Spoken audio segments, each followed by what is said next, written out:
Devil, get out of this child's body. Damn priest. You get out first. Father, I feel something's wrong with my body, it's so hot. Do not fear, child, that I shall expel the devil completely. 5 minutes later, the setting sun's rays filtered through the curtain's gaps. The priest adjusted his belt and exited the young boy's room. The child's parents waited anxiously outside. Father, how is my son? Rest assured, the devil has been cast out, the priest reassured. The child is no longer in danger. Upon hearing this, the grateful parents hurriedly presented a generous reward, escorting the priest out. As dusk fell, the afterglow of the sun bathed the small town. The priest opened the yellowed paper bag, revealing the reward and breaking into a satisfied smile. The sunset elongated his shadow, and unnoticed by anyone, within the darkened silhouette glimmered a pair of scarlet eyes, greedily gazing at the passers-by. I know you have worked hard. The priest tucked the reward away. But bear with it a little longer. When night falls, I shall provide you with a feast. There are many vagrants to the west. The devil aided him in earning wealth to satiate his desires. He lent his body to the devil, allowing it to hunt the souls of the earth. This was their pact. As he passed a field, the priest returned to the church located on the town's outskirts. Beside the church stood a wooden cabin where the priest resided. At that moment, in the courtyard between the church and the cabin, stood a man clad in a black trench coat, elegantly puffing on a cigarette. Who are you? The priest approached the man, scrutinizing him closely. He knew all the townsfolk, but this man was unfamiliar. With his upright posture, handsome face, and noble aura, he seemed a stark contrast to the remote town. The priest was certain he was an outsider.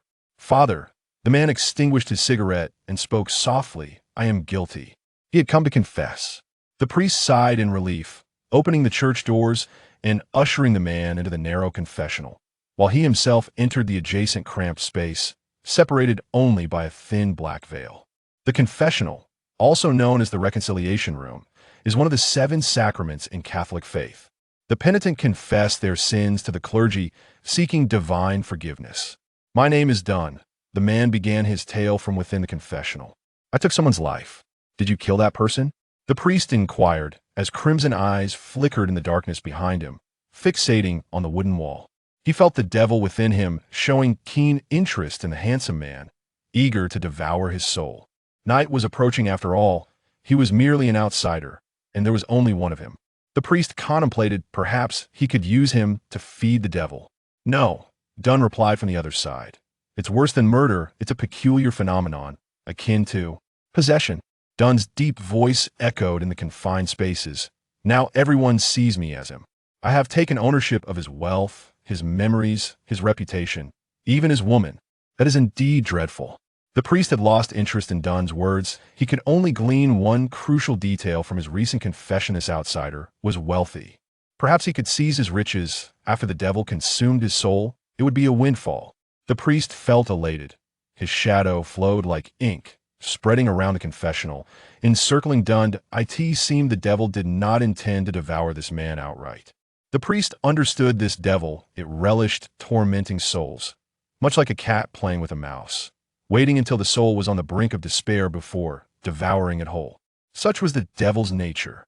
Father, unaware of the lurking danger, Dunn continued his narrative. This was merely my first sin. My second transgression was even more egregious. Dunn sighed. After I resolved to embrace the identity of the wealthy man, a bald-headed individual approached me. She said my arrival was filled with oddity and chaos. Yet the outcome was not entirely negative. She wanted me to learn from her. For certain reasons, I agreed, and from that moment I began killing. The final word rekindled the priest's interest, but it was only a fleeting curiosity. After all, compared to the devil, murderers were insignificant. Moreover, he had studied magic for a time. Mere mortals were no match for him. Did that bald person incite you to kill? The priest inquired out of curiosity. His former magic teacher had also been bald, but that was likely a mere coincidence. Incite? Dunn shook his head. That I wouldn't call it incitement. She merely taught me some skills. The act of killing was my own volition. Have you killed many? The priest sensed the devil inching closer to the man next door, probing and gazing intently. Yes, many, Dunn replied expressionlessly. Doctors, detectives, students, and even some priests. Both the priest and the devil froze. The devil's eerie crimson eyes loomed over the confessional like a serpent formed from the night. The devil's form was always so strange and abstract. They always wore expressions of terror as they begged for their lives while kneeling before me. But I showed them no mercy. Dunn closed his eyes, breathing heavily, his chest rising and falling, unconsciously licking his lips, relishing the memory of those moments. Their screams exhilarated me. I am conflicted and torn. I feel I should not have killed them.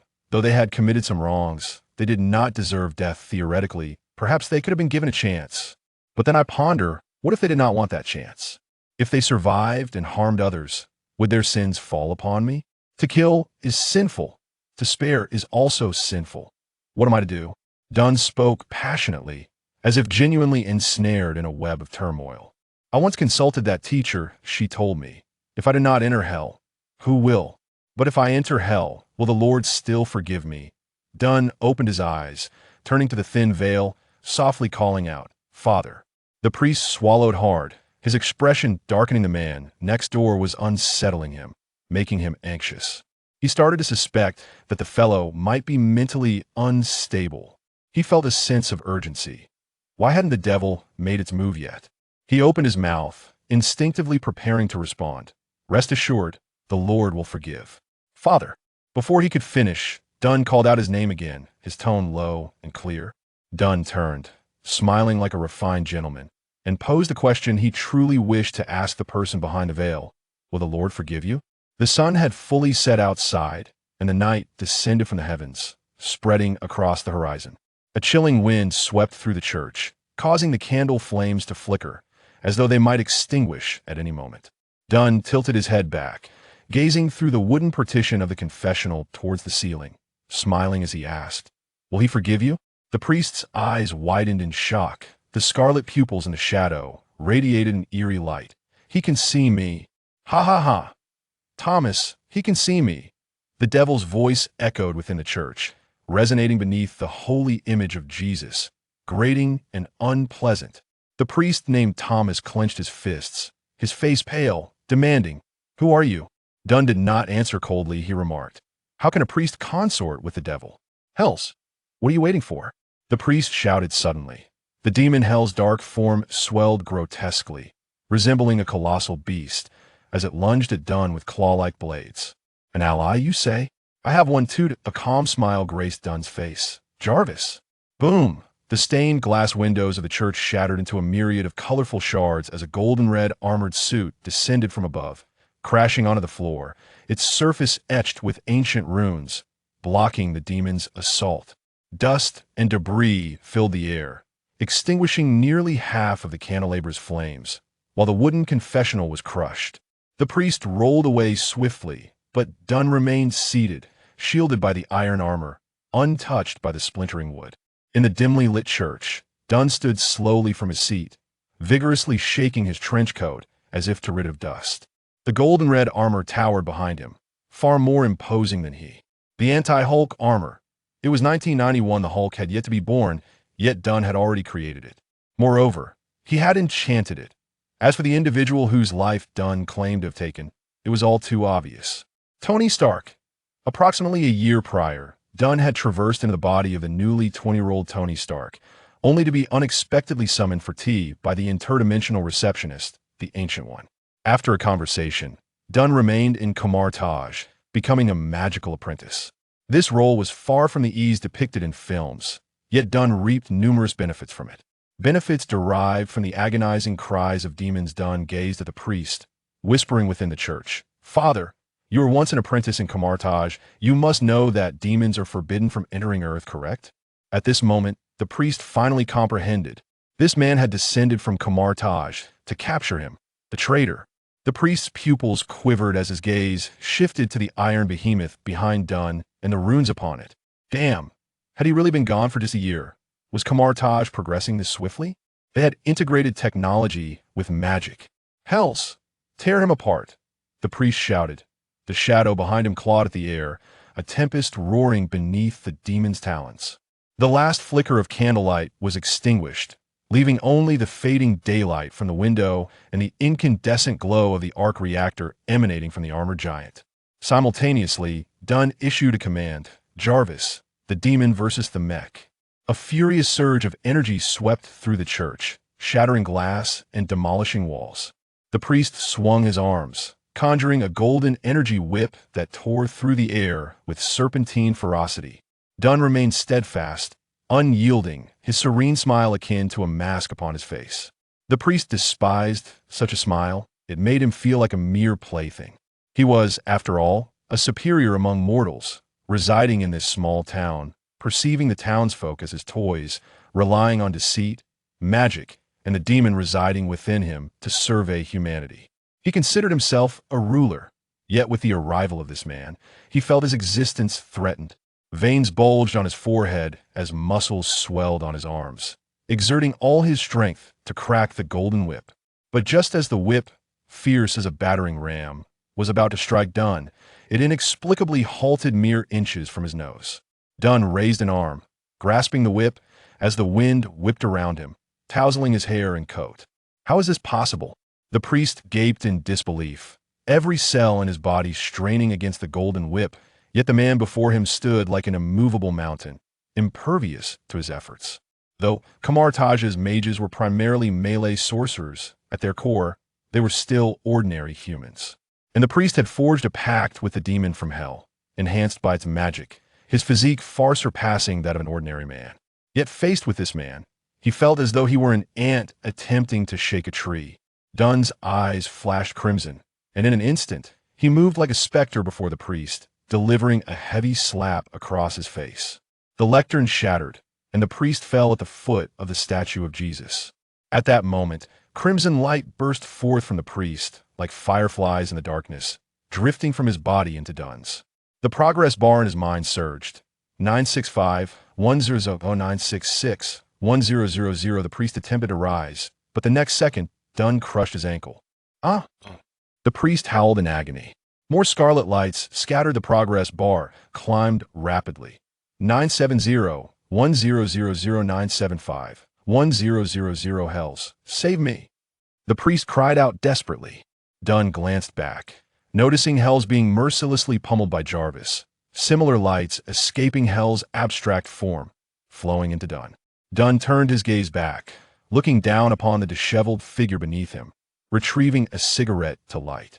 Father Dunn crouched, grasping the priest's hair and forcing him to look up at the cross.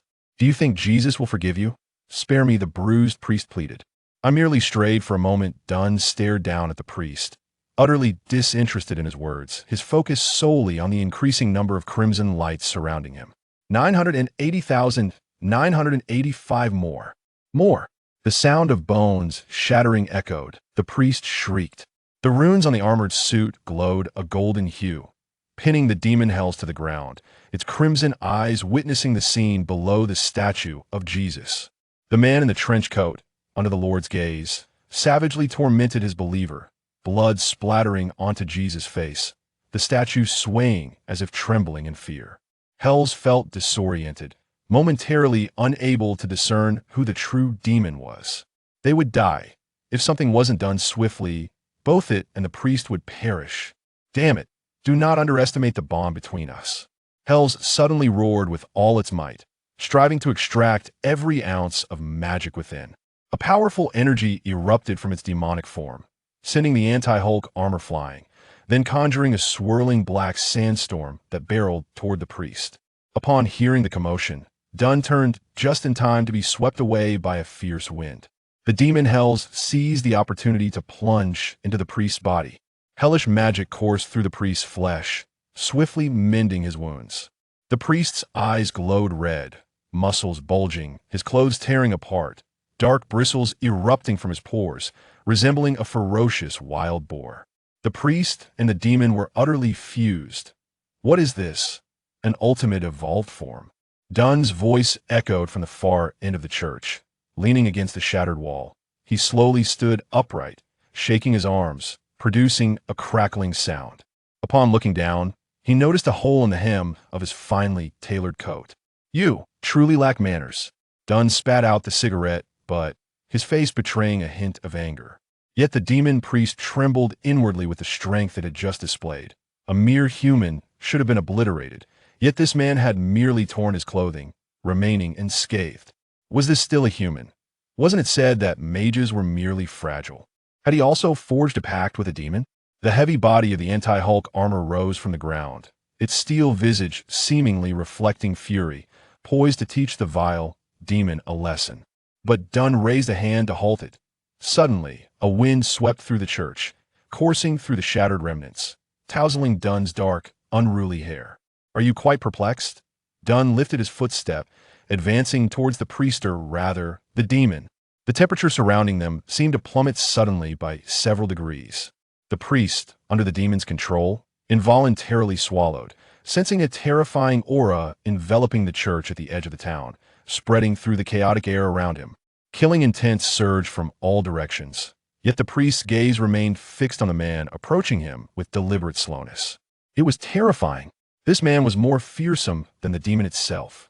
A thought emanating from a demon. The progress bar in his mind continued to advance, nearing the brink of a certain limit. "I have come to reveal the answer to you." Dunn spoke once more, halting his steps. The distance between them shrank to less than 5 meters. At such a proximity, the demon could claim a life in an instant. It had to be swift. It had to be ruthless. The demon narrowed its eyes, claws emerging from its fingertips. In that fleeting moment, the demon surged forward. With all its might, it extended its claws towards Dunn. Dunn stood motionless. The demon's heart raced with excitement. Splendid. He must be caught off guard. He is doomed. He is doomed. Just as the sharp tips were about to graze Dunn's skin, the demon suddenly froze. It beheld the man, beneath his disheveled hair, opening a pair of crimson eyes. Those red pupils radiated with dazzling brilliance, a searing warmth, erupting like a rainbow. The demon's proud claws were melted away. The luminous flame illuminated Dunn's handsome visage and the priest's terrified countenance, forming a pillar that pierced through the church's roof. The night sky was scorched by the soaring red light, leaving a haunting scar, breathtakingly vivid. The outcome was clear. The priest's body lay shattered, while the demon's roar echoed before the statue of Jesus. A torrent of luminous particles surged from within them, resembling a scarlet nebula, fully merging into Dunn's being. The progress bar in his mind finally breached its limit. 999-1000-1000 stuck. Gene lock LV9 unlocked. Boom. The cross atop the roof collapsed, the beams crashing down behind Dunn, the curtains igniting in flames, yet not a single strand touched him. In stark contrast, the priest, along with the demon, had knelt beneath Jesus, transformed into headless charred remains. Exorcism. It is often so unadorned. The entire church crumbled and melted in the inferno as Tony Stark stood at the center of the flames, retrieving his last cigarette from his pocket. He slightly leaned forward, igniting the cigarette with the flames from Jesus, inhaling deeply and exhaling a cloud of white smoke. Chapter 2. Mechs, Magic, and Genlock's Himalaya, Kamartosh. The brilliance of the dawn cast its glow upon the ancient structures, and a multitude of figures surged within the expansive square, their voices rising in a chorus. As a competent melee mage, daily martial arts training was a necessity. To the west of the square stood a long building, serving as the single accommodations for the mages. In the westernmost room, a spark suddenly flickered beside a single bed, followed by the emergence of a perfect circle as Dunn stepped through the portal, flames roaring behind him. He casually shut the portal, for his responsibility lay solely in exorcising demons. Firefighting was beyond his purview. After showering and donning a fresh set of robes, Dunn activated the system panel in his mind. Although he had been in this world for a year, it was only 6 months prior that he had bound himself to the system, which functioned in a straightforward manner. The first step, absorb the health bars of demonic entities to progress the gauge. The second step, once full, unlock the gene lock. The third step, level up, slaying monsters, gaining experience, and ascending in ranks. On the system panel, a simple humanoid figure rotated slowly, its head displaying the current level, Genlock LV9, with a progress bar of 15,000. This indicated that he had already unlocked the 9th tier Genlock. Beside the figure were fundamental attributes: mentality, strength, agility, defense. With each Genlock unlocked, these attributes would elevate collectively, effectively compensating for the mage's inherent fragility. Moreover, each level up not only enhanced the basic physical attributes, but occasionally unlocked unique abilities linked to specific organs. At Genlock LV3, he had unlocked liver immunity to poisons. In truth, it wasn't necessarily a literal health bar, merely a representation that Dunn found reminiscent. When he struck them, red orbs would float forth, and upon their demise, A multitude of orbs would emerge simultaneously. It resembled the act of siphoning their life force. This was why Dunn had eagerly volunteered to descend the mountain and exorcise demons. Upon entering the Marvel Universe, he was acutely aware of the perils lurking in this absurd cosmos, and without hesitation, he allied himself with the Ancient One, simultaneously advancing along the paths of magic, mechs, and gene locks. He yearned for progress. A knock at the dormitory door interrupted his thoughts, prompting Dunn to deactivate the system and open the door. Standing outside was the Mage King, a youthful man with a round face. "The teacher requests your presence," he said. "Understood." Dunn donned a tidy mage robe and stepped out to meet his mentor. Traversing the training grounds and passing the library, he arrived at the Ancient One's tea room. As anticipated, she was engaged in the art of tea brewing. "Take a seat," she remarked without lifting her gaze. Dunn casually settled across from her and downed the cup before him in one gulp. "Your tea remains consistently dreadful," he quipped. The Ancient One accepted the empty cup he offered and refilled it. "The priest has met his end," she stated. Dunn gulped down another cup, revealing his genuine thirst. As expected, the Ancient One set down the teapot, her eyes now fixed on Dunn's face. "I called you here to convey another matter." "What is it?" After a brief pause, she continued, "Your father has passed away." "Your mother?" Dunn furrowed his brows, nearly exclaiming a curse, only to realize she was referring to Howard Stark, Tony Stark's father. In the film, Howard and his wife were murdered by the Winter Soldier in the winter of 1991. 1991. This year. However, it was not winter yet. It was only October. Why had he died 2 months early? Dunn soon recognized this as a manifestation of the multiverse's infinite possibilities, where different parallel universes exhibited varying discrepancies. He did not dare assume that this world mirrored the cinematic universe, especially with the existence of mutants here. Dunn dismissed further contemplation. He held no emotional ties to Tony's parents. Their early demise would only expedite his inheritance. It was time for a visit home. He informed the Ancient One of his plan to return to his place of origin. She acquiesced, stating, "Mrs. Stark is still in the hospital. She must be longing to see her son." "Mrs. Stark?" Dunn paused, surprised that his mother was still alive despite his father's death. How unfortunate, or fortunate. As he reflected, he raised his gaze and inquired, "Do you know how Howard died?" The Ancient One remained silent, retrieving a newspaper from the table and placing it beside Dunn before rising to water the plants. Dunn opened the newspaper to find the headline, "Howard Stark commits suicide by gunshot at home last night." Indeed, not only were the timing and circumstances of death different, but the methods and number of casualties varied as well. "If you require assistance, you may bring the king along," the Ancient One's voice echoed from afar. "No need," Dunn replied, folding the newspaper and standing up. "I recall the way back." As he exited, the Ancient One regarded Dunn's retreating figure with a smile. She held a deep admiration for her disciple, not merely because he was the heir to Stark Industries. He was intelligent, gifted, decisive in his actions, and possessed a keen moral compass. He showed no mercy to those possessed by demons, striking them down without hesitation. Such qualities were exceedingly rare. Moreover, he was a technical prodigy, having crafted his own demon-hunting armor and ingeniously blending technology with magic to create numerous useful tools for Kamar-Taj. A promising talent indeed. The Ancient One gazed after Dunn, her lips pressed together in thought. In the United States, the Nightcrawler. Due to the time difference, it was still night here. The inky darkness enveloped the surroundings. A pale moon hung high in the sky like a murky eyeball, peering down upon the earth. Towering skyscrapers loomed in the city center, the streets bustling with traffic. A portal of electric sparks opened atop one of the buildings, and Dunn emerged from within. A cool breeze caressed his face, the hem of his cloak billowing in the wind. He quietly surveyed the city and the nation. In 1991, the Hulk had yet to be born. Captain America was still encased in ice, and many superheroes had not yet matured. Some were still children, others merely embryos. This was an era ripe for monumental achievements. Lowering his gaze, Dunn spotted the hospital across the street. Mrs. Stark resided within its walls. Numerous vehicles lined the hospital's exterior, with pedestrians occasionally traversing the road. Nearby, several food trucks were stationed, and further away, a few individuals stood at a newsstand, selling newspapers. Passers-by, diners, proprietors, vendors all were trained and seemingly casual, yet formed a vast web encircling the hospital. If he was not mistaken, these individuals were there to protect Tony's mother. One had committed suicide, while the other lay gravely injured, yet so many were covertly safeguarding her. What had transpired between the couple? Dunn took a step forward, gracefully descending from the rooftop to the ground. He cast an invisibility spell upon himself and confidently strode into the hospital. With little effort, he located Mrs. Stark's hospital room, where guards were stationed outside. In addition to plainclothes police, several individuals clad in black suits likely belonged to S.H.I.E.L.D. After all, Howard was one of the founders of S.H.I.E.L.D., and with his sudden suicide, an investigation was only natural. Dunn approached the officer on guard, sidestepped, and effortlessly passed through the wall into the hospital room. Invisibility and wall walking were merely basic spells in Kamartaj. The hospital room was spacious, immaculate, and opulently furnished, equipped with every conceivable amenity.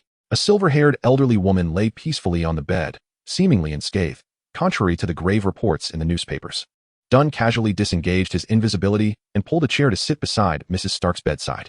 In his memories, the 20-year-old Tony Stark, though arrogant and self-important, was always obedient to his mother. Due to his work commitments, Howard often neglected Tony, leaving Mrs. Stark as the sole confidant during his formative years. She was an exceptional mother, gentle, meticulous, and wise. Under her guidance, although Tony was proud, he had never strayed into misconduct. One must concede that her demise would have spared Dunn numerous complications, allowing him to avoid the charade of feigning familial affection with Tony and facilitating a swifter inheritance of the Stark legacy. However, given Mrs. Stark's fortitude in surviving, just as he reached the door, the woman's voice resonated behind him. Tony? She had awakened, whether stirred by Dunn's presence or some innate maternal instinct. With his back turned to her, Dunn sighed and turned around. It's truly you. You've returned, Mrs. Stark exclaimed, her excitement palpable. Dunn had initially resolved to pursue his studies in Kamartaj, leaving behind only a letter stating, "The world is vast, and I wish to see it," departing without further ado. A year later, the sight of her son's face left her in disbelief. Am I dreaming? Is it truly you, Tony? Dunn, interpreting her reaction as gratitude for Tony's physical form, took a couple of steps forward, reclaiming his seat and extending a hand. Mrs. Stark grasped Dunn's hand tightly, squeezing it as if to discern the boundary between dream and reality, fearful that letting go might cause her son to vanish once more. Tears streamed down her cheeks as she sobbed uncontrollably. Before his arrival in this world, Dunn had been an orphan, apprenticed to a master, excelling in exorcism and combat. However, he lacked experience in comforting a mother. Thus, he dispensed with any sentimental pleasantries and got straight to the point. What has transpired? Outside, dark clouds moved with the wind, swallowing, then releasing the moon. Mrs. Stark's emotions gradually settled, her weeping subsiding. In truth, her continued tears would not have posed an issue. Dunn had quietly cast a sound barrier around the room the moment he noticed her awakening, preventing any noise from escaping. My child, you returned upon seeing the news, did you not? Mrs. Stark wiped her tears, gazing at Dunn with concern, or rather, Tony Stark. Dunn offered no confirmation. They say your father committed suicide, correct? Dunn nodded. That is untrue. A glimmer of resolve emerged in Mrs. Stark's eyes as she fixed her gaze upon Dunn, stating with clarity, your father, Howard Stark, was murdered. But the one who killed him was not a man. It was a demon. Chapter 3. Howard Stark's infernal notebook. That night, you left home with a letter. And your father was consumed by guilt, believing that his lack of care had driven you away. He longed to bring you back, yet we could not find you. In the moonlit hospital room, Mrs. Stark recounted to Dunn. Afterward, he locked himself in the laboratory, spending his days amidst machines and formulas. Initially, I thought he was punishing himself for failing as a father, but soon he began to exhibit strange behavior. He muttered to himself, grew irritable, and forbade me from entering his laboratory. I often saw him conversing with the air, as if another presence had taken residence in our home. Terrified, I summoned a psychologist. But he erupted in fury, sending the doctor away and even striking me. From that moment, I was certain that man was not your father. That night, while he slept, I stealthily crept into the laboratory, hoping to uncover some clues. I discovered a notebook I had never seen before, locked away in the lowest cabinet, which I pried open with a wrench. I had an instinct that it was the root of Howard's transformation, so I opened the notebook. The sound abruptly ceased. A gentle breeze whispered through the window, the white curtains swaying lightly, as moonlight cast a pale glow upon the concrete floor below. And then, Dunn inquired, irritated by the unfinished tale. Mrs. Stark shook her head, unable to recall. The subsequent memories seemed to vanish into thin air, and when I regained consciousness, it was the following morning. I awoke as usual, as if it had all been a dream. Upon returning to the laboratory, I found the notebook had vanished. Yet the cabinet bore the marks of having been pried open, confirming it was no mere dream. I sought him out to clarify, but he had left, only returning by evening. When he arrived, he appeared troubled, visibly distressed. That night, while I comforted him, I seized the opportunity to inquire about the notebook. Rather than scolding me for peeking, he unexpectedly expressed a desire to share everything with me.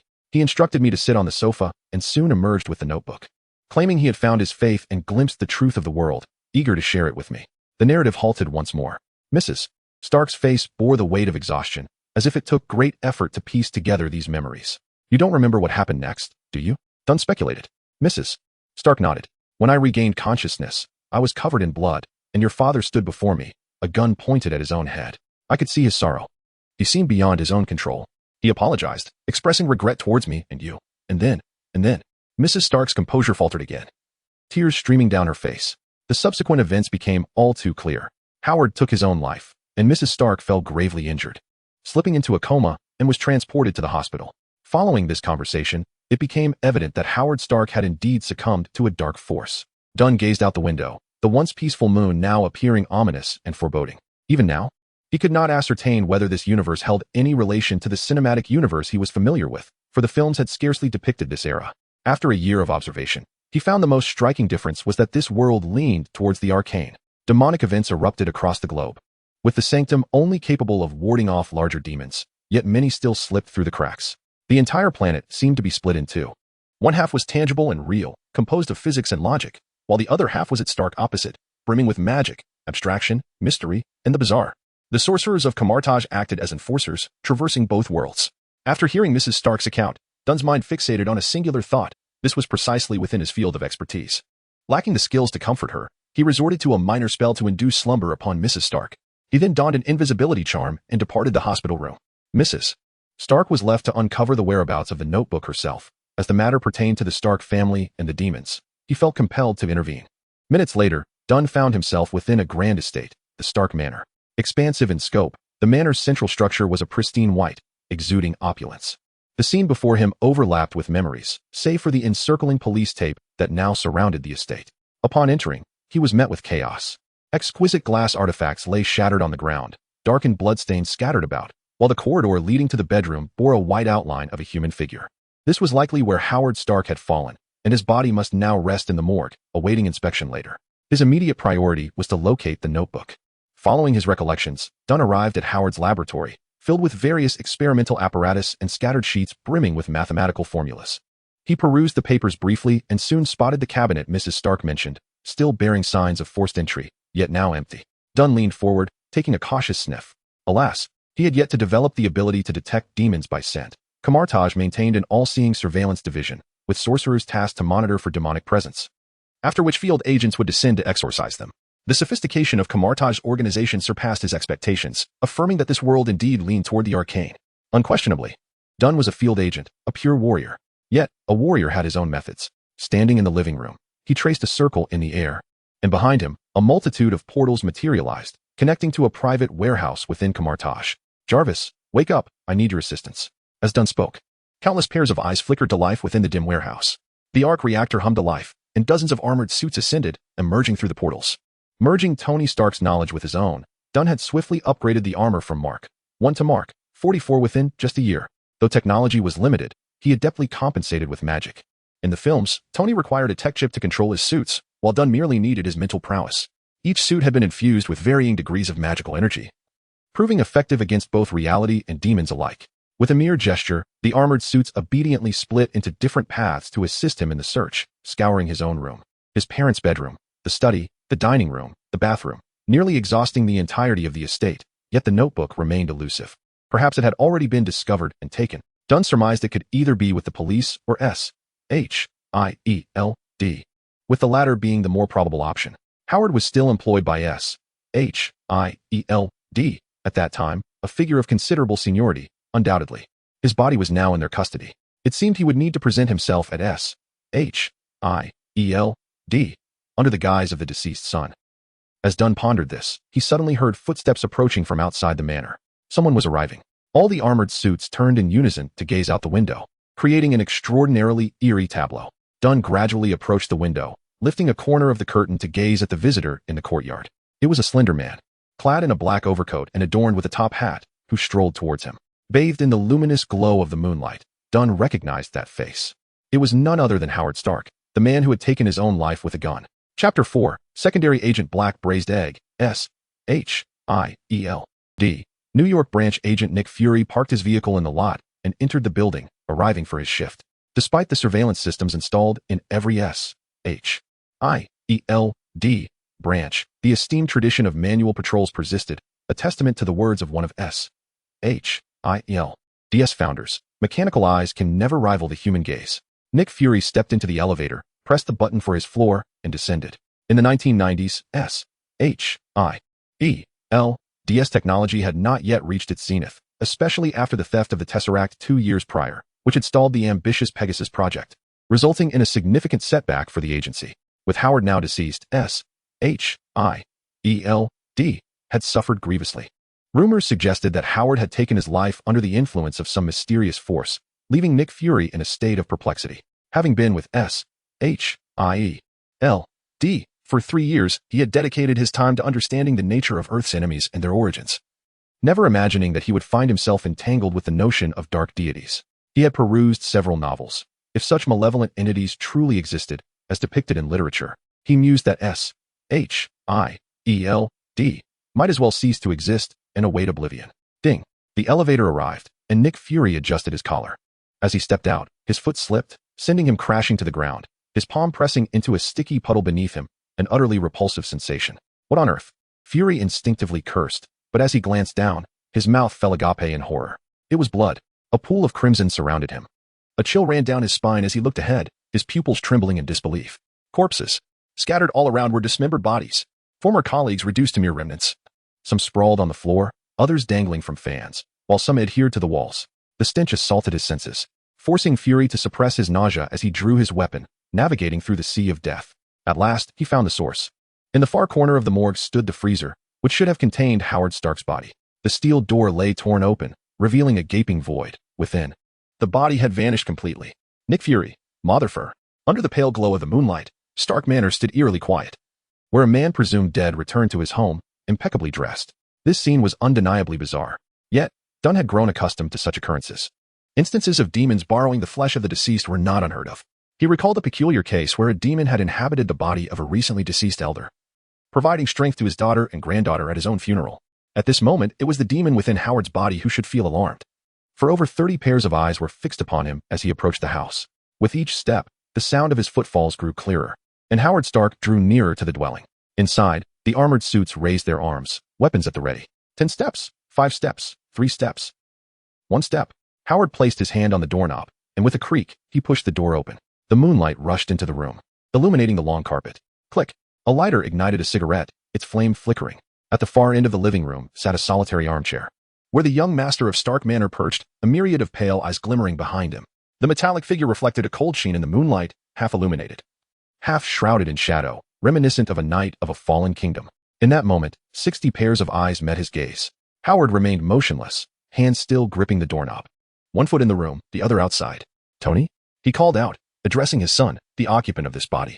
Dunn was not surprised. In his previous experiences, many demons had absorbed the memories of their original hosts.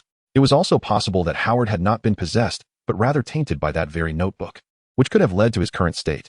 Dunn smiled, effortlessly using his telekinetic powers to slide a chair in front of Howard. Shall we converse? Howard's expression hardened, his gaze flickering between the multitude of eyes behind Dunn before ultimately choosing to comply and take a seat. Facing Dunn, he appeared as if he were about to undergo an interrogation.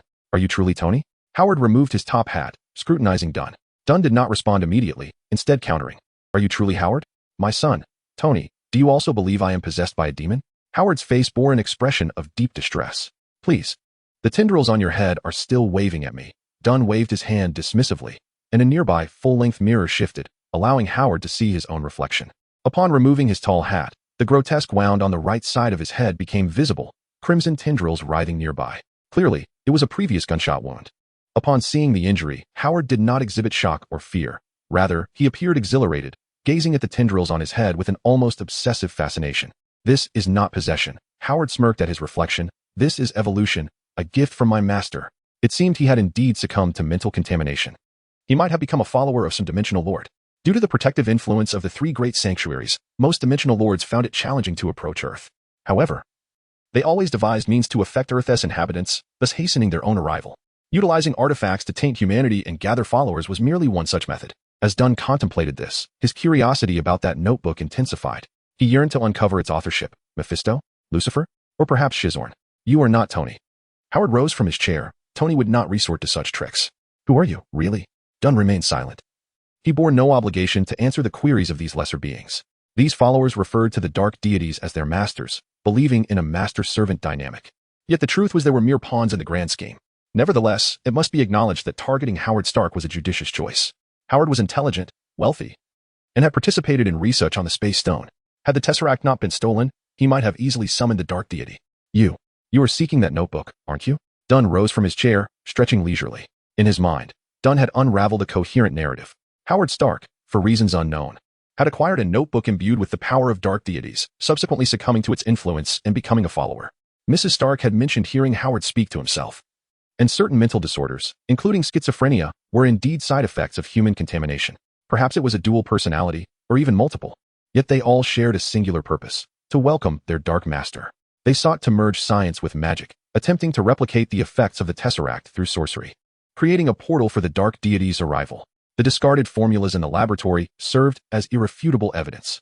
What was unforeseen was that Howard Stark's will remained intact, allowing him to control his body at a critical moment, attempting to end his own life. The gun had indeed fired. Howard had indeed perished. This body had been irrevocably tainted, leaving behind only a shell that retained the memories of its former self. Now standing before Dunn was a congregation of thoroughly contaminated followers of the dark deities. Howard fixed his gaze on Dunn and suddenly burst into laughter, a cacophony of mirth echoing. How amusing, so incredibly amusing. A transformation unfolded within his decrepit frame. His skin fissured, muscles shredded into tendrils that writhed and undulated. Howard's head fragmented, each appendage sprouting a pallid orb of an eye, all fixated on Dunn. The sounds intensified, resembling the clamor of a bustling marketplace. As a throng of voices clamored about Dunn.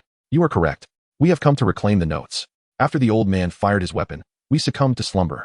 Upon awakening, we found ourselves entirely unclothed. Yet, the notes were nowhere to be found.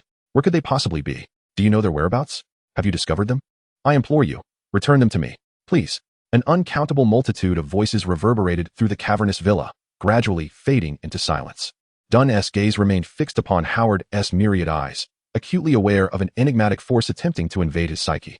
With the unlocking of his genetic potential, Dunn's mental prowess escalated in layers, further enhanced by the esoteric practices of the Kamar-Taj, dedicated to the cultivation of mental and spiritual fortitude. In this moment, Howard's psychic encroachment upon Dunn proved negligible. Suddenly, a flash of white light flickered outside. Dunn and Howard turned in unison as a third party infiltrated the estate. Outside the manor, several black vehicles glided to a halt, and men clad in dark suits emerged, armed with firearms and flashlights, crossing the perimeter. Agents of S.H.I.E.L.D., alongside Nick Fury. Approximately half an hour earlier, Nick Fury had relayed the grim news of the New York branch's massacre back to headquarters. In a momentous response, headquarters swiftly convened members on leave in New York and its surrounding areas, seeking traces of Howard's remains. With guards stationed at the hospital, the initial investigative site was Stark Manor. Over 20 individuals arrived, each a highly trained elite operative, rendering Nick Fury, the future director, somewhat overshadowed. Had he not uncovered the atrocity, he would scarcely have been deemed worthy to partake in this operation. The agents advanced in a professional combat formation, encircling the manor in their search. Nick Fury, peering through a window, glimpsed a flicker of light emanating from one of the buildings, momentarily lost in thought, before instinctively grasping his flashlight and moving towards it. Cautiously, he placed his hand on the doorknob and pushed the door open. Squeak! In that instant, countless eyes met. Chapter 5. Mark Armor. The Thief of Fire. If time could be reversed, Nick Fury would undoubtedly refrain from impulsively pushing open that door. Alas, it was too late. He had opened it. He saw. He was seen. In the dimly lit room, countless eyes flickered to life, shimmering like a multitude of stars. For a fleeting moment, Nick Fury felt disoriented, and in the next instant, he seemed to be engulfed by an endless abyss. The dark sea rising in ferocious waves, threatening to consume him. Before he could acclimate to this sudden sensory upheaval, a sharp pain pierced his thigh, jolting him back to consciousness. As his vision gradually cleared, he returned to the estate's chamber, where he immediately identified the source of his agony. His thigh, now gushing blood. The young man, who had been standing by the sofa, had somehow moved beside him, brandishing his gun. Clearly, he was the culprit responsible for the shot that had struck Fury's thigh. Damn it! Nick Fury howled, clutching his wound. Stay away if you don't want to die. Dunn glanced at Nick Fury. Just moments ago, the young man's spirit had almost been hijacked by Howard, becoming a mere puppet. Tony Stark? It was only then that Nick Fury recognized the youth before him as the only son of the great scientist and philanthropist Howard Stark. Tony Stark had graduated from MIT at the tender age of 17, a prodigy with numerous patents to his name, and he was somewhat of a celebrity in the city. Moreover, he was a descendant of the founder of S.H.I.E.L.D., having been secretly protected by the organization since childhood. Nick Fury may have been naive, but he was not foolish. He quickly realized that he had narrowly escaped the clutches of that multi-eyed monstrosity, thanks to Dunn's timely intervention. Although the manner of awakening was rather unconventional, questions swirled in Nick Fury's mind. Was that monster Howard? What were the rows of robots with glaring white eyes opposite him? Why was Tony Stark here, seemingly well acquainted with the creature's methods? But there was no time for inquiries or contemplation. Howard was already advancing towards them, blood-red tendrils waving menacingly, his voice a cacophony of fury. Bring it to me. Does he want you or me? Nick Fury questioned, bewildered. He shouldn't require farm tools. Dunn had already recognized Nick Fury. The resemblance to the Black Egg from the movies was too striking to be mistaken.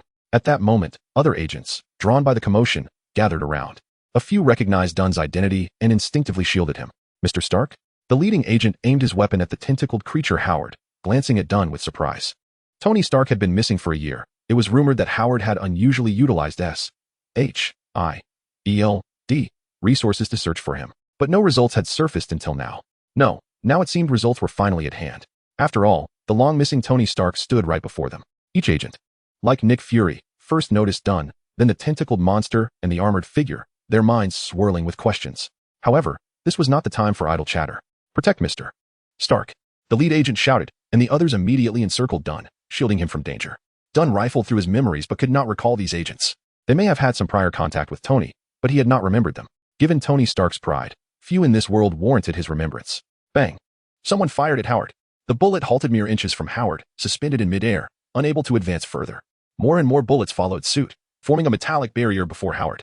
Yet Howard refrained from employing his beguiling abilities again, likely recognizing their limitations. At least in the face of so many, he deemed physical attacks more effective than psychic ones.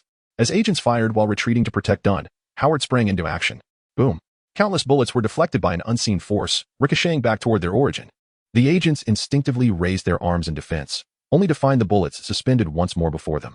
Exchanging bewildered glances, they soon witnessed the figure of Mr. Stark, whom they had been protecting, stepping forward, positioning himself between the agents and the barrage of bullets.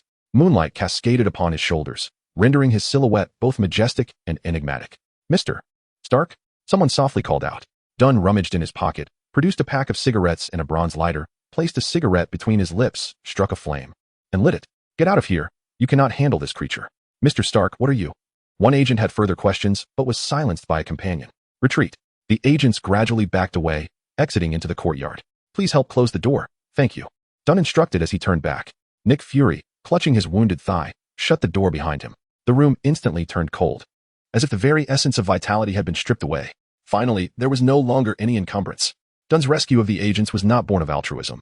After a year of mastering exorcism techniques, allowing a mere cultist of an evil deity to slay those attempting to protect him would be utterly disgraceful. Does anyone wish to leave before we begin? Dunn inquired, fixing his gaze upon Howard's eyes. Howard's upper body was grotesquely torn apart. Blood and flesh intertwining with protruding pale eyeballs, serrated edges resembling ivory sprouting from the tendrils, as if each appendage housed a distinct personality, emitting a cacophony of discordant noise, attempting to corrupt and erode everything around them, both sinister and abstract. Apparently, none wished to depart. Dunn sighed regretfully, and as he lifted his gaze again, a fierce excitement ignited within his pupils. Under his mental command, the steel armors in the room began to stir, accompanied by the creaking of mechanical joints. The reactors on their chests emitted a white glow, as if the moon had been plucked from the heavens, shattered, and embedded within their armor, illuminating Howard's repulsive form. You think these toys can contend with me? Dream on. One of the voices emanating from Howard declared. No, don't misunderstand. Dunn approached Howard. You are not worthy of having them engage you. With a casual wave, golden shimmering portals appeared behind each of the armored figures. These cold, metallic soldiers turned in unison and marched into the portals. As Dunn gestured once more, most of the armor returned to Kamar-Taj, leaving only one behind. This was a crimson armor, towering over 2 meters, adorned with sacred golden flame patterns, its reactor glowing not white, but a brilliant orange, radiating a more dazzling and expansive light. Mark 30, the Thief of Fire. Unlike the other armors powered by arc reactors, this one drew its energy from a mystical artifact, the Pombagali-S Fire Basin, an object used by the extraordinary Aracriston to incinerate demonic entities. This single armor is sufficient. Dunn snapped his fingers, and the Thief of Fire armor soared to his side. He regarded Howard with mockery, for you are merely a filthy, vile, weak, pitiful, little beast. Chapter 6 Knock. Stark Manor. Agents of S.H.I.E.L.D. congregated in the courtyard, 2 of them attending to the sole casualty, Nick Fury. His injuries were minor. The bullet had merely grazed his skin, tearing away a small piece of flesh. A superficial wound. Meanwhile, the remaining agents were preoccupied with the villa, their minds swirling with uncertainty. Is he truly Tony Stark? One inquired, igniting a spark of doubt among the others. Missing for an entire year, with no trace left behind, he suddenly reappears, transformed, and markedly different from before. The lead agent, regaining his composure, found the situation utterly absurd. The Tony Stark they remembered was an arrogant man, outwardly respected yet deeply despised.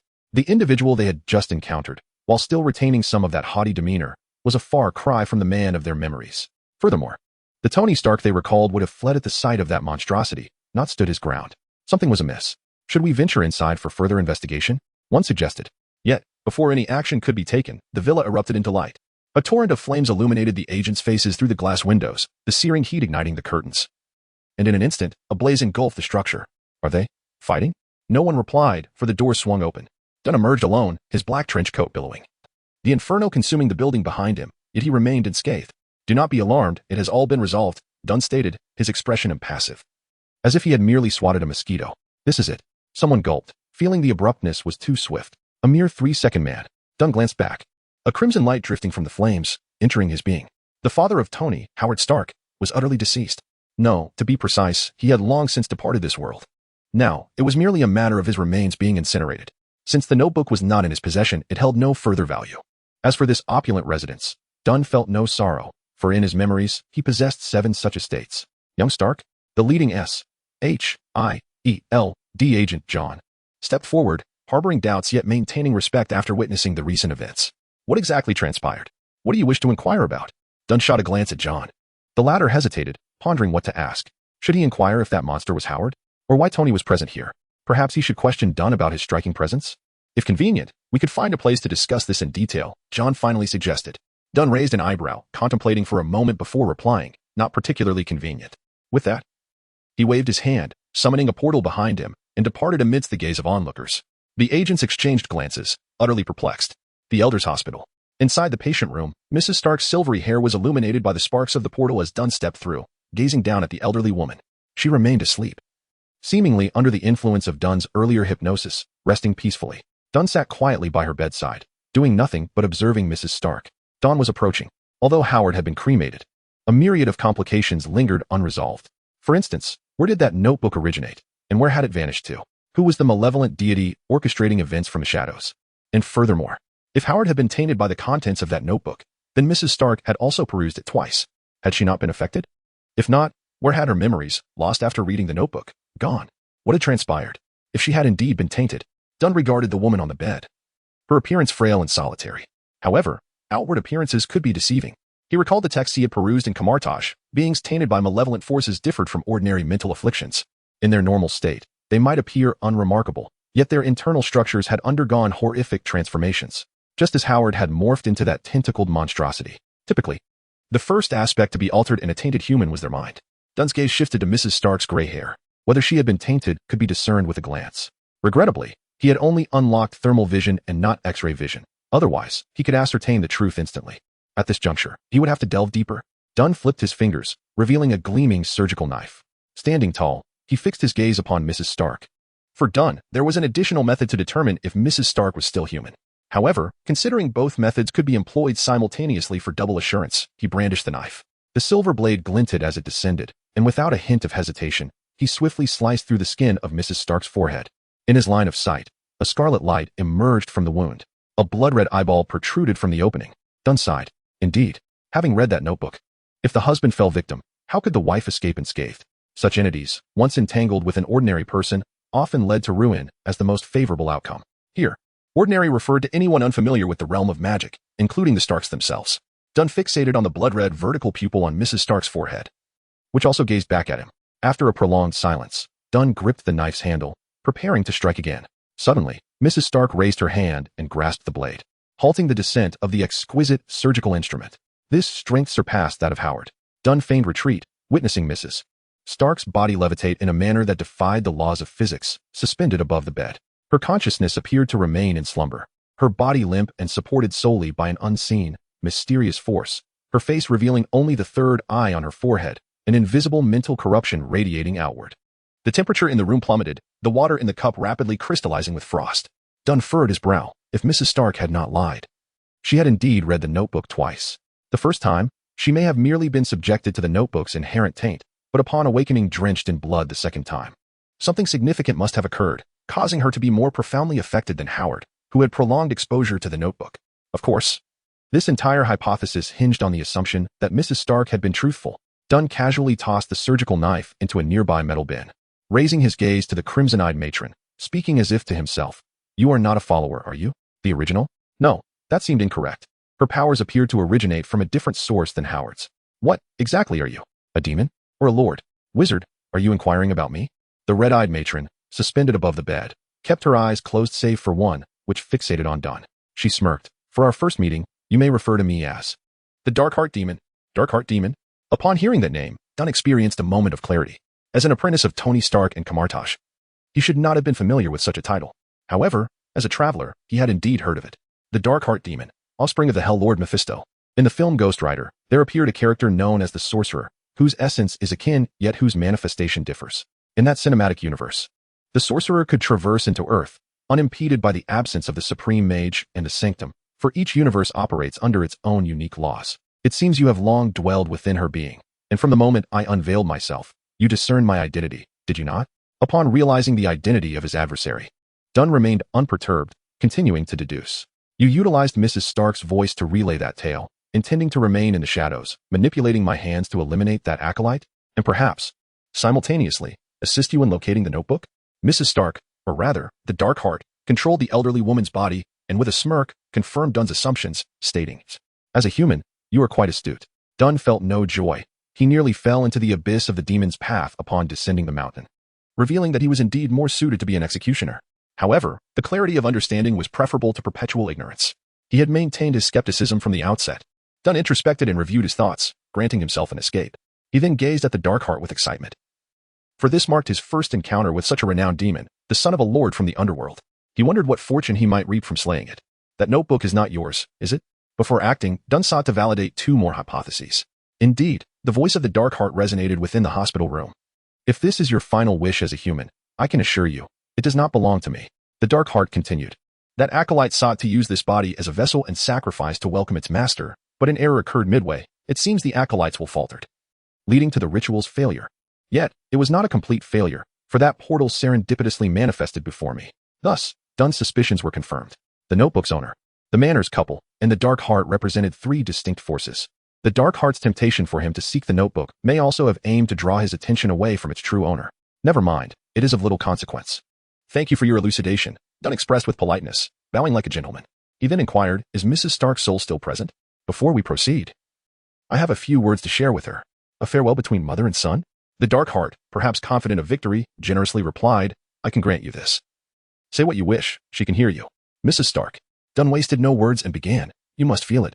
I am not Tony. He perished at the hands of a demon a year ago, and Howard has just been consumed by a great fire.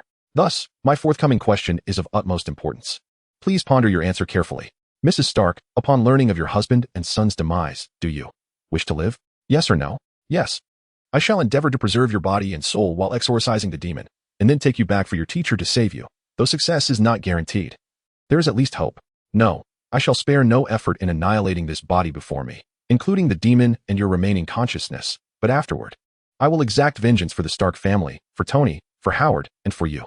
The vendetta against Tony has already been fulfilled. The Tony Stark of this universe was slain by a succubus, which allowed him to traverse here. That succubus was long ago vanquished by the Ancient One. In the silent hospital room, the ticking of the clock echoed as Dunn awaited Mrs. Stark's response.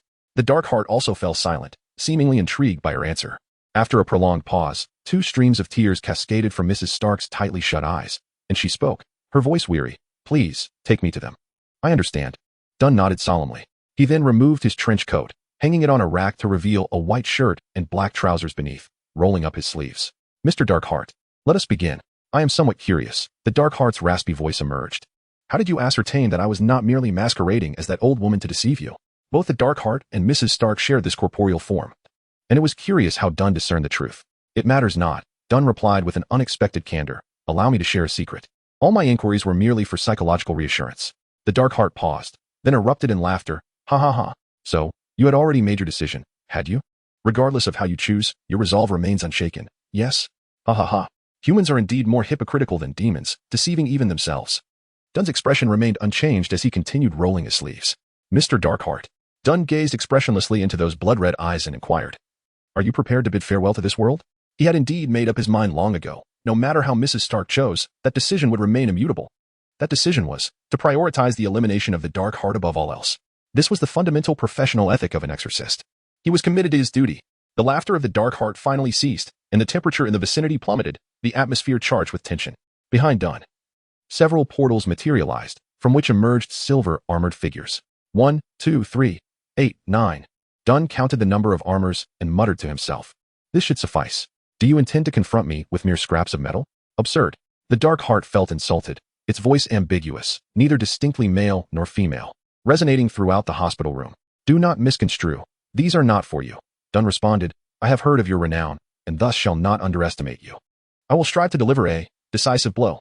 Ha ha ha ha. The dark heart's laughter echoed. How ludicrous. Truly laughable. Boom. As the dark heart roared. A wave of black energy radiated from the red-eyed old woman, yet it did not devastate the hospital's interior. The dark heart furrowed its brow, finally realizing that the surrounding environment had silently transformed at some point. He remained in the hospital room, albeit one that felt subtly altered. The dark heart extended a hand to touch the wall, only to encounter a layer of transparent substance before reaching it. It resembled a prism, smooth and clear. A mirrored space. The dark heart glanced back at Dunn, discovering that the distance between them had shifted. The once 8 or 9 meters separating them now exceeded 20.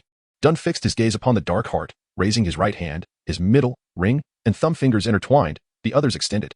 Through the gap between his 3 fingers, he regarded the dark heart, which appeared diminished, ensnared within the confines of his grip. Knock. Dunn's voice resonated deeply as he uttered a single syllable. Boom. The fabric of space shattered. A colossal fox head emerged from the rift, engulfing the dark heart whole. Chapter 7. The filial betrayal of Stark in this world. The pathways to wielding magic are fourfold: cultivating one's own mental and spiritual fortitude, manipulating the cosmic energies that permeate the environment, employing magical artifacts, and drawing upon the powers of extra-dimensional beings. The latter is particularly significant. To borrow implies an obligation to return. Thus, wizards forge contracts with these otherworldly entities to harness their magical prowess, yet each invocation demands a price, akin to repaying a debt. Every use of magic exacts a toll, the severity of which correlates with the potency of the borrowed spell, be it a week-long cold, a temporary loss of olfactory senses, or the harrowing sacrifice of one's very soul. Yet, as the adage goes, where one magic rises, another must fall. Throughout the annals of history, many a sorcerer has discovered methods to exploit these mechanics. The Ancient One is one such figure. In the comics, she struck a bargain with a demon, pledging her soul upon her death while simultaneously aligning herself with the Eternal One. Thus, she wielded formidable magic with impunity during her life, ultimately journeying through the cosmos alongside the Eternal after death, rendering the mighty demons impotent with fury. Although Dunn is not well acquainted with the Eternal, he too possesses his own method of circumventing rules, akin to the infamous Dr. Doom, opting to don a steel suit that absorbs the costs incurred. Presently, with both magic and science at his command, he bears a closer resemblance to Dr. Doom than to Tony Stark. Inside the hospital room, blood cascaded across the floor as if spilling from a ruptured dam. The malevolent demon, ensnared within the jaws of a colossal fox head, found its fangs piercing Mrs. Stark's body, causing a torrent of blood to flow. Her organs had been shattered, and with each attempt to speak, the demon coughed up sanguine ichor. Hypocritical humans. The demon seethed. How dare you consort with a devil and launch a surprise attack? Mr. Demon, have you not heard that only a demon may judge another? Dunn advanced towards the creature, asserting, a benevolent saint cannot ascend to the rank of a supreme sorcerer. Though not yet a supreme sorcerer himself, Dunn felt the stirrings of latent potential within him. He gazed into the crimson eyes of the towering fox he had summoned, a creature standing as tall as a 2-story building, compelling him to look up in awe. The demon belongs to you, Dunn declared, but this body is mine. The fox wrinkled its nose, seemingly unimpressed by Dunn's proposition. Come now, we've been partners for ages. Don't be so stingy, he implored. Relenting, the fox tilted its head and swallowed the demon whole, its anguished cries dissipating into the ether as time wore on. Gagging, the fox eventually regurgitated a limp corpse, accompanied by a cluster of scarlet lights. Although the demon met its demise within the fox, the credit for its death rightfully belonged to Dunn, thereby enriching his experience points. 250-2000. Truly, the offspring of a hellish lord. Dunn mused, satisfied with his gains. Pleasant collaboration. He raised a hand, preparing to stroke the soft fur of the fox, but before he could make contact, the fabric of space fractured once more, and the fox withdrew its head as though it had never been present. Dunn's arm froze mid-air, a look of disappointment etched across his face. That soft fur was rather delightful for petting. Turning his attention to the array of steel armors he had summoned, he noted some had lost their arms. Others had transformed into headless knights, and some were entirely missing their lower halves. His gaze shifted to Mrs. Stark's body on the floor, and with a soft sigh, he activated a portal with a flick of his wrist. In the real world, several S.H.I.E.L.D. agents surrounded the hospital room's entrance, their expressions a mix of shock and disbelief. Are you saying the person in this room vanished into thin air? The team leader inquired incredulously. It appears so, stammered the guard assigned to the room. unable to meet their gaze. He swore he had not stepped away even to use the restroom that night. How could a person simply cease to exist? Had it not been for a doctor checking on Mrs. Stark, he would have remained there until dawn, guarding an empty room. Have you reviewed the surveillance footage?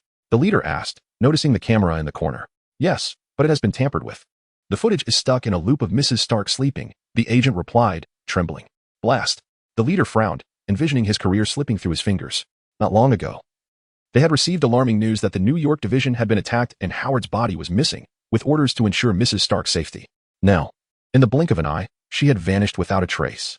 Leader, an agent suddenly exclaimed, pointing behind him, his face paling. The leader turned, nearly startled into silence. Sparks flickered in the air, and a circular portal widened, revealing figures stepping through, the long-missing Tony Stark and the recently vanished Mrs. Stark. Dunn strode forward, followed closely by a silver robot carrying Mrs. Stark, emerging from the portal. All present stood dumbfounded, that night. The renowned intelligence agency felt as though they were trapped in a tomb of ignorance. Dunn surveyed the faces of the agents, noting their varied expressions of surprise, confusion, and wariness. Contemplating his next words, he asked, "Is there an official present? We need to converse." The Stark couple had both perished, yet the notebook remained elusive. It was neither in the estate nor the hospital, unless it had sprouted legs and hidden itself. The only remaining parties likely to have come into contact with it were S, H, I, E, L, D. 10 minutes later, several vehicles halted outside the hospital, and a group of men in dark clothing emerged, led by several middle-aged men, their expressions urgent. As the head of the New York S, H, I, E, L, D division, Evans had experienced a tumultuous few days. Just 2 nights prior, as he planned an intimate rendezvous with his lover, he received shocking news. Howard Stark had been found dead in New York, suspected of suicide, allegedly possessed by a malevolent spirit. Upon hearing this, Evans felt deflated, rushing back to the office that very night to retrieve Howard's body. The following morning, senior officials from headquarters arrived, as the case was riddled with uncertainties, and with Mrs. Stark still hospitalized. A funeral could not be immediately arranged. Evans accompanied the officials to examine Howard's remains, visiting Mrs. Stark afterward, and then escorting the leaders to the dining hall. The deceased were beyond help. Those who remained could not afford to neglect their livelihoods. Meals must still be had, and investigations must proceed. Yet that evening, another alarming update arrived. Howard's body had vanished, and the New York division had been decimated. Evans felt a twinge of relief that the leaders had not been present during this chaos, yet also lamented their absence. Now, he could only follow the leaders to confront Tony Stark, who had returned after a year's absence, only to have slain his own parents. Chapter 8. The disappearance of the Devil's Notebook at the Council Hospital. The director had vacated his office. Dunn sat inside, sipping tea, surrounded by several high-ranking officials from S.H.I.E.L.D. The current director of S.H.I.E.L.D., Alexander Pierce, was also present, seated opposite Dunn. Dunn glanced at him a few times. In the films, he was an undercover agent for Hydra, and it was uncertain whether he possessed a commendable identity in this realm. "Tony, do you remember me? We have met several times before," Pierce inquired. "Once at a banquet in Washington, where quite a commotion ensued. It should be a memorable occasion for you." "First," Dunn said, expressionless, raising his head, "I have no recollection of you whatsoever. If you intend to ascertain whether I am possessed by a demon in this manner, spare me. Some demons, once they inhabit a human, can erase the host's memories." The old man was indeed cautious. He was attempting to verify his identity. Pierce chuckled awkwardly. "Tony, you have been missing for a year, without a trace, and now you suddenly return, setting your home ablaze and subsequently murdering your own parents. It is difficult not to arouse suspicion.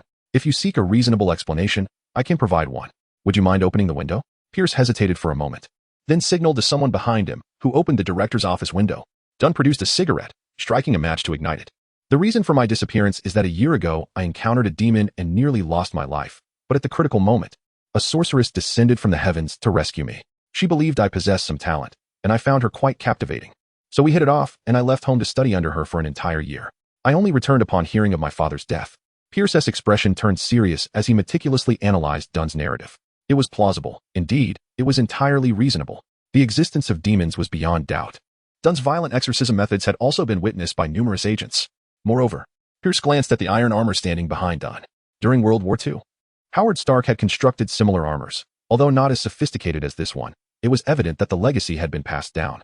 From both a logical and contextual analysis, it was quite reasonable. "Are you suggesting that there exists a mountain in this world inhabited by exorcist sorcerers?" Pierce asked Dunn. "Where is this mountain located?" "The South Pole," Dunn replied. "It could also be in the North Pole, or perhaps in Europe, Asia." A mischievous smile curled at the corners of Dunn's mouth. "Wherever demons roam, that mountain shall be found." Pierce fell silent for a moment, refraining from further inquiries. He understood that Dunn was far more astute than he had assumed. Small talk was of little use with this Stark heir. Then, with a smile, Pierce said, "I apologize, Tony. There has been an overwhelming amount of events recently. And as the director of S.H.I.E.L.D., I must exercise caution." Dunn smiled, though his expression showed little genuine warmth.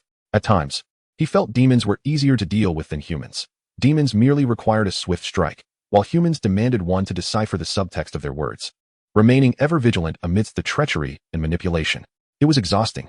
God created language for humans to communicate simply and clearly, yet it became a tool for deceit.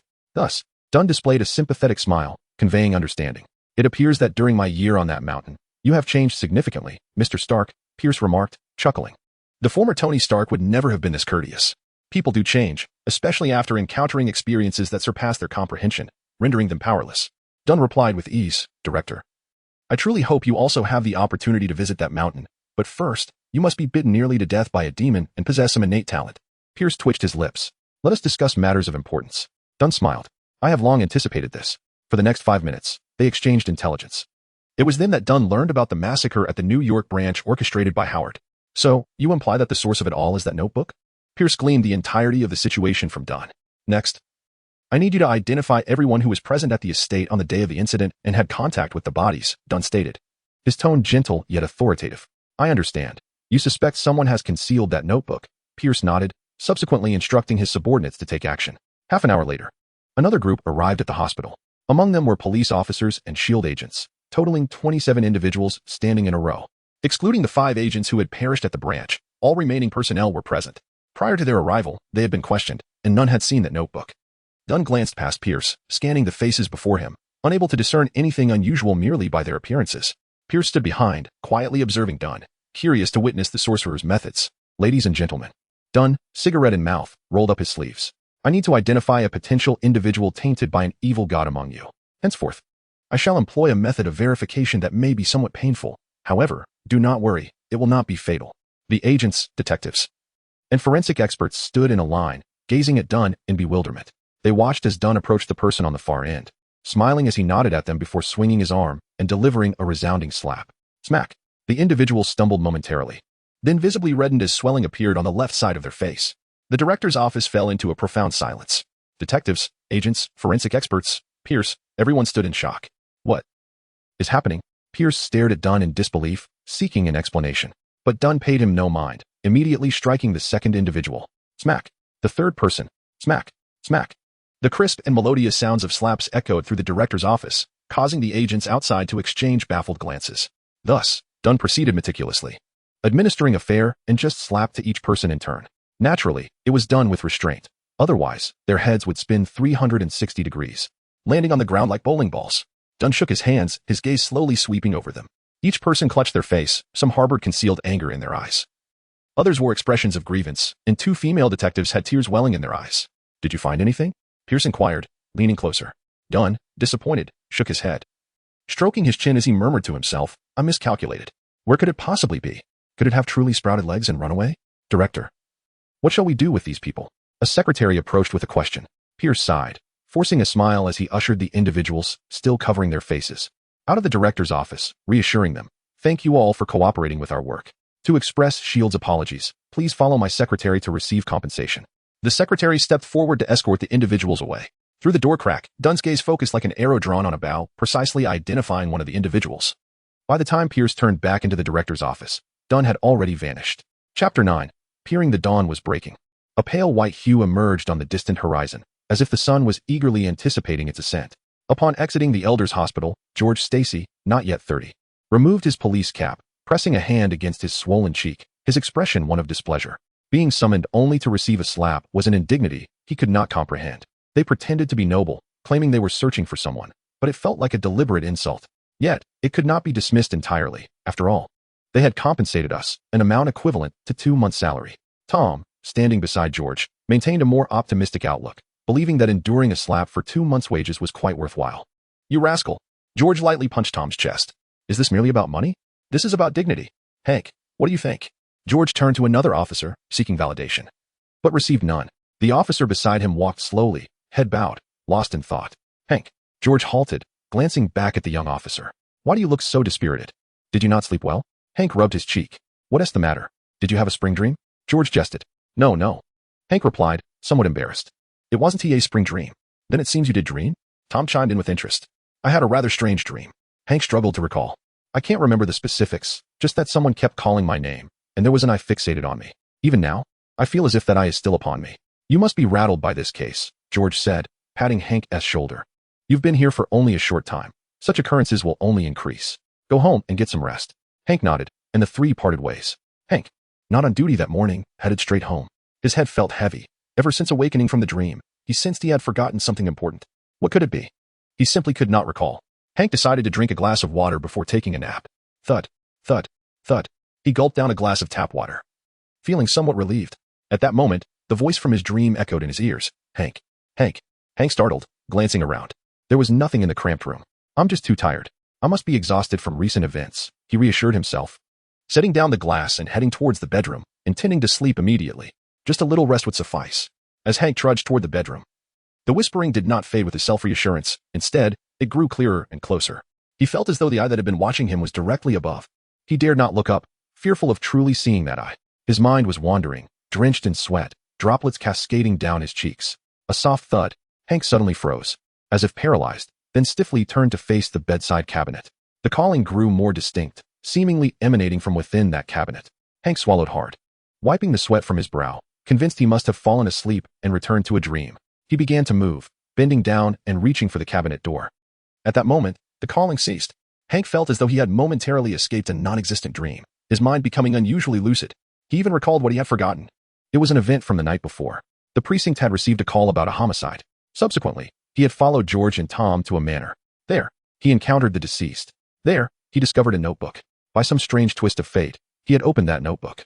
Afterward, he had forgotten everything about it until now. It lay on his bedside table. Were those people searching for this? Hank cradled the notebook in his hands. Should he hand it over? The thought flashed through his mind, only to be swiftly extinguished. No, it could not be surrendered. Countless distractions were swept away, and Hank's consciousness gradually clarified. Now, only one thought remained: to disseminate the teachings within the notebook. Welcome the compassionate deity. Hank's gaze became vacant, as though he had transformed into a marionette of flesh and blood. Clutching the notebook tightly to his chest, he hurriedly exited his home. The sun had risen, the first light of dawn piercing through the clouds and mist, illuminating the side of the apartment building. Hank trotted downstairs, murmuring like a sleepwalker. Release, propagate. Release, propagate. Although the last ritual had failed, it was merely a minor mishap. With slight adjustments to Howard's formula, success was assured. Hank held the notebook tightly, his steps quickening, almost running from the apartment. At the corner, Hank brushed past someone. There was no contact. But the next moment, Hank suddenly knelt on the ground, flames igniting spontaneously upon his body. Hank screamed in agony amidst the fire, drawing the attention of passers-by. More and more people gathered, yet one individual walked against the tide, moving away. 5 minutes later, at the summit of the Empire State Building, Dunn sat on the edge, facing the immense red sun. After a hectic night, time had not been wasted. Dunn retrieved the notebook that had precipitated this calamity, externally unremarkable. With a brown cover and copper clasp, it appeared somewhat weathered. It felt merely like simple leather upon touch. Dunn glanced at the sun, then, with a flick of his hand, he opened a portal, summoning several silver mech suits. Each suit bore ancient runes, standing at 6 vertices to form a hexagram. Their runes glowing brightly. The incantation required magical instruments, and these enchanted steel mechs served as his tools. Though they were all mechs, they possessed varying functions: wearable battle armor, non-wearable steel puppets, and consumables.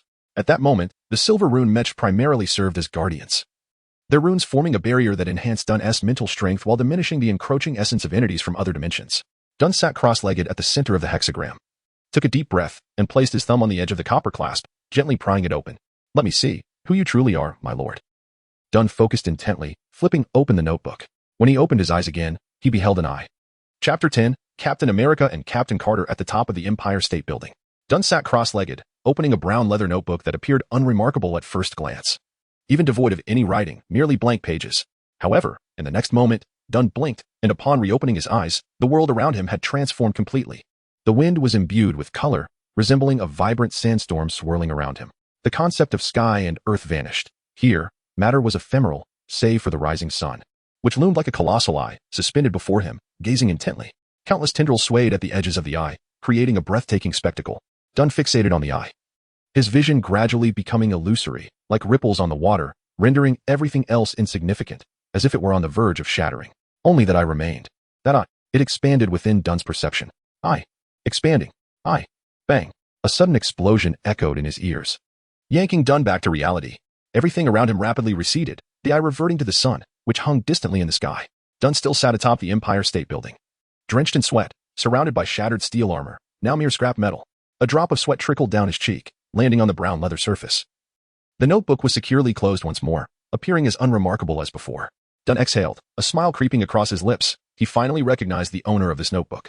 That enormous cyclopean eye, those bewildering, intertwining tendrils. The Lovecraftian entity, Shumagorath. It could only be him. Dunn had encountered this being in comics, a formidable foe, known for having slain Ancient One, with Doctor Strange repeatedly stumbling before it. He vaguely recalled having locked eyes with it just moments ago. How splendid. A great old one. If he were to vanquish it, the rewards should be immense, right? As Dunn indulged in these reckless thoughts, a familiar sound resonated in his mind. Gene Lock LV-10 activated. Dunn was taken aback. The Gene Lock had only reached LV-9 yesterday. He had gained over 200 points after slaying the Starks, equating to 1/10 of the experience bar. How had it suddenly filled? His gaze fell upon the Demon notebook, deep in contemplation. He recalled Ancient One mentioning that being observed by certain entities equated to undergoing a form of baptism, elevating both body and spirit. The Gene Lock, at its core, was an upgrade of mind and body. Focusing on the system interface, the rotating humanoid figure displayed. Gene Lock LV-10 progress bar, 0-3000. Simultaneously, a part of the humanoid figure flickered, indicating something awaiting unlocking. Dunn directed his attention there, and a line of text promptly appeared. Unlock, spleen, self-healing factor. Following the invulnerability to toxins and thermal vision, this was the third organ skill. Regardless, it was not entirely undesirable, albeit not excessively favorable. For being scrutinized by an old god not only implied elevation but also marked him as a target. However, from another vantage point, while such an occurrence would spell disaster for an ordinary individual, it could serve as an excellent opportunity for a mage delving into dark magic. After all, how could a mage be deemed competent if not targeted by demons? Dunn mused that he could now engage with other lords of hell, embarking on a path akin to that of the notorious Jakan. As the sun ascended in the distance, casting its morning light, Dunn stowed the notebook and resecured the brass clasp. For an ordinary individual, this was a death note. For Dunn, it was a richly filled tome of magic. In high spirits, he approached the edge of the Empire State Building, gazing down at the bustling streets below, and suddenly leaped. The wind howled in his ears, the intense sensation of weightlessness quickening his heartbeat. Just as Dunn was about to plummet to the ground, a shimmering golden portal unfurled beneath him. Dunn vanished, disappearing into the air as if he had never existed. Having resolved the matter of the Eye Demon, it was time to address the affairs of the Stark family. The first order of business was the funeral of Howard and Maria Stark. Dunn retrieved Howard Stark's body from the flames and selected a suitable burial site for the couple, opting for a modest gathering with only a few close individuals in attendance. Among them was Obadiah, Howard's dear friend, who temporarily took charge of Stark Industries following the couple's demise and would later usher Tony Stark into that fateful cave. Truly, without him, there would be no Iron Man. Of course, that was a tale from another universe. In this moment, however, everything had shifted due to Dunn's arrival. He would not enter that cave. He had crafted the armored suit 2 decades earlier. The funeral took place 2 days after Dunn acquired the notebook, and it was during this time that he first encountered Obadiah. Outside, the sky was overcast, a gentle rain falling. Obadiah arrived in a sleek black car, his blonde secretary holding an umbrella for him as he exited. Dunn bypassed certain formalities, directly notifying guests to attend the chapel for a farewell, followed by an immediate burial. Before addressing the inheritance matters, now standing beside 2 crystal coffins, Dunn gazed impassively at the bodies within, his thoughts adrift. A traveler, equipped with a system, orphaned. Could it be that I am the protagonist? Dunn stroked his chin. Tony, Obadiah approached, interrupting Dunn's reverie. Dunn glanced at him but chose to remain silent. Any impolite behavior at this moment would only be justified by his character and the sorrow of losing his parents. As Obadiah bid farewell to the remains, another figure arrived. It was the current director of S.H.I.E.L.D., accompanied by Captain Carter. Indeed, this universe boasted 2 captains. In 1943, Steve Rogers received the Super Soldier Serum, becoming the legendary Captain America, only to plunge into the sea during a battle against Red Skull. Years later, Peggy Carter, Steve's former love, was compelled to inject a mass-produced variant of the serum during a mission, becoming the renowned Captain Carter. As a founding member of S.H.I.E.L.D., Howard was now gray-haired, while Peggy Carter appeared capable of engaging in combat all day long. Yet, this was not solely attributed to the serum. In the days Dunn spent sorting through Howard's belongings, he came across Howard's diary from his youth, revealing that Howard was hardly a conventional individual. The diary detailed how, after the dual demise of Captain America and Red Skull, Howard retrieved the Tesseract from the Arctic ice, only to face a secret transfer orchestrated by remnants of Hydra during transport. In a desperate moment, Peggy injected herself with the new serum to thwart Hydra's attempt to summon tentacled horrors to Earth using the Tesseract. However, she was subsequently absorbed by it, only emerging 3 years ago. Yet, according to Peggy, it felt as though she had only spent mere seconds within. After perusing this account, Dunn felt increasingly bewildered by the chaos of this world.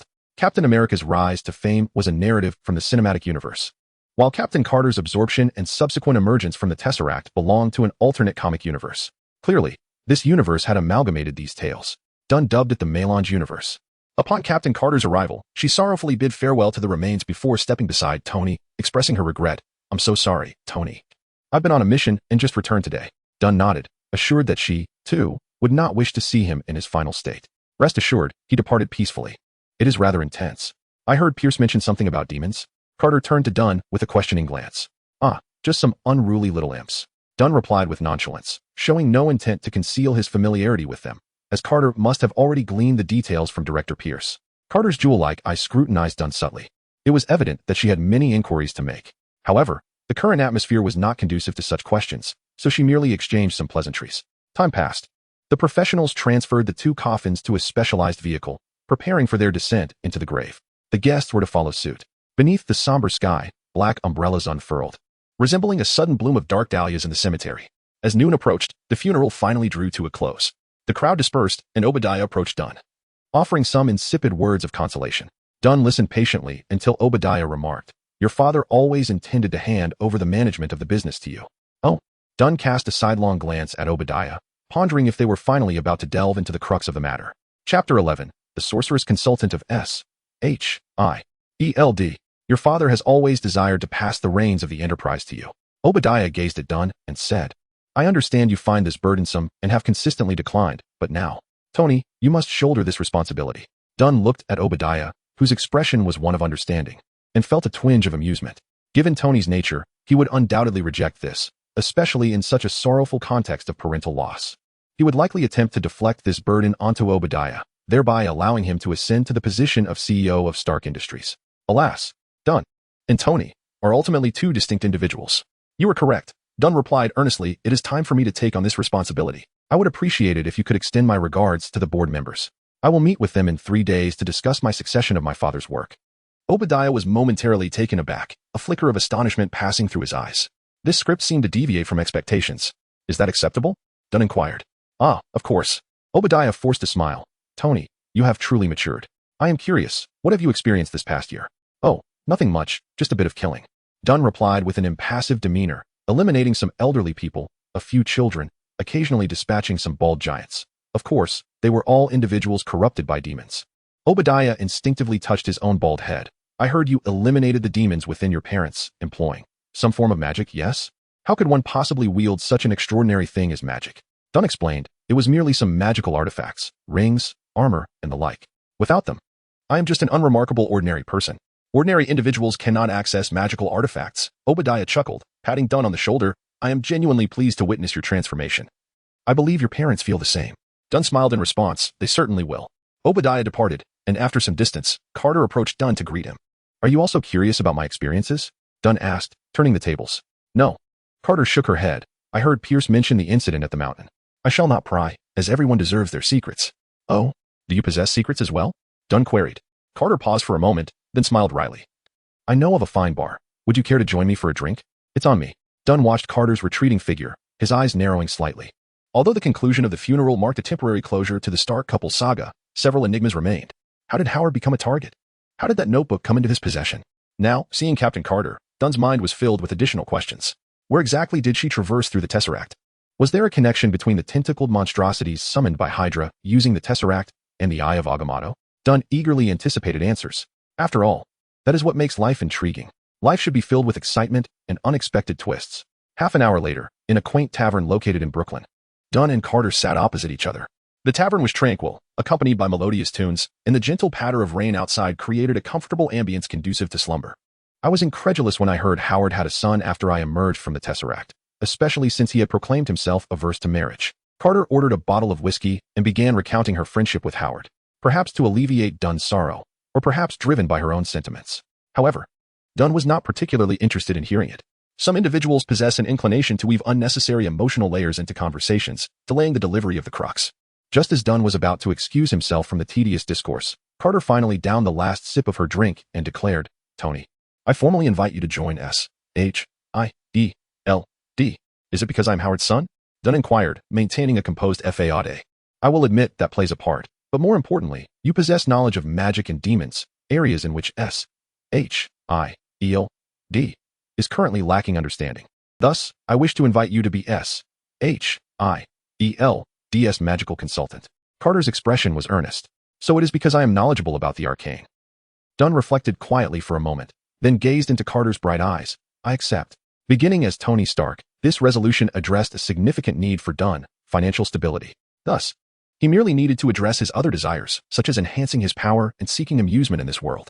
The reason for agreeing to join S.H.I.E.L.D. was not about full-fledged membership. Rather, as a consultant, it signified a cooperative relationship without a hierarchical dynamic. Dunn's agreement was also driven by a desire to unravel mysteries. The final enigma surrounding Howard's incident, along with his speculations regarding Carter, might be clarified within the confines of S.H.I.E.L.D. Upon exiting the tavern, the weather remained overcast, with a light drizzle persisting. After parting ways with Carter, Dunn strolled alone through the streets. Amidst the hustle and bustle, Dunn traversed the city's avenues, clad in a black trench coat and a black fedora. After a few turns, he found himself in a dead-end alley. With a flick, Dunn ignited a cigarette, placing it between his lips, tilting his head slightly to gaze at the torrents of rain descending from above. 6, 5, 4. Dunn listened to the footsteps, mentally counting down. As he reached one, several men hurried into the alley. Dunn turned to face them. There were 5 in total, dressed in dark trench coats and hats. Their hawk-like eyes scrutinizing Dunn with a professional air of menace. Dunn regarded them, and they returned his gaze. For a moment, neither party spoke nor acted. Were it not for the dead end behind him, Dunn might have thought he was obstructing their path. Perhaps he truly was in their way. At last, one of the men fixated his gaze upon Dunn's face, seemingly affirming something at that instant. He swiftly reached into his coat, drawing forth a firearm. The muzzle aimed directly at Dunn. The man began to pull the trigger, a simple motion, especially for professionals like him who had mastered the act. Pull the trigger. The bullet flies forth, and the payment is settled, all in one fluid motion. However, this time, something unexpected occurred. The man was utterly convinced he had pulled the trigger as usual and was certain he had activated the old revolver's mechanism. But instead of a bullet, what emerged was a flower, a vibrant, resplendent rose. Surprise. Dunn removed his deep black fedora, placing it against his chest, and bowed slightly, as if he had just concluded a splendid magic act. What is the meaning of this? The men exchanged glances, deciding to resort to more primal methods. They drew knives from their waists and raised them to strike at Dunn. Chatty villains, indeed. Dunn shifted his feet, his body deftly evading the sharp blades. "I admire your tenacity, but I find it rather impolite to attack without so much as a greeting. Wouldn't you agree?" The words echoed among the group. And within that fleeting moment, the 5 men had swung their blades at Dunn hundreds of times, yet each lethal edge narrowly grazed his attire. This defied logic. The assailants grew increasingly agitated, their veins bulging as they coordinated their efforts to corner Dunn against the wall. Thud! A sharp blade pierced Dunn's palm. Yet, the manner in which the knife penetrated appeared as though Dunn had deliberately reached out to touch the blade, intentionally inviting the injury. No, it was not merely a semblance. It was the undeniable truth. The man wielding the knife felt an immense force pressing down upon the tip of his blade, so powerful that he nearly lost his grip on the hilt. When the knife tip separated from his palm, it even bent slightly. Yet it merely left a faint red mark on Dunn's hand, failing to breach his defenses. With the activation of his genetic lock, Dunn's muscle density had increased significantly, especially now that he had unlocked the self-healing factor. A satisfied expression spread across Dunn's face. He felt at ease. It was time to conclude this. Suddenly, Dunn halted. As if he had grown weary of the game, a glint of sharpness flashed in his eyes, and his entire demeanor shifted dramatically. As the knife came swinging towards him once more, he no longer evaded. Instead, he reached out to meet it. His palm intersected with the blade, and he seized the assailant's wrist, then forcefully spun him around, toppling the other attackers before finally throwing him aside. In an instant, the alley was filled with wails of despair. Dunn dusted off his hands, approached them, and inquired with feigned warmth, "Who is your employer?" Chapter 12. Hell's Kitchen and the Board of Directors. The situation is rather predictable. Dunn has only recently descended from the mountain, and he hardly possesses any enemies. He has slain 2 of the I-Demon-S followers and seized its notes, which may incite the Demon-S wrath. However, it is unlikely to send mere humans to eliminate him. He also killed Mephisto's son, but the dark-hearted demon is solely focused on usurping Mephisto's position. If the old fiend were to learn that Dunn had helped him rid of his troublesome offspring, he would likely be overjoyed and invite him to hell for a drink. If not demons, then they are merely humans. At present, the only individuals whose interests Dunn might jeopardize are the aged members of the Stark Industries Board. With the Stark couple deceased, by the rules of inheritance, the company is to be passed on to Dunn, Yet, those powerful figures do not adhere to rules. Throughout his extensive demon hunting, Dunn has come to a profound realization. Power is the demon lurking within the hearts of men. Dunn confirmed his suspicions through the confessions of the criminals. He initially believed this group of professionals would be resolute, but in the end, after breaking over 30 fingers, 20 teeth, and 3 ribs, they divulged everything. Truly, they possessed no sense of contractual integrity. Dunn adjusted his attire and exited the alley. Since those old men were eager to deal with him, he felt compelled to reciprocate in kind half an hour later. Hell's Kitchen, a euphemism for a locale originally named Clinton, is so chaotic that it rivals the very kitchens of hell. Before even stepping into Hell's Kitchen, Dunn could smell a putrid stench. As he ventured deeper, he began to see fluttering plastic bags, puddles of stagnant water, graffiti-covered walls, and homeless individuals rummaging through trash heaps beneath those walls. In the distance, gunfire occasionally erupted, a hallmark of the mayhem that characterizes Hell's Kitchen. This area is devoid of legal constraints, a forsaken land. Here, the strong prey upon the weak. Firepower reigns supreme. This is the true realm of freedom. Dunn possesses property in this land of liberty, yet his purpose for visiting is not to return home, but rather to seek individuals, specifically, a select few. Dunn has some influence, such as those charming demon pets with whom he has forged contracts, and the formidable Steel Legion. Nevertheless, matters between humans are best resolved by humans themselves. It is simply a matter of fists against fists, blades against blades, bullets against bullets. Devoid of any extraneous elements, Dunn stepped into a bar, sheltering himself with an umbrella. Upon pushing the door open, a warm atmosphere swiftly dispelled the chill. In an instant, he sensed dozens of eyes fixated upon him. Most patrons donned cheap suits or leather jackets, puffing on cigarettes and exhaling clouds of smoke. Dunn, clad in a trench coat and a top hat, bore the appearance of a British gentleman. He removed his hat and approached the counter, placing it on the surface before extracting an expensive pocket watch from his coat, which he also laid down. Finally, he produced several large denominations of U.S. currency, arranging them in a straight line alongside the previous items. The gazes within the bar exchanged furtive glances, and the bartender approached Dunn, inquiring, "What can I do for you, sir?" Dunn gently tapped the table with his fingers and replied, "Call your boss over, and bring me a drink while you're at it. If you have something to discuss, feel free." The bartender leaned against the bar, regarding Dunn with scrutiny. "Is that so?" Dunn smiled and asked, "Are you familiar with Stark Industries?" Upon hearing this, some patrons expressed confusion over Dunn's inquiry, while others suddenly recognized his visage and whispered to the bartender, "He is Tony Stark." The bartender's demeanor shifted to one of gravity. "Mr. Stark, this is not a place for you. What gang do you belong to?" Dunn inquired. Clearly, this establishment was no ordinary bar. In a place like Hell's Kitchen, no common bar could survive without the protection of some nefarious organization. "What is it that you want?" the bartender asked, trying to maintain his composure. New York is home to numerous gangs, many of which dare not provoke the powerful, especially since Stark Industries primarily deals in arms. "I wish to hire you for a task," Dunn stated with a smile. "What?" the bartender replied, incredulous. "Are you certain you can authorize that?" Dunn pressed, and the bartender hesitated momentarily before sighing, "Please wait a moment." He directed the bartender through a side door, and shortly thereafter, a man emerged. "Mr. Stark, please accept my condolences," the man said as he approached Dunn. Although the Stark couple's funeral had been discreet, news of their passing had circulated widely. "I am John Fisk," the man introduced himself, indicating he was the owner of this establishment. The implication was clear. He was the decision-maker of this gang. "How may I assist you?" Fisk inquired. Dunn raised an eyebrow. Typically, gang leaders do not exhibit such courtesy. Even as the sole heir of the Stark family, Dunn found Fisk's demeanor excessively polite. "I have come to discuss a collaboration," Dunn said, collecting his thoughts. "I hope you can assist me in abducting a few individuals." Dunn spoke slowly and softly. Fisk's brow furrowed slightly after hearing this. "Mr. Stark, the individuals you mentioned are among the elite of New York's upper crust." Dunn met his gaze. "So?" Fisk clenched his jaw. "That will require additional payment." "Agreed," Dunn responded. Fisk, taken aback, said, "I haven't even specified how much."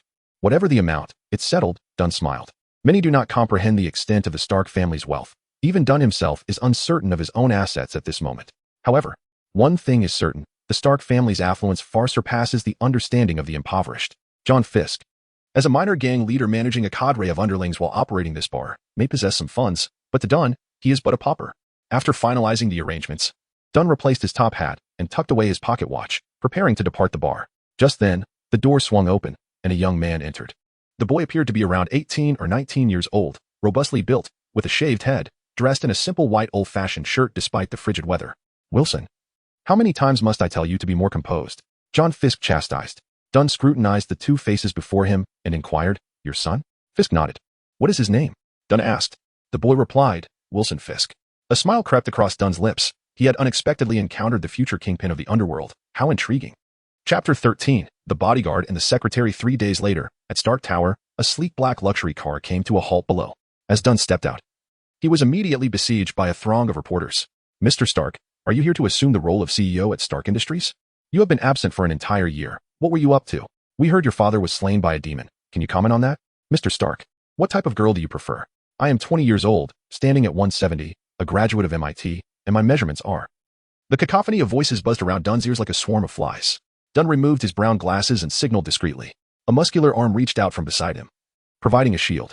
He had recently hired a new bodyguard named Wilson Fisk, who was destined to become the formidable Kingpin. Dunn recalled that in the comics, Kingpin only turned ruthless after his father's death, gradually ascending to the pinnacle of the underworld. Yet at this moment, he was merely a young adult.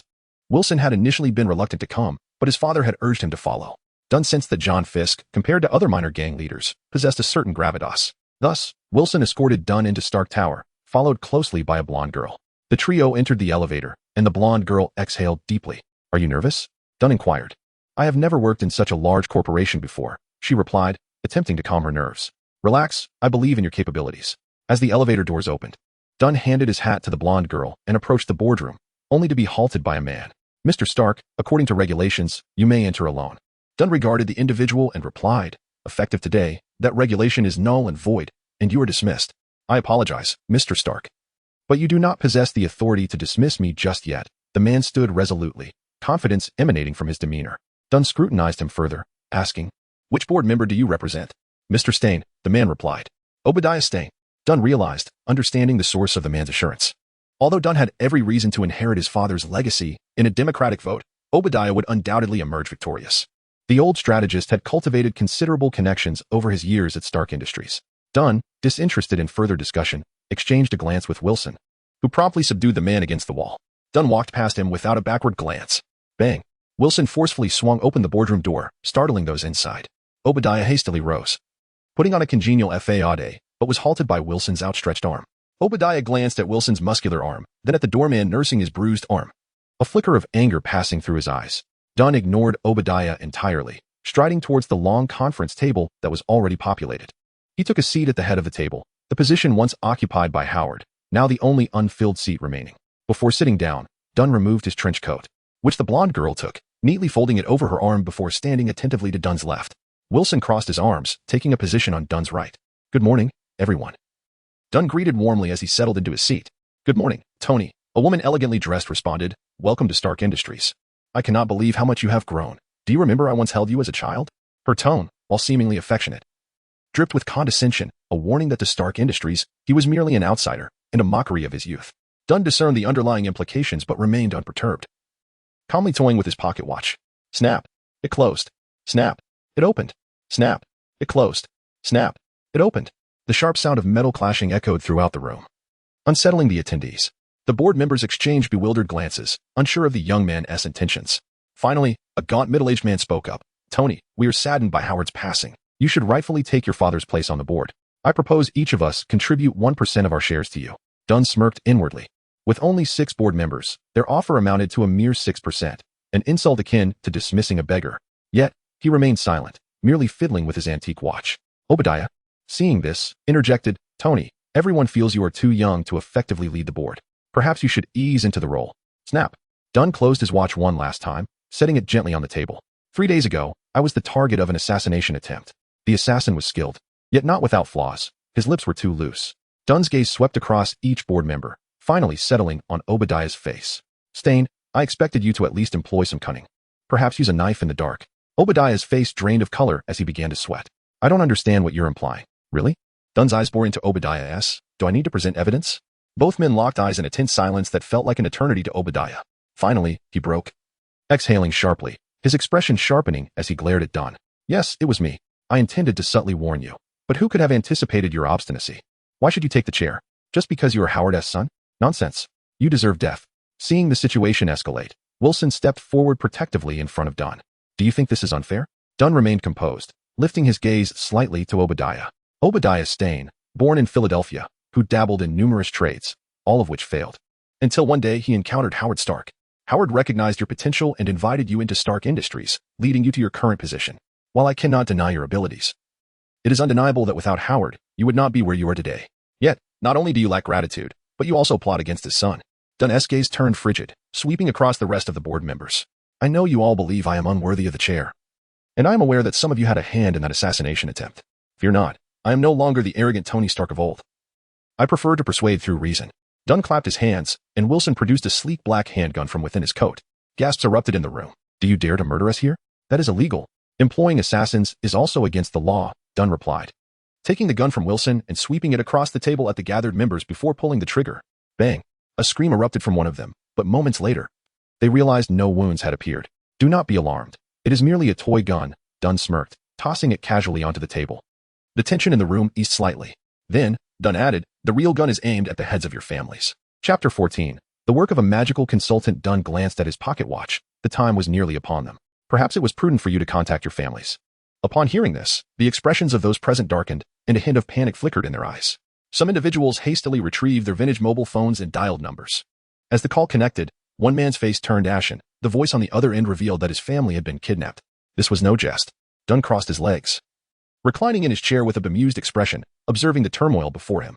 The shareholders were taken aback. The Tony Stark they had envisioned as an arrogant fool was, in fact, a rogue. Despicable.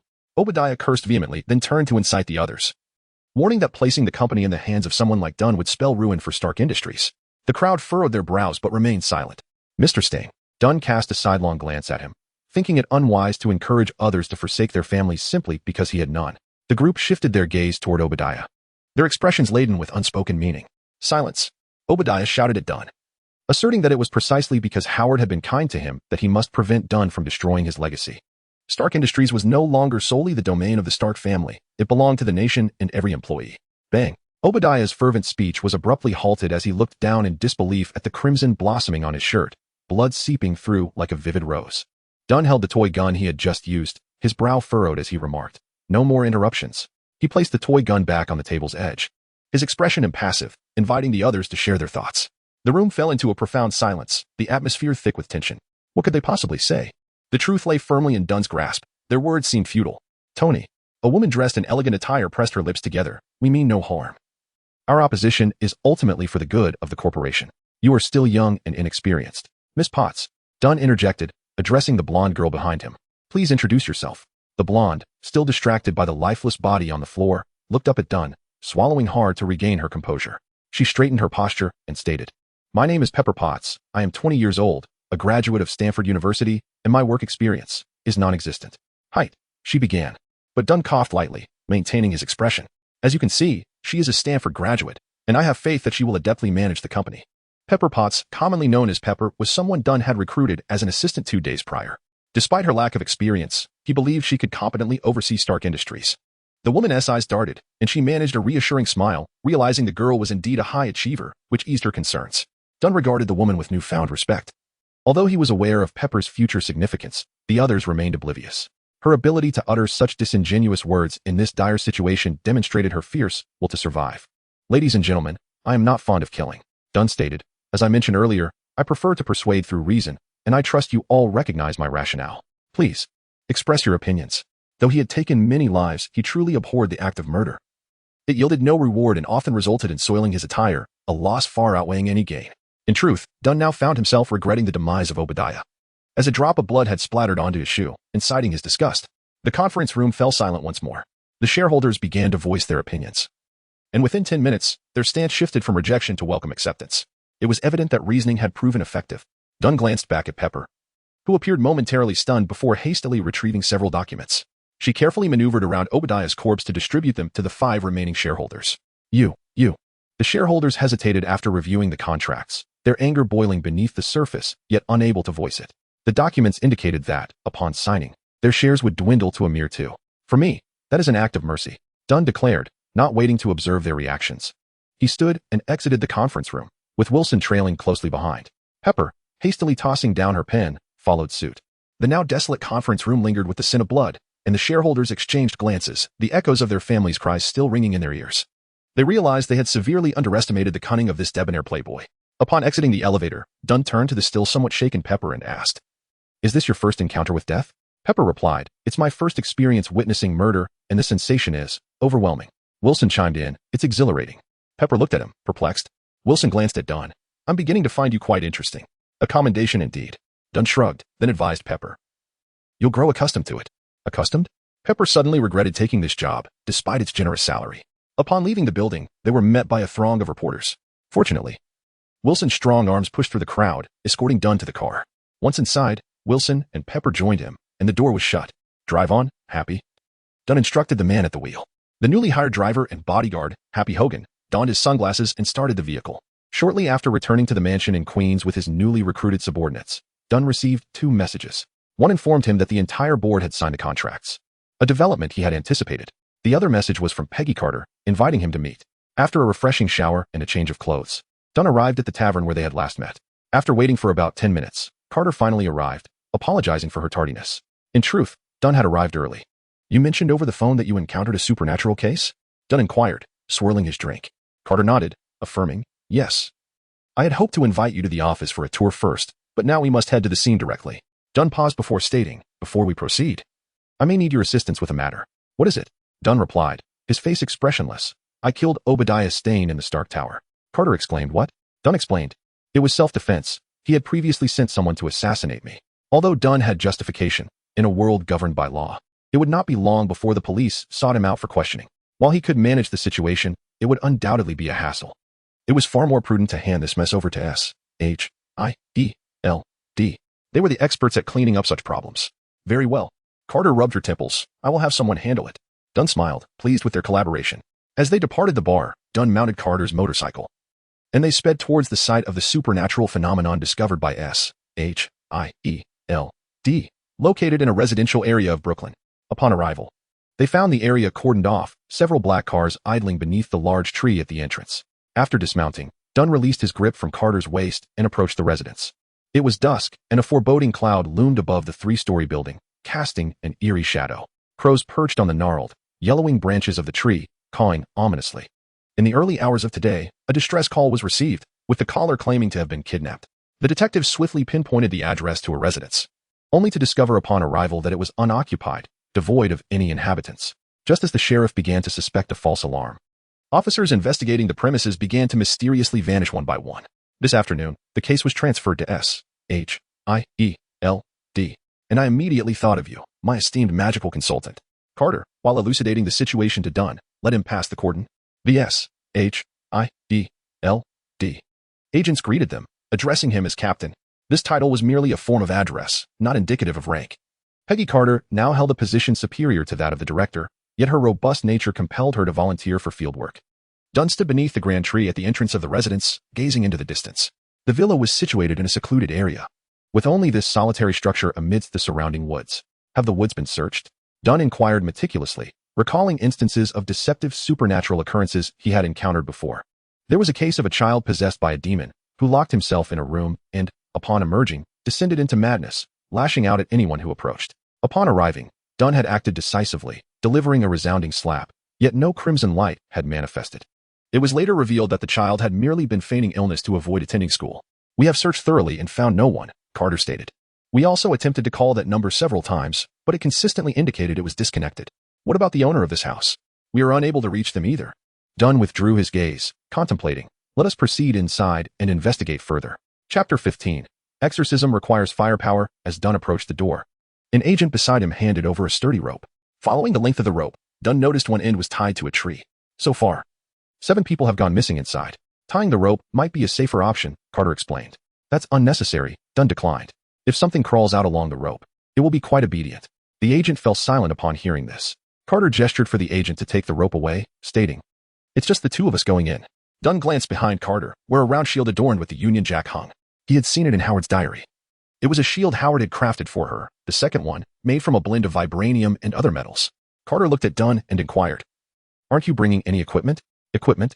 Dunn replied, I've read that exorcists typically carry a suitcase filled with crucifixes and scriptures. A suitcase? Dunn scratched his forehead. I have one too. He then donned a ring, opened a small portal, reached inside, and retrieved a silver and red suitcase. Let us go, he said, carrying the suitcase as he pushed open the villa's grand door. A chilling breeze rushed out, mingled with the scent of decay. The spacious living room came into view, furnished simply, with a winding staircase on one side. Dunn stepped inside, suitcase in hand, while Carter followed closely, scanning the surroundings. Did you find anything, expert? Nothing at all. Dunn shrugged. Aren't you going to use what's inside the suitcase? Carter kindly reminded him. Not yet, Dunn replied, glancing around as he approached several doors, opening them for inspection. Inside were ordinary rooms, devoid of anything unusual. Carter inspected other rooms as well, finding no anomalies. Have you encountered similar events before? Carter asked. To be honest, no. Dunn admitted. He had only been officially working for 6 months, and while his experience was limited, he had never failed in his endeavors. So do you feel confident? Carter suddenly expressed concern. Exorcism doesn't require confidence, Dunn asserted. It only requires one thing. What is that? Firepower. Dunn shut the door at the corner, turned, and ascended the staircase, stating, if I'm correct, this villa likely conceals a space similar to a pocket dimension. Those people may have been swallowed into another layer of existence. Suddenly halting, he glanced back to find the staircase empty. Carter had not followed him. Descending slowly, he noticed her absence within the vast room. She had vanished, without a trace. The once open villa door was now inexplicably closed. Intriguing, Dunn smiled, continuing his ascent. Upon reaching the upper floor, he found a long corridor lined with rooms on either side. He opened each door in succession, still discovering nothing amiss. Entering one room, he approached the window to look down. A crow perched on the large tree outside, and cars were parked beneath it while SHIELD agents patrolled inside and outside the cordon. Everything seemed ordinary. Thus, Dunn continued to the third floor, which also featured a corridor. Walking centrally, he glanced left and right. Suddenly, he looked up, pushed open a nearby door, and approached the window again. The tree at the entrance remained, but the SHIELD agents had vanished. It seems I've entered as well, Dunn pondered, reflecting on his earlier sensations, an almost imperceptible feeling, as if he had passed through a delicate barrier, nearly crossing a layer of air. Fascinating. Dunn grasped the suitcase and exited the room, noticing the corridor had dimmed. Flickering lights casting shadows while faint electrical faults crackled in the background. Turning back, he observed that the twilight outside had transformed into the depths of night. A slight smirk crept onto his lips. How utterly captivating. Releasing the suitcase, he stepped atop it, causing it to spring open, revealing mechanical components within. Dunn shed his trench coat, bent down, and slid his arms into the metallic sleeves, lifting it to his chest. The silver and crimson components unfolded like dragon scales, ultimately coalescing into the Mark V suitcase armor, one of the weaker armors in the cinematic universe. In this realm, Dunn had made some modifications. The suit was exceptionally lightweight, equipped with a palm cannon and chest cannon, yet lacking excessive armaments, while incorporating additional exorcism tools such as a UV light cannon, a silver spring knife, and crucifix knuckles. The pale eyes on the iron mask glimmered faintly as Dunn clenched his metallic fist, striding towards the dim staircase 10 minutes earlier. Peggy Carter was still on the first floor, examining rooms alongside Dunn. However, upon opening one door, Dunn's voice abruptly fell silent. Carter turned to find Dunn had vanished. The sunlight streaming through the windows had also dissipated. The entire villa was engulfed in darkness, with only a few flickering lights and chilling gusts of wind. Carter realized she had fallen into a trap. Although uncertain of its nature, she was undeniably ensnared. Drawing her circular shield from behind, she heightened her vigilance, calling out, "Tony? Tony?" Naturally, there was no response. Yet, she discerned other sounds, rustling noises, seemingly emanating from below. Carter approached the staircase, discovering a passage to the basement that hadn't been there moments before. Clutching her shield, she cautiously descended. The basement was exceedingly dim, but fortunately, Carter had brought a flashlight, its feeble beam piercing through the darkness, illuminating her path. The deeper she ventured, the louder the sounds became. Gradually, she discerned the unmistakable cries for help. Quickening her pace, she followed the source of the sound. The basement's layout was intricate, and after navigating a series of turns, she arrived at a rusted iron door. The cries were unmistakably coming from within.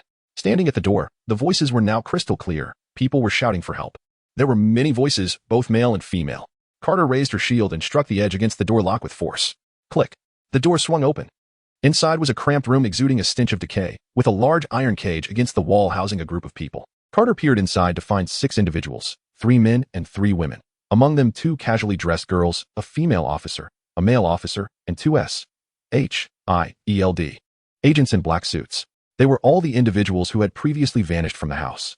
Chapter 16. The eerie basement within the confines of an iron cage in the basement. SHIELD agent recognized Peggy Carter. "Captain Carter, have you been captured as well?"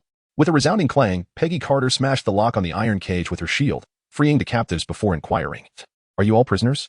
What captured you?" Until now, Carter had encountered no entities intent on her persecution, nor had anyone attempted to seize her. "A ghost," exclaimed a female officer, her voice trembling with terror. "This is the ghost's prison." Carter furrowed her brow as she turned her gaze toward the inky darkness beyond the door. Rather than hastily ushering everyone out, she stated, "It seems we must exchange information." Moments later, Carter gleaned vital details from the 6 individuals present. They were 3 distinct groups. H-I-E-L-D agents, detectives, and the original callers for help. Based on their accounts, Carter was able to weave a coherent narrative. It began with two casually dressed girls, sisters who, after an evening out, hailed a taxi to return home. Upon entering the vehicle, they felt an overwhelming dizziness and subsequently fell into a deep slumber. When they awoke, they found themselves in this villa, disheveled, with swollen skin and various degrees of pain. It dawned on them that they had been kidnapped and assaulted by the driver. Desperate to escape, they discovered the doors and windows were securely locked. Fortunately, they managed to dial emergency services, and while they were on the line, the signal abruptly cut off, leaving them stranded.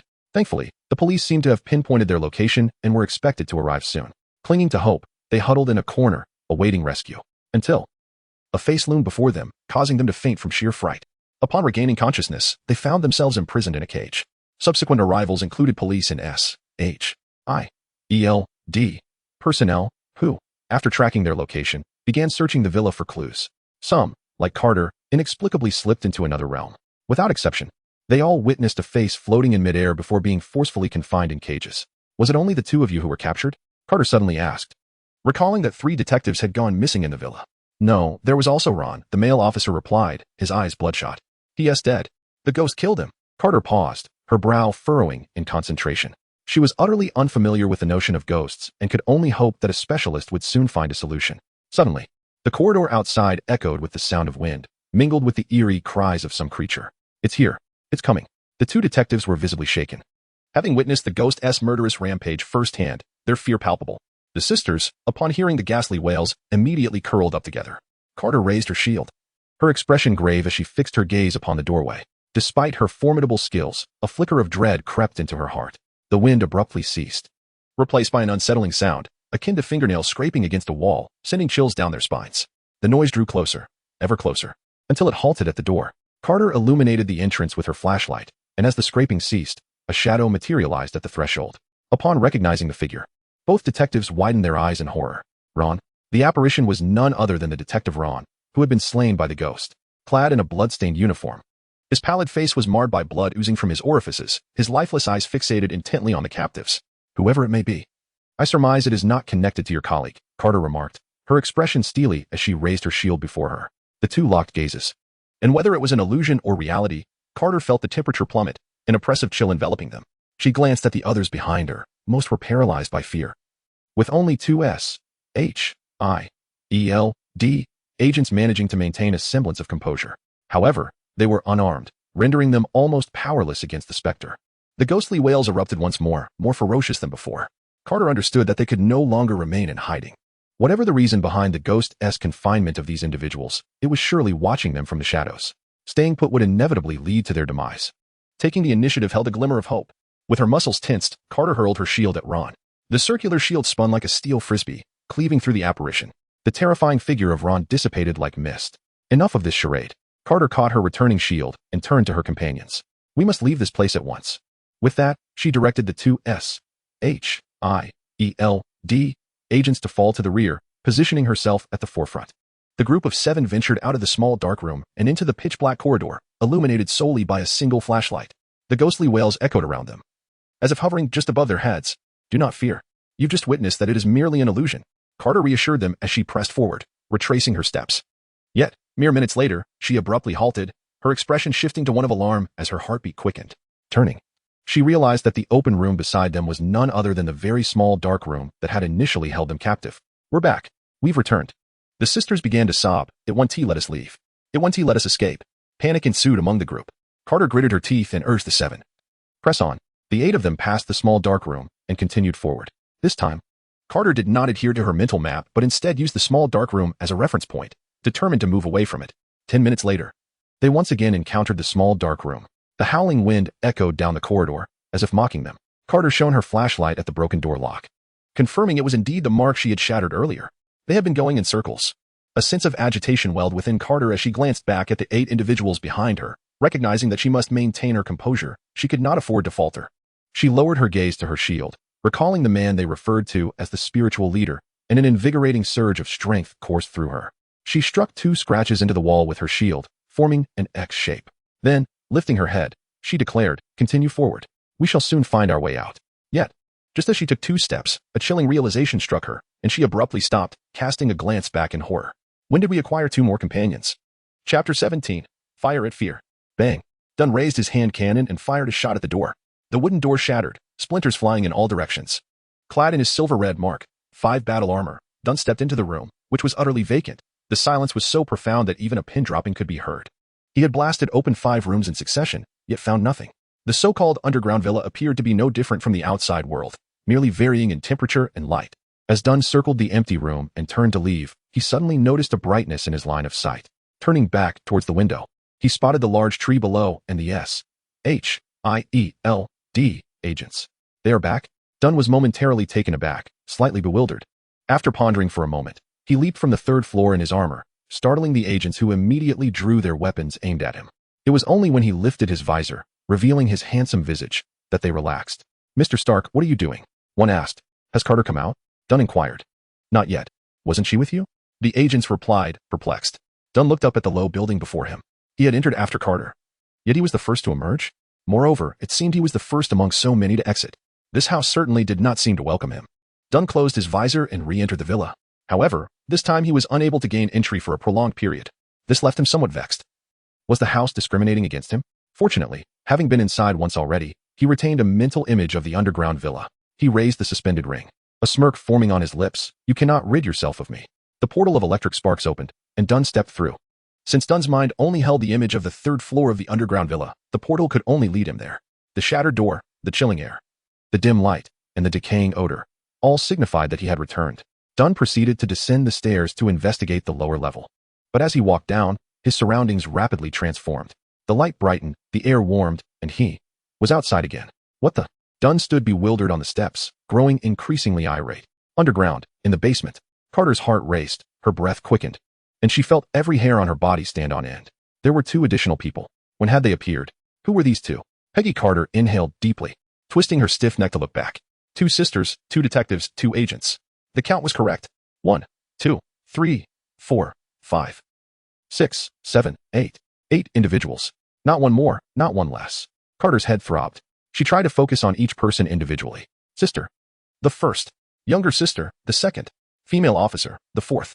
Male officer. The 5th. Agent A. The 7th. Agent B. The 8th. Carter felt her head splitting. She knew her perception was being altered, yet she couldn't change it. "Captain Carter, what's wrong?" An agent noticed Carter's distress. "We have 2 extra people," she replied, clutching her forehead. Upon hearing this, the already trembling hearts of the group began to sway precariously. Some looked around, trying to identify the 2 newcomers. Others shut their eyes tightly, too terrified to look up. There truly were 2 additional individuals. One agent also noticed, realizing that they should have been 7. Yet there were now 9. Strangely, despite the increase in number, the composition remained unchanged. Whether it was an illusion or psychological effect, Carter felt the cacophony of wails growing louder around her, and she even discerned blurred shadows flitting through the air. Clenching her fists, she was utterly at a loss. Faced with Hydra and the Nazis, she could engage them for an entire day. Yet now, she didn't even know where her enemies lay. Her mental state on the verge of collapse. Indeed, mental assault was terrifyingly potent. "Captain, what should we do now?" An agent cast a questioning glance at Carter. What to do? The most pressing issue was that Carter herself did not know. This delved into her realm of ignorance. Who were the 2 extra individuals? Would they pose a danger? What did the hidden specter intend? The 2 sisters in the group had already begun to weep, their cries lost amid the howling winds. Carter's mind was a tumult of confusion. She felt she should never have brought this group outside. Remaining in the cage might have been safer. Unaccountably, she raised her flashlight toward the large iron cage in the small dark room. Just a glance sent a chill through her veins. Inside the towering 2-meter cage, the door was tightly shut, and several individuals were curled up. 2 sisters, 2 detectives, 2 agents, and herself. How could this be? Carter felt her sanity plummeting, her scalp prickling. A group of identical individuals were locked away in the cage. That is, us. Others also gazed at the scene within the cage. Fear took root in everyone's hearts, proliferating like locusts. How could this happen? We are still in the cage. We have never truly exited? How could it be? Who are we now? The fakes. This must all be a deception. Unexpectedly, the first to break was the male detective. He began to scream madly at the cage. Carter watched him, her brow furrowing deeper. The detective's face turned ashen. Blood oozing from his eyes, nostrils, and mouth, much like the initial Ron. Despair loomed like a massive thundercloud, suffocating everyone. Suddenly, Carter lifted her head. Amidst the wailing and terror, she discerned other sounds. Explosions, coming from above. Initially faint and unclear, they crescendoed into a series of detonations that shook the basement. What was happening? Spirits. The malevolent spirits have come. We are doomed. I do not wish to die. I do not wish to die. Mother, save me. People began to scream, but only Carter noticed that the howling winds around them were gradually diminishing, retreating. Boom. With another tremendous explosion, silence enveloped the world. The howling had vanished entirely. It was as if the calm before a storm. Carter suddenly fixed her gaze on the corridor, hearing footsteps approaching them. It sounded like someone was wearing iron shoes, advancing step by step, ever closer, ever closer. Finally, light burst forth from the darkness. As the armored figure emerged, the hard, cold visor lifted, revealing a handsome face. So, you were here all along. It was worth my cannon fire. Chapter 18. Deception and Fear. It is widely acknowledged that all fears stem from a lack of power. Should one still feel fear? It must undoubtedly be due to insufficient strength. Just moments ago, after Dunn had ascended and descended the stairs numerous times, he finally reached the conclusion that this house feared him, or rather, the entities within this house were terrified of him. Hence, they had continually expelled him. Following this realization, Dunn commenced a relentless barrage with the Mark 5. Each time the house ejected him from the inner realm, he would re-enter through the portal, repeating this cycle until the master of the house appeared to have exhausted all means and strength, allowing Dunn to storm into the basement. Oh, so you're here. Dunn released his steel armor, revealing his handsome visage as he approached several individuals. Upon seeing him, Carter felt an overwhelming sense of relief wash over her, exhaling deeply as her body nearly succumbed to weakness. You finally arrived. The master of the house had been rather cunning, delaying matters slightly. Dunn's gaze shifted from Carter to another unconscious version of her confined within an iron cage, raising an eyebrow as he inquired, "What happened to you? What is going on?" Carter urgently pointed at the crowd within the cage. "Who are they?" "They are you," Dunn replied flatly. "To be precise, they are your physical forms." "What?" Carter was taken aback. "In simple terms, your souls have been displaced." Dunn snapped his fingers, and the armor upon his body fractured, stepping forward while leaving the armor behind, seemingly demonstrating what it meant to be disembodied. Although the model of the suitcase armor was merely Mark 5, with the enhancement of magic and Dunn's transcendent understanding, this armor could detach itself from him, relying solely on mental command. The entities within this house were ineffectual. They merely employed tricks to instill terror in others. The greater the fear, the more power they could exert over people. Dunn turned his gaze to a male police officer bleeding from all 7 orifices, noting that he was likely the most timid among them, having been assimilated by the house spirit over time. Dunn raised his arm, and the Mark 5 mirrored his movement, releasing a blast that obliterated the officer. He cannot be saved. Dunn lowered his arm, surveying the remaining individuals. You still have a chance.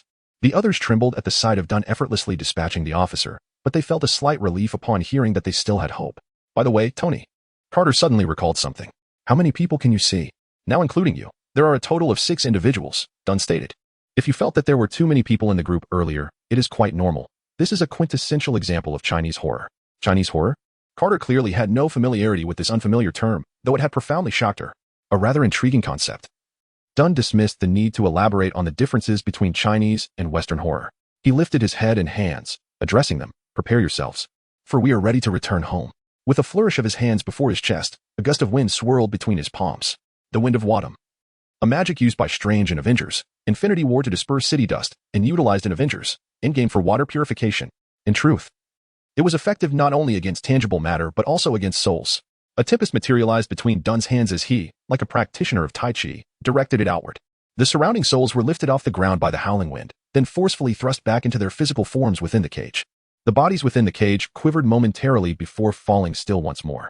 Next, they would remain unconscious for a while. Dunn donned the hovering ring, conjured a portal, and summoned the wind again to transport them away, leaving himself alone in the dark. With a gentle closing of the portal, the confined basement was once again shrouded in darkness, illuminated solely by the glow of the Mark V's reactor. Dunn turned to face the pitch-black corridor, a faint smile gracing his lips. Little ghost, Daddy has arrived. The eerie sound of wind howled through the corridor as Dunn strolled leisurely into the profound darkness. The wailing cries of spirits echoed once more, yet this time, the source of the sound seemed markedly different. If the previous sounds were intended to instill fear in Carter and the others, now it seemed the source itself had begun to tremble with dread. The hidden ghost had indeed begun to fear. It had existed within this house for many years, once a master of the dwelling. But after a failed business venture led to its hanging suicide, it remained trapped here. Subsequently, a deceitful agent concealed the tale of the death, selling the house to others. Over the years, the ghost had encountered 4 previous owners, having dispatched the first 3. After becoming a ghost, it discovered the house's uniqueness, granting it access to another layer of space, akin to a mirrored realm, albeit restricted to the confines of the house, thus establishing its dominion. It instilled terror in its owners, and the deeper their fear, the more power it could wield, ultimately absorbing their souls to augment its own strength. Yet, after eliminating 3 owners, it suddenly realized that if this house were to be deemed haunted, fewer people would come to inhabit it.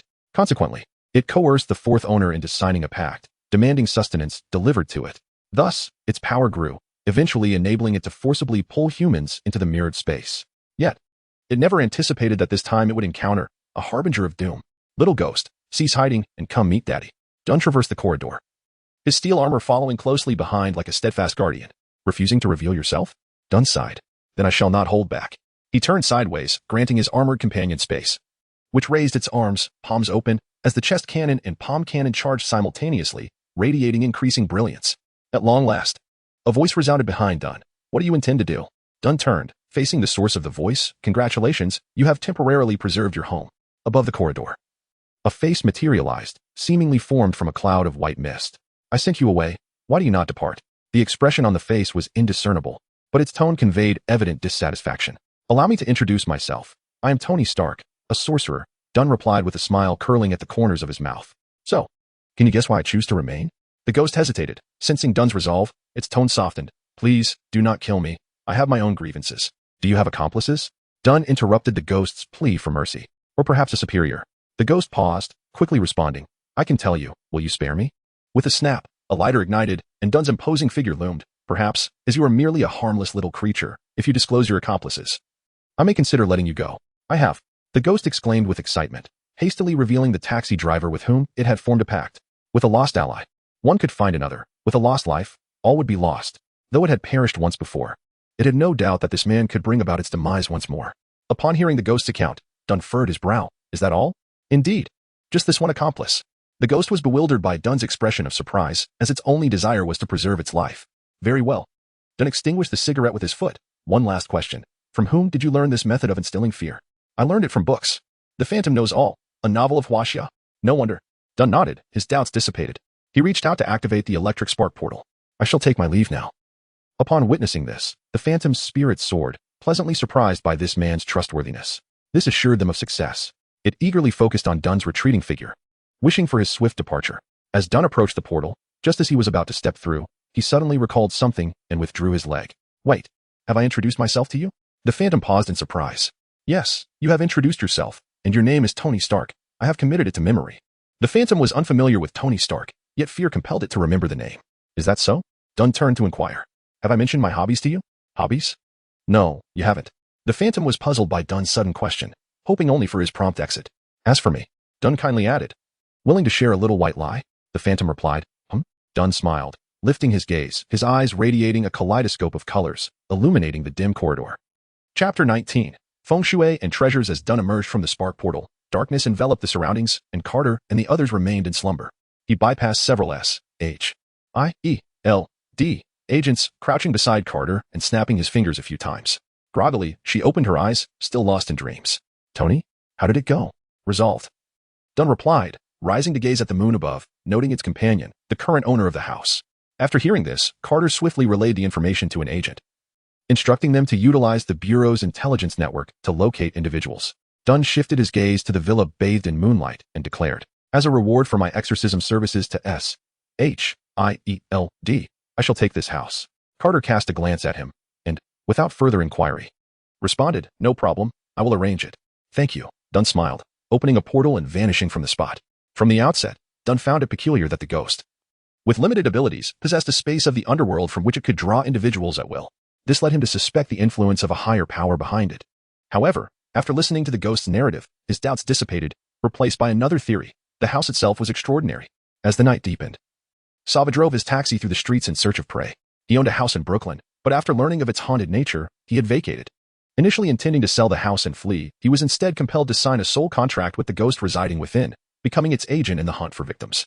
However, he did not seek prey without gain. He often pursued attractive or wealthy targets, reaping some benefits in the process.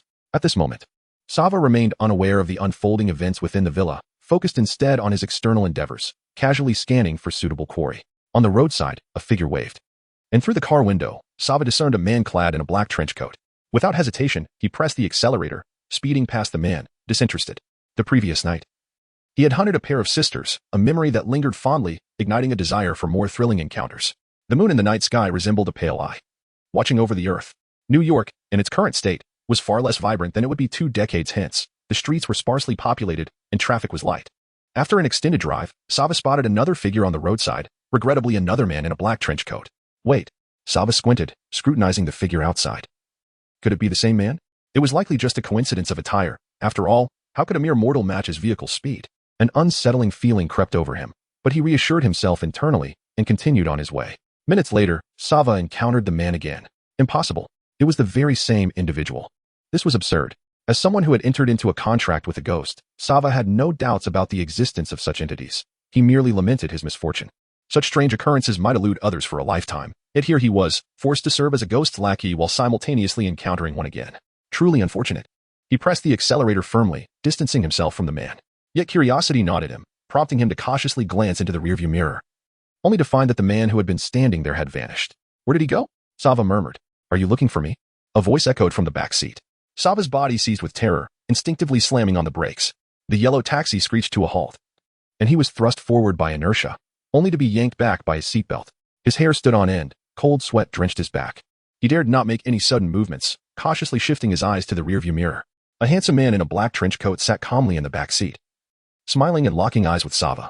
The returns from these insignificant catches were woefully inadequate. He needed to seek out more formidable demons to hunt.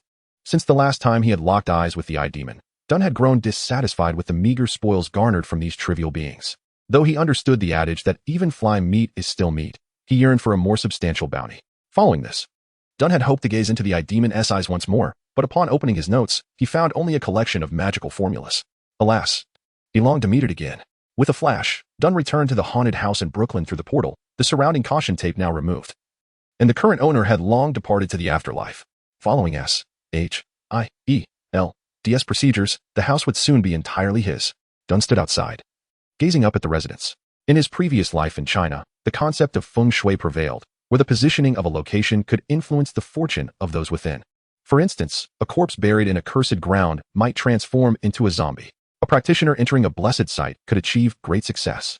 Although the worlds differed, metaphysical practices and magic bore some similarities.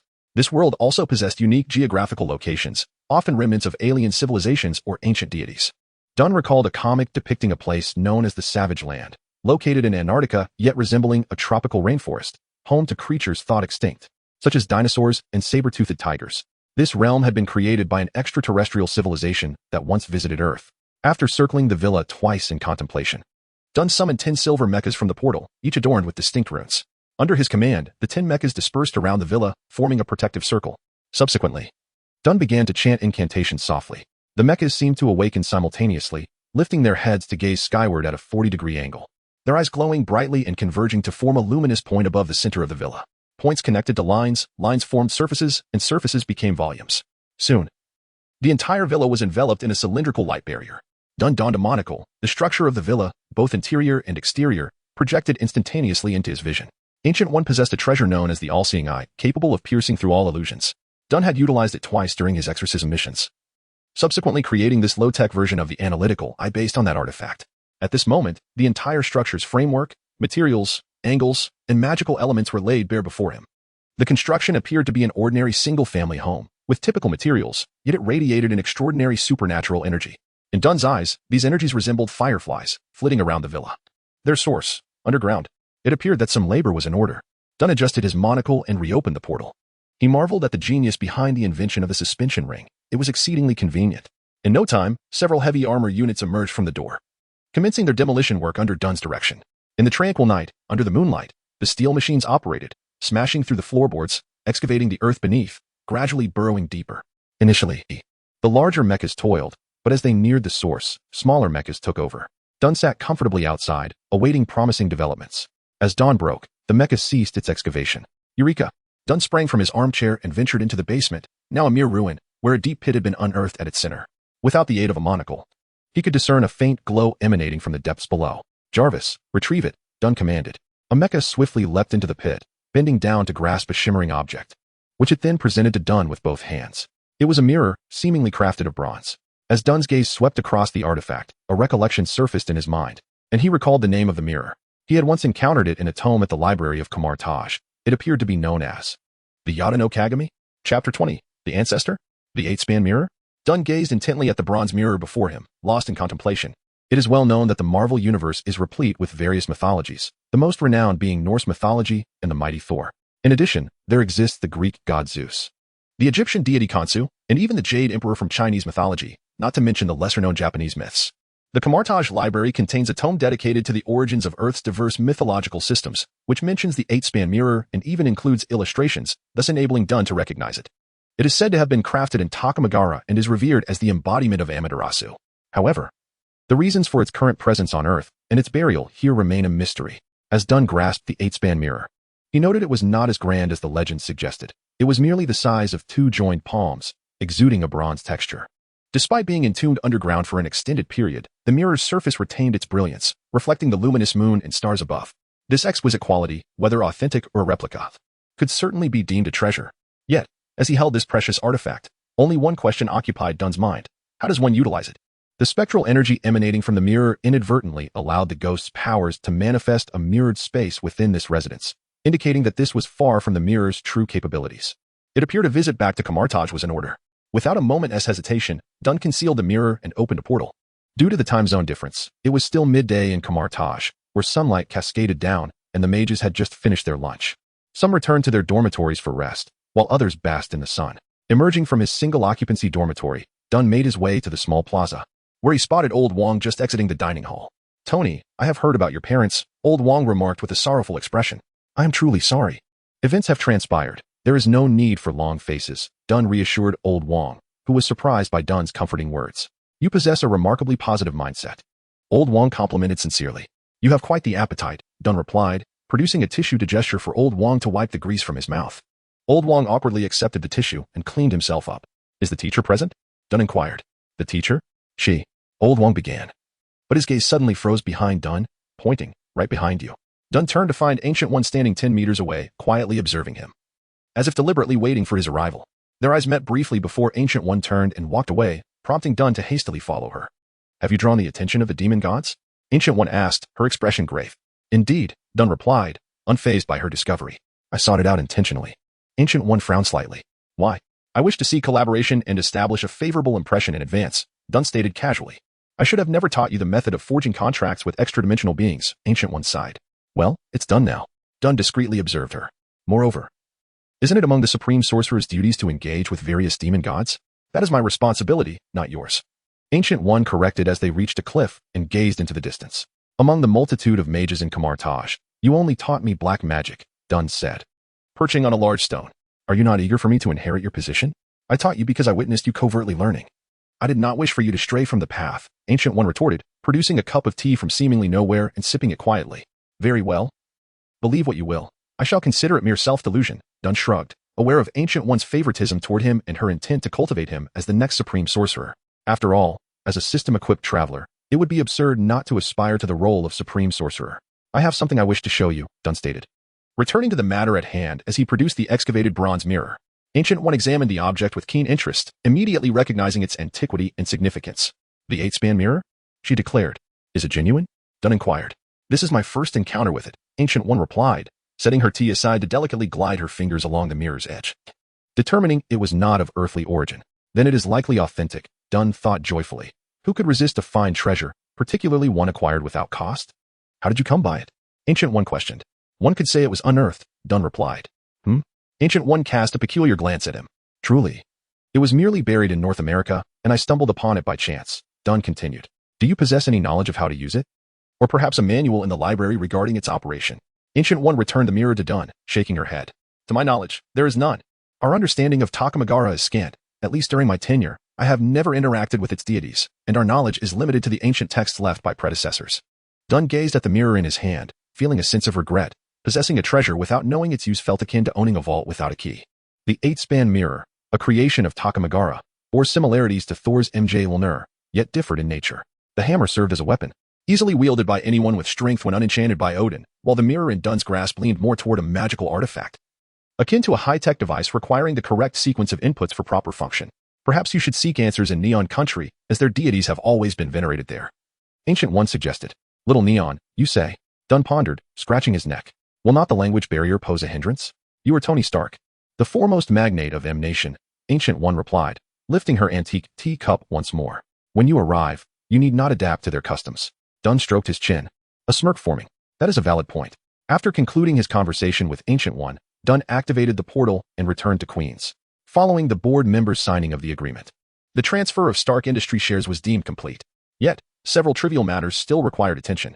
Lacking proficiency in such affairs, Dunn enlisted the assistance of an adept graduate, Miss Pepper Potts. At that moment, this Stanford University alumna was overwhelmed, staring at a table piled high with contracts. Is it truly that difficult? Dunn inquired, approaching her from behind. Mr. Stark, Pepper wiped the sweat from her brow. Do you genuinely believe I possess the capability to manage Stark Enterprises on your behalf? Absolutely. I have faith in you, Dunn replied, drawing nearer. What troubles you? Have you encountered a dilemma? It is quite challenging. Pepper lamented, her expression despondent. Not merely difficult. This is akin to a cataclysmic disaster. While she was indeed a high-achieving student, her utter lack of work experience was painfully evident. She recalled the day she was turned down by a company, walking dejectedly down the street when a luxury car halted before her, informing her she had been hired by another group, Stark Industries. Upon hearing that name, she felt bewildered. Was fortune truly smiling upon her? Furthermore, she had never even applied. Thus, in a daze, she entered the car, met the young heir of Stark Industries, and unknowingly signed a contract, becoming Tony Stark's assistant. Initially, she had maintained a cautious and rational demeanor until Tony Stark revealed her salary, at which point she was utterly captivated. Yet, reality proved that she had vastly underestimated the complexities of her new role. She initially believed that Tony Stark was drawn to her beauty, which led him to hire her as his assistant to manage his daily affairs. However, she soon found herself thrust into a chaotic board meeting. The idea of entrusting a fresh graduate with the management of such a vast enterprise was already astonishing, particularly given that the organization's highest leader had just passed away, leaving the board in disarray. The situation was catastrophic from the outset. Even Pepper Potts contemplated resigning. Oh, and then Dunn suddenly remembered something. He pulled out a note and handed it to Pepper. This list contains individuals who were confidants of my father within the company. You may wish to speak with them. Pepper accepted the note, which bore the names of some legendary figures in the realm of corporate management, several of whom she had encountered in her textbooks. Among them was Howard Stark, a true legend. Pepper lifted her gaze to her employer, sensing that, given his temperament, he too would inevitably become a legend. A legend known for single-handedly driving Stark Industries into bankruptcy. What are you staring at? Dunn noticed Pepper lost in thought. Nothing, she muttered, lowering her head in embarrassment.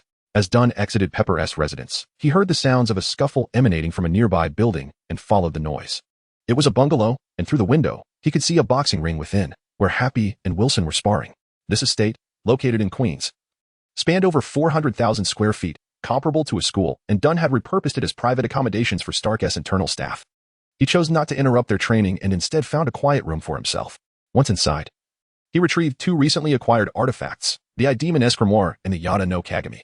The former had become Dunn's magical tome after a mere glance with the Eye-Demon, containing a plethora of peculiar spells. The latter, though capable of influencing the physical world simply by being buried, could only unleash its full potential with the correct incantation. After conversing with the Ancient One, Dunn resolved to visit the Neon Nation in a few days. However, having never been there before, he could not use a portal and would have to fly. There was no rush though. Setting the two artifacts aside, Dunn crossed his legs, rested his hands on his knees, held his breath, closed his eyes, and began to meditate. This practice was a means of enhancing his spiritual power. He focused his mind, then allowed it to disperse completely. It felt as if his body and spirit were immersed in chaos. Void, abstract, labyrinth. All elements enveloped him. Akin to a cocoon, his soul nourished itself within. Suddenly, an eye opened amidst the void. Dunn was startled, wondering if he had locked eyes with the Eye-Demon once again. Yet, he had not even used the grimoire. Quickly, he discerned that the entity before him was not the Eye-Demon, as it was accompanied by 5 other eyes. More precisely, 3 pairs of eyes, and 3 faces behind the eyes. In an instant, it shattered Dunn's meditation. Back in the estate, Dunn opened his eyes, slightly furrowing his brow. Had he just seen his ancestor? Kamar-Taj. The Ancient One sat cross-legged, a subtle smile gracing her lips. The room was empty. Yet she appeared to be engaged in conversation with someone unseen. She spoke. This is the heir I have chosen. This child will be the finest among us. I believe in him, and I ask for your blessings upon him. Chapter 21. The Onmyoji of Neon Nation in the capital of Neon Nation. A magnificent private jet has landed on the tarmac. Inside the cabin, Dunn, drowsy, is roused by Pepper, who informs him of their arrival. Stretching, Dunn gazes out the window. Surrounding the edge of the tarmac is a fence, beyond which stands a group of formally dressed individuals, prominent figures of this country, awaiting the arrival. A week has elapsed since he last encountered the Master. Dunn is convinced that the figure that appeared in his mind that day was indeed the Master. For he distinctly recalls 3 faces, a gentle and beautiful female visage, a man with elongated cheeks, and a beastly countenance. The Trinity of Ashanti. Its members include the goddess of light Ashit, the first supreme sorcerer Agamotto, and the outer god Hogarth.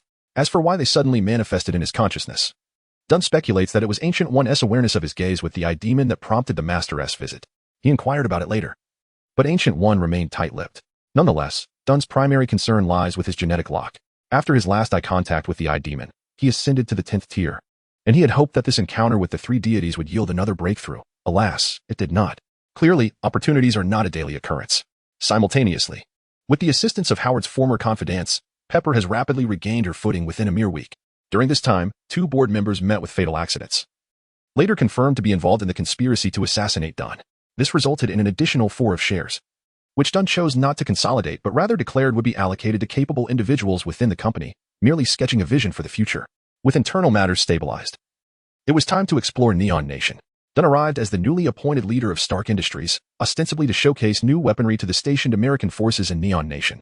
Although the historical timeline of this Marvel universe diverges from what Dunn was familiar with, one truth remains: shortly after the conclusion of that war, the Cherry Blossoms became subservient to the Americans.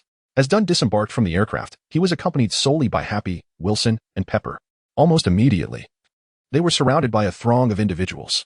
At the forefront stood the commanding officer of the American soldiers, flanked by a group of local dignitaries, politicians, and business moguls. Despite Dunn's nominal purpose of weapon demonstration, he represented Stark Industries, and the Neon Nation was eager to curry favor. However, Dunn knew they were also keen to catch a glimpse of Stark Industries' latest innovations. Happy and Wilson formed a protective barrier around Dunn, whose expression remained inscrutable behind sunglasses. Relishing the warm welcome from the crowd, Pepper, timidly hiding behind Dunn, clearly had not encountered such grandiosity before. "Mr. Stark, please step into the vehicle." A leading officer gestured towards a jeep. As Dunn approached the vehicle, a short, mustachioed man hurried over, exclaiming, "Mr. Stark! Mr. Stark!" Dunn glanced around, initially seeing no one. Lowering his gaze, he found the source.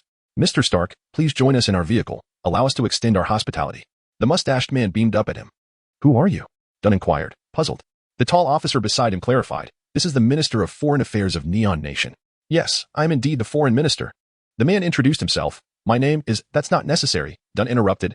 "I have a weapon demonstration to conduct this afternoon and lack the time for formalities. However, I will be staying a few days afterward. We can discuss then." Initially crestfallen, the mustached man soon brightened in his eyes. A partial refusal was still a form of agreement. "By the way," Dunn suddenly recalled, turning to survey the faces around him, "everyone is welcome to attend the weapon demonstration this afternoon." His words elicited a flurry of exchanged glances. The tall officer frowned slightly. "Mr. Stark, that may not be appropriate." "What's inappropriate about it? The weapons are meant to be displayed. It's merely a matter of timing. Some will see them first, others later." Dunn replied with a broad smile as he climbed into the jeep. Before long, they arrived at a military base. After disembarking, Dunn and his companions ventured deeper into the facility. Along the way, they encountered various robust soldiers. Most did not recognize Tony, though a few did. However, their impressions of Tony Stark were still rooted in the image of a reckless, wealthy heir. "Is that Tony Stark? What is he doing here? Who knows?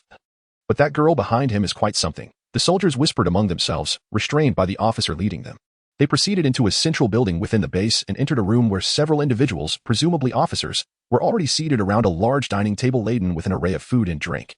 Wilson, having grown up in the underworld alongside his father, was momentarily taken aback by the lavish spread, despite the rich meals he'd enjoyed while working under Dunn.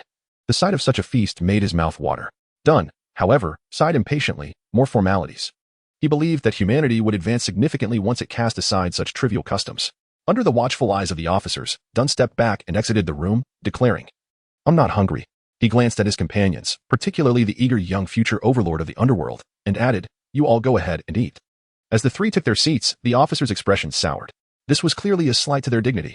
Consequently, as Dunn turned to another room, the officers quickly concealed their smiles and departed. Just a spoiled heir riding on his father's coattails, putting on airs. In the vast banquet hall, only Dunn's 3 companions remained.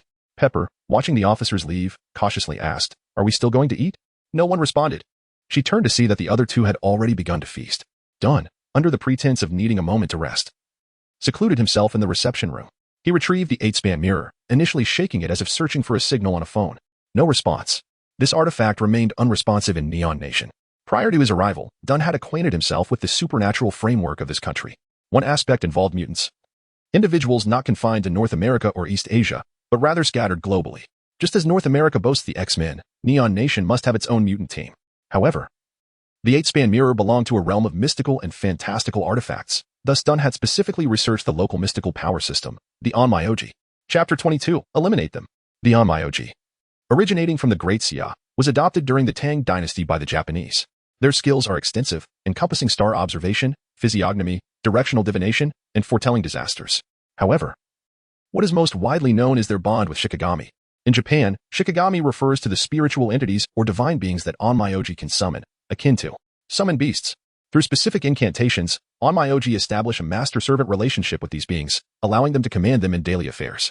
To be honest, when Dunn first encountered this information, he was taken aback, pondering the myriad elements woven into this universe. In summary, Dunn's journey had two objectives. One was to seek the Onmyoji hidden beneath the neon night, and the other was to find the Emperor. According to legend, the Yata no Kagami is the embodiment of Amaterasu, the sun goddess, who is the ancestor of all emperors and royal family members. Ancient One had provided Dunn with some assistance regarding the Onmyoji path. She mentioned having known an Onmyoji in the past, although she was uncertain if that individual was still alive. Nevertheless, she provided Dunn with an address, encouraging him to try his luck. Dunn considered visiting after the afternoon event concluded. Suddenly, amidst his contemplation, a piercing scream erupted from outside. It was Pepper. Dunn stepped out to find a throng of soldiers gathered at the entrance of the banquet hall. Immediately, he sensed something amiss and approached with a stern expression. Upon seeing Dunn, the soldiers parted to make way for him, though their faces bore mocking smirks. A glance around revealed only soldiers, devoid of any officers. What was going on? As he reached his three companions, Dunn had already surmised the situation. Happy quickly explained, "We were having dinner when this group barged in, demanding to take Miss Potts away." Dunn stood resolutely with his companions, surveying the soldiers' faces. They stood tall, disdainfully eyeing the four of them, resembling wolves encircling their prey. "Do you know who I am?" Dunn asked, his expression unyielding. "Tony Stark, the most renowned heir of M Nation. I've seen your tabloid articles." One soldier jeered. "And do you know why I am here?" Dunn continued, remaining composed despite the predatory glare of the soldiers. Indeed, such a trivial affair warranted no chaos. Dunn even felt calm enough to consider having a bowl of rice with the dishes on the table. This was beginning to pique his interest. The soldiers, witnessing Dunn's demeanor, felt an inexplicable surge of anger. Bullies thrive on seeing their victims grovel, and when confronted with indifference, they often become enraged. "Stop pretending, kid. I know you're here to showcase Stark Industries' new weapons. Don't think your wealth makes you invincible. Every one of us has seen battle." At this proclamation, the soldiers erupted in laughter. Wilson, with his fiery temper, rolled up his sleeves, ready to engage the soldiers, but was restrained by Happy, who glanced at Dunn and whispered, "Stay calm. Wait for the boss to speak." Dunn looked out the window, perplexed by these individuals' audacity to speak so boldly to him. Although this version of Tony Stark was young and not particularly well known, he represented Stark Industries. Surely, they couldn't be this foolish. Such a commotion would not escape the notice of any nearby officers. He chuckled inwardly. These individuals, accustomed to their privileged lives, truly believed themselves to be the masters. Dunn's expression remained impassive as he addressed them. "So, you believe that I am simply a pretty face with wealth? A mere soft target? Indeed. A pretty boy like you wouldn't even be worthy to carry our shoes if you weren't born into the Stark family." Came the taunting laughter from the crowd. Initially, they may have been drawn by Pepper's beauty, thinking that, since Tony Stark was on their turf, they could bully one of his underlings without consequence. But as the banter escalated, their words grew increasingly outrageous. Dunn's keen gaze swept across the soldiers. "Is this how you all truly feel?" The soldiers exchanged glances, and some perceptive ones began to sense that something was amiss. They were insulting the man before them, yet he seemed utterly unfazed. His demeanor and eyes far from that of a frivolous playboy. This gaze resembled that of a seasoned warrior, one who had taken countless lives. "Hey, stop pretending." A burly soldier stepped forward. "Let us have our fun with the beauty behind you. Don't worry, we'll return her afterward." As he spoke, he lunged forward to push Dunn aside. In his estimation, while Dunn appeared fit, he paled in comparison to the battle-hardened soldiers. Even if he had some muscle, it was merely superficial. So, the soldier expected to push the young man against the wall, eager to see how he would react. Yet the next moment defied all expectations. The soldier felt as though he were attempting to shove against an impenetrable wall. No, not a wall, but a mountain. What is happening?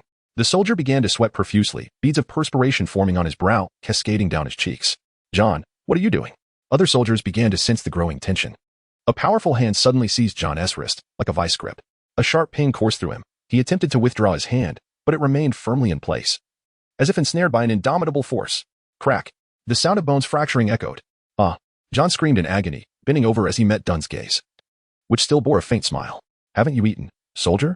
In John's eyes, that smile now resembled a devil's mockery. How could this be? Wasn't he the infamous Tony Stark supposed to be a washed-up wastrel, consumed by hedonism? "Ah, let go of me." John felt an even greater pressure on his wrist, the pain radiating through his arm to his mind. "Let go of you?"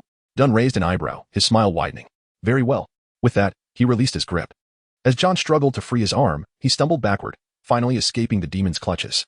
John exhaled in relief, Yet before he could fully relax, John's swollen wrist was seized again, this time by the bald man beside Dunn, Wilson Fisk.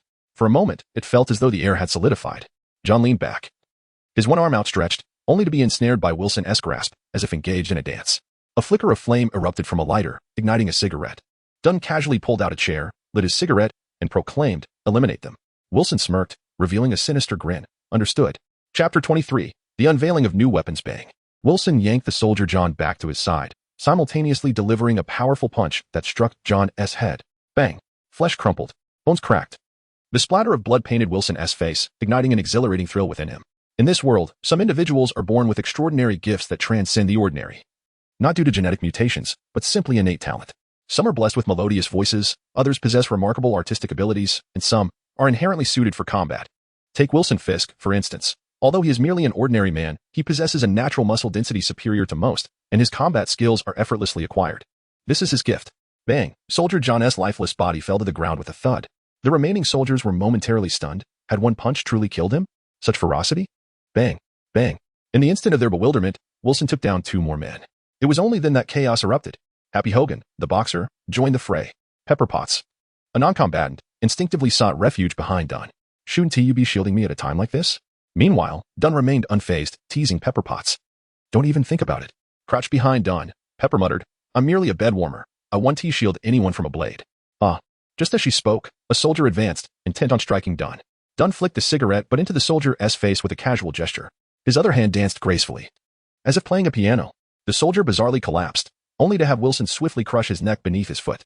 Despite Wilson's extraordinary talents as a future champion and Happy's youthful vigor as a boxer, they still faced challenges against the group of soldiers. Thus, Dunn quietly lent a subtle hand with his telekinesis. Crash! Tables were overturned, and plates shattered. The commotion grew louder, attracting an increasing number of soldiers from outside. Finally, a gunshot rang out from outside.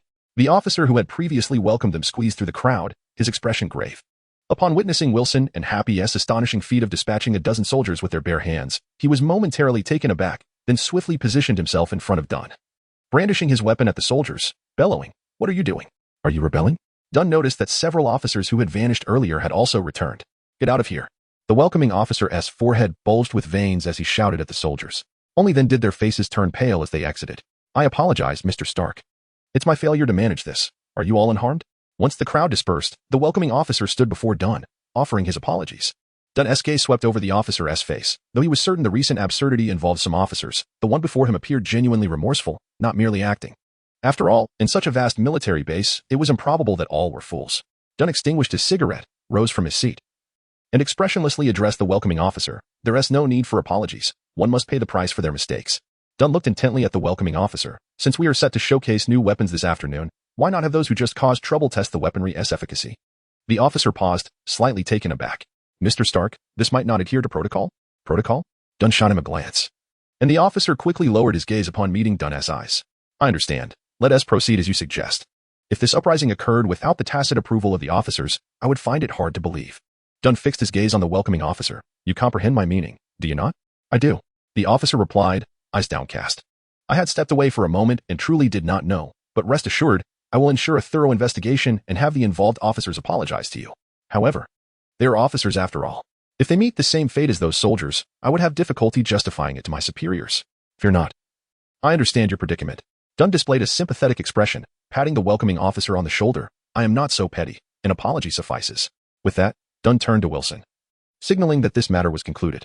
"If the inquiry reveals which officers were behind this, we shall graciously accept their apologies and refrain from causing further trouble, especially not leading them to their demise. Understood?" Wilson paused for a moment, then realized the implication, a smirk forming on his lips. "I understand."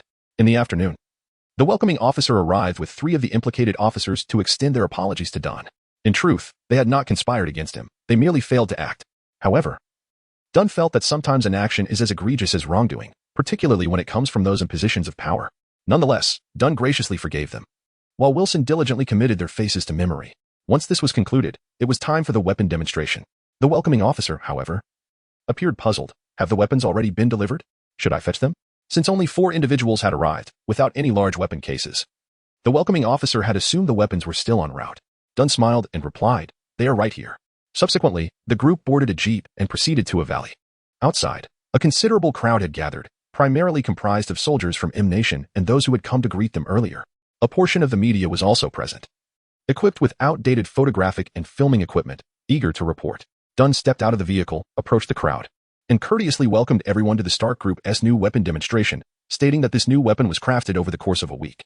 As these words escaped his lips, a cacophony of whispers erupted among the crowd, buzzing like a swarm of mosquitoes. A week?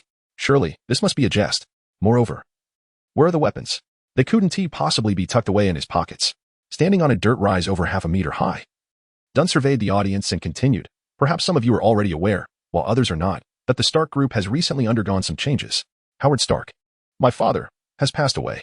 Several board members have also met with unfortunate fates, thus, I am now the largest shareholder of the Stark Group. In other words, I am the Stark Group. This was an exceedingly audacious declaration.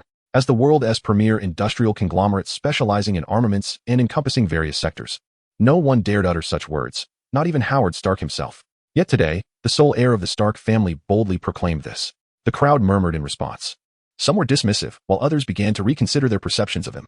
Dunn remained unfazed, shifting his tone as he continued. I know what you're thinking. You must perceive me as arrogant and contemptuous, perhaps even inwardly berating me. No matter, now let us appreciate the unveiling of the new weapon. With that, Dunn descended from the small rise, and several soldiers were ushered into the valley. What is this? Those unaware of the situation were puzzled. The welcoming officer stepped forward, his voice low, to explain, these soldiers disrespected Mr. Stark at the base, thus they are here to test Mr. Stark's new weapon. Upon hearing this, a murmur of intrigue rippled through the crowd, glancing toward Dunn, realizing that he indeed possessed something significant. The soldiers were bound and secured in the open area of the valley. Anticipation filled the air as everyone awaited Dunn to reveal his new weapon, yet he remained still.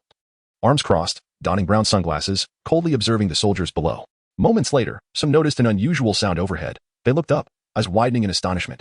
A colossal entity loomed above them, casting an ominous shadow that enveloped every face. In the valley below, the once arrogant soldiers trembled in fear. Mr. Stark, spare us. We acknowledge our wrongs. Mr. Stark, I apologize. I should not have offended you. I should not have insulted you. I should not have shown disrespect towards your people. I am but a mere songstress. I am willing to serve you in any way. I beg you, grant me mercy. The anguished cries from the valley left the onlookers both shocked and reflective, yet they felt a profound relief for having regarded themselves as Mr. Stark's loyal hounds from the very beginning. In the next moment, the winds howled fiercely. Missiles erupted from the metallic behemoth, soaring through the air and descending into the valley. A thunderous roar followed, intense heat, flames, a shockwave. The ground trembled violently. In the wake of the catastrophic explosion, several soldiers were obliterated without a trace. Dunn ascended the earthen slope and gestured towards the towering structure in the sky, proclaiming, ladies and gentlemen, behold the latest research project of Stark Industries, the airborne aircraft carrier. Inspired by the aerial carrier from the Avengers, Dunn had brought it into existence ahead of its time. However, due to the constraints of era and resources, this vessel was not comparable to its cinematic counterpart. It was a repurposed small carrier still in its testing phase, lacking many functionalities. Yet, for this small land, it was a monumental revelation, not only for the Neon Nation. Dunn aimed to convey to the United States and the world that he was undeniably qualified to lead Stark Industries. Howard Stark was a genius, and so was he. In the forthcoming period, after further modifications, Dunn intended to name this airborne carrier Leviathan Type 1 and produce it en masse for the market. After all, Stark Industries was an arms company, a business entity.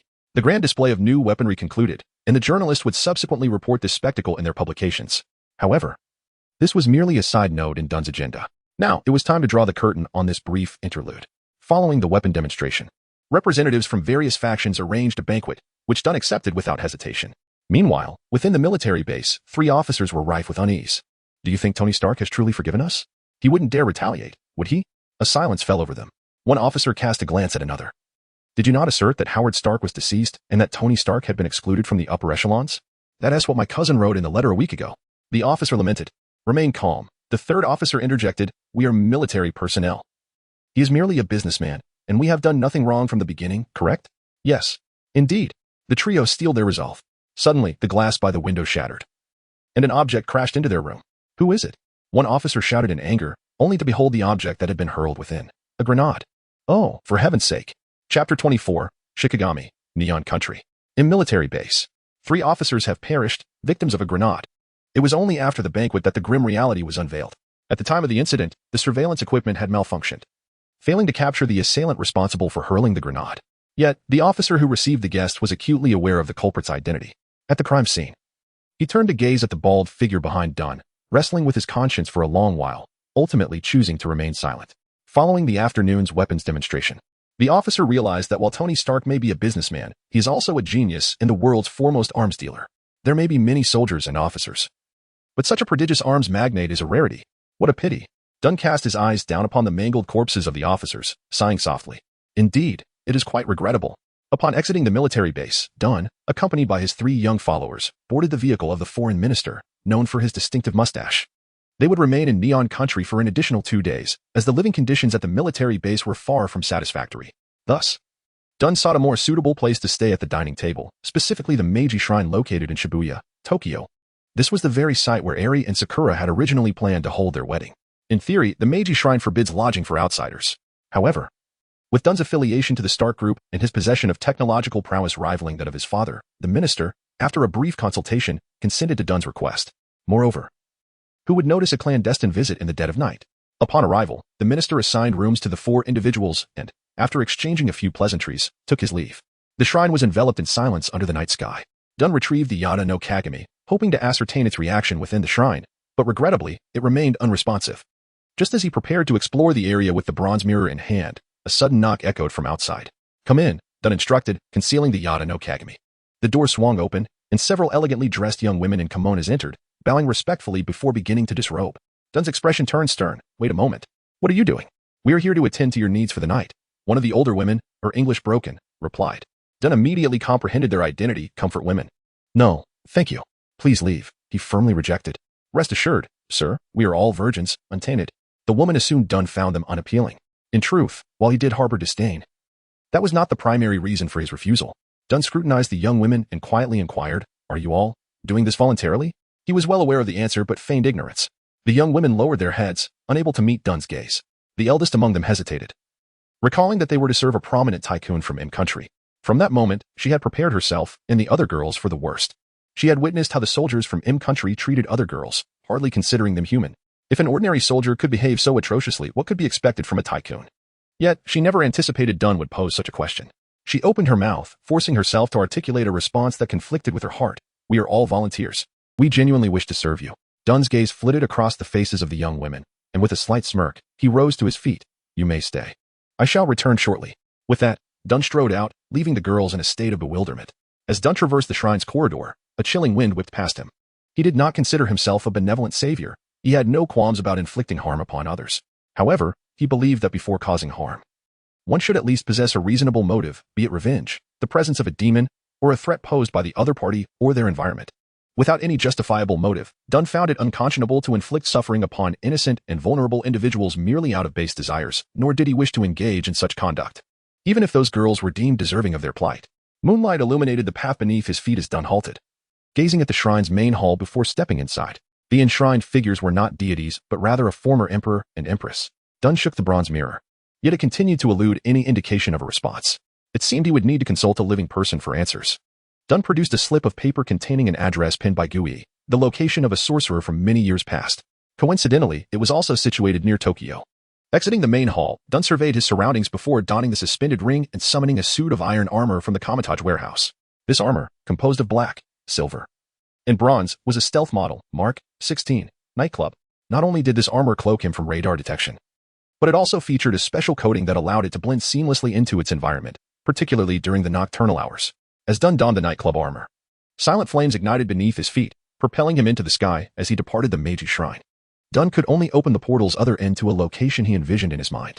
Thus, in unfamiliar territory, he had no choice but to traverse the skies in his armor. Minutes later, the nightclub armor descended upon a village.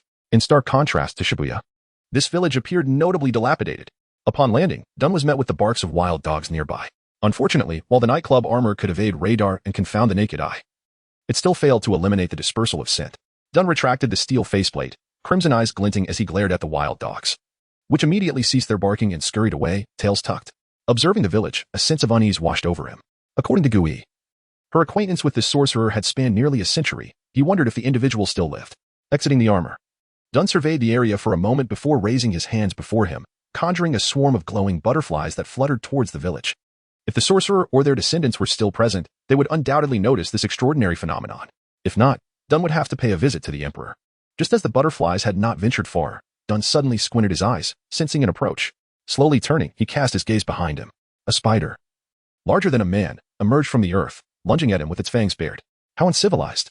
Dun took a step back. The Nightclub armor swiftly materializing in front of him to grasp the giant spider's legs. Subsequently, the armor's clustered cannon unleashed a blinding burst of light. Boom. The shot sent the earthbound spider tumbling. It rolled over twice before regaining its footing, a multitude of blood-red eyes igniting, fixating on Dun and his iron armor. Dun turned his head, scanning the surroundings, only to discover that he was not alone. Several other creatures had encircled him. A bird engulfed in flames, a mouse crackling with golden electricity, and a towering, blue-skinned one-eyed monk. Dun recognized what these beings were. They were the sorcerer's servants Shikigami. Indeed, he had stumbled into a nest. Chapter 25, The Prodigal Son and the Great Tengu Tsutsukihan. Phoenix Fire. Thunder Beast. Eobozu. On the outskirts of a secluded village, for Shikigami surrounded Dun. As a voice echoed from afar, introducing the names of these four entities, Dun turned to look, faintly discerning a shadowy figure standing not far away in the moonlight. Wearing a hat that obscured their features, it seemed that all four Shikigami belonged to this Onmyoji. It was said that the power and number of Shikigami were closely tied to the Onmyoji's own strength. Most Onmyoji might only ever command one or two Shikigami in their lifetime, while the more powerful could wield many. The Onmyoji before him commanded 4 Shikigami at once. And this was likely not the entirety of their force. Dun pondered briefly and called out to the figure, "Are you Tokugawa Hideyasu? I am a student of Gui." The figure in the distance did not respond but instead issued commands to the Shikigami in flawless Nihongo. Attack. The 4 Shikigami surged forward simultaneously, launching an assault on Dun. Damn it. A surge of killing intent welled up within Dun, but he quickly weighed the pros and cons, ultimately deciding to maintain his composure and not reveal the powers of his gene lock. His body spun, manipulating the components of his nightclub battle armor, which split apart in an instant to block the Shikigami's attacks. However, in the process, the armor sustained damage, rendering it useless. A dazzling golden circular portal opened above Dun, and 5 battle armors descended from the sky. Among them were 4 basic silver battle armors and the renowned Mark 42 Prodigal Son. Jarvis, hold nothing back. With a command, the 4 silver armors ignited their thrusters and charged toward the Shikigami. The Prodigal Son armor swiftly donned itself on Dun. As the sturdy faceplate locked into place, clarity returned to his vision. He propelled himself toward the distant figure. Simultaneously, the shoulder mechanisms of the Prodigal Son armor activated, launching miniature missiles. The missiles struck first, detonating before the shadowy figure with a resounding explosion. The blast echoed through the night, flames tearing apart the darkness. Dun hovered above the explosion, gazing down with an uneasy thought. Please don't let them truly be dead. If I must die, it cannot be now. Just as he hesitated to descend for a closer look, a flurry of red paper figures erupted from the smoke. These figures soared toward Dun like a frantic flock of crimson geese. Seeing this, Dun immediately squashed any lingering sympathy, spiraling in the air as he launched a barrage of densely packed miniature missiles from his back, obliterating the paper figures. Yet, at that moment, a 5th Shikigami suddenly appeared behind Dun. This humanoid Shikigami bore a red face, enormous wings, and wielded a katana, seizing the moment of chaos. It struck Dun's shoulder with the scabbard. The impact felt akin to being struck by a heavy truck as the mechanical components in his shoulder crumpled. But Dun endured the force through sheer physical strength. He spun around abruptly, grasping the red-faced warrior by the neck, a flash of crimson flickering in his eyes. Enough! Enough! From the veil of dust, a few light coughs emerged, and the hat-wearing Onmyoji finally stepped forth. Surprised that Gu Yi's magical prowess had developed to such a level, he expressed his astonishment. As the dust settled, Dun released the red-faced warrior, landing on the ground and glancing at the dent in the shoulder of the Prodigal Son armor before finally focusing on the Onmyoji.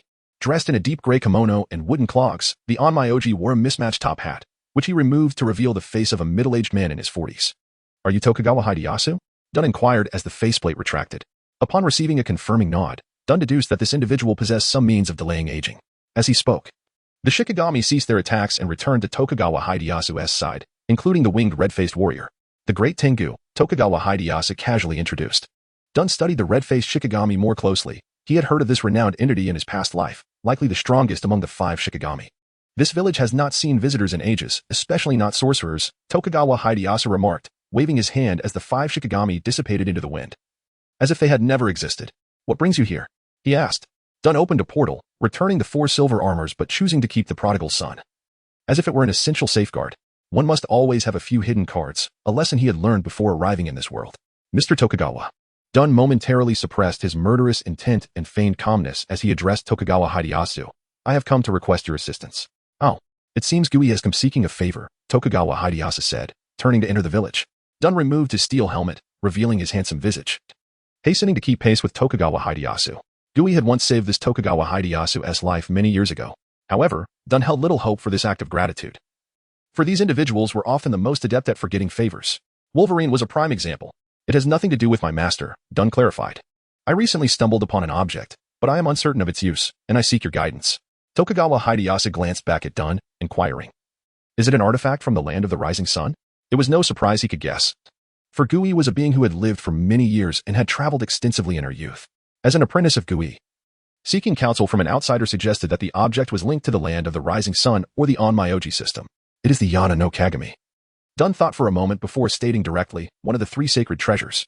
Tokugawa Hideyoshi abruptly halted, furrowing his brow slightly. Are you implying that the Yada no Kagami is in your possession? Yes, Dun affirmed with a nod. Tokugawa Hideyoshi scanned Dun's form. Do you understand that there is only one Yada no Kagami in this world? It is said to be the earthly manifestation of Amaterasu. I have heard of it. Dun replied. Then do you know that the divine mirror is currently in the possession of the emperor? Dun was taken aback. He had not known this. However, after a moment's hesitation, Dun asked, Are you sure the one in your emperor's possession is genuine? Tokugawa Hideyoshi raised an eyebrow in surprise. Chapter 26. The turbulent history of the Neon Nation's royal family. Midnight enveloped the tranquil village in serenity as a gentle breeze stirred the fallen leaves on the ground. Dun and Tokugawa Hideyoshi exchanged silent glances, the air thick with unspoken words. The cool wind tousled Dun's hair, causing it to sway lightly across his forehead. After a lengthy silence, Tokugawa Hideyoshi broke into a smile, declaring, You are correct. The one in the emperor's possession is a counterfeit. The genuine article vanished 3 centuries ago. With a creak, Tokugawa Hideyoshi halted outside a modest dwelling and casually pushed open a wooden door. The interior was shrouded in darkness, and with a snap of his fingers, the Firebird spirit reappeared, gracefully gliding around the room, igniting the candles. This matter has a personal connection for me, he continued, removing his hat and draping it over a coat rack. 300 years ago, my master's master engaged in a magical duel with a Western sorcerer, ultimately losing the Yada no Kagami to him. What the emperor currently possesses is merely a replica crafted by that elder. Dun listened intently, surprised to uncover such a hidden narrative. This revelation made the appearance of the Yada no Kagami in North America more comprehensible. Yet, he pondered the reason the sorcerer had chosen to bury the mirror underground. Do you truly possess the Yada no Kagami? Tokugawa Hideyoshi inquired, gesturing for Dun to take a seat. Dun nodded, replying, If it weren't genuine, my teacher would not have provided me with your address. By the way, have you resided here all these years? I have grown accustomed to it, Tokugawa Hideyoshi remarked, casting a glance at Dun's battle armor. Is this the standard equipment for your mages in recent years? Have you also begun to employ technology for exorcism? Merely a minor invention of mine, Dun shrugged nonchalantly. Youth is formidable. Tokugawa Hideyoshi poured a cup of tea for Dun and added, You need not carry any psychological burden. Psychological burden? Dun was puzzled by Tokugawa Hideyoshi's words. As the Yada no Kagami was taken by my grandmaster, it no longer belongs to us, Tokugawa Hideyoshi explained. If you have found it, it is yours. Oh, I see. Dun nodded, feeling no sense of psychological burden whatsoever. In fact, given the opportunity, he would even aspire to claim all 3 divine artifacts of the Neon Nation for himself. Tell me, do you know how to use the Yada no Kagami? Dun asked. Tokugawa Hideyoshi downed his cup of hot tea and replied, I do. Dun's heart leaped with joy. However, Tokugawa Hideyoshi continued. But I will not reveal it to you just yet. Dun fell silent, sensing the negotiation had begun. Unless. Tokugawa Hideyoshi turned to Dun, his gaze peculiar. Unless what? Dun felt uneasy under his scrutiny, fearing the old man might demand something outrageous. Unless you assist me with a task, Tokugawa Hideyoshi said, averting his eyes to the ink-black window. Help me kill the current emperor. Excuse me? Dun nearly spat out his tea. Are you serious? Indeed. Tokugawa Hideyoshi stood and approached a bookshelf, searching for something. If you help me eliminate the emperor, I will divulge the methods of using the Yada no Kagami. And I shall also bestow upon you additional gifts. I wish to know your reasons, Dun stated, observing Tokugawa Hideyoshi's back. Truth be told, he harbored a desire to undertake such an act, but he needed to understand the rationale to avoid becoming a mere pawn. Tokugawa Hideyoshi turned around, clutching 2 tattered tomes, his expression chilling. Because he violated and caused the death of my wife and daughter. Dun's curiosity ignited. He never expected to uncover such scandalous revelations about the Neon royal family. Maintaining his composure, he queried, You have lived for over 100 years. Have you never contemplated vengeance all these years? Technically, I am only 97 this year, Tokugawa Hideyoshi replied. Some grievances linger in the heart, remaining indelible through the passage of millennia, especially when the enemy still walks the earth. A fire seemed to ignite in Tokugawa Hideyoshi's once calm eyes, only to be swiftly extinguished by a wave of despair. But I cannot kill him, for my enemies extend beyond just him. Another adversary is responsible for my mother's demise. And that individual is my master. He colluded with my nominal brother. Tokugawa Hideyoshi's fist tightened, veins bulging. Wait, Dun interjected, unsettled. Are you implying that your master killed your mother, your brother is the emperor, and he violated your wife and daughter? Yes. Tokugawa Hideyoshi took a sip of water to steady himself. My master forced himself upon my mother, resulting in my birth. He recognized my talents and taught me the art of Inyang, But the current emperor is a child born of his union with a royal lady. Many years ago, my master orchestrated my mother's death, and at the time, I was blissfully ignorant, mistakenly viewing my mother's murderer as a hero. Upon discovering the truth, I sought to kill him, but he had already implanted a cursed seal within me. I cannot kill him, yet I cannot perish either, so I have hidden away, attempting to break the seal. Then, he cruelly brought that wretched offspring to violate and kill my wife and daughter. Dun was taken aback, realizing the chaos within the Neon royal family was indeed profound. I have employed nearly every method over the years to break the seal, but it is bound to my bloodline. The only way to release it is for either me or that old wretch to die. Yet due to the curse, I cannot kill him. So, Dun interjected, to break the curse, one of you must die. Yet Tokugawa Hideyasu, burdened with deep-seated vengeance, was unwilling to embrace death, creating a vicious cycle. So, you wish for me to help you kill your father? Dun asked bluntly. Tokugawa Hideyasu exhaled deeply, his tone regaining its calmness. Once you assist me, I shall reveal to you the incantations of the Yada no Kagami, and this tome shall belong to you as well. He extended the 2 ancient books he had retrieved from the shelf. Dun glanced down, observing the title, The Legacy of the Onmyoji? You understand the Neon language? Tokugawa Hideyasu expressed mild surprise. He had been conversing in English, unaware that Dun had absorbed the genius memory of Tony Stark and mastered multiple languages. A faint smile crossed Tokugawa Hideyasu's face. Then you should learn swiftly. However, this is not a complete legacy, merely some introductory techniques. Is this truly all? Dun regarded Tokugawa Hideyasu skeptically. If you agree to assist me, even a bit of technique will prove beneficial. Tokugawa Hideyasu gestured toward the bookshelf. There are many more texts there, some of which I have compiled myself, others I have gathered over the years. After avenging myself, I may choose to renounce all the powers he imparted to me and live as an ordinary man for a time. All those books shall be yours. Dun fixed his gaze on Tokugawa Hideyasu, contemplating deeply. At this juncture, agreeing to the proposition seemed to bear only advantages. Should he succeed, he would acquire the knowledge of utilizing the Yada no Kagami, gain access to the extraordinary path of the Onmyoji, and with a sense of nostalgia from his past life, he would relish in the chaos unleashed upon the Neon Nation by eliminating its emperor. Even though Tokugawa Hideyasu's master was a formidable and powerful being, Dun possessed regenerative abilities to ensure his safety, and with the suspended ring, he could escape if necessary. As the heir to the Kametage legacy, he believed the Ancient One would not remain indifferent.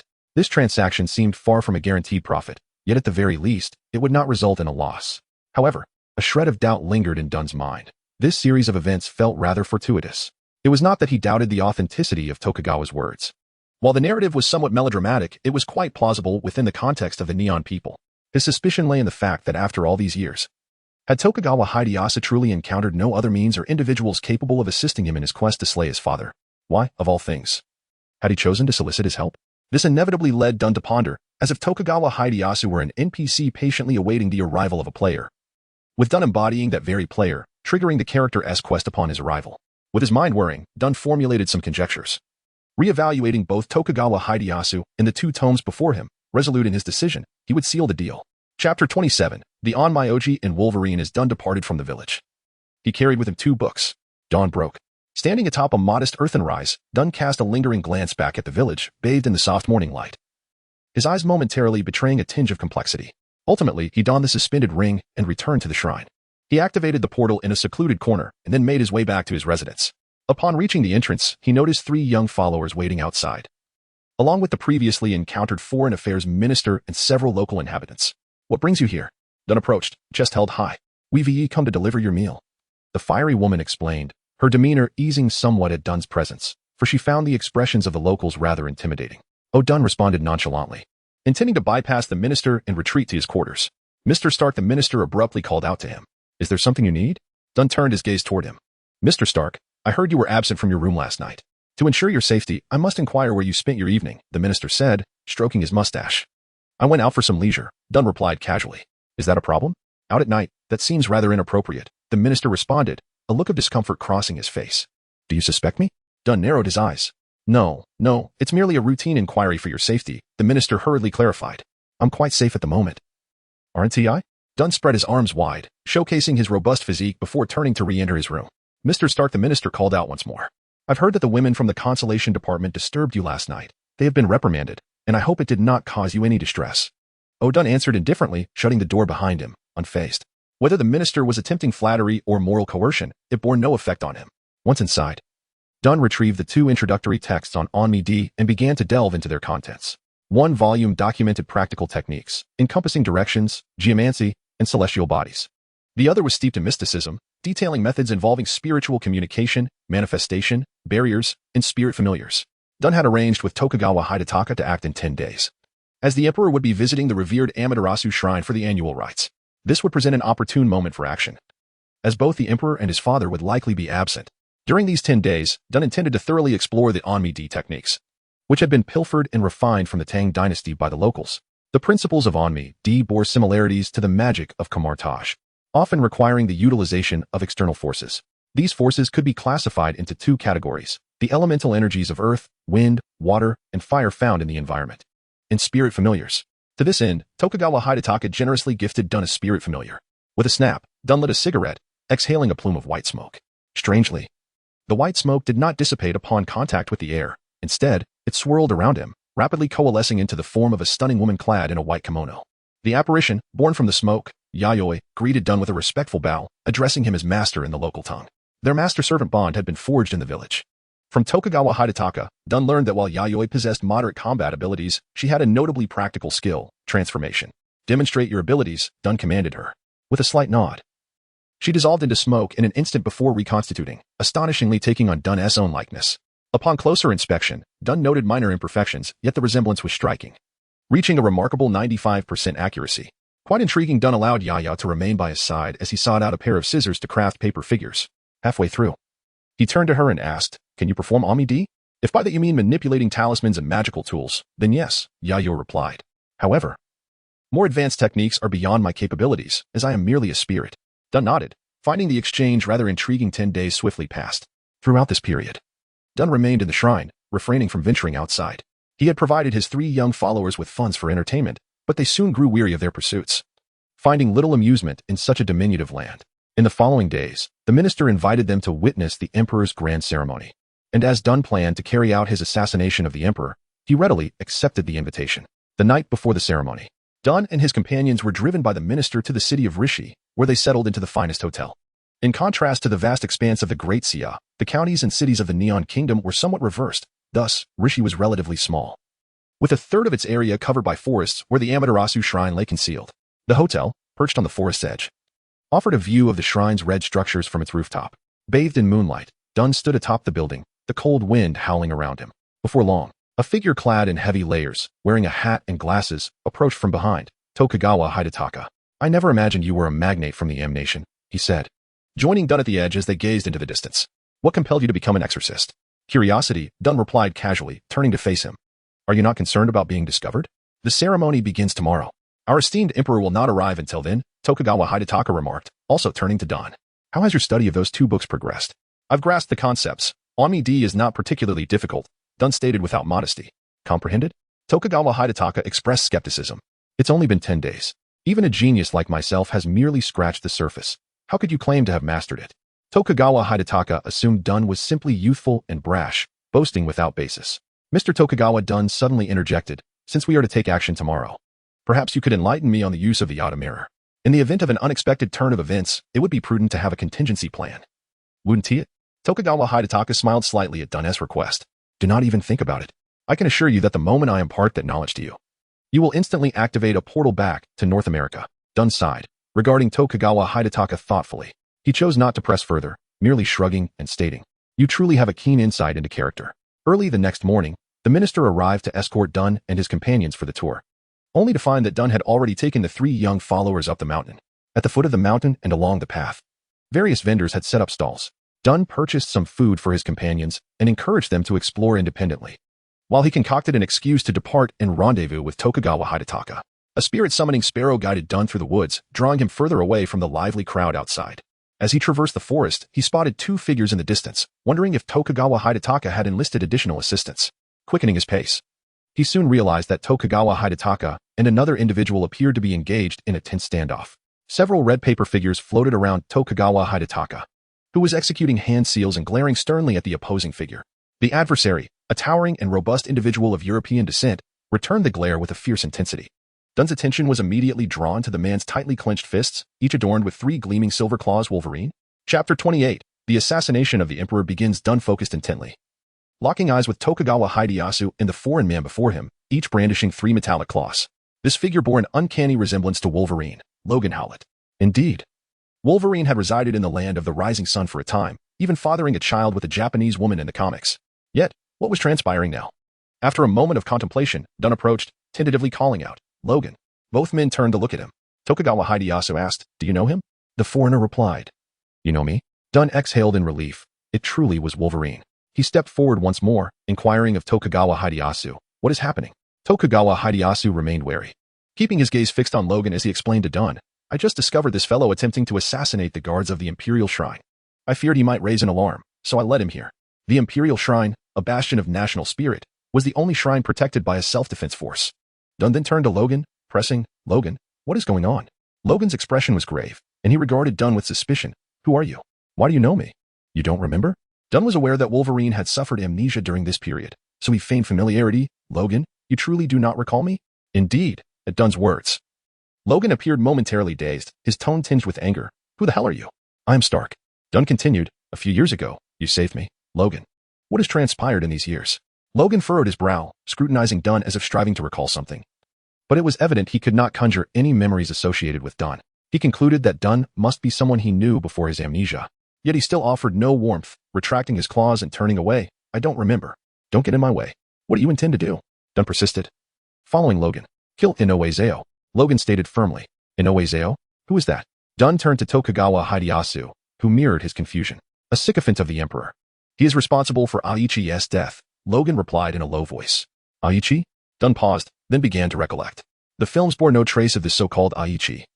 But he recalled glimpsing a few comic chapters where Aichi was one of Logan's former wives. They had a child who carried Wolverine's genes, and later, Aichi was assassinated.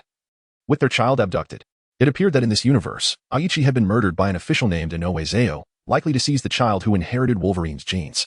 Well, that was not of utmost importance. What mattered was that with an understanding of Logan's objective, Dunn sensed they could form an alliance. "You mentioned Inoue Zeo. He will accompany the Emperor for a ceremony today, correct?" Dunn asked Wolverine, who affirmed. "Then this simplifies matters. Our goals align, and we can collaborate." Dunn extended an olive branch to Logan. Logan glanced at Dunn's outstretched hand and disdainfully replied, "Not interested." Before striding away, Dunn's hand lingered awkwardly in the air. A sheepish smile creeping onto his face, such a temper. Truly reminiscent of Wolverine. However, this was not necessarily a disadvantage. At least they shared a common goal, effectively gaining an ally. Tokugawa Hideyasu approached, commenting, "Your young friend certainly possesses a strong character." "Young friend?" Dunn shot a glance at Tokugawa. "He is older than you." Tokugawa Hideyasu. Suddenly, the surroundings outside the forest erupted with commotion as a convoy slowly approached, halting at the expansive mountain path. The self-defense forces secured the perimeter as officials in formal attire disembarked from the vehicles. In the hidden woods, Tokugawa Hideyasu squinted, peering down the mountainside. "They have arrived." "Is that the Emperor?" Dunn's genetic lock had reached the 10th level, granting him superior vision. He focused on the final vehicle and saw a diminutive figure clad in golden robes emerge, appearing older than Tokugawa Hideyasu, estimated to be in his 50s or 60s. Accompanying the small figure was a woman in a kimono and a boy who seemed to be around 13 or 14, a family of 3. Dunn recalled having seen this family in the newspapers. This was indeed the Emperor's household. "Yes," Tokugawa Hideyasu confirmed, "that is the current Emperor, my dear brother, Yuaki. The woman pretending to be the Empress is actually the spirit Yamanyo, serving as his Shikigami." "Oh," Dunn was momentarily taken aback. "And the child?" "Indeed." Tokugawa Hideyasu's eyes twitched. "That is my master, Yamashitakawa." "Dunn, what a convoluted situation. If the populace were to discover that their national leaders were superhumans, it would incite panic." Tokugawa Hideyasu explained, "Moreover, with the ability of rejuvenation and the hereditary system of the Emperor, the next Emperor will be Yamashikawa." Dunn nodded, truly bizarre. During their conversation, the officials, safeguarded by the self-defense forces, began their ascent up the mountain. Dunn exchanged a glance with Tokugawa Hideyasu, preparing to take action. Dunn opened a portal, summoning several silver basic combat suits and a gray-black war machine armor. At this juncture, he had yet to encounter Rhodes, so he donned the war machine armor himself. Additionally, he had prepared a multitude of golden paper dolls, eager to test the fruits of his 10 days of study. In his line of sight, the Emperor Yuaki and the officials climbed the steps, finally arriving at the entrance of the shrine, passing through the crimson gates. Dunn, clad in the war machine armor, exchanged a glance with Tokugawa Hideyasu, who gestured with both hands, forming seals before striking the ground forcefully. The protective barrier they had previously set in place materialized immediately, enveloping the entire Amaterasu shrine in a colossal, translucent energy shield. Within the shrine's courtyard, upon witnessing this spectacle, Emperor Yuaki and the other officials were thrown into a state of panic. Conversely, The 13 or 14-year-old boy remained remarkably composed, narrowing his eyes as he surveyed the surroundings, suddenly widening his pupils as he gazed toward the southeast. Whoosh! A miniature missile shot forth. Boom! The explosion reverberated throughout the forest. Flames engulfed the courtyard. Those outside the shrine were startled by the sound, quickly descending into chaos. Some desperately fled down the mountain, while others rushed upward to protect the emperor. Among the crowd, 3 young aides promptly scampered down the mountain, their minds echoing Dun's earlier admonition. If chaos ensued, they should return to the hotel and wait for his return to head back to North America together. Exchanging glances, the trio melded into the fleeing crowd, distancing themselves from the shrine. In the shrine courtyard, the sound of the explosion ricocheted off the walls, lingering long before it dissipated. The flames eventually subsided, and while several members of the self-defense force had perished at the epicenter of the blast, that was the extent of the casualties. The woman, appearing as a noble, the Shikigami Yamanyo, had shielded the emperor and the young boy from the brunt of the explosion. The protective detail accompanying the emperor sustained minor injuries, quickly adopting defensive stances, some extending tails from their backs while others conjured fireballs with their hands. It appeared they were all mutants. Protect the emperor, a middle-aged man at the forefront shouted. But soon, an angry roar erupted as Logan surged forward with his claws unsheathed. Evidently, this middle-aged man was Inoue Zeo. It seemed he was one of the leaders of the official mutant organization in the Land of the Rising Sun, and the assassination of Aichi may have been to seize Wolverine's child. This was fortuitous. With Logan handling the mutant protectors, Dun could focus on confronting the ancient being Yamashitakawa. As Tokugawa Hideyasu bore a cursed mark, he could not eliminate his father. Thus, it fell to Dun to take action. Setting aside the instructions for the Yata Mirror, Dun harbored a particular intrigue regarding the assassination of the Emperor of Neon, a figure revered as the spiritual pillar of the Neon Nation. Within the sacred confines of the Jingu, clad in heavy, dark war machine armor, he peered down from the rooftop, surveying the courtyard below. Who were these individuals? The Emperor Yoshitaka raised his hand to point at Dun. Naturally, it was the assassin's work. Dun raised his arms as well, unleashing 3 gun barrels that erupted in a chaotic barrage of gunfire.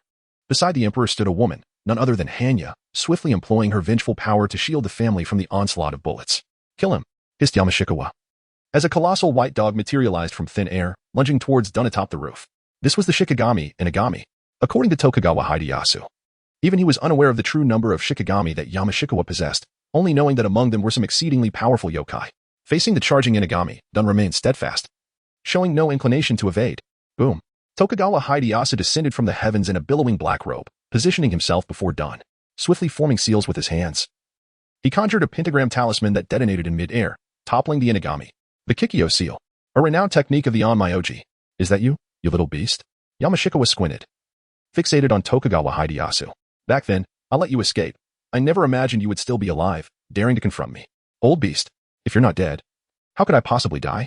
Tokugawa Hideyasu glanced back at Dun, imploring, I trust you. Yamashikawa, dismissive, flicked his sleeve, causing a cloud of white smoke to rise, which dissipated to reveal 8 more Shikigami. Tokugawa Hideyasu's expression shifted drastically upon seeing this. What? Are they stronger than yours? Dun inquired. Somewhat. Tokugawa Hideyasu cast a glance at Dun, sensing his unease. Are you afraid? Dun retorted, afraid you might falter. With that, he soared into the sky, looking down upon the courtyard's occupants. The mechanisms of his armored suit emitted metallic friction sounds as more gun barrels sprang forth, unleashing another frenzied barrage. The war machine was famed for its heavy firepower, although Hanya could temporarily shield against the bullets with her vengeful energy. The inscribed runes on each bullet would not be held at bay for long. The crimson orbs drifting towards Dun served as the perfect testament. Yamashikawa understood that bullets could inflict harm upon Shikigami, which was why he had urgently commanded the Inagami to assault Dun. Now, Tokugawa Hideyasu had also summoned his own Shikigami, a robust blue-skinned monk wielding a wooden fish, charging towards the Inagami. While Tokugawa Hideyasu may not have been able to defeat Yamashikawa, he could certainly have his Shikigami retaliate against Yamashikawa's. Proceed as planned. Tokugawa Hideyasu unleashed the Kikyo seal once more, causing an explosion amongst the crowd, separating the Emperor from Yamashikawa. At this moment, Dun summoned his hidden silver armor, commencing a coordinated assault on Yamashikawa, as per the so-called plan. Yamashikawa, seeing this, snorted disdainfully and shouted a name. SHT, New Jersey. One of the Shikigami, appearing as a young boy, soared into the air, slicing through the space with his hand. The approaching silver armor was effortlessly cleaved in two.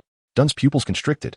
Although he had never laid eyes on this Shikigami, he had heard its name, SHT New Jersey, the legendary king of 100 demons in neon folklore. Killing this entity should yield a wealth of experience. Dun felt no trace of fear, but rather a surge of exhilaration. Jarvis, take control of the armor. Dun commanded as the back of the war machine split open. He leapt backward, shedding the armor like a golden cicada escaping its shell, landing atop the roof. Dun raised 2 fingers, and in an instant, dozens of golden paper figures began to levitate around him. Go. Dun gestured forward, and the paper figures swarmed towards Yamashikawa like a horde of locusts. SHT New Jersey hovered above the courtyard, extending a hand towards the ground to block the paper figures with his demonic power. Yet just then, Dun's second wave of attack arrived. He formed his fingers into a fox head gesture, peering through the gaps at SHT New Jersey, and bang! A colossal fox head manifested, instantly severing one of SHT New Jersey's arms. Multitudes of crimson orbs surged towards Dun, who felt a twinge of disappointment. SHT New Jersey was rather quick to evade. His initial target had been SHT New Jersey's head. The fox head vanished in an instant, had it not been for the veritable severing of an arm. It would have seemed as though it had never existed. Seizing the opportunity as SHT New Jersey was wounded, the paper figures erupted in a cacophony of explosions, flames engulfing both Yamashikawa and the Emperor. Yet Dun understood that such damage would not suffice to vanquish the Grand Onmyoji, so at the moment of detonation, he deftly wielded the suspended talisman before him, conjuring a portal. The other end of the portal opened behind Yamashikawa. Dun leapt forward, traversing space, arriving instantaneously behind Yamashikawa. Indeed, he beheld a beautiful Shikigami resembling a woman extending several white tails overhead to shield against the explosion. However, there remained a gap, and Dun, armed with his blade, prepared to thrust through it towards Yamashikawa. Simultaneously, another Shikigami, a no-masked figure, extended its lustrous black hair to ensnare Dun's legs. A Shikigami wielding a large blade immediately raised its weapon to cleave Dun in half. At the critical moment, however, Dun smirked, raising his hand to place his sword near his lips, softly whispering, "Yin Yanluo, return." Just as the blade was about to connect with Dun, he transformed into a wisp of smoke, vanishing from sight. From the very beginning, it had merely been Dun disguised as the Shikigami Yin Yanluo. Only then did the true Dun reveal himself. Not just one Dun, but hundreds, thousands of Duns, converging from all directions. The form of Aiken, a trivial clone technique. The legendary king of 100 demons, SHT New Jersey, witnessed this spectacle from the air, desperately wishing to endure the pain of his severed arm to save his master. Yet in that moment, among the multitude of Dun clones, one emerged with a fox-like finger, targeting SHT New Jersey. Bang!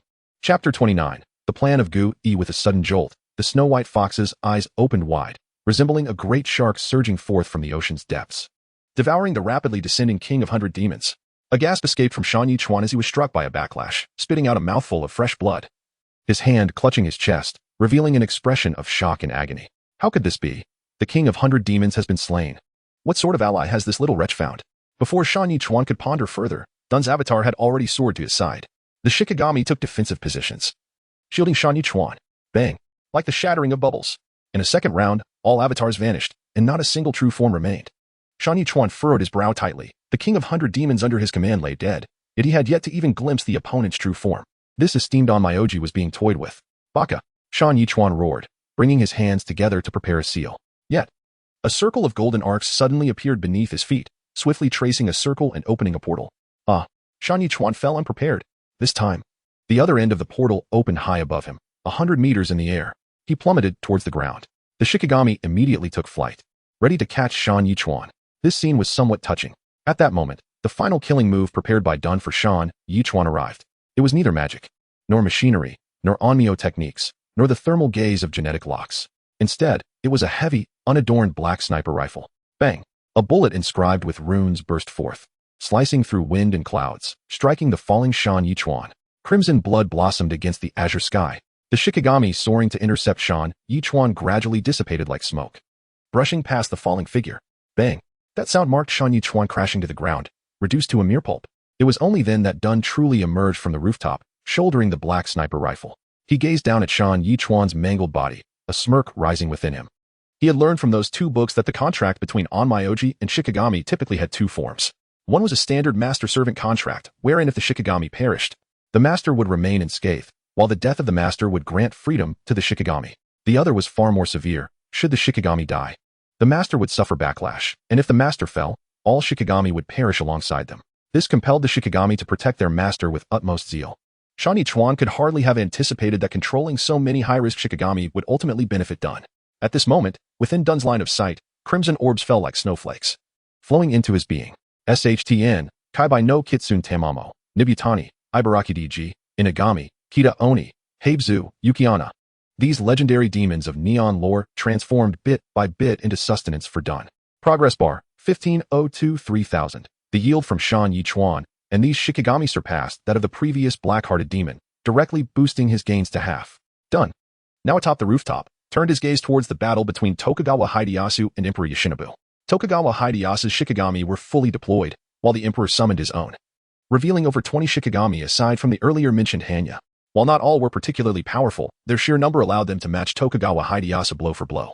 Dun raised his sniper rifle, standing atop the rooftop, preparing to launch a surprise attack. Whenever a Shikigami appeared on the verge of collapse, he would take advantage of the chaos to pull the trigger, delivering a fatal strike. The runic bullets proved equally effective against the Shikigami. Sensing the progress bar in his mind steadily increasing, Dun felt that even if he ultimately failed to acquire the usage method for the Yata mirror, it would not be in vain. Tokugawa Hideyasu had caught a glimpse of Dun's triumph, utterly astonished. He had suspected Dun could dispatch Shan Yuchuan, yet never anticipated it would be so effortless. The entire process was swift and decisive, every move calculated to perfection. Only those who had truly fought against Onmyoji understood the depth of strategy involved. On the opposite side of the ground, Wolverine fiercely battled against the mutants. With his healing factor and adamantium claws, the old wolf had torn apart 4 or 5 mutants and was engaged in a fierce struggle with the remaining ones. Bang! Seizing an opportunity, Dun shot one mutant in the head. Unfortunately, no crimson orbs emerged, but Dun reveled in the moment. Wolverine cast a glance at Dun from afar and continued his fight. Finally, the Emperor noticed Dun atop the roof, waving his hand to send a bird-like Shikigami soaring towards him. Yet, before the great bird could reach Dun, the war machine intercepted it with a cannon blast from the side. Thud. The large bird fortuitously fell at Dun's feet, and with a gentle lowering of his rifle, he smiled and pulled the trigger. The Shikigami exploded like a blossoming flower, transforming into luminous orbs that drifted into Dun's body. Progress bar, 1873,000. Would he be able to initiate the 11th tier of the genetic lock today? Thus, Dun, Tokugawa Hideyasu, and Wolverine combined their ranged and close quarters attacks, while the barrier laid down by Tokugawa Hideyasu initially prevented outside interference, gradually turning the tide against the Emperor and his allies. Bang! With the sound of gunfire, the Shikigami Hanya shattered into crimson orbs, leaving Emperor Yoshinobu devoid of any Shikigami. Tokugawa Hideyasu had also lost several Shikigami. Glaring furiously at Yoshinobu, who lay on the ground kicked down by Aoibizu. Drawing a small tanto from his waist, he advanced step by step towards Yoshinobu. It was all over. Tokugawa Hideyasu gripped the hilt of his knife tightly, swinging it down at Yoshinobu with force. Yet, instead of a gruesome scene of a severed head, another blade intercepted his strike. A Shikigami appeared before Yoshinobu, adorned in a flowing purple kimono, a woman wielding a sword, blocking Tokugawa Hideyasu's attack. Her face was strikingly beautiful, but as Dun looked over, the once smooth and fair skin suddenly cracked, revealing a multitude of eyes. Not just her face, but even the bare sections of her arms were covered in eyes. Tokugawa Hideyasu's eyes widened in disbelief as he shifted his gaze from the Shikigami to her blade, realizing it was. In the next moment, the Shikigami unleashed a tremendous force, sending Tokugawa Hideyasu flying. Dun observed this scene and understood he was facing a formidable opponent. He set aside the sniper rifle and donned the war machine, leaping down from the building. What was happening? It was the 100-eyed demon and the demon blade Muramasa. Tokugawa Hideyasu declared seriously, "This is troublesome." Dun gazed at the woman and the blade in the distance, aware of the legends surrounding both. The former was a fairy of the Neon Realm, rumored to have been born without eyes. After mastering a certain dark art, she began to steal the eyes of others to adorn herself. The 100-eyed demon had both low upper and lower limits. For every eye she acquired, her strength would increase. It was said that if she gathered 100 eyes, she would become the most formidable demon throughout history. The latter was relatively well known, a famed demon blade in Neon folklore. It was said that after slaying an enemy, the blade would automatically condense a mist akin to frost and rain to cleanse the bloodstains, thus earning the name Muramasa. It seemed this was the Emperor's ultimate trump card. Without further ado, Dun raised his hand and fired at the 100-eyed demon. As expected, the opponent effortlessly deflected the shot. "Kill them! 100-eyed demon, kill them!" Yoshinobu, laying on the ground, shouted, pointing at Dun and the others. The 100-eyed demon paid him no heed, fixating her gaze on the two, muttering, "Eyes, eyes." Dun felt a sense of helplessness. Why did he always find himself entangled with these eye-related monsters? "Can we win?" Dun inquired, turning to Tokugawa Hideyasu. Tokugawa Hideyasu replied, "It depends on how many eyes she has." Dun pressed on, "What if there are 100? Tokugawa Hideyasu grimaced, "That would be troublesome." The recent battle against the Shikigami had revealed that the bond between Yoshitaka and the Shikigami was not one of life and death. Even if Yoshitaka were to perish, the 100-eyed demon would still endure. Haha. Yoshitaka's laughter echoed as he watched the 100-eyed demon approach Dun and Tokugawa Hideyasu. "Did you ever imagine, Tokugawa?" "I certainly didn't. Who would have thought that the legendary 100-eyed demon would be the guardian of the Emperor?" "Haha. You seek revenge, don't you? I suggest you go directly to the underworld to reunite with them." "Oh, and please convey to your wife that her essence. I still remember it vividly." "Haha." Tokugawa Hideyasu clenched the hilt of his sword, his eyes burning with fury. "Calm down, you're not a child anymore," Dun advised, then turned to the 100-eyed demon. Perhaps you could offer a bit more in compensation, and I might assist you in eliminating her. Startled, Tokugawa Hideyoshi glanced at Dun. Do you have confidence? After a moment of contemplation, Dun replied, it's a 30-70 chance. Tokugawa Hideyasu's gaze toward Dun grew complex, uncertain of his thoughts. Dun continued, I take 70, you take 30. Tokugawa Hideyasu's expression became increasingly intricate. I hope you're not merely boasting. The hundred-eyed demon quickened her pace, a faint purple light emanating from her eyes, enveloping Dun, Tokugawa Hideyasu, and the remaining Shikigami in a translucent veil. In an instant, time within the purple glow seemed to halt. Tokugawa Hideyasu and the Shikigami found themselves immobilized. This is bad. Tokugawa Hideyasu's face paled dramatically, yet he managed to speak. We can't move. If one can still speak, it can't be true time suspension. It must be some form of binding technique. Dun peered ahead, asking Tokugawa Hideyasu, is there a way to break this? With a heavy voice, Tokugawa Hideyasu replied, even the great Tengu has been immobilized. There is nothing we can do. Can your magic not break it? Perhaps, Dun mused. But I have yet to learn it. Stark, spare me the nonsense. Tokugawa Hideyasu glared at the approaching hundred-eyed demon. If we don't think of a way out, we will all become her victims. Fear not, Dun said lightly. We both know we are not so easily dispatched. Tokugawa Hideyasu paused. What do you mean by that? Dun continued. Before our encounter, you must have met my mentor, Ancient One. Tokugawa Hideyasu narrowed his eyes slightly, then chuckled resignedly. You are indeed clever. Did you think you were amusing a child? Dun calmly inquired. Did you make some sort of pact? After a brief hesitation, Tokugawa Hideyasu confirmed, yes. Upon receiving this affirmation, Dun understood why he found Tokugawa Hideyasu's request for vengeance rather fortuitous. It was no coincidence, but rather a meticulously crafted plan. His previous suspicion that Tokugawa Hideyasu was an NPC now seemed accurate. I wish to know what was agreed upon, Dun stated, maintaining his calm demeanor. Tokugawa Hideyasu's gaze remained fixed on the advancing hundred-eyed demon. Are you certain you wish to discuss this now? Dun replied, you must still have a trump card. Tokugawa Hideyasu hesitated again, then smiled wryly. Very well. I admit I possess a method to break free, but it would require significant energy. If I escape now, I may never have another opportunity. So your agreement with my mentor was for me to aid you in revenge, and in return, you would teach me the ways of the Onmyoji and the use of the Yata mirror? Dun continued to speculate. Partially correct, Tokugawa Hideyasu admitted. Years ago, the Ancient One indeed saved my life. To repay this debt, I promised to perform a task for her.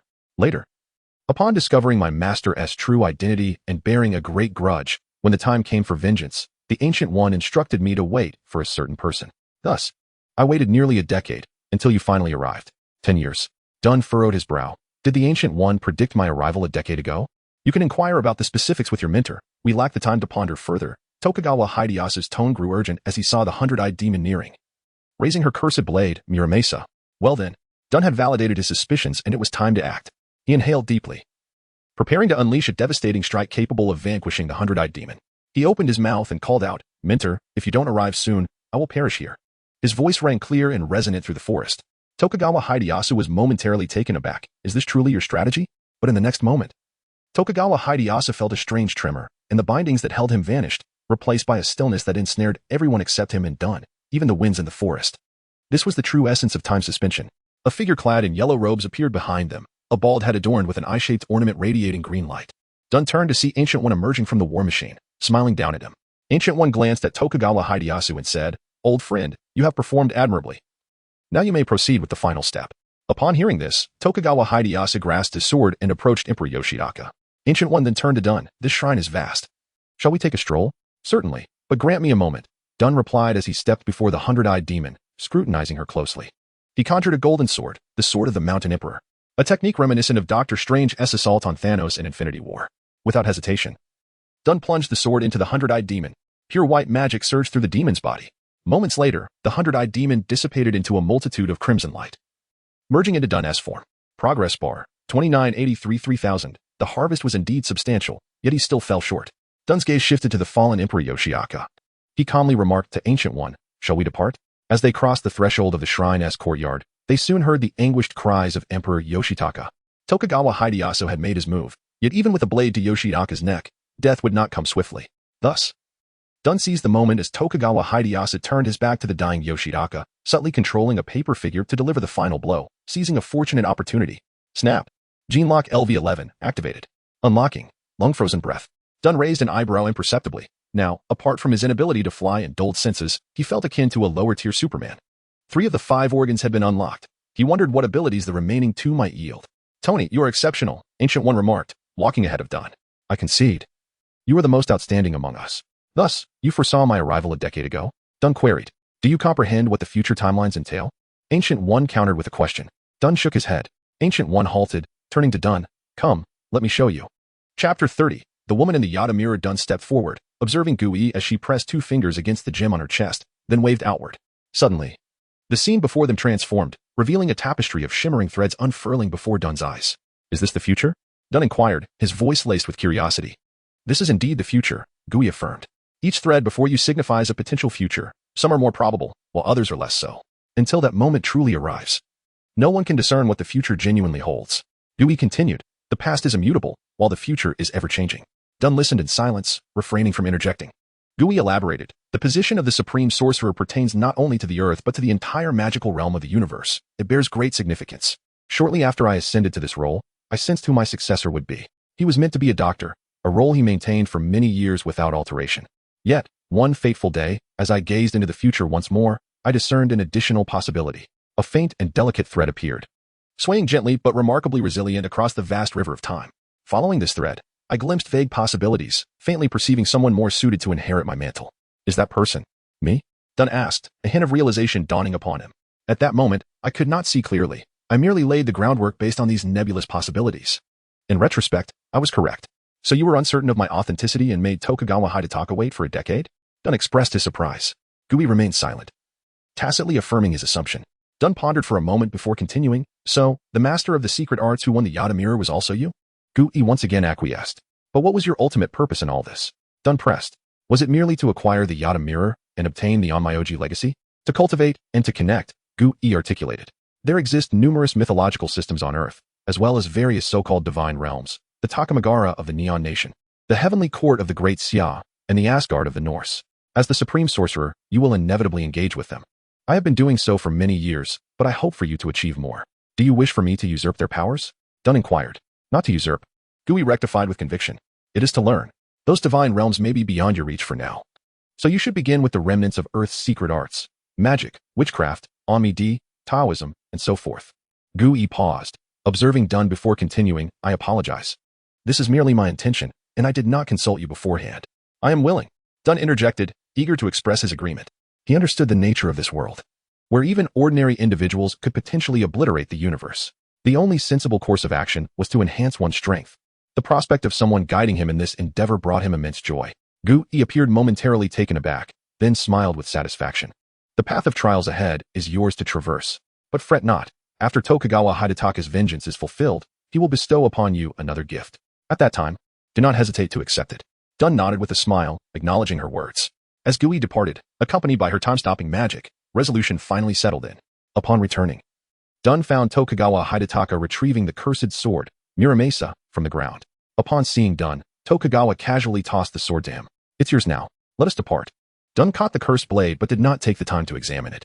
Instead, he glanced into the distance, realizing that the individual named Inoue Zeo had perished. And Wolverine was nowhere to be found. Shall we go? Tokugawa suggested.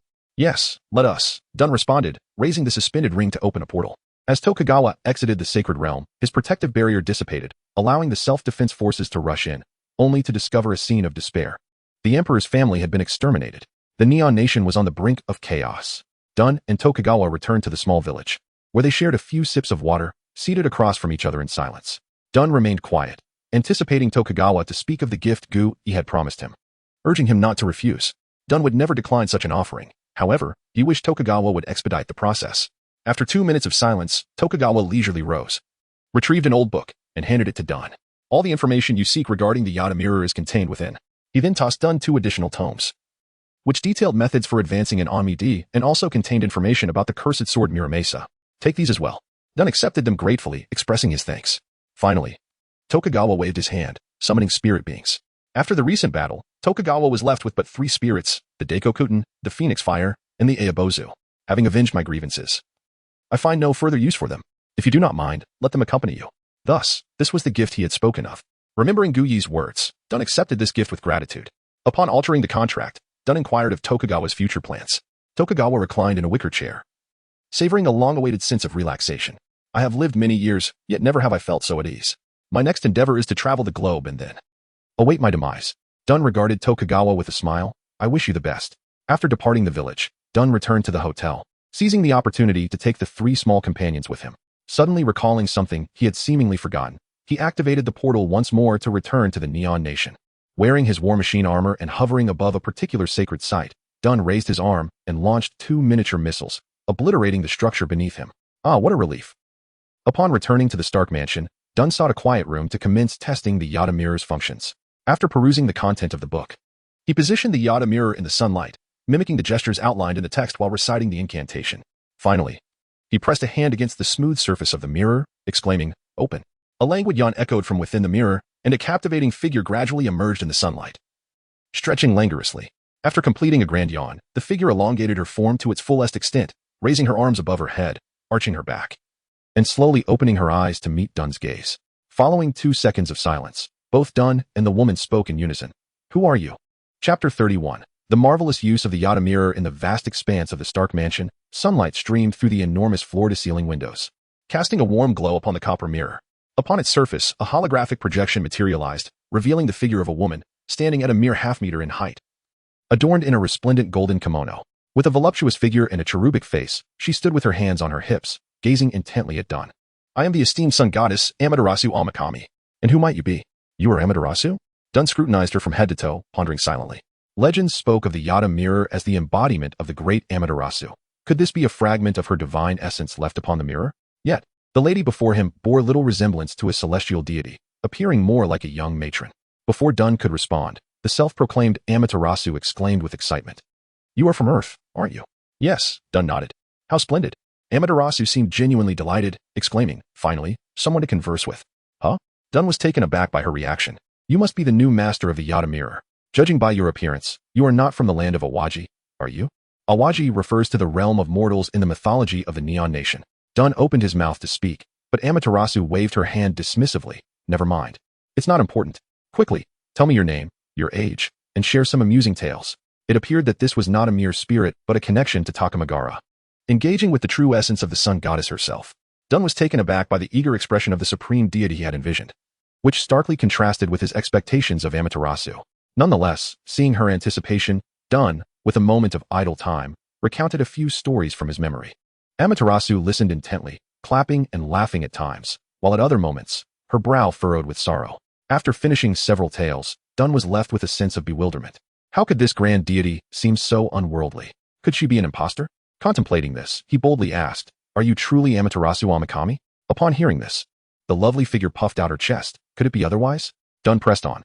"Then why do you appear so naive?" Amaterasu retorted, "You know nothing of the world. I have merely been confined here, left to languish in boredom." "You have been imprisoned?" Dunn inquired. "Not imprisoned, per se. They claim I am the supreme deity of Takamagara, requiring me to remain here and not venture forth." Oh. Dunn realized that this goddess possessed a remarkable humanity. Contemplating for a moment, he wondered if he could extract some benefit from this Amaterasu.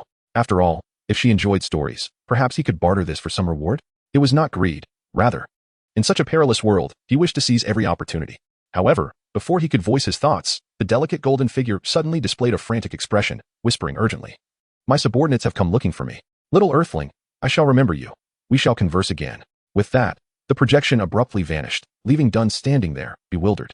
Thus, he had encountered a divine online acquaintance? Intriguing. After a brief pause, Dunn resumed his exploration of the Yada Mirror-S capabilities. Aside from the ability to commune with deities, the tome detailed 4 other powers. The first was the capacity of the Yada mirror to draw living beings into its mirrored space. This ability was of little use to Dunn. As he had already mastered this skill, he could easily enter the mirrored realm at will, rendering the mirror unnecessary. The second power was its near indestructibility, capable of being hurled like a frisbee to deliver a fatal blow to adversaries. The third ability allowed the mirror's surface to deflect physical attacks. The text explained that the mirror possessed absolute defensive capabilities, as the force of an attack would be met with an equal and opposite reaction from the reflection, resulting in mutual cancellation. This was indeed a valuable skill. While Dunn's physical prowess was commendable, it had yet to reach superhuman levels. Possessing a form of armor would be advantageous. The fourth ability granted the Yada mirror the power to emit the divine light of the sun, possessing a restraining effect on dark entities. For Dunn, this was quite fitting. Following the incantations outlined in the book, Dunn positioned the copper mirror before him, murmuring the chant. With a flick of his finger, he exclaimed, "Rise." The mirror, as if imbued with life, levitated, orbiting around him in a graceful dance. "Grow," the mirror responded, expanding into a massive shield before him. "Shrink." The mirror shimmered, returning to the size of his palm, resting comfortably in his hand. Truly a remarkable artifact. Dunn felt a surge of joy as he secured the Yada mirror. From this moment forth, it was officially his. After resting in the mansion for several days, Dunn eagerly returned to the mountains, seeking to discuss connections with other mythologies with Gui. However, Gui merely advised him that the timing was not right and suggested he take time to reflect. Thus, Dunn descended the mountain once more. He had gradually taken over the Stark Industries business, and as a somewhat lackadaisical president, he found himself less occupied. Most affairs were delegated to subordinates. He merely needed to nod or sign at critical moments. During his leisure, Dunn compiled a summary of his current abilities. In addition to his iron armor, he possessed 4 Shikigami, a fox from a certain hell, and now the Yada mirror. Most of these powers were external, while his innate abilities were somewhat lacking. It appeared that he must strive to unlock his genetic potential. After all, one must be strong in body and spirit. In fact, he considered transforming the Shikigami gifted by Tokugawa Hideyasu into experience points to advance his progress. Yet, given that it was a generous gift, it felt rather dishonorable to simply eliminate it. After his last ascent, he had informed the intelligence organization of Kamartash to alert him at the first sign of any major demons.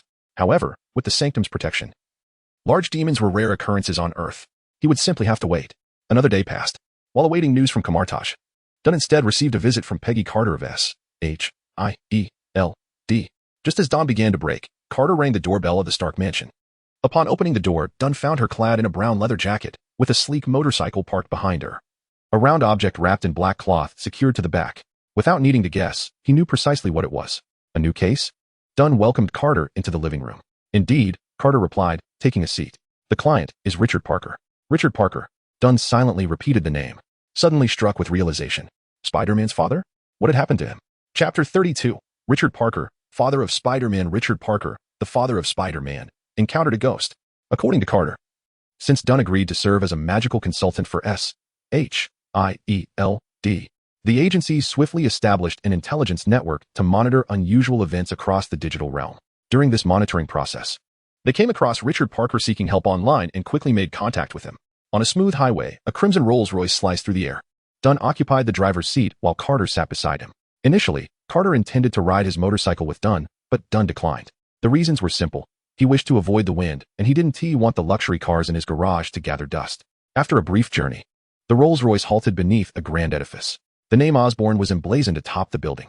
Norman Osborn's company stood as a formidable competitor to Stark Industries in the heart of the Big Apple, albeit with differing focuses. Stark emphasized weaponry while Osborn leaned towards biotechnology. It remained uncertain how long it would be before Norman Osborn transformed into the Green Goblin during this era. As Dunn rolled down the window, contemplating the towering structure, Carter retrieved his phone and made a call. Shortly thereafter, a man clad in a black trench coat and brown scarf emerged, clutching a black briefcase. Upon sighting him, Carter exited the vehicle to greet him. It was evident that he was Richard Parker. When Carter invited Richard into the car, Richard first glanced at the vehicle in astonishment before hesitantly taking a seat in the back. Initially, he had suspected the organization that claimed to assist him in exorcising the spirit was a scam, but upon seeing the luxurious car, he felt he had little of value to be deceived. Dunn greeted Richard through the rearview mirror, to which Richard responded politely, expressing his gratitude. You have no idea how much this means to me. Ever since I discovered the disturbances at home, I've been too frightened to return, spending all my time at work. My boss has been quite concerned. Not at all, Carter replied, glancing at Dunn. This gentleman is a highly skilled exorcist and will certainly assist you in resolving your troubles. Dunn relinquished control to Jarvis and locked eyes with Richard. Richard, who had only caught a brief glimpse of Dunn through the mirror, was taken aback upon seeing his full face. You are Tony Stark. Dunn extended a hand, and Richard quickly reciprocated. Richard Parker, he introduced himself, his mind clearing. It made sense how he could afford such a luxurious vehicle. He was the new head of Stark Industries. Yet, he was also an exorcist. Mr. Parker, Dunn interrupted Richard's thoughts. Please elaborate on the disturbances at your home. Richard collected his thoughts and recounted. It was a quiet evening. Dunn's lips twitched. It was indeed a classic narrative opener. Fortunately, Richard's tale was neither lengthy nor convoluted. In essence, a ghost had taken residence in Richard's home. Although it had not yet caused him any tangible harm, the eerie disturbances had inflicted considerable psychological distress, compelling him to vacate his residence until now. Mr. Stark, is there a way to resolve this? Richard inquired, concern etched in his eyes. It does not sound overly complicated, Mr. Parker, Dunn replied, posing a rather personal question. Are you married? Richard, caught off guard, lowered his gaze, awkwardly admitting, I don't even have a girlfriend. Dunn nodded. The question bore no relevance to the exorcism at hand, but stemmed purely from his curiosity. He vaguely recalled the birth years of various Spider-Men. Knowing that the MCU Spider-Man was born in the year 2000, which meant he was conceived in 1999, with less than 8 years until the present. Dunn found himself intrigued by the parental dynamics of the young hero. "Mr. Stark, is something the matter?" Richard queried, perplexed. "Nothing at all," Dunn smiled. As wispy clouds drifted across the sky, the crimson luxury car came to a stop in front of a standalone villa. "Is this the place?" Dunn asked Richard. Receiving a confirming nod, he opened the car door and descended the steps, glancing back at Richard. "Shall we enter and take a look?" Richard hesitated, retreating behind Carter. "No need, Mr. Stark. Please, go ahead." Dunn chuckled. The father of Spider-Man appeared rather timid. Carter then offered, "I'll accompany you inside." But Dunn declined. "No need. You stay with him. I'll be quick." With that, he pushed the door open and stepped inside. Just as Richard was about to remind Dunn that the door was locked, he witnessed Dunn stride in effortlessly, momentarily stunned before finding solace in the fact that Dunn indeed possessed remarkable abilities. Once inside, Dunn scanned the modest furnishings with a calm demeanor, a smirk forming on his lips. With a casual gesture, he summoned a red-nosed warrior, the Shikigami known as Deiko Kuten. "Go," Dunn commanded, directing the spirit toward the staircase. "Bring me what S upstairs." With a swift motion, Deiko Kuten vanished. Dunn remained in place, awaiting his return. Within half a minute, Deiko Kuten reappeared, one hand wielding a sheathed katana and the other grasping a ghostly figure clad in white, its complexion a pallid gray. With a gentle push, the specter knelt before Dunn, too terrified to lift its head. "Is this all?" Dunn inquired. Deiko Kuten silently nodded. Dunn exhaled, eliminated. "No, please," the ghost pleaded. "I understand my mistakes." However, Dunn remained expressionless, seemingly impervious to its cries for mercy. Having faced numerous exorcism events before, he was all too familiar with the inevitability of such pleas. Not receiving a response from Dunn, Deiko Kuten drew its katana and swiftly severed the spirit. Crimson wisps dispersing into the air and merging with Dunn's being. Dunn sighed, initially anticipating a grand undertaking, only to find it a mere trifle. With the experience gained hardly sufficient to warrant mention. As his powers grew, so did his expectations. To encounter a formidable demon, he would need to actively seek one out. Dunn dismissed Deiko Kuten and reopened the door, beckoning Richard. "Come in. It's all clear now." Richard appeared incredulous, peering around his own home. "Is it really over? Just a small ghost?" Dunn shrugged, glancing at Richard with a smile. He then summoned a portal, conjuring a suit of silver armor. "This is an artifact I crafted," Dunn remarked. "It is far more effective than a mere crucifix. If you still feel fearful, I shall gift it to you to ward off evil." As a scientist, Richard recognized the immense value of the armor, though he was unsure of the extravagant methods Dunn employed for exorcism. Nonetheless, witnessing Dunn's prowess with the portal brought him comfort. No, I trust you, Mr. Stark," Richard replied earnestly. Dunn did not insist further and retracted the armor. Richard solemnly expressed his gratitude to both Carter and Dunn, though his expression soon turned sheepish. With the exorcism complete, it was time for the next exhilarating phase, the payment for the service rendered. Had he been dealing with an unknown exorcist, Richard could have easily afforded a sizable fee from his savings. However, he never anticipated that the visitor would be none other than Tony Stark. How could he possibly repay this? Even if he were to offer his entire fortune, it would likely be deemed insignificant in the eyes of this young master. Dunn, perceiving Richard's embarrassment, spoke up.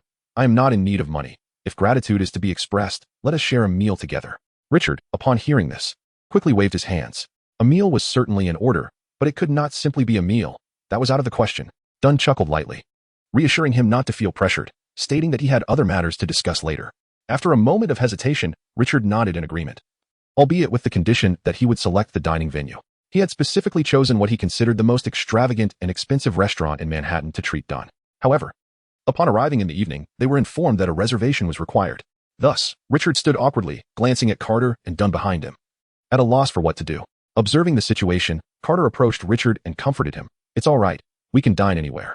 After saying this, Carter cast a glance at Dunn. Dunn shrugged, indicating he had no objections. Apologies were in order. Richard, reluctantly, decided to seek an alternative restaurant. Just then, a man in a black suit suddenly emerged from the restaurant, hurrying over to Dunn's side. "Mr. Stark, what brings you here today?" Dunn gave the suited man a cursory glance, realizing he did not recognize him, likely someone who had seen his name in the newspapers. He replied, "I came for a meal, but did not make a reservation." Upon hearing this, the man immediately shot a glare at the doorman behind him, then turned to Dunn with a smile, saying, "Sir, you must be joking. This is your own establishment. No reservation is necessary." Dunn was momentarily taken aback, and then felt the curious gazes of Carter and Richard upon him, leaving him somewhat bewildered and completely unaware of the situation. Chapter 33. The Winter Assassination. Though the Stark Group primarily focuses on the arms industry, it also encompasses a myriad of other enterprises. Dunn, lacking both interest and proficiency in corporate management, has yet to fully grasp the extent of the group's holdings since taking control. As a result, he has no recollection of this extravagant restaurant. Under the gaze of the assembled guests, Dunn scratched his forehead and suggested to the two, Let us proceed inside. Carter sensed Richard's dismay, recognizing his guilt for being unable to adequately express gratitude to the two due to his own limitations. He approached and placed a reassuring hand on Richard's shoulder, saying, "Do not fret. The Stark family is accustomed to such matters. They remain blissfully unaware of the true extent of their wealth, and they are invariably generous, unconcerned with minor imperfections." Guided by the suited gentleman, the trio entered a spacious room within the restaurant. After placing their orders, the man in the suit excused himself. Richard, feeling somewhat embarrassed, turned to Dunn and said, "I apologize. I had intended to properly thank you, but it seems." "Not a concern," Dunn replied in a breezy tone. "Simply cover the bill for this meal." Richard nodded, choosing not to pursue the topic further. The dishes arrived promptly, and after several rounds of wine, Richard suddenly recalled Mr. Stark's earlier mention of wanting to discuss something with him. "Indeed," Dunn replied, setting down his glass with a serious demeanor. "I would like to extend an invitation to you, in my capacity as president of the Stark Group, to join our ranks."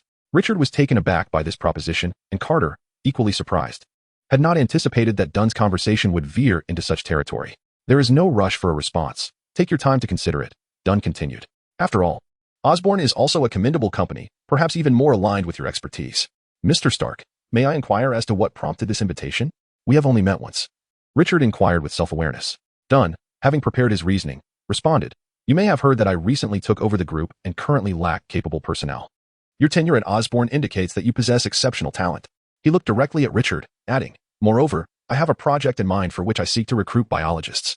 "What project?"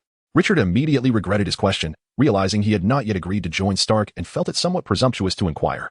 However, Dunn appeared unfazed and asked, "Mr. Parker, are you familiar with interspecies genetic biology?"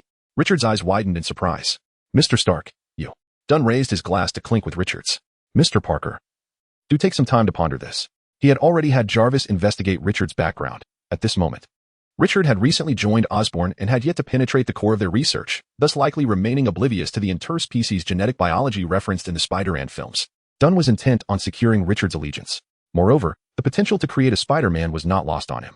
If Norman Osborn in this universe suffered from a genetic ailment, it would undoubtedly place Dunn in a position of advantage over the old man. Traveling back in time had its benefits, although many characters had yet to emerge. He possessed a self-healing factor and could harness dark energy to prolong his life. He was poised to meticulously observe, cultivate, and even forge paths for extraordinary heroes. "I will give it serious consideration," Richard nodded earnestly. Upon exiting the restaurant, night had enveloped the sky. The three bid farewell at the entrance. Richard headed home while Carter intended to take Dunn's car. However, he momentarily forgot his keys and returned to retrieve them, leaving Dunn to proceed towards his vehicle. In the distance, a masked figure was watching Dunn's silhouette intently.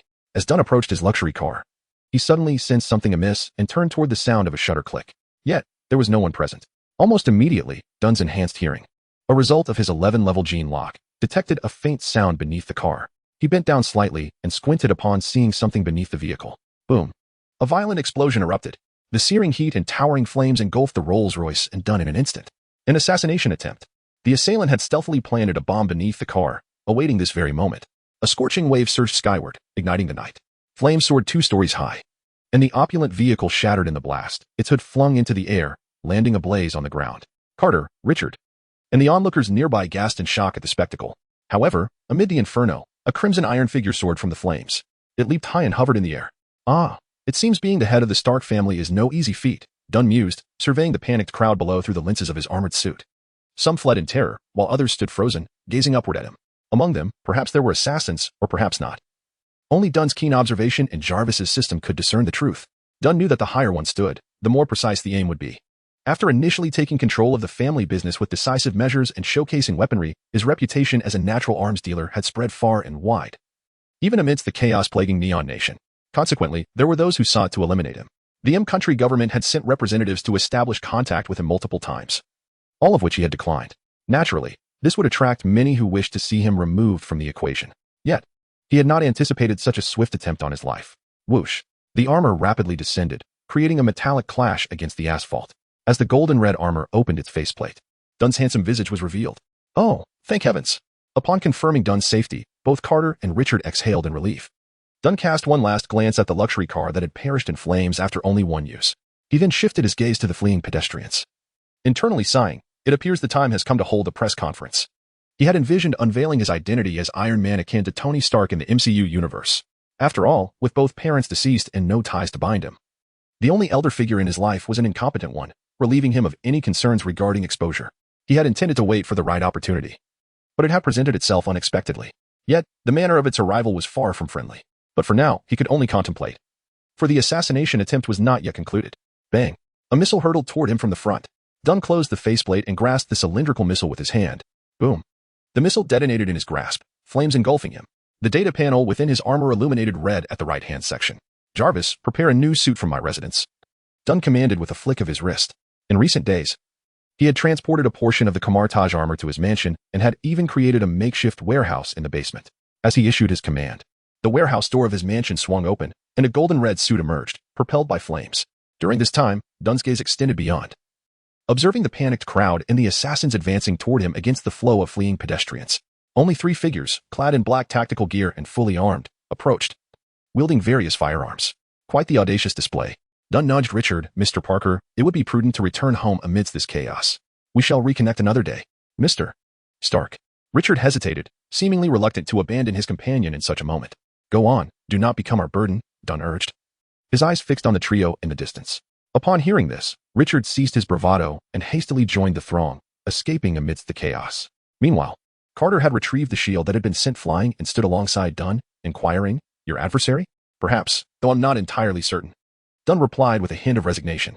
However, despite his words of uncertainty, the images and mannerisms of the 3 assassins lingered in his memory, eerily reminiscent of a character from the cinematic universe, strikingly similar to The Winter Soldier. Chapter 34. The Assault from Hydra. Winter Soldier?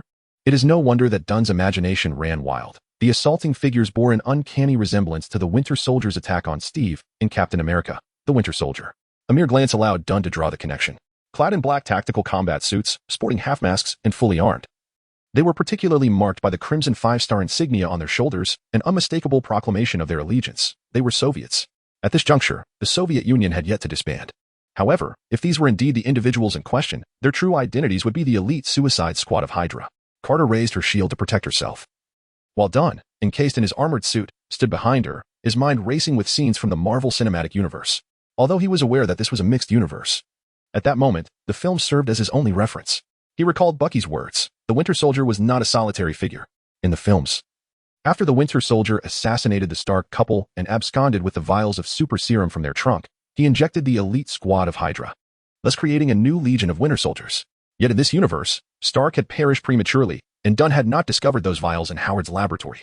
Perhaps they had yet to be replicated, or perhaps they had already found other fates. Dunn could not ascertain. Nonetheless, he observed no signs of metallic limbs among the 3 assailants, leading him to conclude that Bucky was not among them. As he pondered, the trio of assassins had already pulled their triggers against the 2. Countless bullets erupted from their guns, slicing through the air. Carter elevated her shield to shield her head. Miraculously, not a single bullet struck her legs amidst the hailstorm of gunfire. Dunn raised an eyebrow. Indeed, in any universe, those individuals would never aim at the captain's legs. A few stray bullets struck Dunn's armored suit, yet they merely ricocheted off the gleaming crimson surface, leaving behind a series of indentations, regardless of whether he donned the armor. Such tactics were insufficient to breach Dunn's defenses. Presently, he merely reserved a slight advantage. The thrusters beneath him expelled scorching flames, propelling Dunn into the sky once more. Yet he refrained from immediate retaliation, opting instead to observe the unfolding drama from above. Carter had charged forward, shield raised, into the storm of bullets aimed at the trio. Dunn lifted his hand, his shoulder-mounted cannons firing to divert attention away from her. With a resounding bang, Carter hurled her shield, striking one of the assailants and knocking him to the ground. The shield ricocheted back to her grasp, and with a swift motion, she unleashed a powerful attack, sending the second assailant airborne. Clearly, they were not super soldiers. Having formed his judgment, Dunn descended, retracting the cannons from his shoulder, and unleashed a magnetic tether that ensnared the assassins. The ostentatious murderers were thus exposed to justice. Was that it? Dunn found himself perplexed. If their sole objective was to eliminate him, they had already failed after the car explosion. Upon witnessing his armor, they had no reason to brazenly wield their weapons in public. After all, these ordinary firearms were likely the least effective weapons in the Marvel Universe. Just as this thought crossed his mind, Dunn suddenly observed several assassins kneeling on the ground, straining to extend their hands while shouting slogans of glory in Russian. His pupils dilated. Were they intending to take everyone down with them? Before he could fully process this, an even more thunderous explosion erupted, unleashing searing heat and flames akin to a solar eruption, obliterating the entire street. The expensive restaurant owned by Stark was engulfed in flames. Not long before, in the Stark mansion located in Queens, nightfall had gradually cloaked the estate. Pepper had just returned from Stark Tower, preparing dinner alongside Wilson and Happy. With no servants present, the 3 of them, along with Dunn, resembled a family, often dining together. However, Dunn had already relayed that he would not be joining for dinner. As he was dining out, it was well known that Tony Stark adored cheeseburgers, yet Dunn found them unpalatable, preferring a dish of sweet and sour ribs instead. Thus, he had left a Chinese recipe at home, preparing meals from it during his leisure time. Over time, the three Americans had grown accustomed to this cuisine, and the table was adorned with sweet and sour ribs, beef stew with potatoes, garlic eggplant, fish-flavored shredded pork, a pot of duck blood vermicelli soup, and chopsticks, which appeared quite incongruous against their faces. Just as they set the table, an unusual sound emanated from outside. Glancing out the window, they caught sight of the gold and crimson armored suit soaring from the mansion into the distant night sky. Was the boss summoning it? The three craned their necks toward the window, perplexed, while they speculated whether the boss was in trouble and needed assistance. Three black-armed helicopters suddenly appeared in the night sky, flying in a triangular formation. The foremost helicopter, like a hen laying eggs, released a missile that landed in the courtyard below. The explosion roared in their ears, and a tremendous shockwave shattered the mansion's glass walls. The trio was violently thrown backward. Landing on the ground, ropes were cast down from the helicopters, and soldiers clad in black combat suits descended from the night sky onto the ruins of Stark's mansion. The leading soldier raised a sleek automatic carbine in his right hand, equipped with a grenade launcher, and bore a Scorpion submachine gun slung across his back. Dressed similarly in black combat attire and masked, the sole distinguishing feature was the absence of a sleeve on his left arm. There was no flesh or blood, only a silver metallic arm adorned with a red 5-star insignia. He raised the mechanical arm, its metallic movements resonating, and gestured to either side, issuing commands. Search. Wilson was dazed from the violent shockwave, but, fortunately, his robust constitution allowed him to regain his footing in the expansive Stark mansion, far from the explosion's epicenter. The power system lay in ruins, and the backup generator had yet to kick in, leaving the surroundings shrouded in darkness and thick dust. Coughing a few times, Wilson managed to locate Pepper and Happy amidst the rubble, both still breathing but rendered unconscious, likely suffering from fractures and concussions. Wilson suspected he, too, had sustained a concussion. Shaking his head vigorously, he cautiously made his way toward the source of the commotion. Chapter 35, Winter Soldier Bucky Barnes in the Shattered Stark Mansion. Wilson peered through the cracks in the walls, illuminated by the moonlight. Armed soldiers meticulously searched the ruins, their weapons and flashlights scanning for something elusive. What could they possibly seek? Wilson pondered, for within this mansion, wealth was but the least valuable of treasures. There were countless riches, not to mention the armors crafted by the boss, each worth a fortune. Wilson winced, clutching his bruised side, exhaling sharply. He recalled the Iron Man suit that had just been flung away. Had something happened to the boss? Leaning against a half-collapsed wall, he contemplated his next move. Suddenly, a beam of light fell upon him. Alert! There is someone alive. A dark muzzle was aimed at Wilson, and upon hearing the call, two nearby soldiers rushed over. In an instant, 3 weapons were trained on him. Damn! Wilson cursed inwardly, raising his hands in surrender. He had no capacity to deflect bullets. The Winter Soldier strode forth, wielding a metallic device that scanned Wilson's face for identification. It was his bodyguard. The Winter Soldier stowed the device, leveling his gun at Wilson, demanding, "Where is Tony Stark's laboratory?" With a mocking grin, Wilson retorted, "In your mother's bed." He erupted into laughter, though the Winter Soldier's face was obscured by a mask. One could easily surmise the icy fury concealed beneath. Hearing Wilson's reckless laughter, the Winter Soldier raised his metallic left arm and struck Wilson squarely in the face, rendering him unconscious. Bind him and continue the search. The Winter Soldier snapped, shaking off his arm as he departed the scene. In the darkness of the collapsed mansion, only the sound of combat boots crunching on debris remained. The trained soldiers continued their methodical search, seeking Tony Stark's laboratory. What could possibly be in that laboratory? What did they possess that Hydra desired? Dunn was uncertain, so he resolved to inquire directly. Thus, a resonant voice echoed through the amplification system of the Iron Man suit, descending from above like a divine proclamation. "What are you searching for?" All heads turned skyward in astonishment, gazing at the radiant full moon suspended in the vast night sky. Directly above, a crimson and gold Iron Man suit hovered between the moon and the onlookers, surveying the assailants below. The explosives within the 3 attackers were formidable, yet evidently ineffective against Dunn. Encased in the brand new Mark 45, Dunn's pale eyes glimmered coldly as he fixed his gaze upon the soldiers, inquiring once more, "What are you searching for?" On the debris-strewn ground, the Winter Soldier was the first to react, issuing the command to fire. All guns were aimed upward, and the triggers were pulled. The gunfire erupted like fireworks, bullets arcing toward the Iron Man suit. Yet upon closer inspection, one could discern a shimmering layer of golden armor enveloping the metallic exterior. This was magic, a protective spell. The bullets struck the golden armor, failing to even spark as they were deflected away. Dunn remained suspended in midair, scanning the soldiers below. He swiftly identified the metallic arm amidst the crowd. If there had been any doubt before, he could now ascertain that these individuals were Hydra agents disguised as Soviets. Yet Dunn remained perplexed about what they truly sought from him. Unable to fathom it further, he decided to ask outright.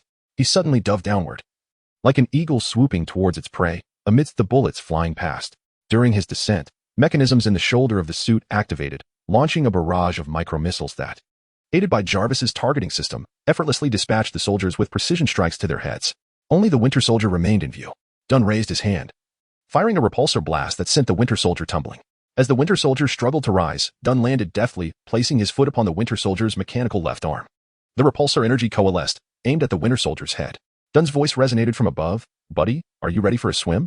The Winter Soldier's tactical goggles fell to the ground, and upon hearing Dunn's words, he looked up, momentarily taken aback, a flicker of surprise crossing his features. A swim? 3 minutes later, in the expansive swimming pool of the Stark Mansion's backyard, Dunn unceremoniously tossed the tightly bound Winter Soldier into the water. He then activated the backup power, rebooted Jarvis, and gathered the 3 unconscious henchmen, allowing Jarvis to assess their condition. Upon confirming their stability, he instructed the medical robot to administer basic treatment before returning to the pool. The Winter Soldier floated face down, motionless, like a lifeless fish. "Wake him up."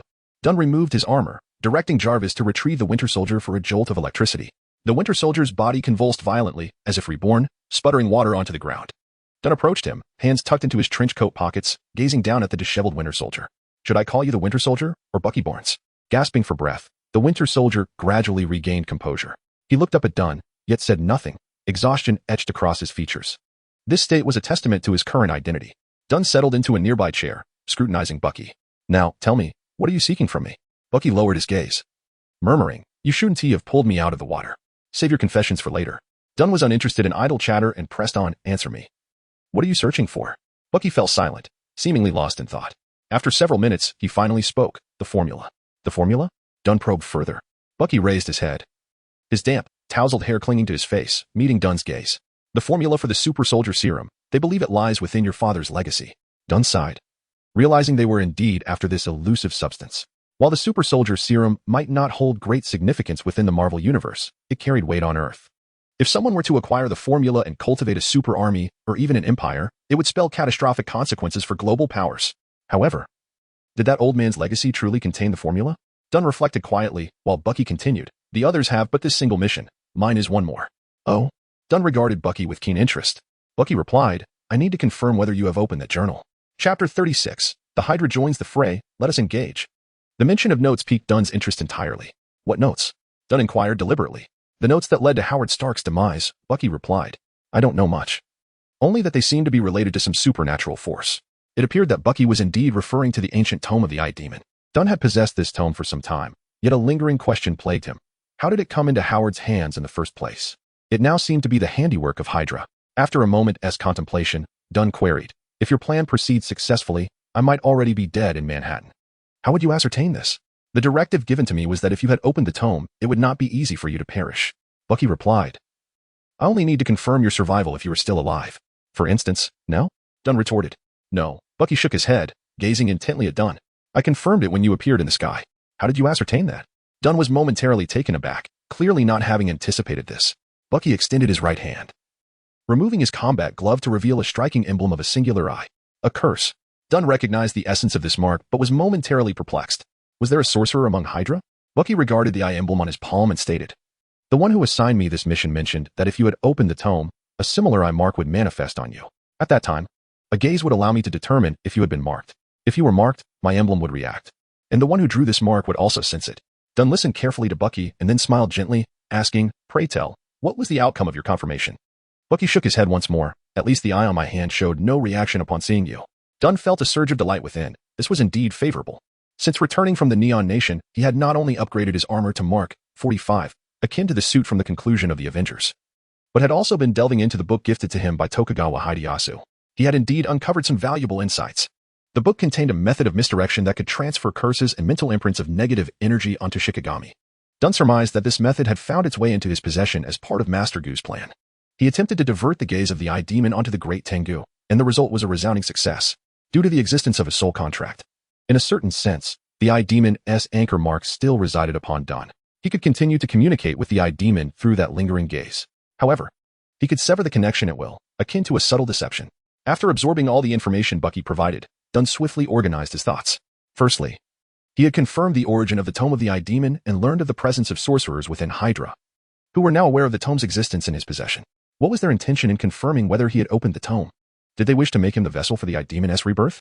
Dunn still harbored several uncertainties, such as why a sorcerer, devoted to the Eye Demon, would covet the super soldier serum. Surely, they could convert their subordinates into followers. The serum could merely enhance physical capabilities to the limits of human potential. Captain America represented the pinnacle of this enhancement. Was it possible that this individual, like him, subscribed to the philosophy of possessing diverse skills? Or perhaps, Dunn turned to Bucky, tentatively asking, "Why do you have an additional task compared to others?" Bucky pondered for a moment. "I suspect that their higher-ups are not united." Dunn nodded. He shared this suspicion. These two tasks were evidently issued by two distinct individuals, one seeking the serum, the other the tome. However, without any concrete evidence. It remained mere conjecture. What Dunn could ascertain with certainty was that Hydra had set its sights on him. As a traveler from another realm, Dunn was acutely aware of Hydra's infiltration plans within S.H.I.E.L.D. Initially, he considered the matter a tangled web of spies and counter-spies, and he preferred not to involve himself in such a quagmire. Yet now, knowing the connection to the Eye Demon's tome and that it had drawn unwelcome attention, he could no longer remain passive. "Let us engage." "Rise, you are free to leave," Dunn declared, standing before Bucky. "You wish to let me go?" Bucky was taken aback, unprepared for such an outcome. "What other option is there? To kill you?" Dunn cast a sidelong glance at Bucky. Bucky fell silent, having assumed his fate would involve imprisonment. Yet Dunn displayed an utter indifference towards him. "Do you feel that your past misdeeds have left you with no kin or friends in this world, and that hope for survival has slipped away?" Dunn suddenly inquired, lowering his gaze. Bucky remained silent but seemed to acquiesce. "If you have nowhere to go, why not stay with me for the time being? Serve as my bodyguard, and consider it a means to atone for your misdeeds. A super soldier with a mechanical arm could indeed be a valuable asset. Staying with you would only bring trouble," Bucky replied, vigorously wiping the eye emblem clean and preparing to depart. "Trouble?" Dunn chuckled softly. He indeed feared complications, yet some troubles could also offer unexpected advantages. "What if I told you I could arrange for you to see your old friend, Steve Rogers?" Dunn called out to Bucky's retreating figure. Bucky halted in his tracks. "He is dead." "Is he?" Dunn inquired with a smile. "Have you seen his body?" Bucky turned sharply, regarding Dunn with a serious gaze. "He fell from the plane. Yet after all these years, no one has discovered his body. Perhaps he is merely frozen beneath the ice? Is that merely your speculation?" Bucky narrowed his eyes. "Indeed. It is but one possibility." Given the expansiveness of the multiverse, Dunn could not guarantee that Captain America could be recovered from the ice. He merely stated, "I am a sorcerer, and the possibilities I speak of tend to bear greater weight. Once I have dealt with Hydra, perhaps we can venture forth together to verify this." Bucky hesitated for a few seconds but ultimately nodded. "Very well, I accept your proposition. Oh, by the way," Dunn pointed toward the ruins behind him. "You were involved in the recent operation, having harmed my subordinates. They will surely harbor resentment upon waking, and at that time." Bucky nodded. "Whatever they choose to do, I will bear it. I deserve it." "Quite perceptive." Dunn smiled, just then hearing the distant roar of a motorcycle approaching. It was Carter, who had borrowed a motorcycle and followed him. Dunn gazed thoughtfully at the figure across the ruins, pondering what role Captain Carter played in this conflict between S.H.I.E.L.D. and Hydra. Chapter 37. The Siberian Base at dawn, the darkest hour of the day. A luxurious vehicle glided through the night and finally halted before a bar. 3 small accomplices had already been dispatched to the hospital. The armored suits from the mansion's basement had been relocated to Kamartash, a ruin that now held little value. Next, it was time to acquire a new residence. He had purchased a plot of land on the cliffs of Malibu, California, signaling that construction of an Ocean View mansion was imminent. However, that was a matter for another time. At this moment, Dunn wished to share a drink with Carter and Bucky, the old friends from World War II. Yet, fortune seemed to be elusive. Just as they alighted from the vehicle and approached the bar entrance, a middle-aged man hurried out, closing the door behind him to signal closing time. "It appears we are not fortunate," Bucky remarked from the rear. Dunn stepped forward to address the bar owner. But before he could utter a word, the owner, without raising his head, replied, "Come back another day. My wife twisted her ankle, and I must rush her to the hospital." With a sigh, Bucky suggested, "Let us leave." Yet Dunn remained where he was, offering a faint smile as he said, "We merely seek a nearby place for a drink. If you truly lack the time, perhaps." He then produced a stack of checks, presenting one to the owner. "You could write a number and sell this bar to me." "What?" The 3 men were momentarily taken aback. What was he saying? The owner finally looked up at Dunn, recognition dawning upon him. He had seen this face recently in newspapers and news programs. "You are Tony Stark." Dunn extended his hand for a shake. The owner's lips twitched, a glimmer of joy flashing in his eyes. 5 minutes later, the bar owner handed over the keys with both hands, departing happily with the check. Dunn opened the bar door, revealing a desolate interior, indicative of its lackluster business. "Is this how wealthy folks conduct their affairs?" Bucky inquired hesitantly. "Perhaps. Though I've not encountered many affluent individuals," Dunn shrugged. "This bar certainly does not warrant the price you paid." Bucky surveyed the surroundings and took a seat at the bar. "Shoo." Dunn raised a finger to his lips. "Don't speak. Listen." Bucky and Carter exchanged puzzled glances before heightening their vigilance, suspecting the presence of others in the bar. However, Dunn pointed to the clock on the wall, indicating the sound of time passing. Are you suggesting that time is far more precious than money? Carter ventured. No, Dunn shook his head. I mean to say that as of now, the money for the bar has already been recouped. Bucky and Carter responded with incredulity. We ought not to converse with wealthy individuals. Let us get down to business. Dunn, the newly appointed bar owner, moved behind the counter, selecting a bottle of liquor and 3 glasses to place upon the bar. During their ride, they had exchanged information. Upon hearing that S.H.I.E.L.D. had been infiltrated by Hydra, Carter's expression turned grave, reflecting the gravity of the situation. The founding principle of S.H.I.E.L.D.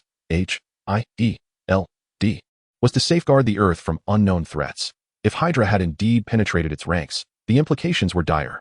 Carter downed the brown liquid in her glass, her face stern. With the founding trio of S.H.I.E.L.D. now reduced to just her sorrow was justified. Thus, I propose that we take the initiative before the consequences unfold. Dunn calmly set down his glass. What is your plan? Bucky inquired. Do you recall where you were frozen? Dunn gazed at Bucky, already possessing an answer in his mind but seeking confirmation. Bucky named the location, Siberia, the very site of the rift between Iron Man and Captain America in Civil War. It is also where Hydra trained the Winter Soldier for years. Dunn's lips curled into a smile. Then we shall go there. Hydra would hardly suspect that the Winter Soldier has turned against them. They would only assume this small team has failed in combat. Who could have anticipated that decades of research into lethal weaponry could be undone with a simple dip in water to restore memories? Had it not been for Dunn's knowledge of the film, he would never have conceived such a notion. We must act swiftly, Carter declared, but S.H.I.E.L.D. can no longer be trusted. We require a rapid mode of transportation, at the very least, a supersonic aircraft. The two then turned their gaze toward Dunn, as he was the wealthiest among them. Fear not. Dunn waved his hand dismissively. I possess something far swifter. Half a bottle of liquor had been consumed, and dawn was approaching. Dunn led the 2 septuagenarians out of the bar, extending his hand adorned with a ring as he opened a portal. He stepped through first, leaving them astonished. Siberia, at that moment, was enveloped in a frigid landscape, where the wind cut like daggers. Dunn had previously traversed this terrain while pursuing a vampire. However, he was unaware of the precise location of Hydra's base and could only open the portal in this vast expanse of snow. Fortunately, Bucky knew the coordinates. Dunn donned the Mark 45 suit, setting the location for takeoff. Do we not need to wear armor or something of the sort? Bucky reminded him. Regrettably. The suits are all custom fitted, Dunn shrugged, but fret not. I shall not fly off alone. He extended an arm, gesturing for Bucky to join him. Bucky, eyeing Dunn's mechanical arm, guessed his intent and shook his head vigorously. No, that's not a good idea. Time is of the essence, come along. It should be quite exhilarating, Dunn smiled. No, Bucky vehemently rejected the idea, not a chance. 2 minutes later, the iron armor ascended. Soaring into the sky, Dunn cradled both Bucky and Carter as they ascended into the clouds. Both had previously received the super soldier serum, so this altitude was likely trivial for them. 5 minutes later, the armor descended onto another snowy expanse. Ugh! Bucky lay on the ground, retching violently. Carter managed to maintain a semblance of decorum, yet her expression was far from pleasant. Tony Stark, you were torturing the elderly. Bucky gasped, glancing at Dunn. But before he could finish, Dunn silenced him with a gesture. Shoo! Dunn motioned for them to look ahead. We have arrived. The trio now stood upon a small cliff, gazing down into the distance, where several massive bulldozers lay parked in the snow. Nearby, a mound jutted out, appearing to be a collection of irregular, massive black rocks stacked together. Through the suit's optics, they discerned a steel door concealed beneath the rocks, guarded by towering sentinels clad in bear-like attire.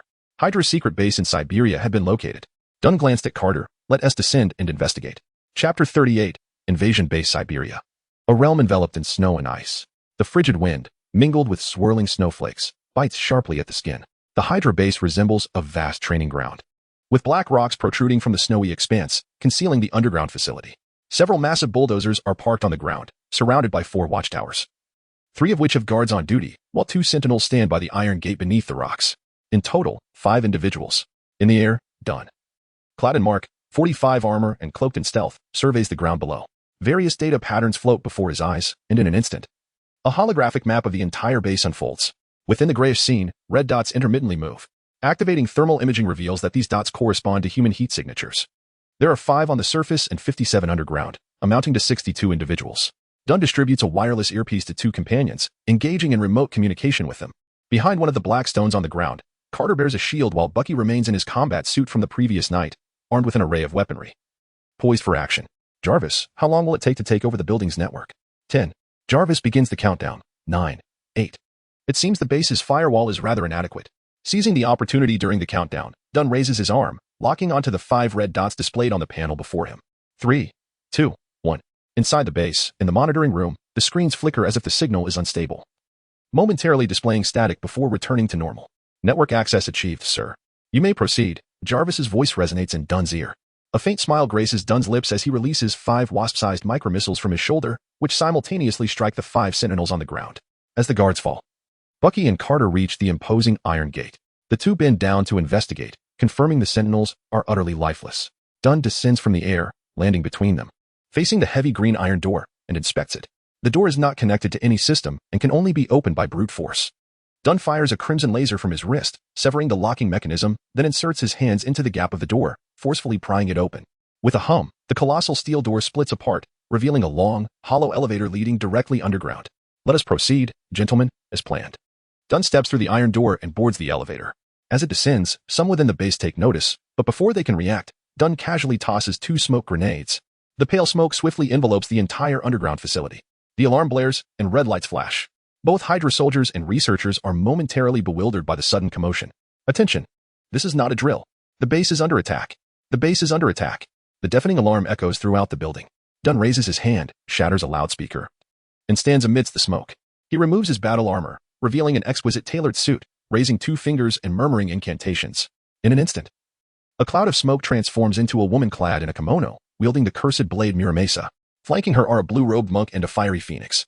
Shikigami, Yamayuba, Aoibizu, and Phoenix Fire. Following Dunn's command, they unleash havoc amidst the chaos. Gunfire erupts as Bucky raises his machine gun, only to witness a seemingly fragile woman hacking away at enemies. Realizing this is Dunn's ability, he resumes shooting. Meanwhile, the blue-robed monk strikes the wooden fish in his hand, causing Hydra soldiers within its radius to experience a momentary daze. Seizing this opportunity, Carter hurls his shield, ricocheting it off multiple heads. Amidst the smoke, gunfire, and splattered blood, Dunn ignites a cigarette, perched nonchalantly on the railing, observing the spectacle as if it were an untroubled theater performance. This is not due to arrogance or laziness.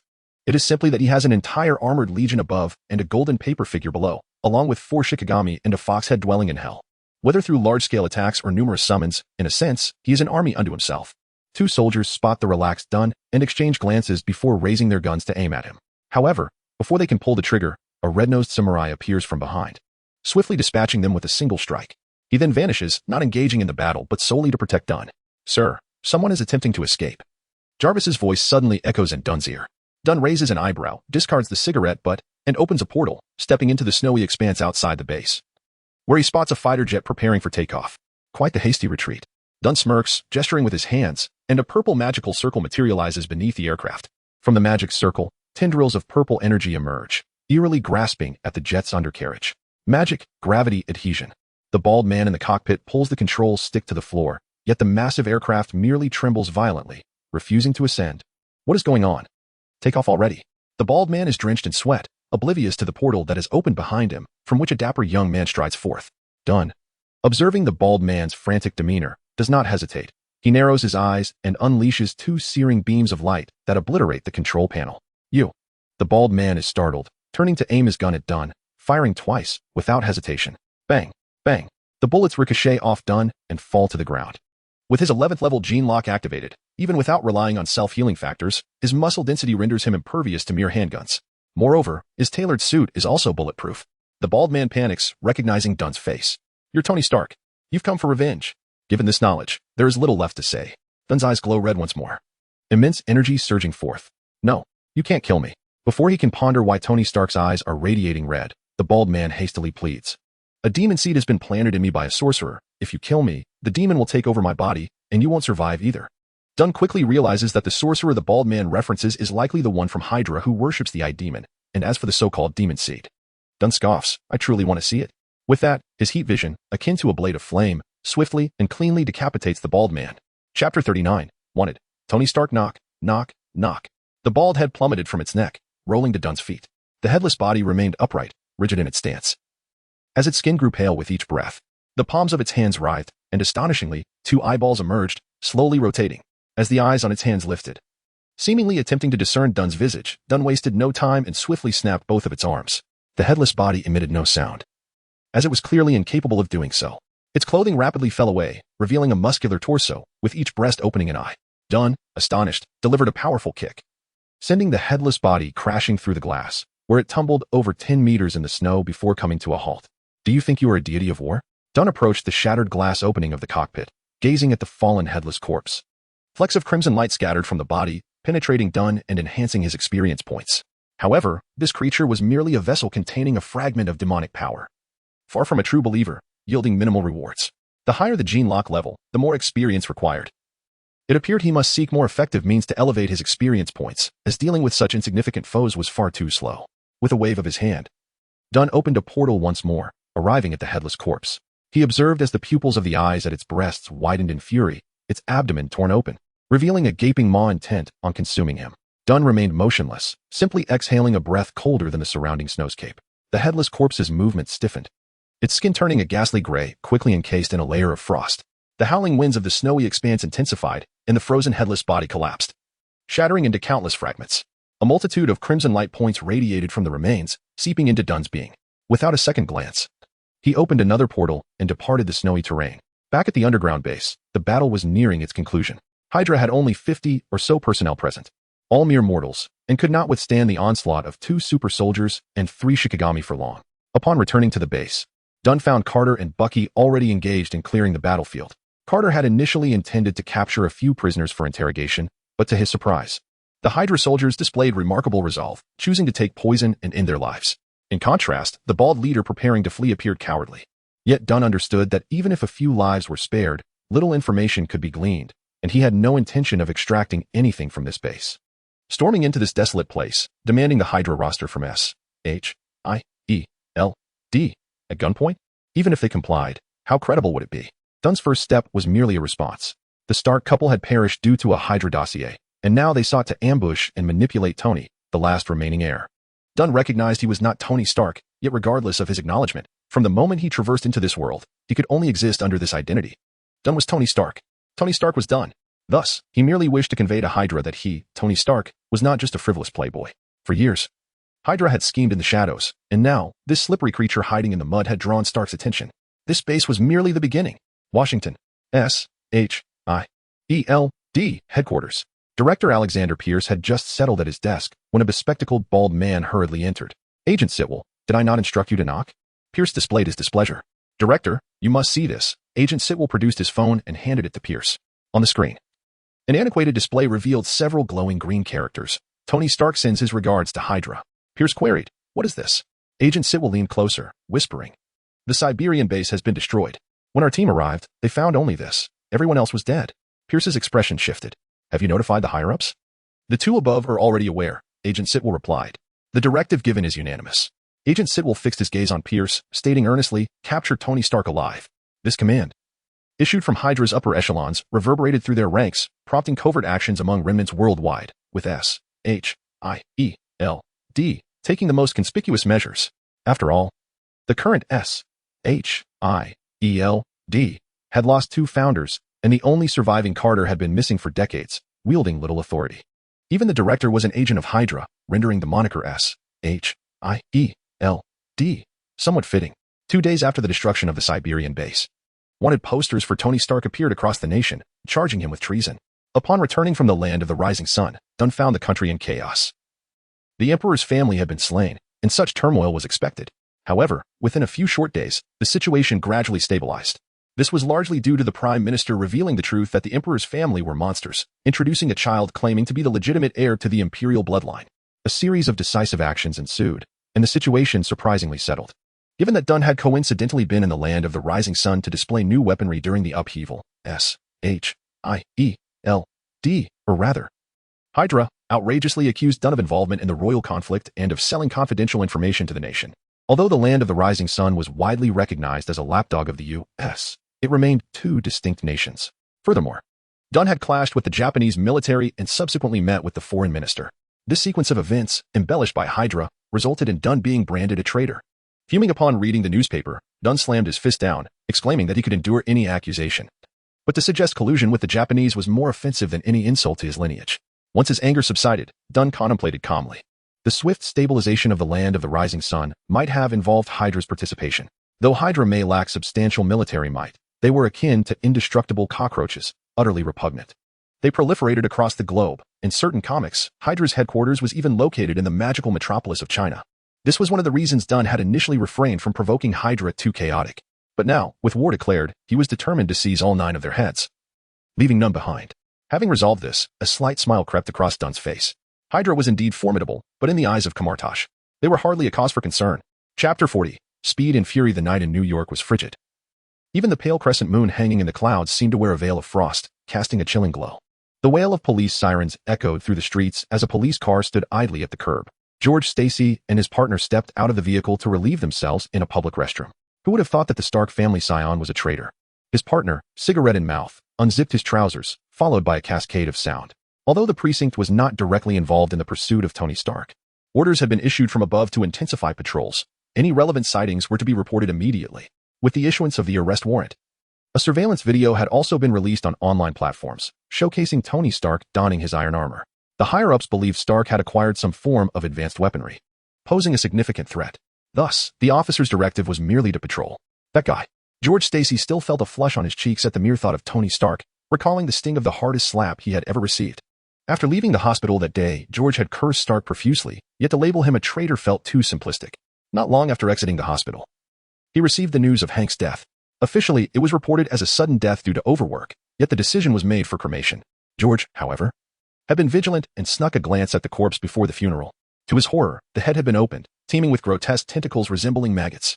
From that moment on, he believed Stark had indeed acted to unearth those contaminated by the malevolent deity. How could things have escalated to the point of treason in such a short span? George sensed that the truth was far more convoluted than it appeared. But he remained in the dark about the specifics. After finishing, he exited the restroom, stretching his limbs while inadvertently glancing at a nearby building, the Presbyterian Hospital. He hadn't realized that their chosen spot was in such close proximity to the hospital. Rubbing his tired cheeks, he climbed back into the car. Whatever was amiss, it was not his concern. He merely hoped that this tempest would pass swiftly, granting him more time to rendezvous with Helen. He had only recently met Helen, yet their connection felt profound, as though they had endless conversations to share. Tonight, he was supposed to visit her home, where her mother had prepared lemon base specifically for him, but alas, duty had compelled him to cancel. Rubbing his weary eyes, he intended to start the patrol car once more. At that moment, his partner suddenly shouted, "Look!" Startled, George nearly drew his weapon before realizing his partner was pointing outside. Following his partner's gaze, George beheld the shattering of the hospital's upper glass windows. Someone was leaping from within. At Presbyterian Hospital, 3 lackeys had been brought here the previous night, their employer having paid a hefty sum for their medical care, expecting the finest treatment. However, since the arrival of a group of men in black earlier that morning, the atmosphere had shifted dramatically. Wilson could tell these individuals were not there to protect them, but rather to detain them. Once united by Tony, their disparate identities now rendered them victims of confinement, the sole reason being, their boss had encountered trouble. Upon regaining consciousness, the 3 conspired within their hospital room, soon learning from the guards that Dunn was wanted. After deliberation, they devised an escape plan. The exterior was heavily guarded, with the only viable escape route being the window. Thus, in George Stacy's mind, he witnessed Wilson and Happy twisting bedsheets into a makeshift rope to descend from the heights. Let us check it out. George Stacy pressed the accelerator, speeding towards the rear of the hospital.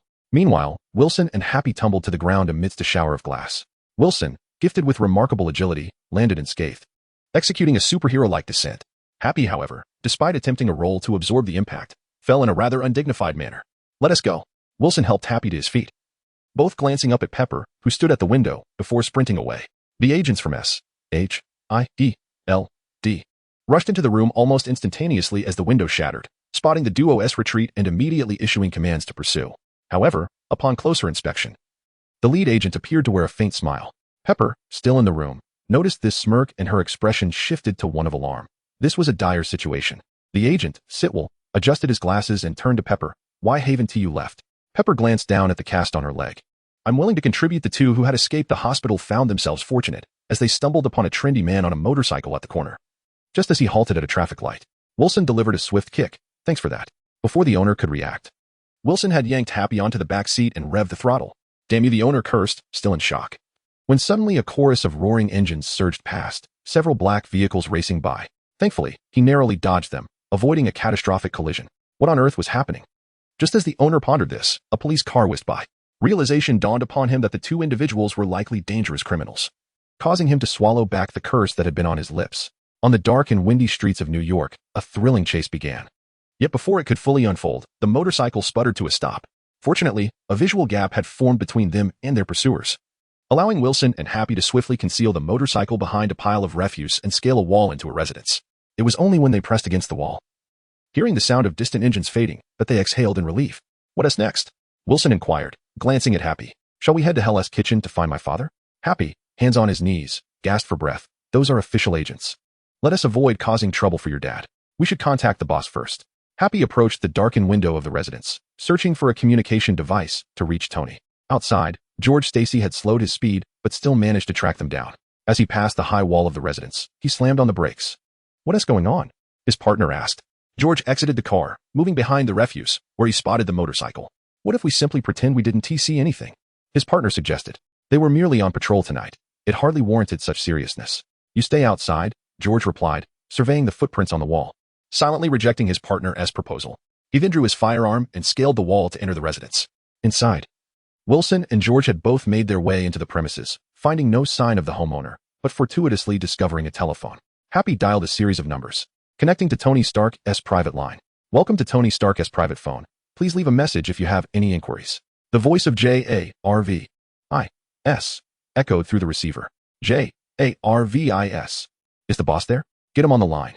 Happy felt a wave of familiarity wash over him as he heard the artificial intelligence's voice.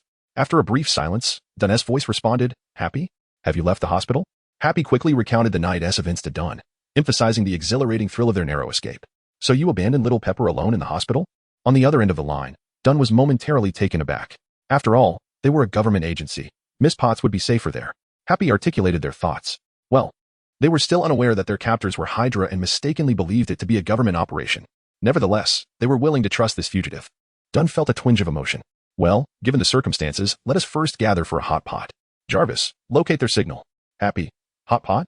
It was only then that Happy noticed the boss's tone. There was nothing about it that suggested he was a fugitive. He seemed rather at ease. Boss, where are you right now? 177A, Black Street. Chapter 41. The Ladies' Jade Soldier, sir. I have located their position. Jarvis's voice resonated, projecting an image of the surveillance footage from that residence.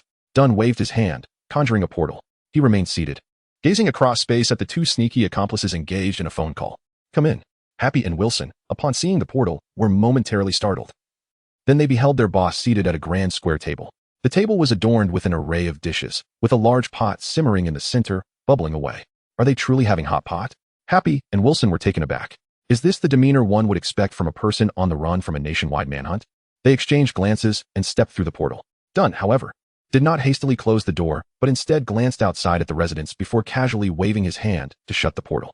Outside, George Stacy observed the scene with furrowed brows, feeling a twinge of astonishment. What on earth?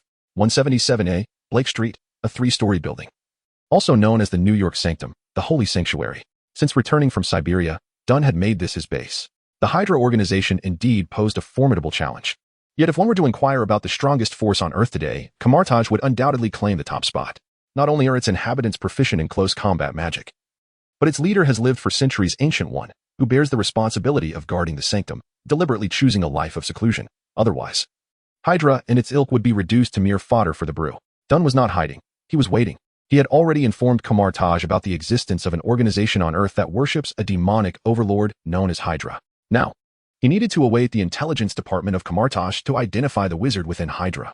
Although Dunn possessed a prophetic perspective as a traveler, he had never heard of any wizard affiliated with Hydra, thus leaving such specialized matters to the experts. Please, have a seat. Dunn used his mind to summon 2 chairs, gesturing for Happy and Wilson to join him for hot pot. With the arrival of winter, the weather was perfect for such a meal.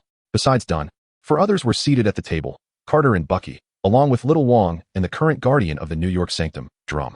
Upon seeing Bucky's metallic arm, Wilson immediately heightened his guard, casting a puzzled glance at Dunn. Boss, who is he? My new bodyguard, and also one of the assailants from before.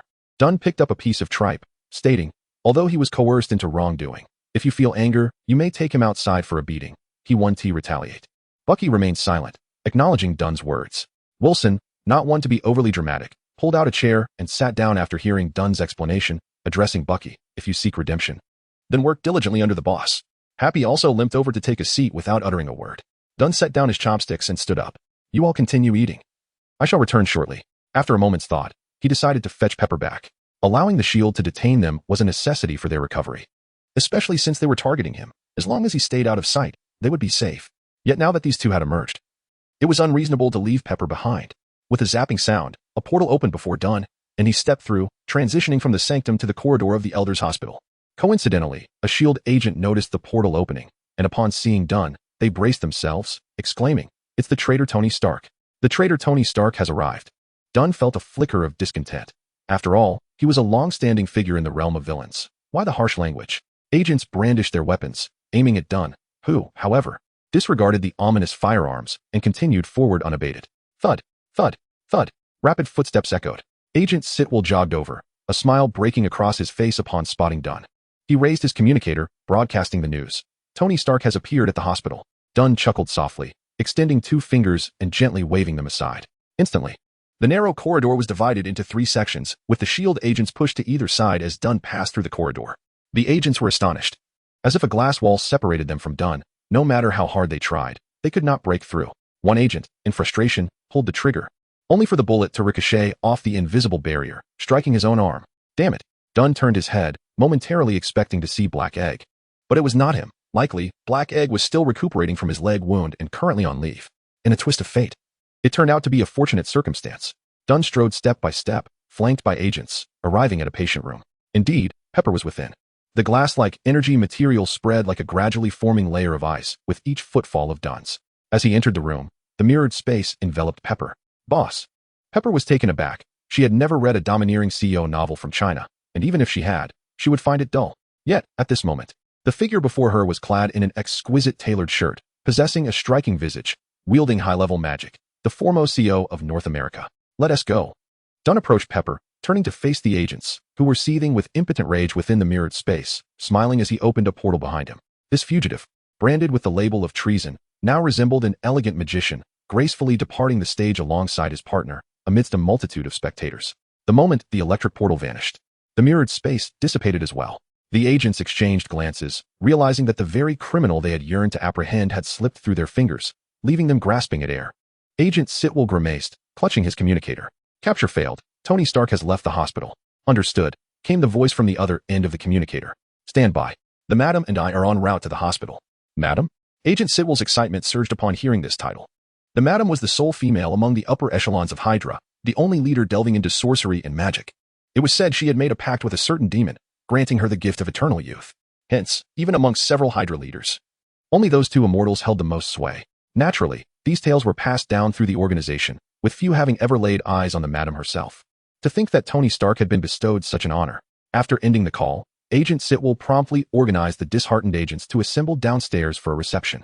He then found a mirror to adjust his attire meticulously. A black vintage car pulled up outside the hospital minutes later. The current director of SHIELD exited the driver's seat and, like a sycophant, hurried to the back door, opening it. Agent Sitwell kept his head bowed but couldn't resist sneaking a glance. The first sight that greeted him was a pair of feet clad in high heels. They were pale and delicate, adorned with shimmering green nail polish. Agent Sitwell swallowed hard. The Jade Soldier. Chapter 42. Madam Hydra and Dr. Zola as Madam Hydra arrived at the Elder Council Hospital. Dunn had just set the table for Pepper and had barely taken a few bites when a man clad in a wizard's robe ascended the stairs. Cradling a parchment scroll in his hands, having meticulously organized all the information from the All-Seeing Department. This All-Seeing Department is the intelligence organization of Kamar-Taj, shrouded in mystery. During his year on the mountain, Dunn had never encountered any colleagues from this department. He was aware they operated from a low building but had never seen them come or go. Food and intelligence were relayed by others. Dunn even harbored doubts about their humanity. Yet, despite their elusive nature, the All-Seeing Department exhibited remarkable efficacy in their operations. Their intelligence gathering was not only swift, but astonishingly accurate. As the parchment unfurled on the table, the delivering wizard recited an incantation, and a name materialized on its surface, Ophelia Sarkissian.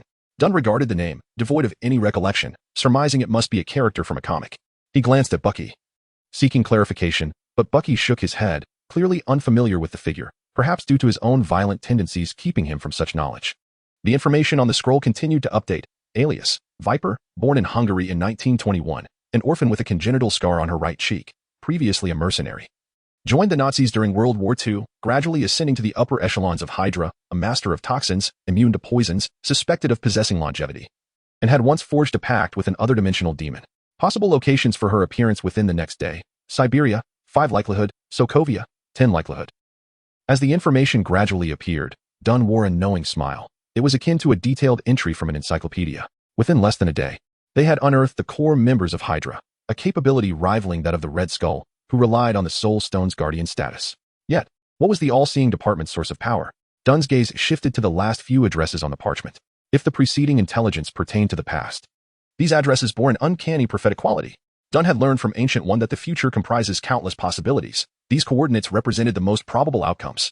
As his eyes traveled to the end, Dunn beheld a location he recognized all too well, 177, Black Street, Greenwich Village, the very site they currently occupied, the Sanctum Sanctorum of New York. The likelihood stood at a staggering 90.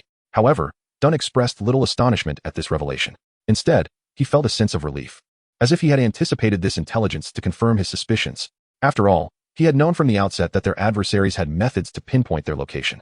Even after Pepper was brought back, she had continually urged Dunn to check for trackers on Happy, Wilson, and herself. Yet, Dunn appeared unfazed, persistently encouraging Pepper to eat more meat.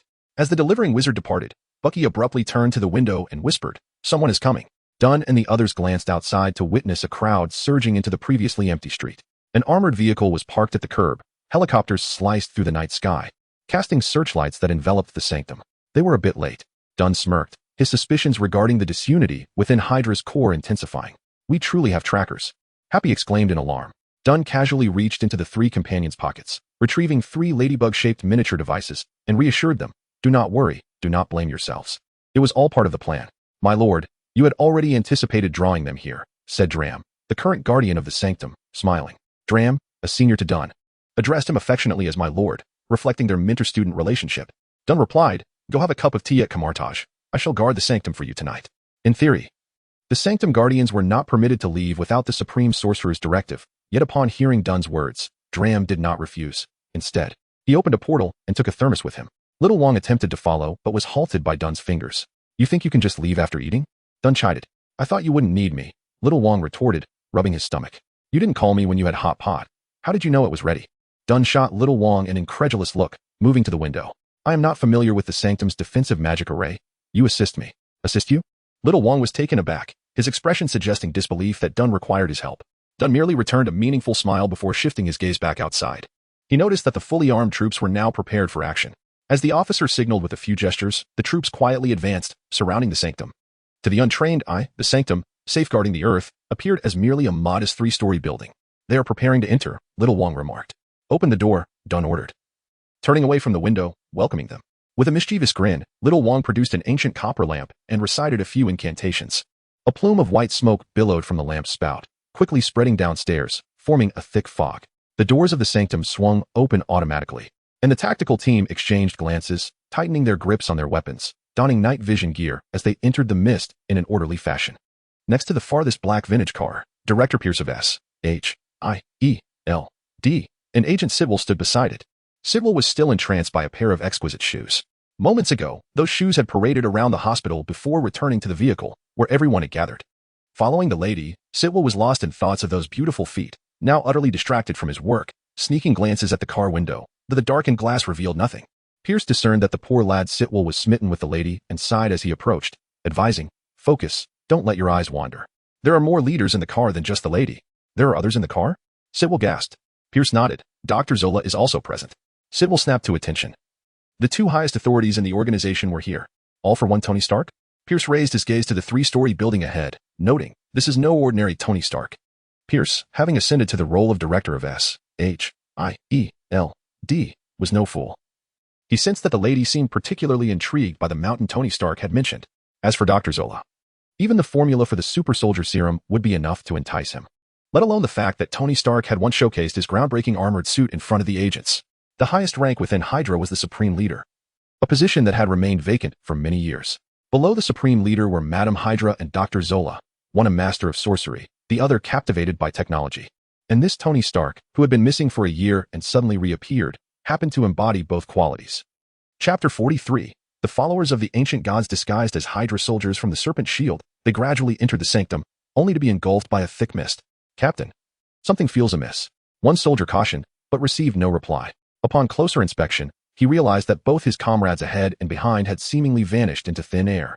Not even thermal imaging could detect them. It was as if he was the sole inhabitant of this world. "Damn it," he cursed, hastily retreating. His thoughts were straightforward. No matter what had transpired, he needed to exit this strange edifice. However, after stepping back a dozen paces, he sensed something was still off. Logically, he had just entered moments ago, with the entrance mere steps behind. He should have been outside by now. Yet, he was surrounded by mist, the surroundings desolate, no one. No path, no direction, and certainly no exit. He was lost. His breath quickened, cold sweat trickling down his back. This was too eerie. In a panic, he quickened his pace, desperately searching for a fellow soldier or the way out. At long last, he spotted a figure, vaguely discernible in black combat attire. A glimmer of hope surged within him, believing it to be a comrade, and he hastened towards the silhouette. The figure slowly turned, facing him through the fog. The soldier's smile faded abruptly, his steps faltering. In an instant, a silver metallic arm seized his throat, executing a swift and decisive snap. The same fate befell other soldiers.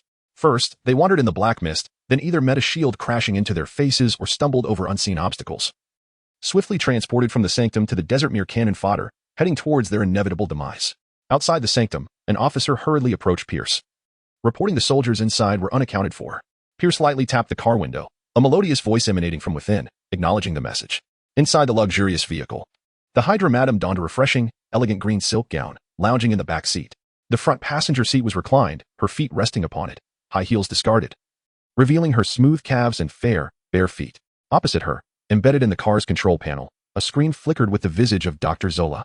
Within Hydra's inner circles, it was rumored that Dr. Zola and the Hydra Madam were the two eternal beings. The Madam relied on a pact with dark forces, while Dr. Zola had transcended flesh, transferring his consciousness into the network, achieving cybernetic immortality. With the Supreme Hydra position vacant, these two immortals served as the pillars of Hydra, one embodying technology, the other magic. Alongside the long-missing Red Skull, the trio of Hydra's leadership represented distinct realms. Who would have thought that the once frivolous playboy now wielded such power? Dr. Zola's voice resonated through the car. A year has passed, both above and below. The mountain you mentioned is indeed remarkable. It seems our first collaboration this year is due to Howard's son. Zola continued, in hindsight. Your decision to make Howard the vessel for the Dark Force was astute. No need for pleasantries, the Madam curtly retorted. Weren't you vehemently opposed to my decision back then? What is this? Your calculations didn't foresee the threat posed by his son? Prior to that day, Tony Stark was entirely absent from the Insight program's radar. Dr. Zola's tone remained devoid of emotion. The Zola algorithm has significant flaws. It cannot penetrate the magical realm. Viper, Zola stated. Tony Stark possesses something we both require. We must collaborate. Are we not already collaborating? The Madam's impatience surfaced. That house is no ordinary structure, Zola remarked. Your followers must act. I intended to act, but if I do so now, it would merely be to obey your command, the Madam said, arms crossed, comfortably leaning back. I shall wait a while longer. Zola, somewhat exasperated, maintained his cold, mechanical demeanor. As a man approaching a century, your thoughts should not be so juvenile. His words ignited her fury, her face darkening, veins bulging at her temples. Who are you calling old? Dare you challenge me? Suddenly, the luxurious car jolted violently, catching the attention of Director Pierce and Agent Sitwell. What is happening? Dr. Zola should be incapacitated. With a forceful bang, the car door swung open, and the tall Hydra Madam stormed out, sleeves rolled to her shoulders, revealing her pristine skin, having forgotten her shoes, her bare feet touching the ground. Curious onlookers turned, only to be met with her fierce glare. What are you staring at? Among the crowd, many, like Agent Sitwell, were witnessing her true form for the first time.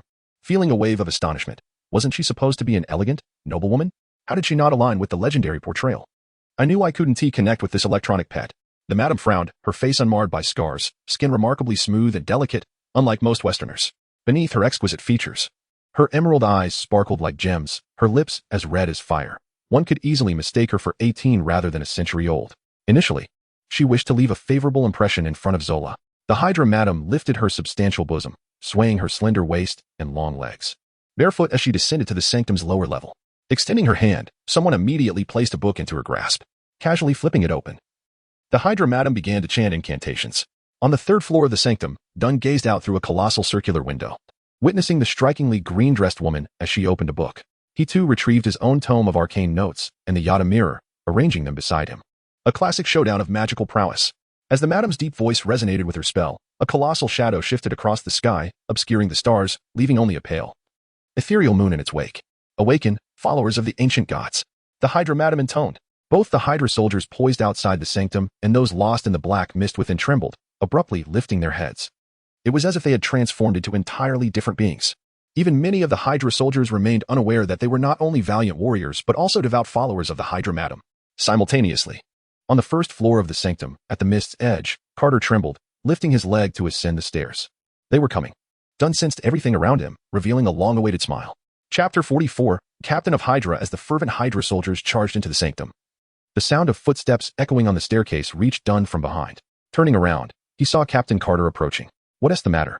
Dunn inquired nonchalantly. Before Carter could respond, Little Wong dashed up, exclaiming, "That group of people." "I understand," Dunn interjected as he moved to the top of the staircase. This woman, too, was lacking in insight. Sending the followers of the Dark Deity to assault the temple altered the stakes significantly.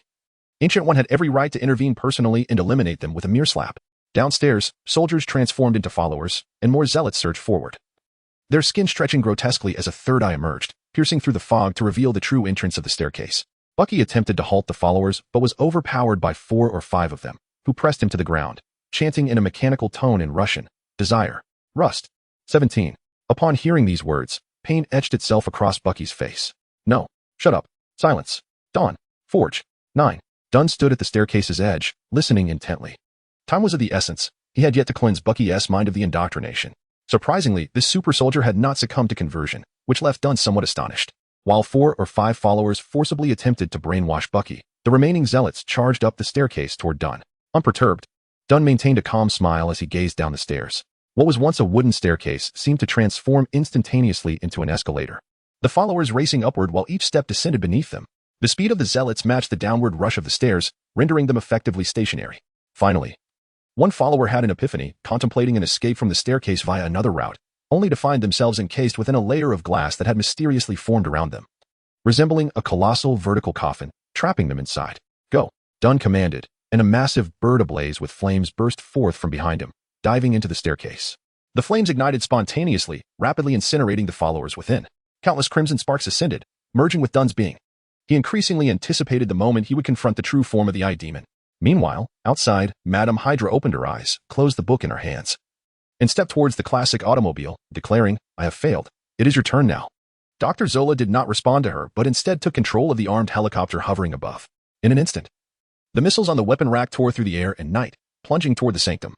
A massive portal erupted in the night sky, engulfing the missiles. At the moment the portal opened, a glimpse of the other side was visible. Pierce clearly saw the missile's ultimate destination, the headquarters of S.H.I.E.L.D. in Washington. Boom! An intense explosion resonated. The S.H.I.E.L.D. headquarters trembled as part of the structure collapsed amidst the sound of the blast, showering countless debris onto the cars below. Alarm lights blared within the skyscraper. Agents scrambled to steady themselves against desks, panic etched on their faces. What is happening? Where is the attack coming from? Is the Soviet army invading? Toilet paper. Who's near the restroom? Quickly, bring me a roll of toilet paper. Outside the sanctum, Dr. Zola's voice finally revealed a hint of emotion. "Viper, there is no time for temper tantrums. We need to collaborate." Madame Hydra raised an eyebrow, unusually refraining from retorting, turning instead to gaze out the window. The soldiers she had brought had suffered heavy losses, and they had yet to even lay eyes on Tony Stark. It was indeed time to get to work. Pushing open the car door, Madame Hydra addressed the visage composed of green code on the screen, inquiring, "Are you still planning to linger in that coffin? The energy issue of that body remains unresolved. It can only operate for 1 hour, Zola replied somberly to himself. But it's all right. With Tony Stark, the energy problem should be solvable. Suddenly, a thunderous noise erupted from a cargo truck parked by the roadside. In the next moment, the metal container was torn apart, and a massive gray mech emerged from within. Hydra soldiers immediately cleared a path for the mech to advance. Madame Hydra cast a glance at the mech before her attention shifted back to the sanctum. She extended her hand and grasped her left eye, pulling it out effortlessly. It was a prosthetic eye. As she extracted it, tiny flesh buds sprouted from her long empty eye socket, rapidly coalescing into a new eyeball. Countless bizarre tendrils emerged from around the eye, writhing like serpents, growing larger, akin to a python, as they spread toward the sanctum, progressively enveloping the entire structure. Was she attempting to consume the temple with her eye? Little Wong was taken aback. Then a thought struck him, and he anxiously turned to Dunn. The sanctum must not be damaged. Otherwise, those creatures coveting Earth will descend upon it. Rest assured, I am fully aware, Dunn reassured him, patting Little Wong on the shoulder before turning to Carter. Aren't you going to make your move yet? Captain Hydra. What? Both Little Wong and Carter, as well as Madame Hydra on the ground, displayed expressions of astonishment. How did he know? Seeing Carter's reaction, Dunn smiled. Are you hoping to hold back until the end, to serve as your final trump card? Apologies for the premature reveal. Their gazes locked in a tense standoff. Seizing the opportunity, Little Wong retreated behind Dunn. In a flash, Captain Carter finally struck, raising her shield to smash it down upon Dunn. Bang! In an instant, the shield was flipped away, flying out the window and landing on the road. Meanwhile, Carter's attempt to assault Dunn found him grasping her neck with one hand and lifting her effortlessly. My 3 assistants have already departed? Dunn queried Little Wong. They've been sent off, Little Wong replied cautiously. Should I also leave to avoid being a burden to you? Little Wong. Hasn't your father always wanted you to accompany me in exorcising demons? The old man has become quite confused, spouting nonsense. Don't take it to heart. Should I leave now? Little Wong recognized that Dunn was finally getting serious. To be honest, he was curious about how Dunn, the super operative with a 100 success rate in exorcising demons from Kamar Taj, performed his tasks. However, at this moment, his instinct for survival overrode his curiosity. It seemed wiser to return to Kamar Taj and await good news from Dunn, but it appeared to be too late. Dunn held Carter aloft with one hand while raising the other. His palm moved through the air, summoning the mirror dimension as expected. Carter's face flushed crimson, veins bulging. She grasped Dunn's wrist with both hands, her feet dangling above the ground as she kicked desperately to distance herself from him. She had never imagined that a person's wrist could possess such strength. Despite her serum-enhanced power, she couldn't budge him in the slightest. The fog on the first floor had dissipated. The remaining 4 or 5 Hydra soldiers had been cleaved in half by the red-faced warrior, Bucky, whose brainwashing had been interrupted, lay on the ground, gasping for breath. Outside the sanctum, Madam Hydra, Zola Esmek, S.H.I.E.L.D., Director Pierce, and all nearby Hydra members had been forcefully drawn into the mirror dimension. The atmosphere seemed to sway toward an impending showdown, interrupted only by a faint voice from the corner, softly declaring, I truly am leaving. Chapter 45, Flesh and Blood. Mechanical Ascension Dunn gazed at Little Wong and sighed, let us go. Remember to take that one downstairs as well. Take care. Upon receiving an affirmative response, Little Wong swiftly activated the portal with Bucky and vanished in a flash. It was not that Little Wong lacked loyalty, rather, he possessed a keen self-awareness. If Dunn could resolve the situation, there was no need for him to be a burden. If Dunn could not, then his presence would be of little assistance. And it would be wiser to return to find Ancient One. A sense of tranquility enveloped Dunn as he surveyed the surroundings. Within the mirrored space, everything still resembled the sanctum. Outside the window, tendrils of a ghostly green hue completely obscured the view. The suckers of the tentacles resembled grotesque orifices, writhing and siphoning. Well then, Dunn chuckled softly. In this moment, he was the sole survivor, and everyone else was fair game, allowing him to unleash his full potential. Outside the sanctum, Director Pierce of S.H.I.E.L.D. felt a heavy weight in his chest after noticing the changes around him. He had anticipated an easy victory with the involvement of 2 major leaders in this capture mission, yet the situation had devolved to such an extent. Under the relentless assault of Hydra's 2 key figures, Tony Stark had managed to evade detection effortlessly. This development seemed awry. Pierce glanced left and right, searching for an escape route. Suddenly, the sanctum split apart like building blocks, pieces suspended in midair, creating a gap amidst the colossal tentacles. A figure was hurled from the opening, crashing to the ground. A multitude of crimson light particles emanated from Carter, rushing into the gap. A golden-red armored figure burst forth, arms outstretched, embracing the unseen crimson particles. The reactor on his chest glowed with a brilliant white light, particularly dazzling in the darkness. Just a cape would make it perfect. Dunn mused, casting a glance at the red cape floating amidst the debris. Of course, this cape was merely a projection. The real one was safely stored in the display case of the actual sanctum. Dunn had previously attempted to claim it, but it seemed reluctant to acknowledge him as its master. Ancient One had mentioned that such artifacts often select their own masters, only accepting those deemed suitable. Did this cape await that doctor? Or perhaps it would only recognize him the day he truly became the supreme sorcerer. Dunn shifted his gaze to the Hydra soldiers and leaders on the ground, particularly focusing on the Hydra Madam, who was retracting her tentacles, and the gray Hydra armor. Suspended a few meters above the ground, Dunn spoke to Zola. Nice armor, but it pales in comparison to mine. Did my father help you craft it? The head of the massive gray mech displayed a screen featuring Zola's ghostly green-coated visage. He certainly would not have aided in the creation, but this body bore his mark. You must be Arnim Zola. Dunn's helmet retracted, revealing his handsome face. And you? Without waiting for Zola's reply, his gaze shifted back to the Hydra Madam, Ophelia Sarkissian. It seems you've long since mastered our intelligence. Zola's voice echoed from the gray mech. You have surprised us. It's hard to fathom what transpired during your disappearance. Was it that mountain that transformed you? The tentacles near Hydra Madam's left eye swayed enticingly. If you would be so kind as to divulge the location of that mountain, I might consider making you the second disciple of our Dark Lord. A wave of youthful bravado washed over Dunn, who scoffed internally at the notion of a Dark Lord. That mountain does not welcome the minions of demons. You would likely meet a grim fate there. Moreover, as long as that mountain exists, the Dark Lord you yearn for shall never descend. To his surprise, Hydra Madam's expression did not betray disappointment. Rather, it brimmed with longing. Is that so? I find myself even more intrigued. Dunn raised an eyebrow, perplexed. Tony Stark, son of Howard. Zola's voice resonated once more. Given my relationship with your father, you ought to address me as uncle. Huh. Dunn scoffed. Forget that. Zola continued. I shall not urge you to ally with demons. After all, you might very well become their next meal. Hey, old man, Hydra Madam interjected. Unfazed, Zola pressed on, however. I genuinely wish to extend an invitation for you to join Hydra. With your talents, ascending to the upper echelons would be effortless. Of course, someone of your caliber would hardly care for the so-called upper echelons of Hydra. Hence the next matter I wish to guarantee to you. Zola pronounced each word deliberately. Eternal life. His proclamation resonated through the gray mech's loudspeakers, reaching the ears of all present. Pierce and the other ordinary individuals turned pale at the mention. Eternal life. Such a promise offered so easily? Was Tony Stark truly of such immense value? A smirk crept across Hydra Madam's face as she mused, and become a mere electronic pet, something even Bucky could not achieve. Tony, Zola's voice echoed. You are destined for greatness. You must understand that eternal life comes at a price. Compared to serving a Dark Lord, this path to immortality is quite appealing. Flesh and blood, mechanical ascension.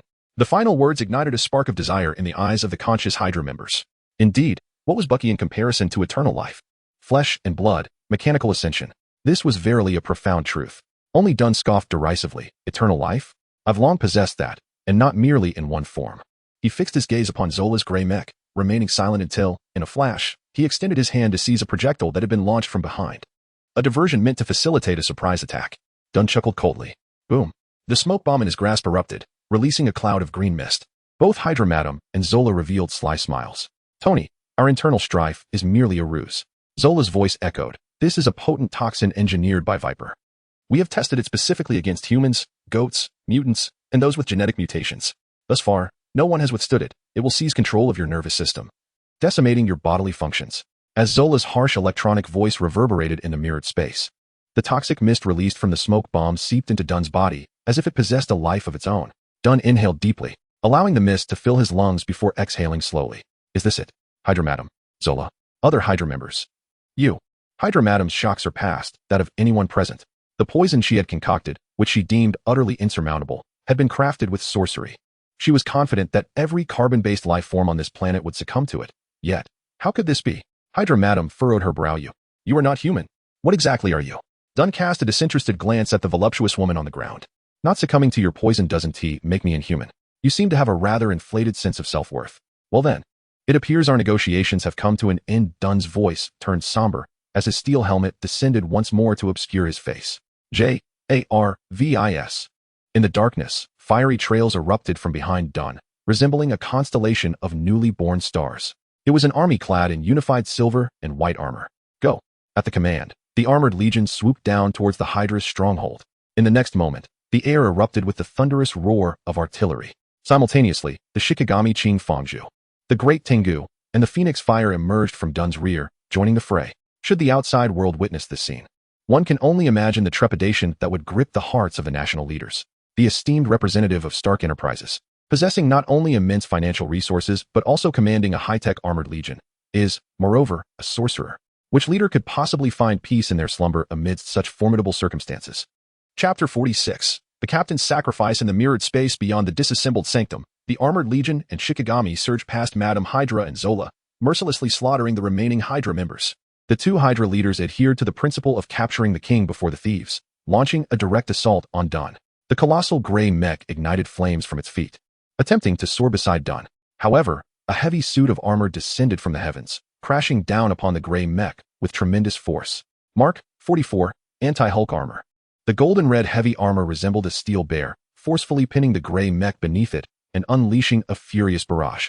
Dr. Zola's prowess lay in his intellect, and his gray mech was impressive for its time.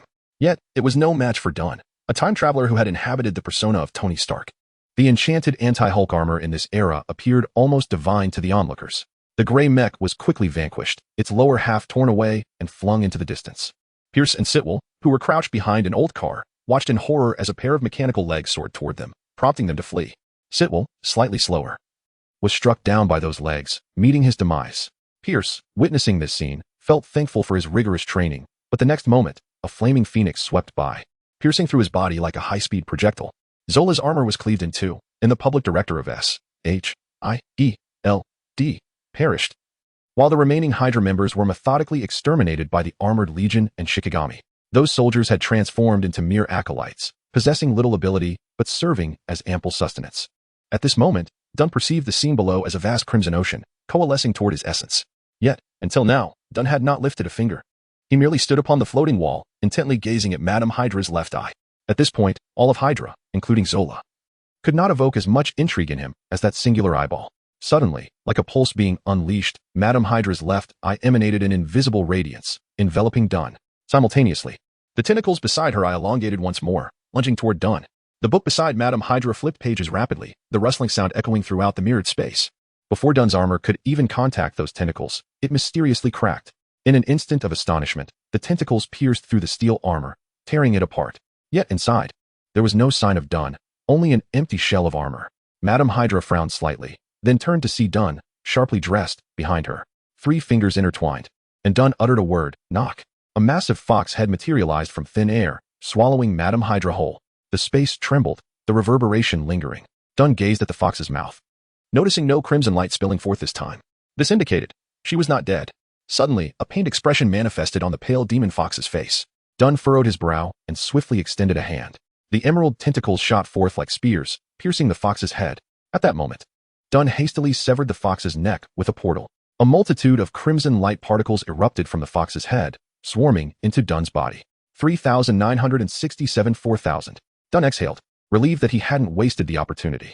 He understood that the fox would not perish so easily. It was a 3-headed creature, and he had merely severed one head. Nevertheless, since the initiation of the demon hunting, Dunn had managed to resolve most troubles with just this one fox head. Even bringing down Mephisto's son, Blackheart, he hadn't anticipated that Madame Hydra could retaliate so effectively. This was enough to demonstrate the power of the Eye Demon. One acolyte surpassed Mephisto's own progeny. Knock. Dunn raised his hand, tentatively attempting to summon another fox head. As expected, it did not appear.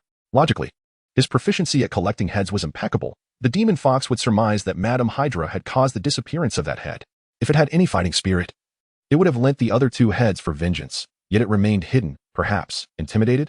Sighing, Dunn lowered his arm, realizing that external entities were ultimately unreliable. In critical moments, one must rely on oneself. He glanced around, noting that the last soldier acolyte had been dispatched by the great dog with a single blow. In the entire mirrored space, apart from himself, only the half-destroyed Zola mech, Madame Hydra, and the struggling Carter remained. Progress bar, 3,987 4,000. Just a few more experience points were needed to unlock the next tier of the genetic lock. Having undertaken several demon hunting missions alongside Carter, Dunn had initially wished to hear her tales. However, it seemed he would have to proceed with the captain's sacrifice first. With a swift motion, the paper figures hovering in midair converged, encircling Madame Hydra. Dunn advanced toward Carter, but abruptly felt a heaviness in his head. On the other side, Zola exerted all his strength to insert one hand into the eye of the anti-Hulk, frantically transmitting data. He aimed to seize control of the anti-Hulk armor. In the cosmos, Zola had even forcibly commandeered the body of Ultron with the 6 Infinity Stones. If the only controller of the anti-Hulk were J.A.R.V.I.S., Zola might have succeeded. Unfortunately, whether it was the basic silver armor or the anti-Hulk, J.A.R.V.I.S. merely served as an auxiliary system. The true connection to the armor resided in Dunn's mental will. Zola felt he had breached the firewall of the armor's system and was on the verge of taking control of the body. Yet, it felt as though a towering structure loomed in the void, Zola standing beneath it, unable to see the pinnacle, only hearing a deafening voice resounding from above. Get out. Boom. The gray mech exploded, its head screamed flashing sparks before plunging into darkness. Zola perished. More accurately, the system within this gray mech had met its end. Sensing no change in the progress bar in his mind, Dunn scoffed, finding it tedious. Now, the vast mirrored space was left with only Madame Hydra and the Hydra captain. Carter, having just been forcefully ejected by Dunn grasping her throat, seemed to regain her senses. She struggled to prop herself up, gazing at Dunn in confusion, wondering what had transpired. You were controlled by the demon worshipped by Hydra, Dunn explained, stepping closer to Carter. I suspect this occurred after you were transported away by the Tesseract. The Tesseract? Carter's mind flashed back to fragmented images, her head throbbing. Was that the giant octopus? Dunn speculated that the tentacle creature summoned by the Tesseract was likely a fragment of the Eye Demon. Even in the comics, the Eye Demon's true form never descended upon Earth. It either manifested through acolytes or brought only a portion of itself. The Hydra had summoned a fragment with the Tesseract. And now Madame Hydra's left eye was probably another fragment. Tony, you. Carter suddenly realized that Dunn did not come with good intentions. You have been tainted by the demon, Dunn continued, towering over Carter, his gaze piercing. I intend to kill you. You don't mind, do you? Chapter 47, Gene Enhancement. Left arm ability, Demon. Pollution. Memories of Carter flickered in her mind, and she vaguely recalled certain events. After Steve Rogers' crash, Howard Stark retrieved the Tesseract from the ocean but was ambushed by remnants of Hydra during transport. Subsequently, those Hydra factions summoned tentacles using the Tesseract. Ultimately, Howard Stark employed scientific formulas to close the portal, ensuring that all the tentacles returned while he entered the portal created by the Tesseract himself. The subsequent memories were hazy. She only remembered being flung back soon after, only to realize that decades had passed outside. Now, prompted by Dunn, Carter seemed to recover a fragment of her memory. She had seen something through the portal. She glimpsed a colossal eye. So, it was then. Carter clenched her fists. She had never imagined that she had long been associated with Hydra, while she tirelessly worked for S.H.I.E.L.D. and for a better world. The demon-tainted second personality had already been lurking within her. Perhaps Howard's death was somehow connected to her. Carter lifted her gaze and saw Dunn, behind whom the Hydra madam was about to break through the stone barrier. She turned to Dunn. Kill me. Thank you. You're welcome. Dunn replied with a faint smile, extending his hand. A wisp of white smoke swept by, and the cursed blade Muramasa materialized in his palm, gently raised towards Carter. Hey. A voice erupted from Dunn's chest. Are you really going to strike? Both Dunn and Carter froze. Dunn reached into his chest and pulled out a mirror-like pendant, witnessing the projection of a woman clad in a golden kimono emerging from its surface. This was not a holographic projection. It appeared more as if within the mirror. Amaterasu? Dunn stared in shock at his online acquaintance. Have you been eavesdropping? Oh, don't say it like that. Amaterasu waved her hand dismissively. I finally had some free time and wanted to hear your story. But then I stumbled upon such an exciting event and couldn't help but linger a little longer. Dunn felt it necessary to equip the Yada mirror with a call and hang-up feature. Otherwise, what if he were engaged in something intimate? And she suddenly appeared wanting to hear a story? Was that reasonable? She has been tainted by a demon and must be purged. Dunn's tone was resolute. Yet his actions paused. He had never enjoyed taking lives, especially not that of such a significant figure in the Marvel Universe. The demon must be driven out. But Dunn sought to discover if Amaterasu had a more benevolent solution. Amaterasu appeared anxious, but isn't she your friend? Even if tainted by a demon. Is there truly no other way? No. Dunn shook his head. Do you have one? Amaterasu fell silent for a moment. If her soul hasn't been tainted yet, she could be forged into a Shikigami, at least preserving a part of her. Dunn rubbed his nose, feeling that this method might be more cruel for Carter. Nonetheless, it appeared to genuinely preserve a fragment. Can you forge Shikigami? Dunn inquired. The text provided by Tokugawa Hidetaka had no recorded methods on this. It's quite simple. Amaterasu placed her hands on her hips. I can teach you. So generous? A flicker of doubt passed through Dunn's mind, which quickly dissipated. Amaterasu, trapped in her divine realm, must have found it dull and boring. She had clung to him to hear a story from their first meeting. Having witnessed such a grand spectacle today, she was undoubtedly thrilled. Just then, the holy sanctuary behind them exploded. The Hydra madam broke free, her left eye shimmering with a foul yellow light. Tentacles extending from the edges of her eye socket grew thicker outward, towering over her. Hey, you were chatting. The Hydra madam was infuriated. She was the future supreme of Hydra, the foremost disciple of an ancient evil god. Here she was, unleashing her power. Yet they were merely conversing. It was utterly absurd. Dunn, hearing the voice from behind, didn't he even glance back and waved his hand. Layers of prisms materialized in the space, once again ensnaring the Hydra madam. Then let's not waste words. Dunn stepped forward to assist Carter. I hope your soul is still pure. Tony, I am guilty. You may kill me. Carter continued to confess, but Dunn swiftly slapped her across the chest. Boom. For a moment, Carter was dazed, and when she regained her senses, she found herself floating in midair, looking down to see herself. She had experienced an out-of-body experience. What? Carter displayed an expression similar to most who had received such a slap. However, this feeling did not linger long as she witnessed Tony Stark drawing a blade from the ground. One strike, 999. The power of the 11th tier gene lock, combined with the cursed blade Muramasa, dealt Carter's tainted body a definitive death, cleaved in two. Crimson light ascended, invading Dunn's body. Progress bar, 4000 click. Gene lock LV12. Unlocked. Dunn felt a surge through his mind and body, with his overall attributes enhanced. Unlock. Left arm. A limb skill was unlocked. Yet it was not a power from the lineage of Superman. Honestly, Dunn felt a twinge of disappointment. He had long anticipated the ability to fly like Superman, which had yet to materialize. However, this new ability seemed promising. Left arm. Energy absorption release. It was not Superman's power, but that of the Hellfire Club's Black King. His entire left arm had acquired the Black King's ability, enabling it to absorb nearly all forms of energy and convert it into his own. He could freely release absorbed energy or enhance the strength and endurance of his left arm using that energy. Yet, energy storage has its limits. Exceeding them would cause severe harm. However, this limit would increase with the upgrading of the gene lock, just as the power of heat vision and ice breath would also elevate with the gene lock upgrade. This information automatically appeared in Dunn's mind upon unlocking the skill. A rather commendable defensive skill. Instinctively, Dunn clenched his left fist. Boom. The Hydra madam broke through the barrier once more, shattering the prisms restraining her. Dun turned to the Hydra Madam and asked Amaterasu in the mirror, "Can you forge her now?" When an ordinary person's soul departs, if the soul is extinguished, the body becomes a corpse. Similarly, if the body is damaged, the soul may not return, either dissipating gradually or becoming a ghost, or perhaps tricked into hell, becoming a plaything for the Lord of Hell. "I cannot." Amaterasu replied, "I'm not beside you. I only know the method. You must carry it out yourself. Then we must wait a few minutes." Dun extended 2 fingers, guiding Carter's soul into another mirrored space within the Yada mirror. At that moment, the tentacles at the edge of the Hydra Madam's left eye were already sweeping towards Dun. The foul yellow gaze fixated intensely on Dun. The surrounding space seemed to tremble. Dun flipped his hands, expanding the Yada mirror to float above him. The mirror's surface shimmered with a faint golden light, aimed at the tentacles and that foul yellow gaze. "It's the power of the ancient gods," Amaterasu exclaimed. "Ancient gods?" Dun found amusement in Amaterasu's term. A goddess revered by some humans referred to a demon as an ancient god. Although, in lore, the demon did indeed merit such a title. "Do you know the entities behind her?" Dun inquired of Amaterasu, yet he received no immediate response. Scared off? By the time Dun realized this, Amaterasu's figure had already vanished from the mirror. What an embarrassment for the goddess. If those little days were to realize that their faith was anchored in such a coward, one can only imagine the expressions that would adorn their faces. Fortunately, with Amaterasu's departure, the divine power of the Yada no Kagami remains. As the golden rays of the sun envelop the Lady of the Hydra and her writhing tentacles, striving to incinerate them, the emerald dress adorning the Lady of the Hydra ignites in flames, swiftly reducing to ashes, revealing her voluptuous form in all its glory. Dun raised an eyebrow. It must be said, her physique was indeed remarkable. A suit of crimson and gold armor soared towards him, its plates parting to envelop Dun entirely. The thrusters beneath his feet and on his back erupted with white flames, lifting him into the air, while the Yada no Kagami floated around him, like a mischievous sprite, unleashing a barrage of light upon the Lady of the Hydra. The scene within the mirrored space still reflected the dimly lit black street.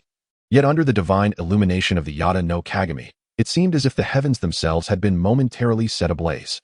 "Little lecher, come down here," cried out the Lady of the Hydra, her bare form standing defiantly upon the ground, her skin appearing as if scorched by the sun, revealing swollen wounds. However, she paid it no mind, as robust tentacles erupted from her left eye, unleashing a fierce gale in an attempt to assail Dun. The solar rays had little effect on this acolyte of the eye demon. Strangely, the sickly yellow gaze from her left eye was unnerving. Merely being within her line of sight caused the steel armor upon Dun to fracture inexplicably.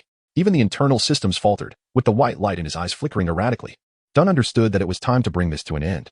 He removed his helmet and, with bare hands, cleaved through the steel armor encasing his chest, leaving only the thrusters beneath his feet and on his back intact. Clenching his left fist, golden arcs of electricity danced in his right hand, as an icy breath filled the air and a crimson glimmer flashed in his eyes. Chapter 48. A bold idea indeed. It is time for an end. The 2 eternal pillars of Hydra have revealed themselves before Dun, with the director of S.H.I.E.L.D. and an entire battalion of loyal soldiers perishing in the mirror space. Dr. Zola has destroyed a piece of armor and a copy. Even Captain Carter's contamination has been resolved. It should come to an end. At least everything in this mirror space must conclude. Dun faced Madame Hydra. One stood on the ground, while the other hovered in midair. One was barely clothed, and the other fully armed. One's left eye glowed with a sickly yellow hue, its slippery tentacles writhing, utterly bizarre. The other, with eyes of crimson, lightning crackling from the right hand, and a clenched fist on the left, exuded an aura of chilling menace. Dressed in a white shirt and black trousers, the muscular chest strained against the fabric, emanating a divine presence. "Tony Stark, I will give you one last chance." Madame Hydra parted her cherry-red lips, but before she could finish, Dun unleashed a golden arc of electricity from his right hand. Magic. Bolts of Bastet. The golden red arc bounced between each tentacle, drawing closer to Madame Hydra's left eye with each leap. Finally, the lightning reached the end of the tentacle, striking that sickly yellow eyeball. Crimson sparks erupted, swirling in the air, yet it was insufficient. The bolts of Bastet caused a momentary blindness, but failed to inflict lasting damage. However, Dun awaited precisely this moment of blindness. He maximized the power of his thrusters and dove towards Madame Hydra, slightly turning his head, unleashing scorching heat vision to slice through the tentacles. Simultaneously, a portal opened beneath Madame Hydra's feet. The woman lost her footing and fell. Then, Dun swiftly closed the portal, cleaving Madame Hydra in 2. Thud. Madame Hydra's upper body crashed to the ground, while her lower half plummeted from the sky, landing with a resounding thud. "Damn it, my beautiful legs. Tony Stark, I will tear you apart." The last remnants of elegance vanished from Madame Hydra. Yet, she showed no signs of death. Tentacles emerged from her eye sockets, replacing her legs, allowing her upper body to rise once more. That sickly yellow eyeball seemed to have regained its focus, its gaze locking onto Dun. Corruption thrived within that gaze. Aging and decay should have manifested upon Dun. But the self-healing factor fiercely resisted the sinister force. Dunn retaliated with his own gaze. A scarlet beam, infused with apocalyptic power, shot forth.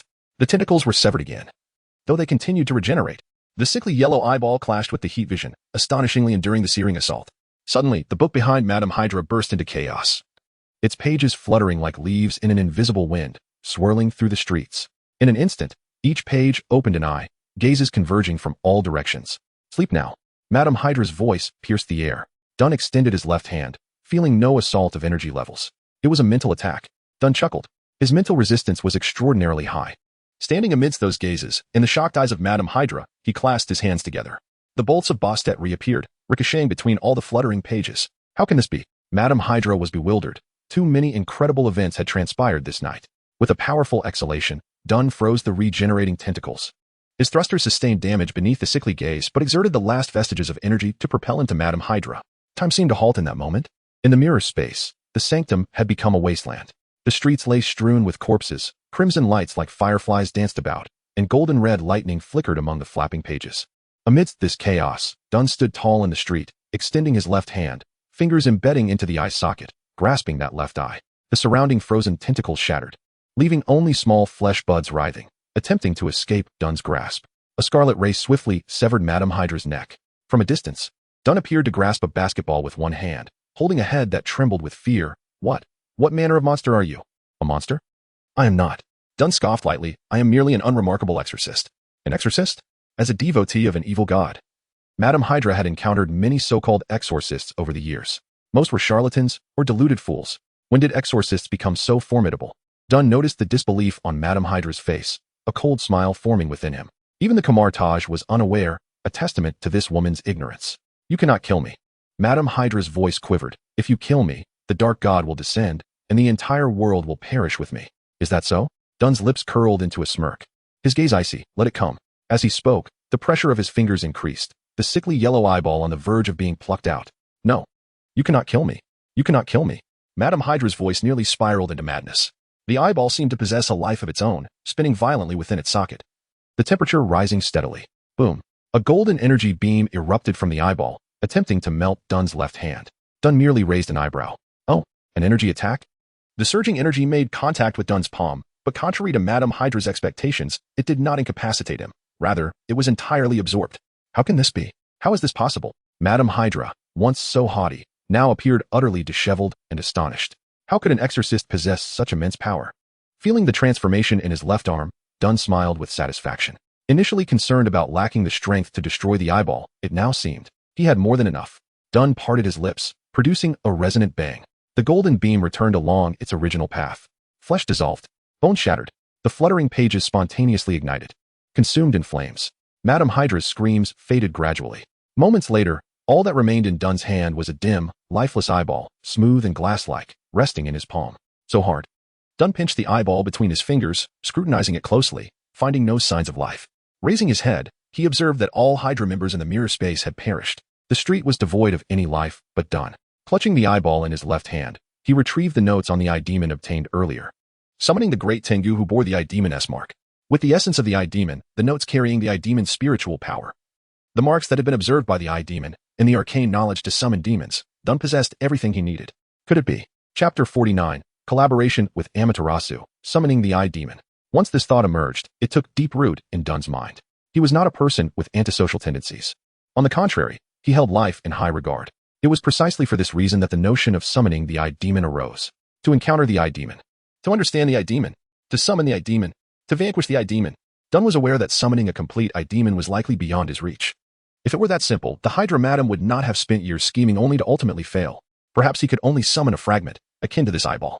Yet, even a fragment was tantalizing enough. Dunn sensed the progress bar in his mind, 3,537 5,000, and felt a slight tremor within.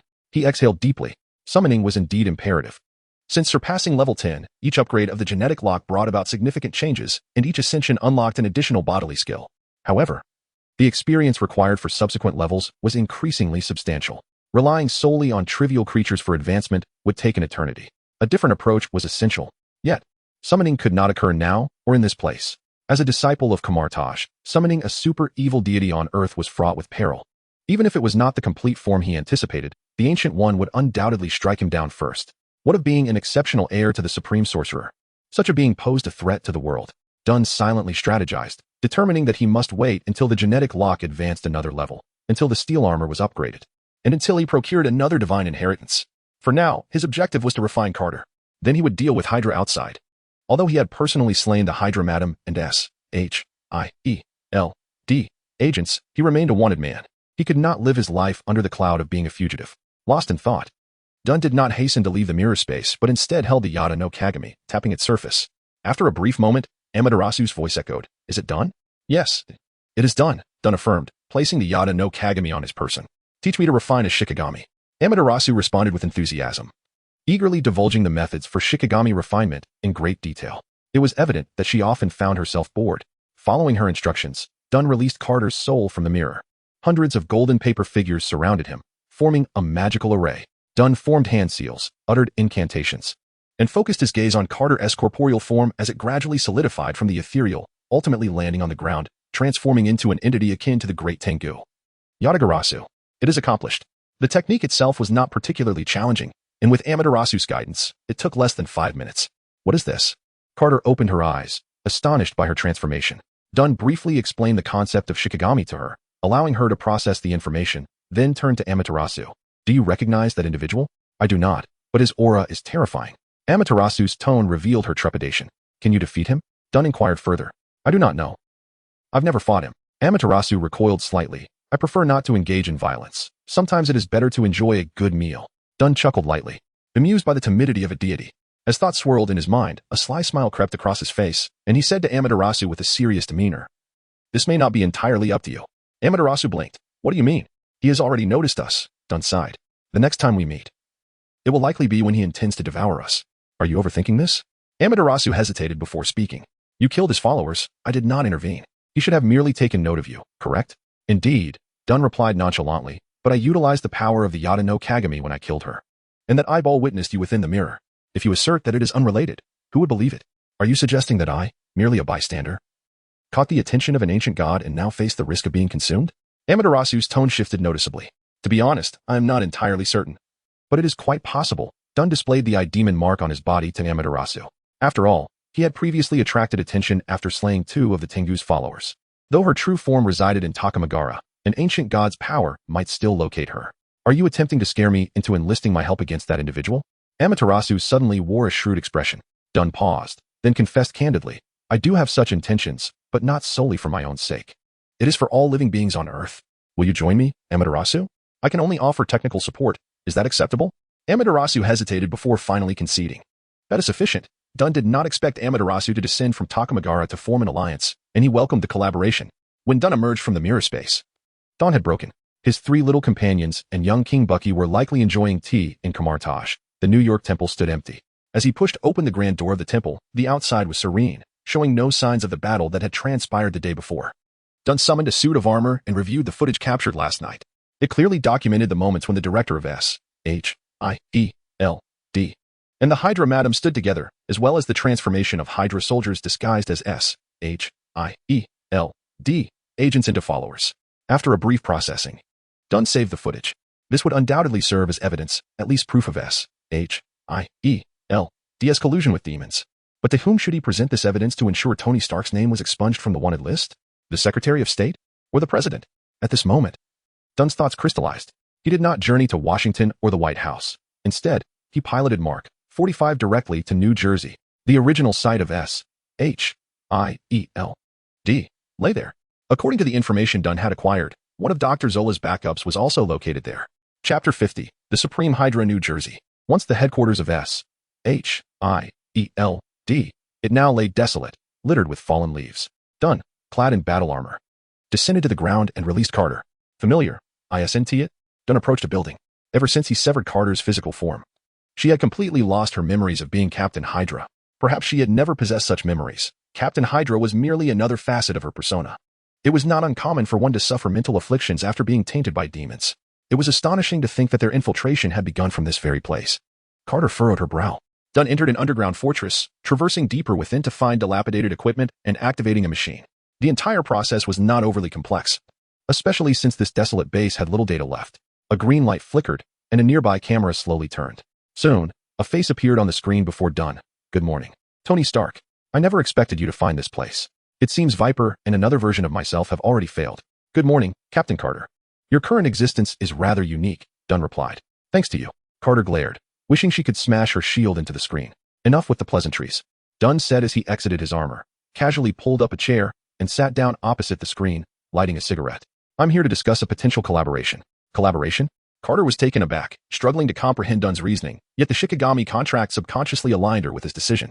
Dr. Zola remained silent for a moment. Was it another version of myself that persuaded you? As Dunn anticipated, this replica was evidently unaware of the events transpiring in the mirror space. This was precisely the downside of what Dr. Zola termed immortality. No, that woman in the green dress is dead, Dunn stated calmly. The undercover agent you assigned to S.H.I.E.L.D.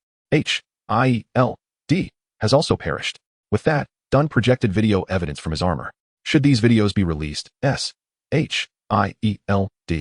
would face a sweeping purge. I know your Hydra motto, cut off one head, and two more shall take its place. Your vitality is as resilient as a repugnant cockroach. However, without S.H.I.E.L.D. to shield you, your operations will surely suffer, won't they? What is it that you intend to do? Dr. Zola inquired. Supreme Leader of Hydra. Then exhaled a cloud of white smoke, his tone flat. Little Stark. The green visage on the screen flickered. Your audacity is remarkable. Even Viper and I would hesitate to occupy that position. I know, for you are unworthy. Dunn replied, leisurely pinching the cigarette between his elongated fingers, reclining in his chair, casting a playful smile at Dr. Zola. What makes you think a mere 20-year-old is more suited for that role than us? Dr. Zola countered. You're not even one of us. By virtue of my superior mastery of magic over that woman you refer to as Viper, by my ability to dismantle your armor with my own creations, and by possessing the formula for super serum. Dunn spoke with composure. Honestly, do you not perceive Hydra's management as utterly inept? Dr. Zola fell silent, possessing a technique known as the Zola algorithm, which could assess individual behavioral data to gauge threats. When applied to Dunn, the results were unequivocal, the greatest threat to Hydra currently, and the potential leader of Hydra. Hydra once had three core pillars, Dr. Zola, Madam Hydra, and the then leader Red Skull: technology, magic, and physical prowess. This man before him embodied all three. Alas, though those attributes are indeed significant, Dr. Zola remarked, the Supreme Hydra has never relied on such things. Those who ascend to that position do so through ideology. Dunn interrupted. A true leader relies on ideology, and that is precisely what I wish to convey to you. Hydra's current ideology is far too conservative and outdated. Over the years, your strikes have not been swift enough, nor brutal enough. Thus, even if you were to evade me today, your plans would inevitably fail 2 decades hence. Dr. Zola's voice took on a mechanical and cunning tone. You believe you possess the vision to establish a new world order for Hydra? Spare yourself the hypocritical excuses. Dunn waved his hand impatiently. What new world? What new order? It's all nonsense. Admit it. Hydra has always had but one singular goal. Dunn leaned forward, fixing his gaze on the computer screen, his expression grave, to wield the power and authority to dominate this world. Dr. Zola met Dunn's stare. Carter looked at Dunn in astonishment, her thoughts a tumultuous conflict. The atmosphere cooled for about half a minute before Dr. Zola's voice resonated again. You are correct. No amount of eloquent rhetoric can alter this fact. However, I am curious. Your father perished because of Hydra, and yet you now wish to join Hydra? Dunn sighed. Human hearts are complex. Even when reduced to mere data, they remain intricate. In the mirror space, Zola sought my inclusion. Now that I have come of my own volition, Zola begins to doubt. I have already slain Viper. Whatever lies behind her will eventually meet the same fate. Dunn fixed his gaze on Zola, if I am not mistaken. You initially opposed my father becoming a believer, did you not? Yes, I indeed opposed it. Dr. Zola's voice echoed in the room. Howard uncovered Hydra's secrets and should have been silenced. However, he was my friend and a brilliant engineer. How could I bear to see him perish? My intention was to capture him and persuade him to join us. But Viper turned him into a believer. Dunn extinguished his cigarette on the table's edge. The deceased are gone, and the living must continue. Is that not so? Hydra requires reform and a leader. Dr. Zola remained silent, his eyes flickering with ethereal green code as he seemingly weighed the consequences of agreeing to Dunn's conditions. One final question. Dr. Zola's voice emerged once more. If you truly become the Supreme Hydra, what will you do? Dunn rose from his chair, his expression impassive as he declared, unification. Chapter 51. A new leader. A new choice. Dr. Zola has reached a compromise. His concession is inevitable, whether as an algorithm of data or as a human intellect. He finds himself in agreement with Dunn. From the outset, he aimed to recruit Dunn, though he did not anticipate Dunn's insatiable ambition. Had Dunn not deceived him, Zola would have wholeheartedly supported him for the position of Supreme Leader of Hydra. After all, Dunn's capabilities and intellect are remarkably exceptional, even within the ranks of Hydra. Alas, Dunn has indeed been deceiving him. As a traveler, he possesses a certain understanding of both the Marvel Universe and the Hydra organization. No matter how clever Zola is, he could never fathom that the Tony Stark before him harbors the soul of a fellow traveler, one hailing from a higher dimension. The notion of unity was merely a boastful claim. Dunn is acutely aware of the monumental challenges of achieving unity and does not believe himself to possess the qualities necessary to become a world emperor. While power is undeniably alluring, when one gathers immense strength, what need is there for power, compared to being an emperor? Dunn yearns to become the legendary and unfettered being of the universe, a god. In the eyes of a god, the concepts of unity and division hold no significance. A flicker of something unusual crossed Dunn's gaze, followed by a smile directed at Dr. Zola, suggesting that their collaboration would be fruitful. Ambition. It is ambition. Dr. Zola is certain that the emotion he detected in Dunn's eyes is indeed ambition. Could it be that everything he claimed was true? He truly desires to become the supreme leader of Hydra. Trust in Zola increases by 1. At this juncture, Dunn produced a USB drive, inserting it into the mainframe, stating, "Let's copy your data. I can't be expected to visit you each time." Dr. Zola contemplated mentioning that there were other copies of himself elsewhere, but he, now transformed into data, remained silent and allowed his information to be copied onto the USB. Dunn removed the USB, his eyes gleaming with a red light. "What are you planning to do?" Dr. Zola inquired. In the next moment, a searing beam of light erupted, obliterating all the mainframes. In his memory, a portal of electric sparks unfolded, and Dunn stepped through, reappearing at the Siberian base. He recalled that there might be a copy of Zola housed within that base as well. If the Black Widow and Hawkeye had come here to locate Zola, they would ultimately have seized Ultron. Though not from the same universe, Dunn's experiences over the past year revealed some commonalities. Thus, he closed and opened his eyes, annihilating the electronic devices within the Siberian base. After passing through the portal once more, Dunn arrived in Washington, strolling until he beheld a building missing a corner, the current headquarters of S.H.I.E.L.D., the Triskelion. The previous night, Dunn had delivered a missile to this very building. Now, debris littered the ground below, surrounded by caution tape, with a fire truck parked nearby. Dunn lingered at the street corner for a moment before turning his gaze toward a church across the street. According to Zola's intelligence, this church was a Hydra property, situated directly opposite the S.H.I.E.L.D. headquarters. These individuals play quite extravagantly. Adjusting his trench coat collar, Dunn advanced toward the church. At this hour, the church was nearly empty. Dunn pushed the door open against a cool breeze and walked to the pulpit, where a middle-aged man dressed as a priest emerged from a side door. "Child, you have arrived too early," the priest said kindly. "Prayers do not commence until evening." "I am not here to pray," Dunn replied, tilting his chin slightly to gaze at the image of Jesus on the wall. "I am here to await someone." "Await someone?" The priest's brow furrowed. Dunn lifted his trench coat and seated himself in the front row of pews, fixing his gaze upon the priest. "Within the hour, summon all Hydra leaders in Washington, D.C., to meet with me." The priest's expression darkened, and he ceased his pretense, warning in a low voice, "Tony Stark, you are still on the wanted list. If I shout outside, there will be immediate repercussions." Dunn shook his head and sighed, producing a pixelated game console. "See this? With such delayed information, Hydra has already lost its path." The priest, startled by Dunn's mention of Hydra, instinctively grasped the handgun at his waist. His surprise intensified when he saw a green visage on the game console. "Walter, heed his words," Dr. Zola instructed the priest. The priest was bewildered. Just yesterday, this man had been Hydra's sworn enemy. How could he? With a myriad of questions swirling in his mind, the priest left the church, returning half an hour later. "Please, come in." Dunn stood and followed the priest through a side door, descending a staircase into a dimly lit space. A long table was already filled with people. At the far end of the table, a wooden emblem resembling an eagle adorned the wall. S.H.I.E.L.D.'s insignia. It appeared these individuals had not been foolish enough to style their secret base in Hydra-S aesthetic. Dunn approached the table, meeting the wary and questioning gazes of those present, and calmly took a seat at the head of the table, handing the USB drive to the priest. Realizing its significance, the priest hurriedly inserted the USB into a computer in the corner. The screen flickered, revealing Dr. Zola's ghostly green visage. "Ladies and gentlemen, Viper is dead. And Director Pierce has also met his demise at the hands of this young man before you." Dr. Zola's opening statement instantly heightened the already tense atmosphere, with some individuals beginning to reach for their weapons.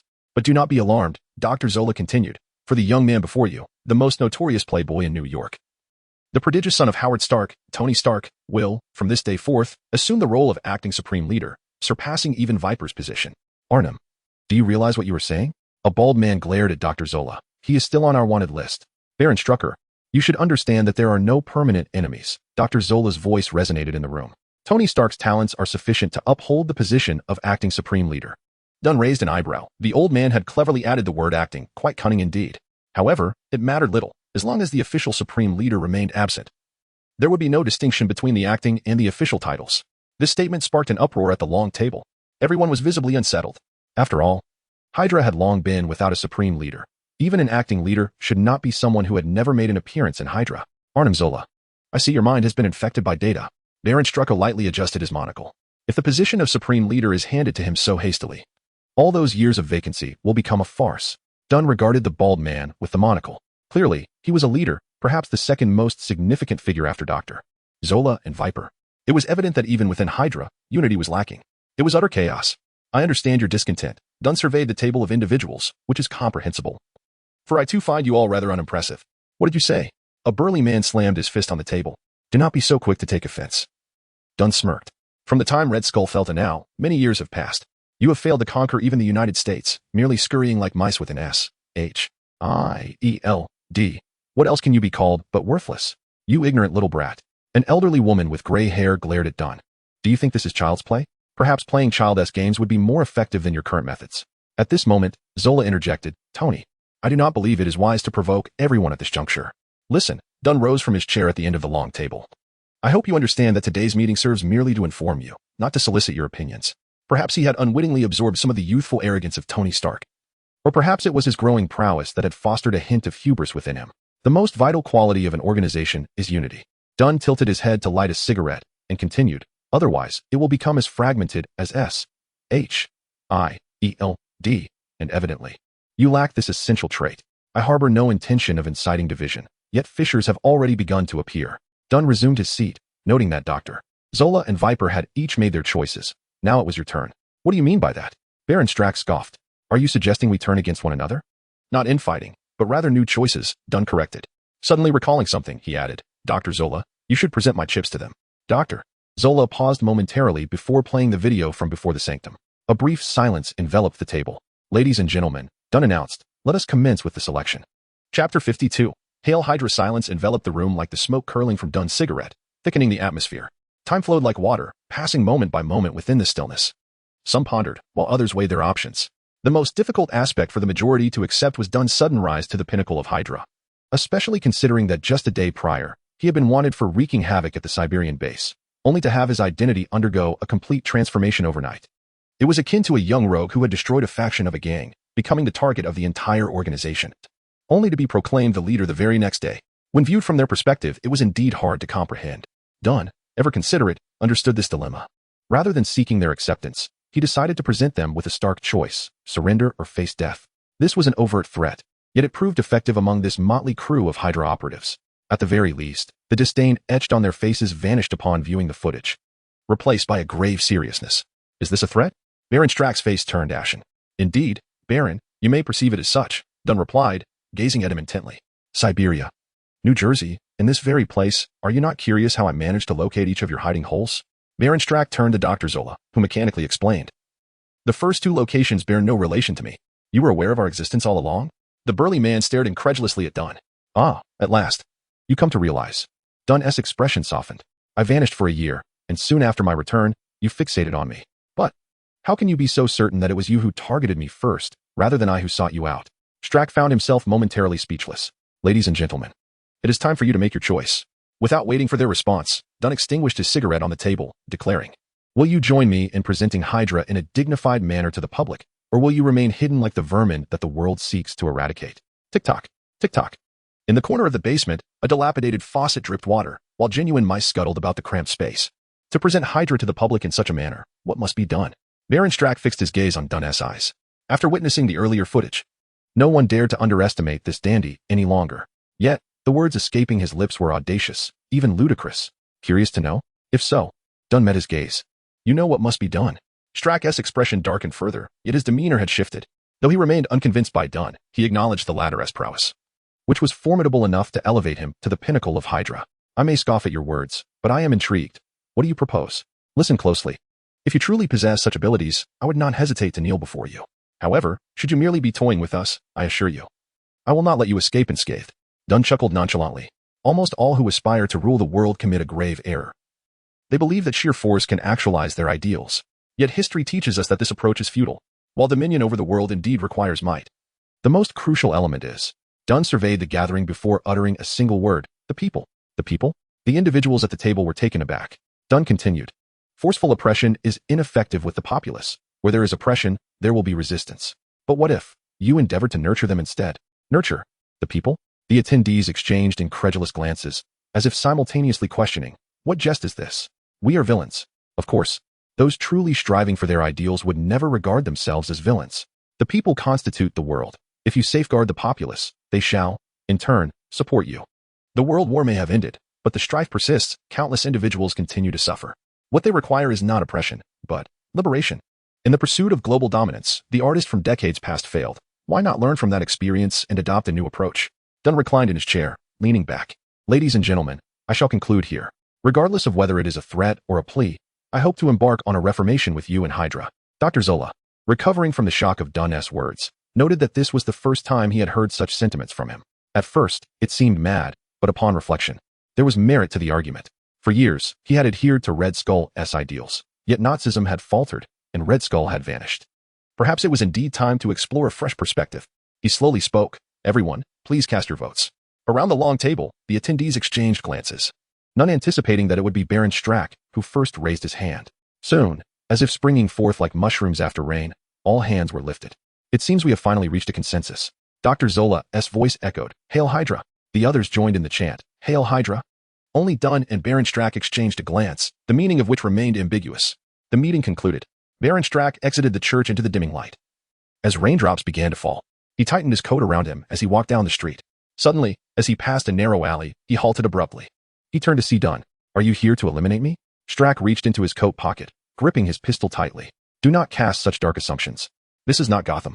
Dunn fixed his gaze on Baron Strack. You must be of the Viper lineage, am I correct? Hydra was far from unified, as evidenced by the factions of Dr. Zola and Viper. Strack's attitude towards Zola had already revealed his allegiance. Indeed, Strack replied with a calm demeanor, removing his monocle and delicately wiping it with a pristine handkerchief.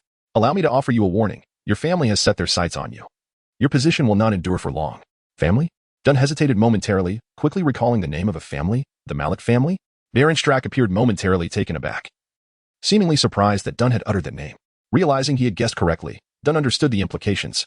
Hydra comprised numerous factions, just as its motto proclaimed, cut off one head, and two more shall take its place. The Hydra established by Red Skull was merely one branch among many. At this juncture, the faction lurking within S.H.I.E.L.D. had little knowledge of Hydra's true origins. In the cinematic universe, Hydra's supreme leader was, in fact, a creature known as the Hive. Originally, he was but an Earthling from ancient times, later transformed into a monster by the Kree who visited Earth. Due to his insatiable ambition, he was cast into another dimension. The mainstream Hydra factions had long sought to bring the Hive back to Earth to rule alongside them. Dunn speculated. In this universe, the Hydra soldiers had inadvertently summoned a portion of the tentacled monstrosity using the Tesseract, leading them to believe it was their Hive. Thus, the followers of the Viper lineage emerged. One could even assert that these followers represented the true Hydra. What a tangled web. The Malik family had always been aware of Hydra's origins. It appeared that for years, the Malik family had been covertly supporting Viper, even unbeknownst to Zola. Thus, the Malik family is also a devotee of the Viper? Dunn inquired tentatively. She is the divine maiden of the family, Stark retorted. If you kill her, the family will seek vengeance upon you. Dunn realized that all along, the Malik family had been providing resources to the Viper. Send them a message, Dunn instructed Stark. Inform them that I can grant them an audience with their long-awaited master. What jest is this? Stark exclaimed, his countenance darkening. However, Dunn offered no further reply, casually opening a portal and departing from the scene, leaving Stark alone to grapple with his disarray amidst the biting wind. Chapter 53. The appearance of the octopus through the portal. Dunn returned directly to Kamartosh. The Ancient One was brewing tea in her tea room. Dunn entered with practiced ease, lifting the cup from the table and drinking it in one swift motion. The Ancient One seemed accustomed to her unconventional disciple, pouring him another cup without raising her gaze. Your friends have been arranged, she remarked. My apologies for the trouble. Dunn nodded slightly in acknowledgement. There were many rooms in the mountains, and this place was indeed meant to shelter those who were lost. The Ancient One lifted her cup, observing Dunn as she spoke. When you first arrived here, your eyes reflected confusion and unease. Now, they have transformed into determination. Have you decided on your course of action? Indeed, Dunn replied. I have slain the follower of that malevolent deity, and the fox has lost a head. If the demons I must confront grow stronger, my abilities are still insufficient. So, the Ancient One regarded Dunn, seemingly eager for him to articulate the purpose of his visit. I believe I am ready to engage with the second segment of Divine Inheritance. Furthermore, Dunn met the Ancient One's gaze. I wish to contract another demon. Most of the mages at Camartage believed that wizards should not ally with demons, that they ought to oppose darkness at all costs. Yet, the truth was otherwise. Even the Ancient One herself drew upon dark energy. Most individuals lacked the self-control to resist its seductive allure. The Ancient One feared her disciples might succumb to darkness, which is why she never advocated for, or even permitted, voluntary contact with it, unless one were the most exceptional among them. Yet even Dunn had been guided by the Ancient One herself to forge a contract with the demon fox. Dunn was only vaguely aware of the necessary procedures and did not possess the materials required for such a contract. Of course, he had them now. But it would be unwise to attempt it lightly. Theoretically, the suspended contract could open the gates of hell, but one needed to have relevant concepts in mind. The Ancient One had not imparted this knowledge to Dunn.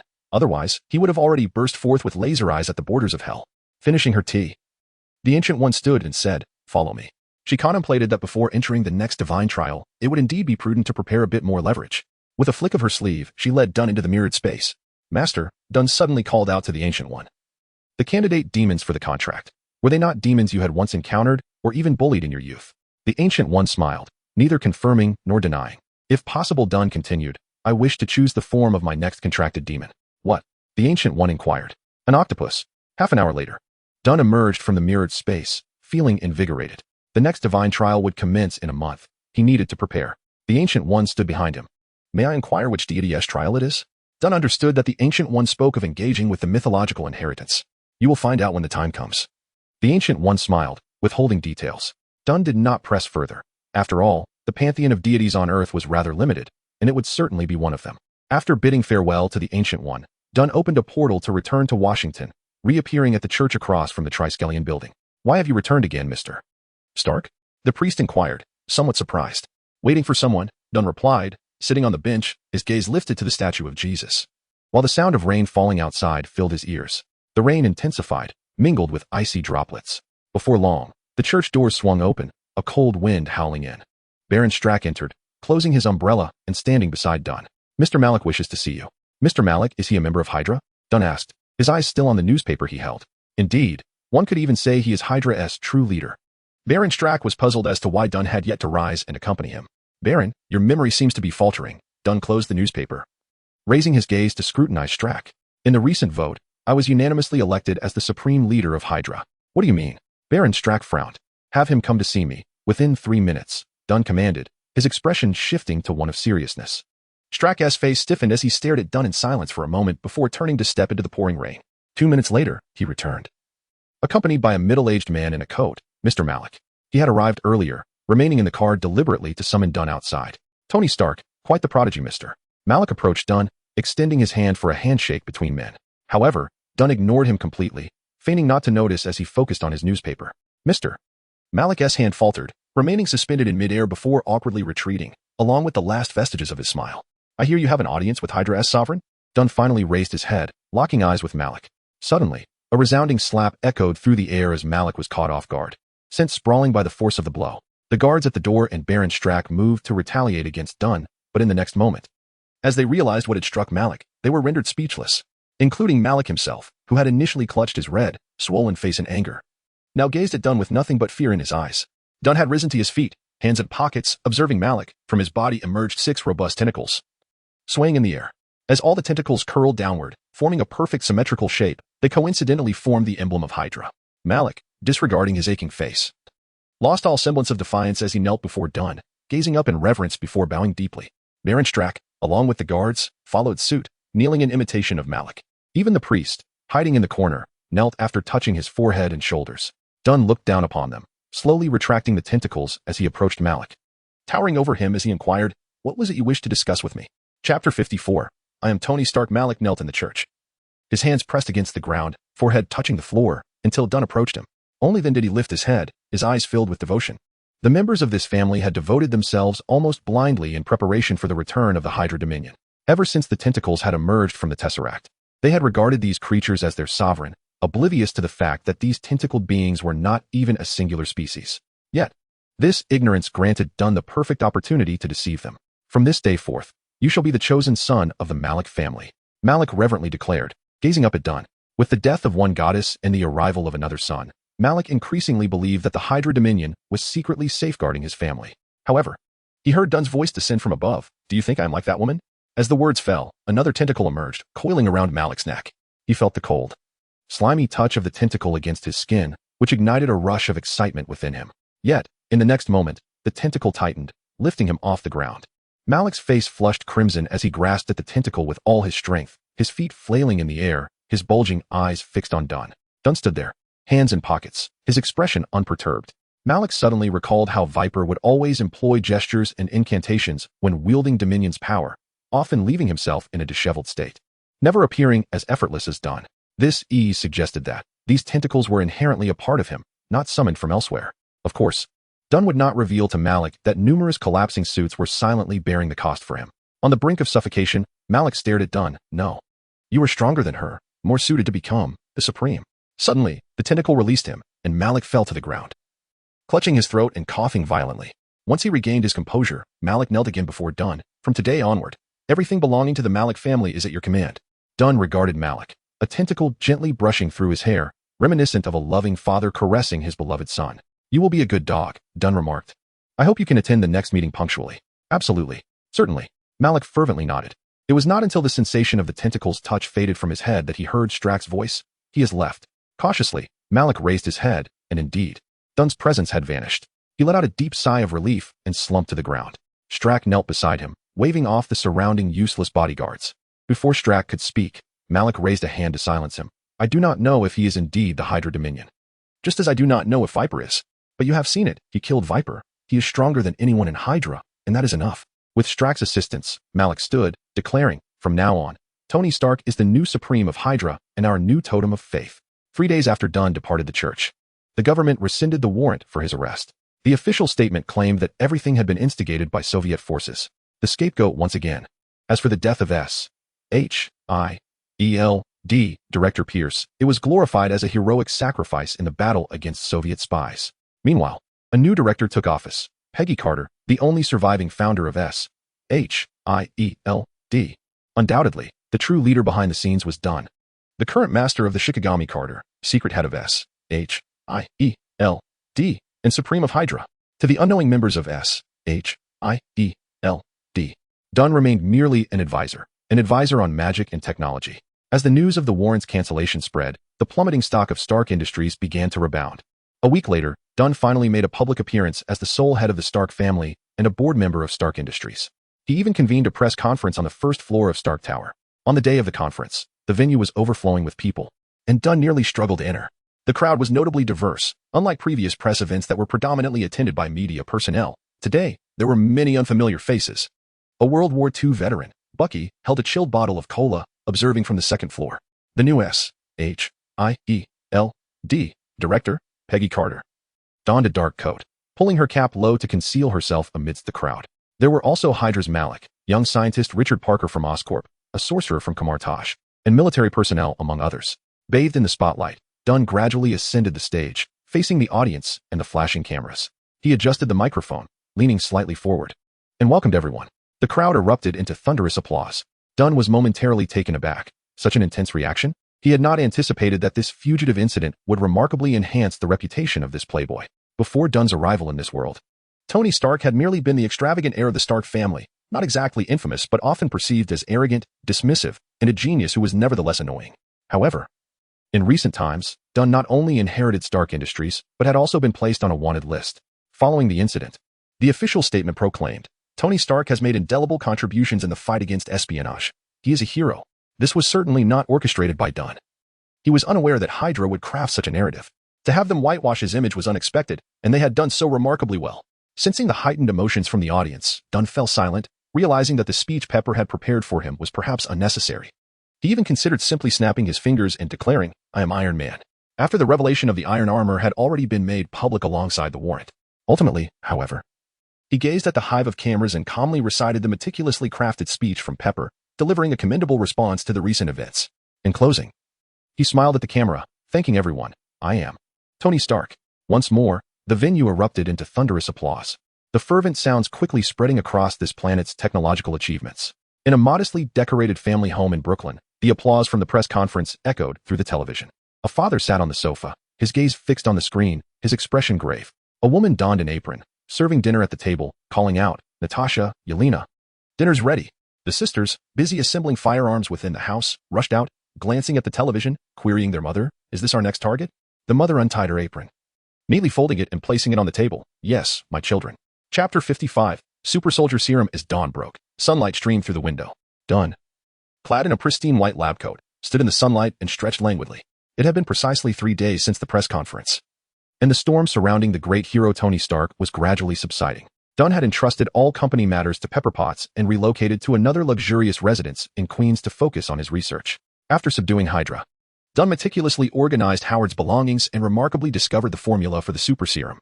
To be precise, it was a replica of the serum formula, a theoretical version yet to be experimentally validated. Over the past few days, Dunn refined the formula and ultimately produced 5 vials of Azure liquid. After removing his lab coat, Dunn slumped into a chair, pondering who might be suitable to test the serum. Bucky was evidently out of the question, as he already possessed serum within him, rendering any additional dose a waste. Happy and Wilson, they could be candidates for injection, but not at this moment, as Dunn currently required a test subject. It seemed the only option was to enlist the assistance of Hydra's brethren. Just as Dunn was preparing the serum, the doorbell rang. JARVIS displayed the surveillance footage on the wall screen, revealing 2 men clad in black coats at the door, one of whom was an African-American, seemingly around Dunn's age. They were military personnel, having visited once the previous day and once the day before that, both times evaded by Dunn. He was well aware of their intentions. With Dunn's Iron Man suit now exposed, they were here to stake their claim. In this cinematic universe, following Tony's revelation as Iron Man, he had received a military subpoena. The military in this universe was relatively courteous, perhaps due to the widespread nature of extraordinary events or Tony's recent accolade as a hero. Nevertheless, Dunn had yet to receive a subpoena. Merely, individuals came daily to knock and attempt communication. Mr. Stark, one of the men outside, extracted an envelope from his briefcase. Addressing the camera, "We are here to deliver a subpoena. Dunn, you are required to appear before the Senate by 9 o'clock tomorrow morning for a discussion with the military committee." After delivering the message, the 2 men waited outside for some time, yet when no one emerged, they slipped the envelope into the mailbox. "Must we truly proceed with this?" the young African-American inquired of his superior. The officer approached the vehicle, stating, "We have shown sufficient sincerity. He has consistently refused to meet with us, leaving us with no other recourse." The African-American glanced back at the opulent residence, expressing, "I find our attempt to seize his armor somewhat inappropriate." "Rhodey," the officer murmured, "you should not entertain such thoughts. He is a citizen of the United States. His property is the property of the nation. Besides, we are not here to seize, merely to collaborate." "Okay," Rhodey shrugged, "collaborate." While these two conversed outside the luxurious abode, Dunn had already activated a portal. Departing from Queens, he arrived in Washington, bearing the 5 vials of super serum. Strucker was among the few scientific minds within Hydra. His laboratory was located here, conducting secret human trials in the nation's capital. The operations of Hydra had become increasingly clear to Dunn during this period. Unlike other villainous organizations, Hydra's human trials emphasized voluntary participation, often compensating participants. Naturally, the ensuing black market was beyond their control. The test subjects are prepared. Strucker's demeanor towards Dunn was one of utmost respect. Following Strucker into a room, Dunn observed through a window into a minimalist laboratory where 3 men and 2 women lay on single beds. "Administer the serum," Dunn instructed, handing Strucker the silver case containing the super serum. Upon opening the case, Strucker's heart raced. He understood the implications of a successful experiment. Hydra could potentially mass-produce super soldiers. With an army of super soldiers, they could conquer any nation on Earth. Strucker donned his lab coat and entered the laboratory, poised to conduct the experiment personally. In truth, this was the least labor-intensive experiment he had ever undertaken.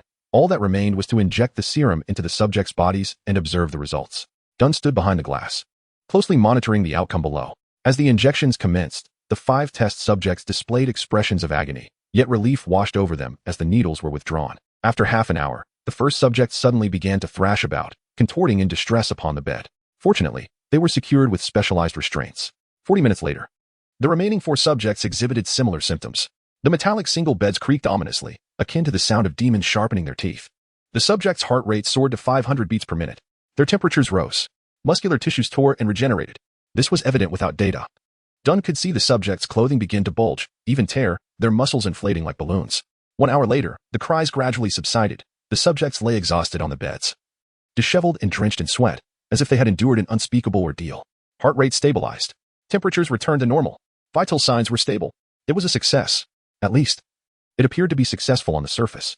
Next, they would wait for the subjects to regain their strength before testing their physiological metrics.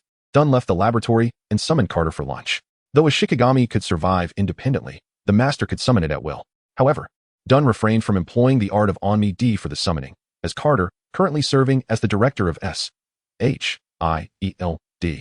might be engaged in a meeting, making a sudden disappearance rather awkward. Fortunately, becoming a Shikigami did not impair her intellect. Carter retained her abilities from her previous life. Across from the SHIELD headquarters, adjacent to the Hydra Chapel, there was a restaurant. Dunn and Carter sat opposite each other, and as was customary, Carter inquired, "Is work progressing smoothly?" "With Hydra's assistance, everything is proceeding quite well," Carter replied, observing Dunn. "Yet, I remain somewhat perplexed. I do not understand why I have become the supreme being of Hydra. Well, I internally acknowledge and submit to you, but at times I feel lost. My subconscious tells me that SHIELD and Hydra are irreconcilable." Dunn chuckled softly, reflecting, "Irreconcilable? They are nearly molten lava at this point. SHIELD is not a name to be taken lightly. What do you perceive Hydra to be?" Dunn inquired. Carter paused, contemplating. What is Hydra? A remnant of the Nazis? A villainous organization threatening the world? Or perhaps a parasite lurking within SHIELD? Dunn was well aware of these possibilities. Thus Carter recognized that Dunn was not merely asking, but rather attempting to convey his perspective. "What do you believe it to be?" Carter asked. "A blade," Dunn replied, "or perhaps a gun, a spear. It is undeniably perilous, yet it also wields power. The crux lies in who holds it." "Indeed," Carter interjected. "Precisely," Dunn nodded, maintaining his composure as he cleared his plate. "It is time to test the experimental data of those subjects." Chapter 56, Serum Mechs. 10 rings in the stillness of the night. The 5 experimental subjects began to regain their composure. After a day of meticulous data monitoring, their vital signs displayed a remarkable stability, which signified a considerable success. The next step would be to assess the extent of their enhanced physical capabilities. Under Dunn's direction, Strack prepared a series of tests for the subjects, including sprints, weightlifting, breath holding, striking, and resistance to strikes. Dunn observed the entire proceedings from the shadows, noting that the physical abilities exhibited by the subjects were approximately 3 to 4 times that of an average adult. While slightly inferior to Captain America, their prowess would be terrifying in a crowd, especially given their stability. If such individuals were trained, mass-produced, and controlled, Dunn would inevitably become the target of widespread scrutiny once word got out. Indeed, merely showcasing the combat armor had already prompted a summons from the military. Upon returning to New York, Dunn encountered the summons and casually tossed it into the fireplace. He then changed into work-appropriate attire and descended the stairs to the basement. Before long, the sound of metal forging echoed through the underground space. The following day, at 9 a.m. in Washington, the Senate convened. The military committee and the hearing panel were assembled. Rhodes sat in a corner, wagering with a colleague. "Time's up. Stark hasn't shown, so I win." "Your watch is broken," retorted the young associate. "I still have 5 minutes left." 5 hours wouldn't suffice, Rhodes declared with an air of confidence. "Want to know why? I heard of Tony Stark's reputation back at MIT. I know what kind of person he is. We might have had a glimmer of hope with our previous persuasion, but the foolish ones above have issued a summons, and that seals our fate. They think Stark is inexperienced compared to his father, that he'll be intimidated. But they don't understand. Tony Stark knows no fear." The colleague, intrigued, remarked, "You seem to know him well." Rhodes shrugged. "If you attended that school, you'd understand just how popular he is." He hesitated for a moment, and his colleague prodded. "And the girl I like has a crush on him." Rhodes gritted his teeth, causing his colleague to retract his head, realizing the unspoken reason behind Rhodes' frustration. At that moment, the screen in the room suddenly flickered to life, revealing a handsome face at its center. "Good morning, everyone," Dunn greeted from his camera, as his face appeared in the Senate. The expressions of the senators were simultaneously transmitted to his screen. "Tony Stark, how dare you breach our network system?" exclaimed the highest-ranking senator, visibly irritated. Dunn, however, remained unfazed. Tony Stark had secretly infiltrated the Pentagon multiple times in the past. "Ladies and gentlemen, I am pressed for time, so please listen closely." As Dunn retreated in his white lab coat, he revealed a series of imposing figures behind him. The breath of everyone in attendance caught in their throats.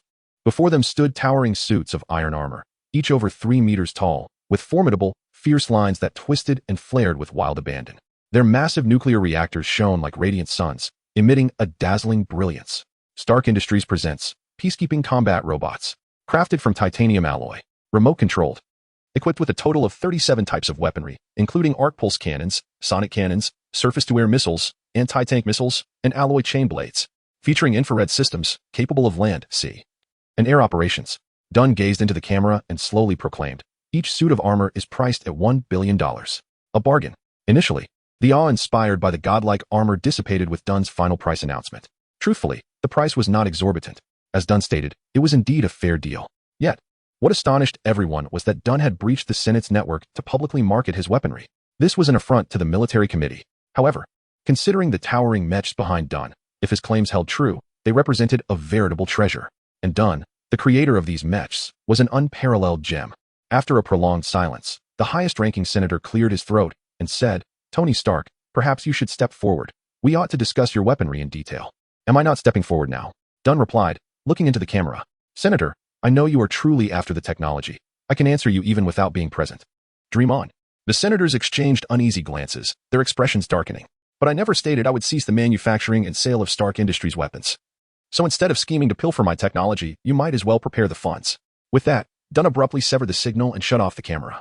If a being endowed with superhuman genes, mystical powers, and iron armor could still be restrained by the government, then he ought to forfeit such capabilities. At that moment, Dunn was indifferent to the uproar erupting within the Senate. He turned his gaze, revealing a military factory, one that Howard Stark had acquired on a small island years prior. 10 peacekeeping robots stood majestically at the back of the factory. Perhaps influenced by Tony Stark, Dunn had developed a penchant for technology, often immersing himself in research on combat armor. In the movies, Tony Stark was driven by the pursuit of a better tomorrow, so too was Dunn. In the ensuing days, numerous calls poured in, but most were intercepted by J.A.R.V.I.S. Dunn remained focused on his preparations for the impending trials of divine inheritance. On January 1st, New Year's Day, Dunn dined alone on the island, enjoying a meal of dumplings amidst the cold humanoid mechs, with a pale moon hanging in the sky. As he gazed thoughtfully at the moon, a circle of sparkling portals slowly unfolded behind him. A figure clad in a simple mage's robe emerged. "Brother, you're a billionaire. Yet here you are, resembling a lonely old man." Dunn returned his gaze to the newcomer. "Care for a drink?" "No, thank you." The figure waved dismissively. "The teacher sent me. He asked me to give you this." It was an envelope. Dunn tore it open, revealing a note with just 4 words. Ten Rings Legion. Chapter 57. Suwunwu and the Ten Rings? It appears that this encounter pertains to the divine legacy of the Great Xia. Deep within, Dunn felt a flicker of excitement. Although in the cinematic universe the Ten Rings are shrouded in mystery, their true identity has been unveiled in the comic realm fragments of Nez's Qiankuan Circle. While this may seem far-fetched, it is indeed the established narrative. Yet, what does Ancient One intend by these for characters? Is it an invitation to join, to lead, or perhaps to obliterate? It is worth noting that during this era, Su Wenwu has yet to reach Taro Village, nor has he married or fathered children. He is in his prime. Dunn gazed intently at the notes, igniting them with a faint, fervent gaze. Perhaps Ancient One is allowing him to make his own choice.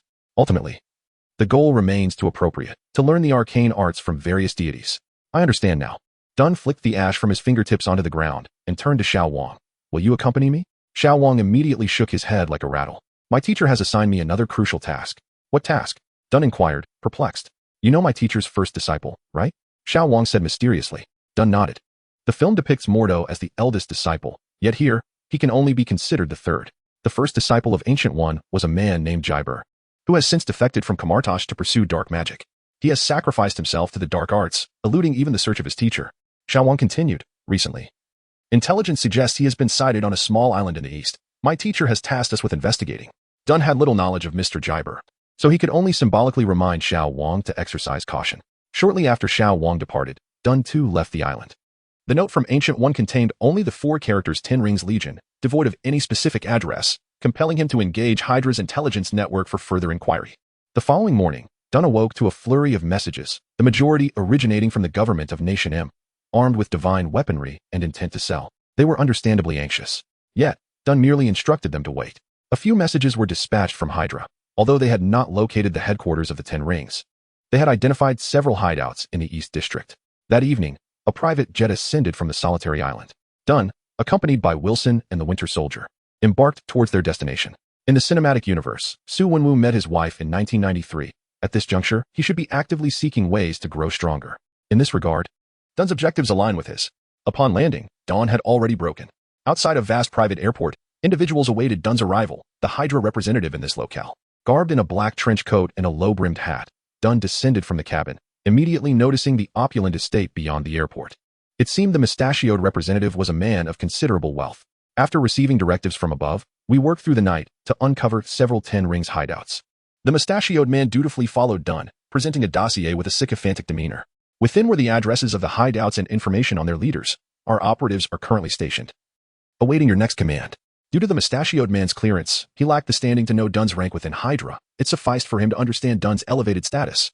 Dunn perused the dossier, confirming its authenticity regarding the Ten Rings. The Ten Rings have a notable reputation, with numerous imitations emerging worldwide in recent years. Yet most are mere copies. Wenwu appeared disinterested in such inferior imitators. There are a few uncertainties, but this one is confirmed. The mustachioed man indicated one of the addresses. Oh, Dun inquired, his gaze inquisitive, because someone has reportedly seen the leader of the Ten Rings personally appear here. The mustachioed man, unaware of Hydra's higher-ups' motives for seeking the Ten Rings, speculated it was likely not for benevolent reasons, hence his subdued tone. There's no need for such secrecy. Dun, perceiving the mustachioed man's apprehension, smiled as he scrutinized the address list. Whether they are friend or foe remains to be seen. Boom. As evening fell, the typically arid Middle East experienced an unusual downpour, with cold winds howling through the air. Outside a building named Saber Bar, a black Maybach halted at the entrance. The driver's side door swung open first, revealing a robust, bald youth. Following him was a round-faced man, his stubble appearing unkempt yet his gaze sharp. Scanning the surroundings as he exited the vehicle. With an umbrella held aloft, the bald youth opened it before the rear door of the bar, and simultaneously, a young man clad in a black trench coat emerged. Upon witnessing this display, the bar's attendant immediately recognized that their guests were either affluent or noble, likely scions from Europe or North America, and hurriedly approached with a welcoming smile. Are we not being too ostentatious? Dun quietly asked Bucky. After all, he merely intended to find someone, initially planning to enjoy a drink and converse with the establishment's proprietor about the tales of the Ten Rings. It was Bucky's suggestion to arrive in a spectacular vehicle, accompanied by an equally impressive entourage. Does the heir of the Stark family even consider it ostentatious? Bucky quipped. If you wish to locate your target swiftly, a bit of flair can be advantageous. Dun found it difficult to counter. Acknowledging the wisdom of the age-old adage, a family with an elder is akin to possessing a treasure. He had to concede that among the trio, Bucky's life experience was the most extensive. Sir, please, this way, the attendant ushered Dun and his companions up the steps, where the eaves provided shelter from the relentless rain. Subsequently, Dun observed as Bucky unhesitatingly drew a Desert Eagle from his coat, pressing it against the attendant's forehead. Summon your boss. My employer has inquiries for him. Wilson smiled at Bucky's assertive approach, clearly approving of his decisive method. Dun sighed inwardly, acquiescing to Bucky. Indeed, this was the most efficient method, albeit one that might attract animosity. Within 3 minutes, a man clad in a tailcoat emerged, surveying Dun before stepping forward. Mr. Stark, please, come inside. Our leader is awaiting you. Dun raised an eyebrow, intrigued that the individual was aware of his expected arrival. With this question lingering in his mind, Dun entered the bar, while Bucky and Wilson were halted by 2 imposing figures. As tension mounted, the man in the tailcoat quickly interjected, Mr. Stark, our leader wishes to speak with you alone. Please do not compel us to act against our wishes. You two should go enjoy a drink. Dun instructed his companions before following the man in the tailcoat inside. Inside the bar, the melodious strains of a cello filled the air, with scattered patrons indulging in libations. Dun and his companion navigated through a corridor, making 2 turns before arriving at a metallic door, flanked by 2 towering bodyguards. Please, enter. The man in the tailcoat gestured for Dun to proceed. The door was unlatched, and as Dun gently pushed it open, a wave of darkness enveloped him. The room was dimly lit, illuminated only by 2 flickering candles. Hello? Dun called out, fixing his gaze upon a figure 10 meters away. Welcome, Tony Stark. The man slowly turned, locking eyes with Dun. The feeble glow of the light flickered intermittently, casting shadows around the room. The man bore a quintessential East Asian visage, adorned in loose, elegant attire, with both hands concealed within his sleeves, clasped behind his back. His eyes sparkled with an enigmatic fire, as if some unfathomable meaning danced within them. Suddenly, a flash of lightning illuminated the scene outside the window, brightening half of his face. He gazed at Dun and, with deliberate clarity, inquired, I have heard from your teacher that you are willing to join me in the slaughter of gods. Dun, bewildered, responded, Who? Why? Slaughter of gods. What has that old ancient one sold me into? Chapter 58 The Lord of the Ten Rings. Neza, excuse me, did you just say Godslayer? Dun inquired, standing at the threshold, locking eyes with the man of Eastern descent within the room. To be precise, it is the annihilation of that so-called deity and everything associated with him. The man's eyes blazed with an inferno of vengeance, a palpable desire for destruction that Dun could not ignore. May I inquire who this divine being is? Dun asked. You must have heard of him, the God of Fury. The man spat out a title. Dun was taken aback. What a juvenile name for a deity. Yet, it did seem somewhat familiar. The God of Fury? Who is that? The God of Power. The man continued, each word ground out through clenched teeth, as if he wished to crush the very name. The God of War. The God of Magic. The King of the Gods, Odin. Dun questioned his hearing. In the previous world's Marvel Cinematic Universe, there existed a legend that Earth was safeguarded by 2 celestial beings of immense power, which deterred Thanos from invading. One of these divine guardians was his current mentor, while the other was Odin, the ruler of the Norse pantheon. Ancient One wants me to assist Wenwu against Odin. Is it possible that she has heard the rumors and believes that 2 tigers cannot coexist? But shouldn't she take the lead herself? With only a year of training as a novice, he was hardly equipped for such a daunting task. I believe I may have taken a wrong turn. My apologies. Dunn retreated to the threshold, preparing to close the door, hoping to erase his presence entirely. He considered himself a brash individual in Kamartaj, quick to draw his sword at the mention of demons. Yet, there was a distinction between recklessness and sheer foolishness. With the Ancient One's presence, he felt emboldened against anyone on Earth, but he had not yet reached the audacity to declare war against Odin. Dunn even questioned whether the Ancient One could triumph over Odin. Regardless, this task seemed utterly absurd. Rest assured, I shall fulfill my promise and retrieve what you require. Wenwu suddenly interjected as Dunn was about to shut the door. Dunn hesitated. He still had no idea what the Ancient One had bartered with Wenwu. Honestly, my mentor is a riddle. I have yet to discern what he has promised you, Dunn remarked, halting his departure. The 10 rings? Wenwu mused, lifting his hands, allowing his loose sleeves to slide down under their own weight, revealing his arms. Dunn's expression shifted as he noted that Wenwu's arms bore no 10 rings, nor flesh and blood, only 2 technologically advanced mechanical arms surpassing those of the Winter Soldier. What is this? Dunn scrutinized Wenwu with a composed demeanor. Do you know why my organization is called the 10 Rings Legion? Wenwu inquired. Dunn shook his head, adhering to his current character's knowledge limitations. Many years ago, I stumbled upon a treasure, the 10 Rings. When adorned upon my hands, they granted me near invincible power and eternal youth. It was through them that I established my empire. A wistful gleam shone in Wenwu's eyes as he recounted his memories. Without the 10 Rings, there would be no 10 Rings Legion, nor the man I am today. And what about your current state? Dunn probed, more curious about Wenwu's present condition than the origins of the 10 Rings Legion. It seemed Dunn's inquiry reignited the flames of revenge within Wenwu. It was Odin. He severed my hands, stole the 10 rings, and personally murdered the woman I loved. Hela! Boom! Wenwu's roar reverberated through the room. Outside, a tempest raged, lightning illuminating Wenwu's twisted expression with startling clarity. Dunn was dumbfounded. Hela? Was it the same Hela he knew? Odin's daughter, Wenwu muttered, lowering his head. Not long after I had stabilized my empire, I encountered her on a stormy night like this one. My subordinates discovered a crown that had fallen from the sky, and I thought it would serve as my ally. Just like the 10 rings. But then, a madwoman appeared. At this moment, Dunn witnessed the first hint of a soft smile on Wenwu's rugged face.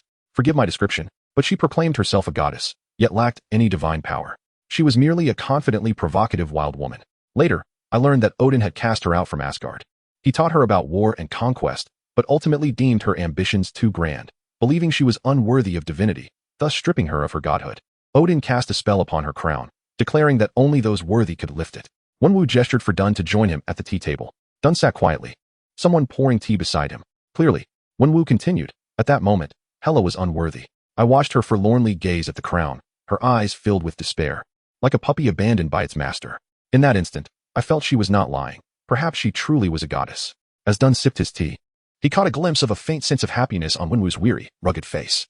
And then I took her in, Wenwu said. As I spent time with her, I discovered many similarities between us. She was a warrior, a born fighter. If we collaborated, we could achieve great things together. We could protect our world, ensuring that it, and even this universe, would know no more war or senseless slaughter. One night, I presented her with a meticulously prepared red wedding gown, revealing my heart to her. You might be misusing the term courting. Dunn internally scoffed, but verbally asked, she turned you down? Wenwu nodded. I was too impatient. She fled that very day, disappearing for months. I dispatched many to find her, until one day, a subordinate reported that a goddess had arrived outside. I thought she had finally returned, but when I rushed outside in joy, I found that fellow. Odin? Dunn blurted out the name. Wenwu did not respond, but his silence confirmed it. I thought he had come to retrieve his daughter, but it turned out he was there for me. He declared my 10 rings too dangerous, claiming it was power beyond what a mere mortal could wield. Huh, Wenwu sneered. Whatever lofty reasoning he had, I knew one thing. He was there to plunder.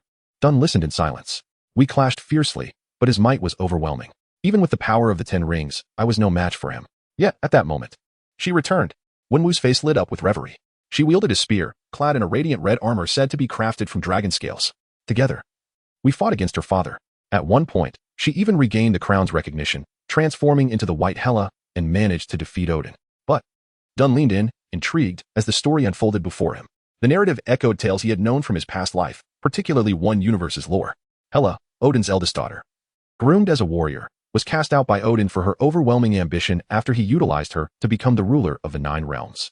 Following her expulsion, she encountered Wenwu and, guided by the divine beast Emperor Jiang, arrived in the world behind the bamboo forest, Taro Village. There, Hela found spiritual redemption, and alongside Wenwu, she confronted Odin, ultimately defeating him. Ultimately, Hela led the armies of Asgard and the 10 Rings Legion to form an alliance, liberating the oppressed factions throughout the universe. This marks the conclusion of that universe's tale, However, in this realm, the finale diverges significantly. The crown was indeed bestowed upon Hela by Odin, and the cosmic curse etched upon it was also inflicted by Odin. Even after donning the crown, Hela could not withstand the might of Odin's spear. Onwu's emotions surged once more. He had personally slain his daughter and severed my arm, carrying the corpses of the 10 rings and Hela into the Rainbow Bridge, after which no further news emerged. Dun silently nodded, realizing that this universe was devoid of the blessings of love and peace. Absolute power reigned supreme. For vengeance, I have waited and prepared for many years. Onwu gritted his teeth. For now, an opportunity lay before me that I was unwilling to forsake. As he uttered these words, Onwu fixed his gaze upon Dun, his eyes ablaze with fury, yet also harboring an ineffable longing, akin to a plea. Dun understood that this opportunity was, in fact, himself. So, what did you ultimately promise my master? Dun finally broached the subject. 2 things, Onwu replied. One is the magical legacy of the World Tree, and the other is the trial of the Lord of the 10 Rings. Dun was momentarily taken aback. He recognized the former. This world's source of magic is steeped in profound significance, such as the origin of white magic on Earth from the venerable Vishandi, and the source of black magic from the underworld deity, Zysorn. The World Tree, indeed, is the wellspring of Asgardian magic. The magical energy of the universe's premier assassin, Loki, derives from the World Tree. Dun could comprehend this as a legacy of Norse mythology. However, the trial of the Lord of the 10 Rings? That eluded him. I stumbled upon the 10 Rings, so it must have had an original owner. I had not investigated it deeply until Odin seized it, prompting my inquiries across the globe. After finishing a cup of hot tea, Onwu looked intently at Dun and stated, the original owner of the 10 Rings was also a deity from the myths of the Great Sia, and that god's name is Neza. Chapter 59, The Assassination Plan Against the God King, Decades in the Making. Indeed, it truly is Neza. However, what does this so-called trial refer to? Dun gazed at Onwu, who continued, I realized that without the 10 Rings, I could never accomplish my revenge. Hence, for all these years, I have sought other extraordinary powers. Suddenly, Onwu lifted his head, an invisible aura emanating from him, causing Dun's hair to stir at his temples, while the glass behind him cracked with a sharp sound. I traveled to the village where Hela once resided, beseeching them to aid me in avenging her. Alas, they refused, claiming they were guardians, and that revenge might yield even worse outcomes. Onwu stood from the tea table, gazing out at the torrential rain. I do not know if it will indeed bring about dire consequences. I only know that from that fateful night onward, my life has revolved solely around vengeance. Beyond that, I have become a mere shell of a being. Onwu glanced at Dun. Though the villagers could not assist me in my quest for revenge, they taught me the art of Qigong. Moreover, I uncovered clues about the master of the 10 Rings in the village. I thought perhaps the original bearer of the 10 Rings could aid me, so I departed with that lead. Initially, I sought and, after several years, I found it. What did you find? Dun listened intently. It is said that Neza is the god of slaughter in the heavenly realm, responsible for subduing demons. One day, after vanquishing a great demon, he became overconfident and fell into madness, rebelling against the heavens. The supreme ruler, the Jade Emperor, shattered his divine artifact, the Universe Ring, scattering it into the mortal realm as the 10 Rings, and sealed Neza in a certain dimensional space. Onwu spoke with a grave tone. I discovered the entrance to that dimensional space. Dun, holding his teacup, mused that it was likely not that Neza had been influenced to rebel against the heavens, but rather that he had finally unlocked his true self. Though he scoffed, Dun understood Wenwu's implication. The trial of the Master of the 10 Rings was indeed Neza's trial, and passing it would grant some form of power or artifact, correct? It seems you did not pass the trial? Dun confronted Wenwu with a harsh reality. Wenwu chuckled self-deprecatingly. The implication from that great deity is that I am not even worthy of undergoing the trial. Dun fell silent, contemplating the despair of it all. However, your teacher believes you might succeed. Therefore, if you agree to help me kill Odin, I will first take you to where Neza is sealed for the trial. Ultimately, whether you can undertake the trial and succeed is beyond my control. Wenwu stepped back to the table, looking earnestly at Dun. Nonetheless, I've already made a deal with your teacher.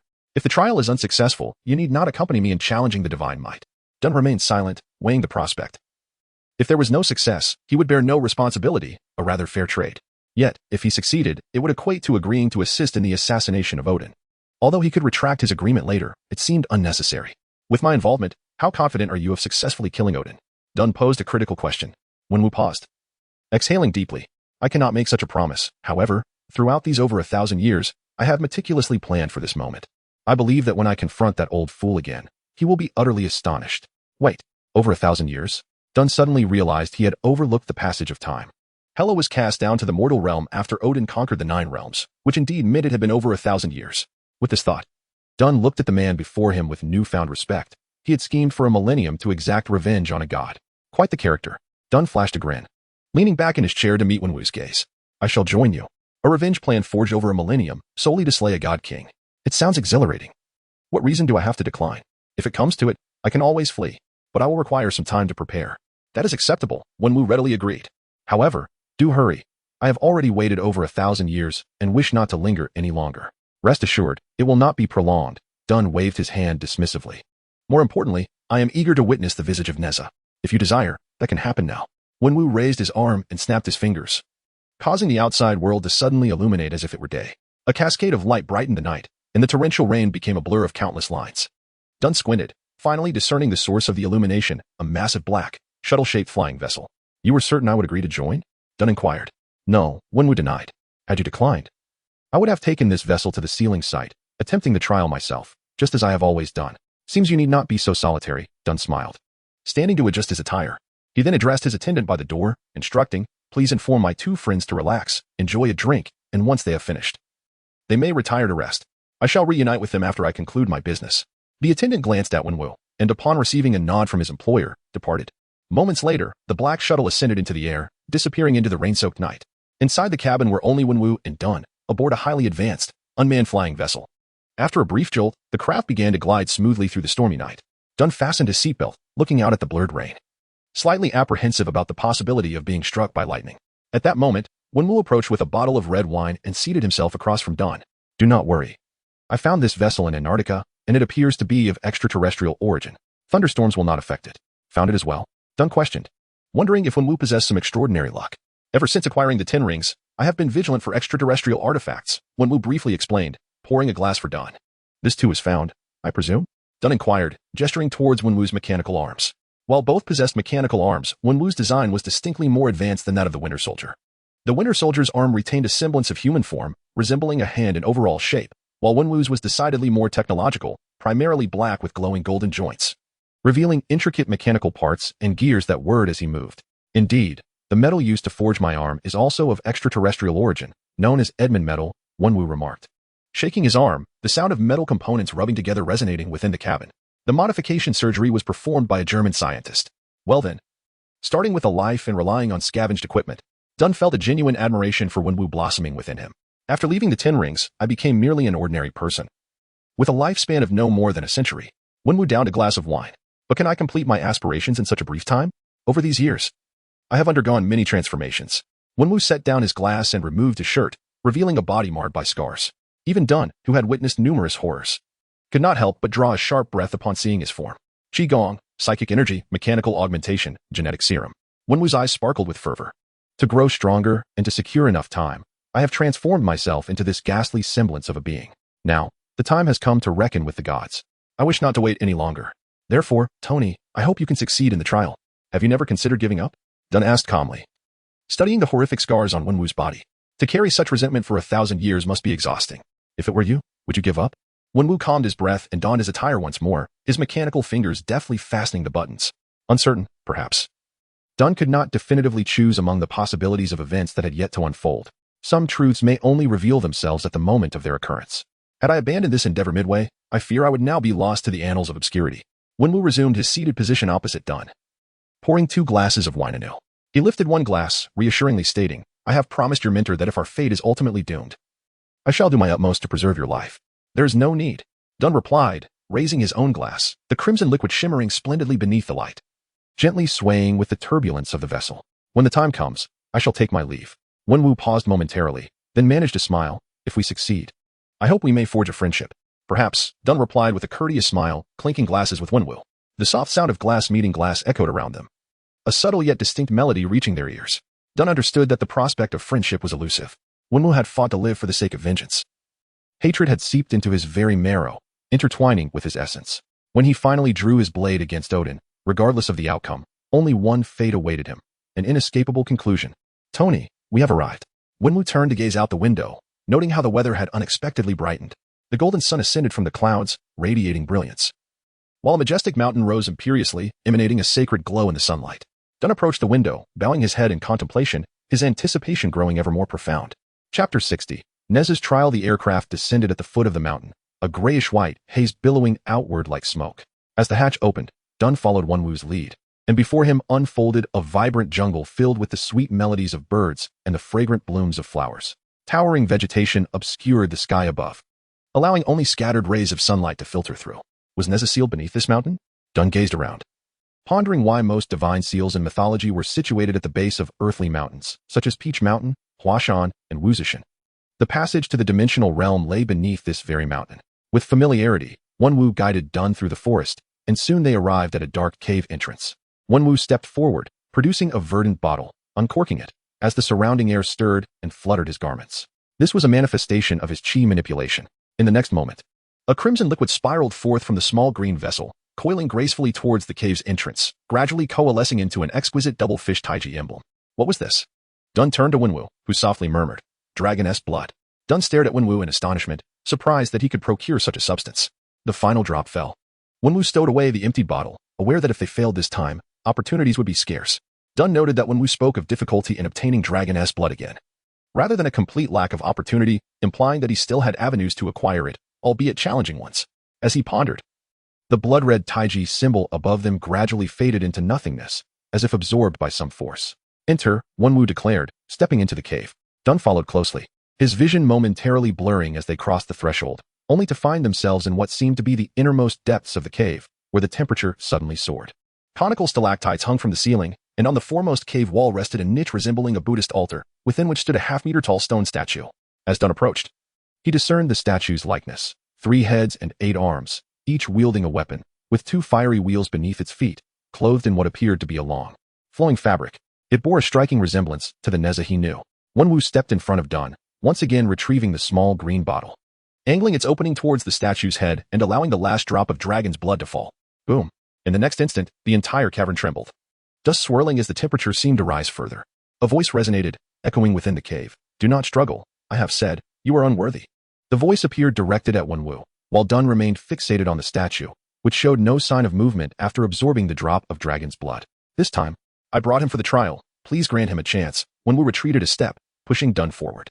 Dun suddenly became alert, sensing an unseen gaze upon him, though the sensation dissipated after a fleeting second. The languid voice resumed, "You are equally unworthy." So abrupt? Dun barely had time to comprehend what had transpired before it was over. Wenwu stood his ground, fist clenched, seemingly unwilling to accept the outcome. Dun glanced back at Wenwu. Shrugging, it appeared the so-called trial was indeed stringent. Wait. Just as Dun intended to distance himself from the statue and approach Wenwu, he felt the gaze fix upon him once more, this time profoundly penetrating, as if to peel away his very flesh and bones to reveal his soul. The voice echoed again, this time tinged with amusement and anticipation. "You barely qualify." Suddenly, the cave resonated with a long-lost laughter, and before Dun could react, a wave of intense dizziness engulfed him, submerging him like an endless ocean. At Camartage, Ancient One delicately placed a pristine white chess piece upon the board. Opposite her, the wizard Hammer, clad in a grayish-white robe and adorned with a matching beard, lifted a black piece. "Master, is it not a bit too reckless to send Tony to assassinate Odin? It is merely a favor. When the moment of crisis arrives, he will know what to do." Ancient One replied calmly. Hammer hesitated before saying, "If they succeed, the 9 realms may descend into chaos." "Ah, but Hammer," Ancient One replied with a gentle expression. An ancient proverb states that heroes emerge from tumultuous times. Besides, she turned her gaze to the window. "The current tranquility is but an illusion." "I understand." Hammer nodded. "Tony Stark is a fine steel. Only through the fiercest trials can he become the sharpest blade." Ancient One fell silent for a moment, her eyes returning to the chessboard as she murmured, "He is not merely a blade. He is the finest among us, yet not enough. I hope his potential transcends our existence and reaches beyond the heavens." Hammer, hearing this, also gazed out at the clear sky, where the distant expanse was unmarred by clouds, the golden sunlight bathing the earth beneath a serene blue. "Indeed, it is all an illusion," Hammer sighed ruefully, lowering his head. Beyond the beautiful sky lay ravenous beasts, their tongues slick with fresh blood, perpetually coveting this planet, for to some beings, the vast earth was no larger than a marble. Calculating the time, he reasoned that Dun was likely undergoing the trial of the god of death now. Ancient One moved another piece, pondering what rewards might await after the trial's completion. "Did you give prior notice for this trial?" Hammer inquired, sensing Ancient One's confidence in her favored disciple's success. "No. The god of death possesses a peculiar temperament. In his eyes, I am even unworthy to participate in the trial." Ancient One smiled. "Yet I have faith in him. After all, he is the finest among us." Dun slowly opened his eyes, discovering he was no longer in the cave, and Wenwu was nowhere to be found. He stood upon solid ground, surrounded by a cacophony of voices, amidst a throng of people clad in ancient finery, some in coarse garments, others in armor, all gazing intently at him and the presence behind him. A dense shadow loomed overhead, and as Dun turned slowly, his gaze followed the source of the shadow into the sky, his pupils dilating in shock. "Dragons!" Countless dragons. Their scales reflected a dim light, their claws sharp, horns fierce. Exhaling a mix of scorching breath and crackling electricity, Dun understood where Nezha's trial was set. The scene of Chuntang Pass after Nezha stirred the seas. Chapter 61. A sudden rise of 4 levels. Dun lowered his gaze, scrutinizing his form. Indeed, this was not his own body, but that of a child clad in crimson garments, a red ribbon coiling around his waist, and a resplendent golden collar adorning his neck. He now inhabited the body of the young Nezha. So, this is Nezha's trial? Dun lifted his eyes, beholding towering city walls that bordered an expanse of boundless sea. A multitude of draconic creatures hovered at the interface between the ocean and the ramparts, casting shadows akin to mountains that obscured the sun's rays. Behind these dragon-like beings lay countless colossal marine creatures, including shrimp soldiers and crab generals, as well as koi and crucian carp. At the forefront of this aquatic army was a majestic white-scaled dragon, its long whiskers swaying like serpents, golden pupils igniting like the blazing sun, with a mane of flames around its neck symbolizing its noble status. If he was not mistaken, this must be the Dragon King of the East Sea? Suddenly, a torrent of memories not belonging to him surged violently into his mind, causing him excruciating pain. Dun pressed his hand to his forehead. Realizing he had gleaned the essence of the trial, the fragmented memories were the well-known tale of Nezha's rampage in the sea from his previous life. After Nezha had slain Ao Bing, the Dragon King of the East Sea sought vengeance, threatening the lives of the citizens of Chuntang Pass to compel Nezha to pay for Ao Bing's life. I demand the lives of all the citizens of Chuntang Pass as retribution for my son. The Dragon King's voice boomed forth, summoning fierce winds that struck terror into the hearts of the populace, who shielded their eyes in fear. Is this meant to test how I will respond? Dun stroked his chin thoughtfully. For someone like him, a traveler from another world, this was almost a foregone conclusion. Dun's gaze gradually shifted, observing several sea demons that had already landed, brandishing their claws menacingly at the citizens below. Upon his wrist rested a diminutive golden bracelet, likely the complete version of the 10 rings, known as the Qianquan Circle. Thus, the next course of action was simplicity itself. First, he would wield the Qianquan Circle to repel the sea demons threatening the citizens, then boldly declare before all, "Today, I, Nezha, shall bear all sins alone." Finally, he would draw his sword and take his own life to complete the trial. Yes, that shall be the plan. Whoosh. The golden bracelet responded to his thoughts, soaring from his wrist and transforming into a streak of golden light that streaked through the air like a meteor. Bang, bang, bang. Several sea demons were sent sprawling back dozens of steps. Seizing the opportunity, Dun maneuvered Nezha's body forward, positioning himself protectively in front of the hapless citizens. Old Dragon King, one must bear the consequences of their own actions. Today, a voice not his own echoed in his ears. And just as he was about to unleash his prepared proclamation, it abruptly ceased. Dun furrowed his brow in disbelief, casting his gaze towards the sea demons he had struck. Fiery red sparks, akin to fireflies, emerged from their bodies, swirling gently and entering his own. Simultaneously, a character flickered in his mind. Progress bar, 3,542 5,000. What is happening? Is this not an illusion? Dun was taken aback. After all, the tale of Nezha's rampage in the sea must have unfolded long ago, leading him to initially perceive the current scene as a mere trial illusion. Yet, could one gain experience even in an illusion by slaying demons? Dun narrowed his eyes, pondering the complexity of the situation. Nezha, do you have anything to say? The Dragon King's thunderous voice reverberated from above, akin to rolling thunder. Old Dragon King, one must bear the consequences of their own actions. Dun gradually lifted his head, a smirk curling his lips. Gripping the red ribbon in one hand and the golden bracelet in the other, he declared, "Today, I stand here. If you dare, come and slay me." Before his words could fully escape his lips, Dun's diminutive form shot forth like a cannonball, the golden bracelet expanding suddenly, smashing into the head of a shrimp demon. Bang! Vivid red liquid sprayed forth, splattering against the wall. In an instant, silence enveloped the crowd, all rendered speechless by this shocking display. No one could have anticipated that Nezha would dare to kill before the Dragon King of the 4 seas. After a brief moment of silence, screams erupted, chaos ensued, and panic spread like wildfire. Nezha, have you lost your mind? You are forsaking all of Chuntang Pass. A middle-aged man clad in official armor, brandishing a sword, stared wide-eyed. Dun cast a sidelong glance at him, recognizing this man as Li Jing, Nezha's father. In his memories, this Li Jing did not, as depicted in the original text, force Nezha to take his own life, nor did he, as seen in some adaptations, vow to protect his son at all costs. From the memories acquired, Dun inferred that Li Jing intended to negotiate with the Dragon King, though the outcome of such negotiations remained uncertain. Yet, that was no longer significant. From the moment Dun perceived the crimson sparks emanating from the diminutive creatures, the importance of such matters had waned. He was now certain that what he was experiencing was not a genuine scene, thus moral considerations were cast aside. Roar. The roar of the dragon echoed, and the endless sea churned with tumultuous waves as chaos erupted in Chuntang Pass. The citizens fled in all directions. Amidst their flight, they screamed, "The Dragon King is enraged. The third young master has gone mad. Run for your lives." Catastrophe is upon us. The demon child has descended. Ah, what a fitting title for a demon child. Dun swiftly navigated through the crowd, his hands wielding the golden circle and red ribbon, attacking the sea demons that descended to exact retribution upon him. How exhilarating. Dun had never felt such exhilaration since awakening the system 6 months prior. On Earth, due to the guardianship of the sanctuary, while malevolent entities occasionally slipped through the cracks, they were generally not too formidable, and their numbers were relatively few. He had long harbored a desire to feast at the borders of hell, yet lacked the means. But now here, the entire assembly of sea demons from the Dragon Palace, and the 4 Dragon Kings of the cardinal directions.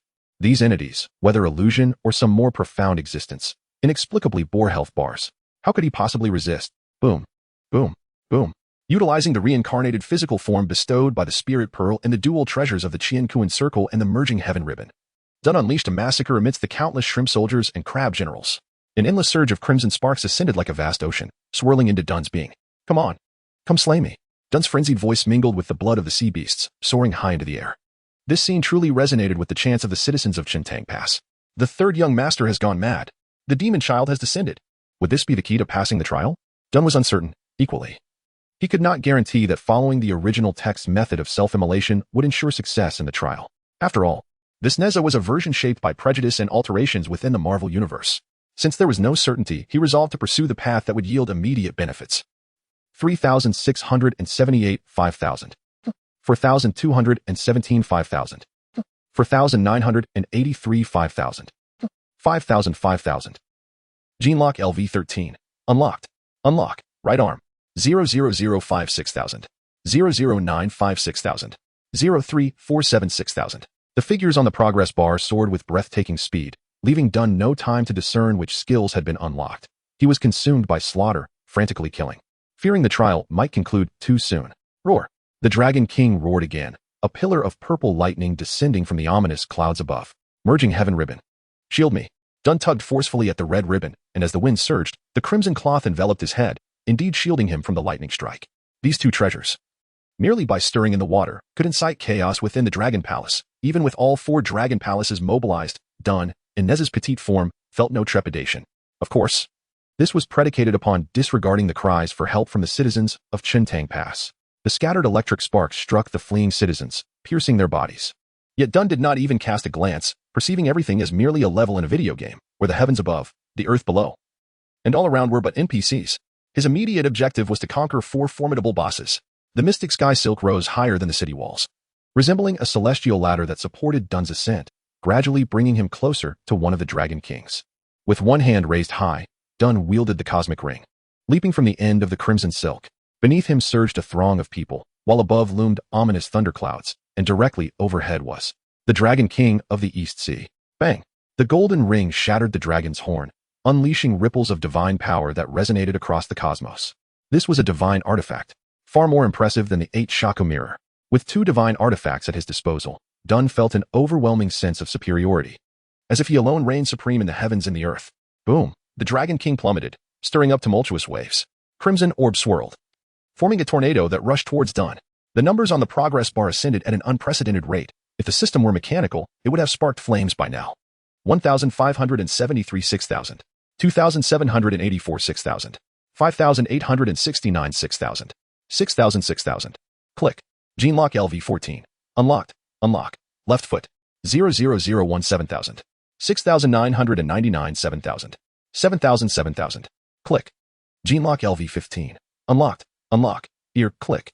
Genlock LV16. Unlocked. Unlock. Vocal cords. 3,765 9,000. 3,766 9,000. 3,767 9,000. At last, after consecutively unlocking 4 levels of the gene locks, the progress bar finally halted. At this moment, the shores of the East Sea near Chintang Pass had become a mountain of corpses and a sea of blood, the ocean stained a deep crimson. Countless bodies drifting in the water. Dun stood atop a fire-red dragon-esque carcass, drenched in blood, uncertain whether it was the blood of the sea demons or his own. Gazing into the distance, between the heavens and the sea, dark clouds were torn apart by the golden sun, illuminating the blood-red sea surface, which seemed to shimmer with a layer of radiance. Dun clenched his fists. The sensation of power coursing through his flesh had transcended previous limits. He had not anticipated such a remarkable ascent of 4 levels. Truly, he yearned even more for the life at the borders of hell. Thank you. A voice suddenly echoed from behind him. Unaware, Dunn instinctively turned, momentarily pausing, then breaking into a smile. He had just been caught up in the thrill of battle, nearly forgetting the trial. Now, it was time to announce the results of the trial. Dunn looked at the figure hovering above the surface of the sea and asked, "So, is this the answer you sought, Lord Neza?" The figure that appeared before him was strikingly handsome, seemingly around 7 to 9 years old, exuding an androgynous beauty in both attire and appearance. "Over the years, you were not the first to partake in the trial," Neza began. "But you were the first to choose such a method." Dunn silently regarded Neza, sensing, perhaps mistakenly, that Neza seemed rather fatigued. Neza raised a hand and with a gentle wave, the crimson silk and golden ring in Dunn's grasp dissipated like smoke, as if they had never existed. His hands and body transformed from their previous diminutive state back to his true self. Neza gazed at Dunn for a moment, then revealed a long-awaited smile. "Congratulations. You will be the first to leave here alive." Dunn was taken aback. Though Neza spoke words of congratulations, there was an unsettling undertone in his words. Did this imply that all previous trial participants had perished? This place is not an illusion. Neza clasped his hands behind his waist, gazing into the distance, rather. "It is my nightmare." Dunn rummaged through his pockets, finding no cigarettes, so he tousled his hair and sat down. Looking at Neza, "How about you elaborate?" Chapter 62. "The divine proxy, you have come here because you heard the rumor, haven't you?" Neza inquired, his handsome face devoid of color, appearing quite haggard. Dunn nodded. The matter of the rumor had been conveyed to him by Wenwu prior to his arrival. "The rumor is false," Neza asserted, gazing upward at the sky. "It is a deception cast down by that celestial being." "That celestial being?" Dunn followed Neza's gaze, his mind racing. "Are you referring to the Jade Emperor?" Neza remained silent, neither confirming nor denying. "When I descended to the mortal realm and vanquished a creature from an external dimension, I discovered that its origins seemed to be entwined with the affairs of the heavenly court. Yet, before I could delve deeper into this investigation, the Jade Emperor suppressed me under the pretext of my being tainted by the creature."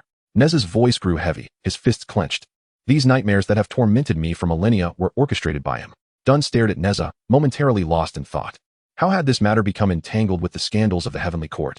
He was not interested in gossip. He merely wished to know if there were any rewards for passing the trial. Although ascending 4 levels was a significant achievement, who would refuse wealth? Suddenly, Dunn noticed Neza scrutinizing him, his gaze appraising as if he wished to devour him. Dunn furrowed his brow and heard Neza ask, "Are you my follower?" "What?" Dunn was taken aback. "I do not know the true purpose behind the Jade Emperor's announcement of the trial, but I can only surmise that he intends to use me and the entities that constitute my nightmares to create something. This involves some external souls," Neza explained. "These trial participants, throughout the years, have invariably met one fate, being consumed by nightmares and transformed into sustenance. But you are the exception. You are the only one capable of wielding power through that body. Do you know what this signifies?" "What does it signify?" Dunn inquired, understanding that Neza referred to the young version of himself. "It signifies that you know me well." Neza's eyes gleamed with intensity. "You understand my body, my weapons, my power, my everything." Dunn realized that he had already learned about Neza's limited fame in this world, even within the Great Xia. Perhaps he was indeed the individual most knowledgeable about Neza on Earth, which explained his ability to pass the trial. Dunn did not respond to Neza's query but suddenly recalled another question. If nightmares sought to devour trial participants, why were qualifications being screened? Shouldn't anyone be accepted? "Not all trial participants can be consumed," Neza elaborated. "Some possess overwhelming power, while others are backed by terrifying forces. Such individuals are deemed unworthy to enter the trial." Dunn mused that he had believed himself a chosen one worthy of participating in the trial, only to realize that his strength was insufficient. So, Wenwu's lack of eligibility was simply due to his superiority? It was not surprising. The old fellow had lived for over 1,000 years, while Dunn had only become superhuman for a little over a year. "I do not understand why you differ from the previous trial participants. Since you have helped me rid myself of nightmares, I ought to express my gratitude," Neza said, staring directly into Dunn's eyes. "However, I have a request, and I hope you will comply." "What is it?" Dunn asked. "This mountain you have arrived at is, in fact, a tower," Neza revealed.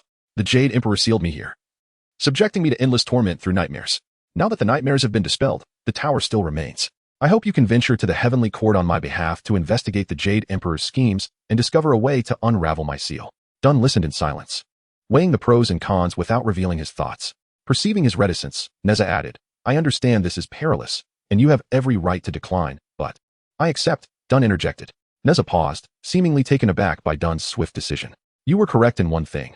I am indeed your follower, or rather, your fan." Dunn looked up at a 45-degree angle toward the sky. Since childhood, he had often listened to his grandmother recount tales of Neza.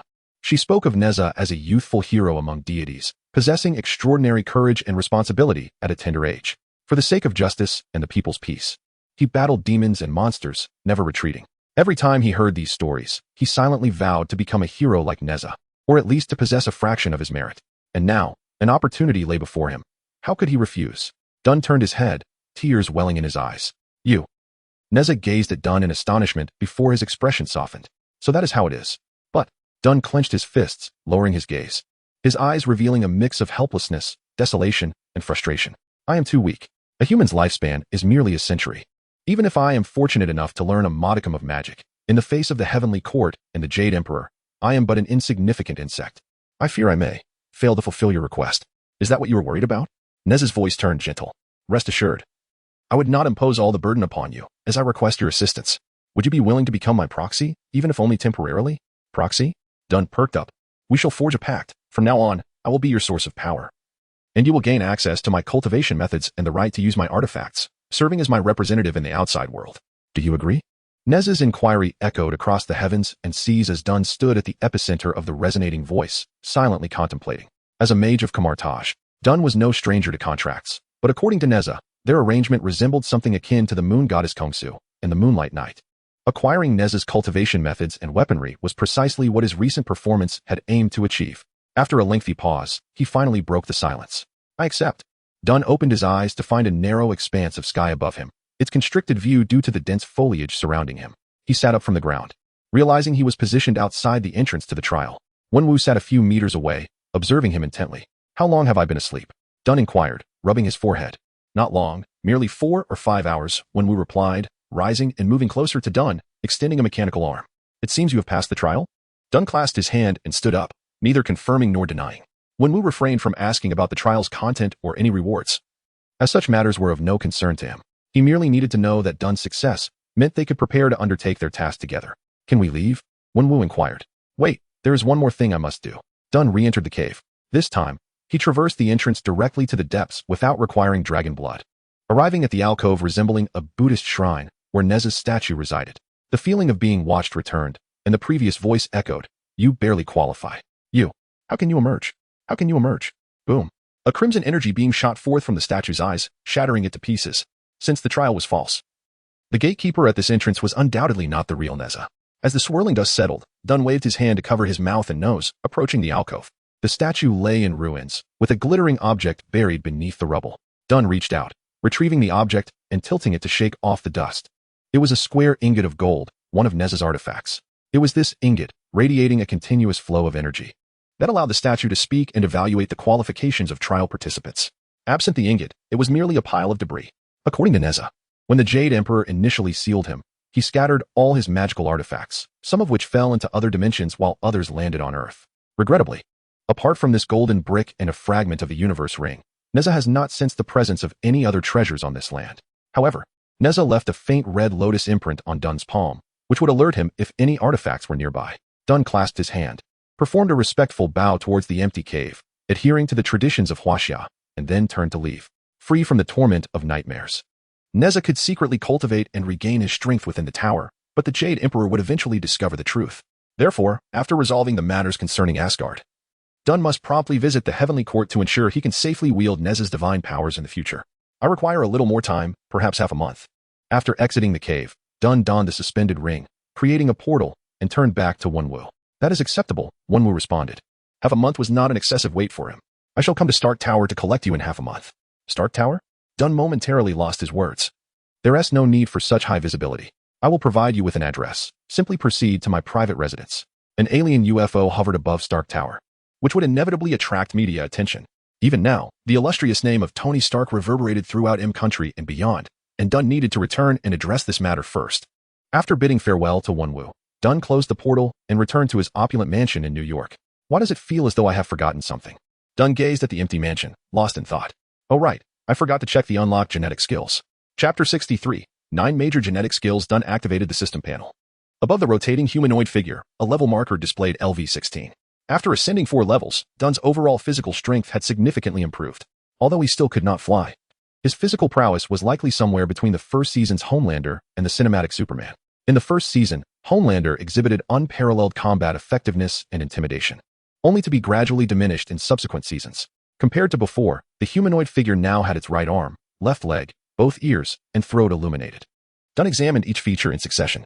Right arm flesh modification, self. Right arm can further enhance muscle density and bone strength, allowing structural modifications and shape alterations. External, can emit radiation energy through contact, enabling repair, regeneration, and weakening effects on other physical forms. Dunn raised his right arm for a careful inspection.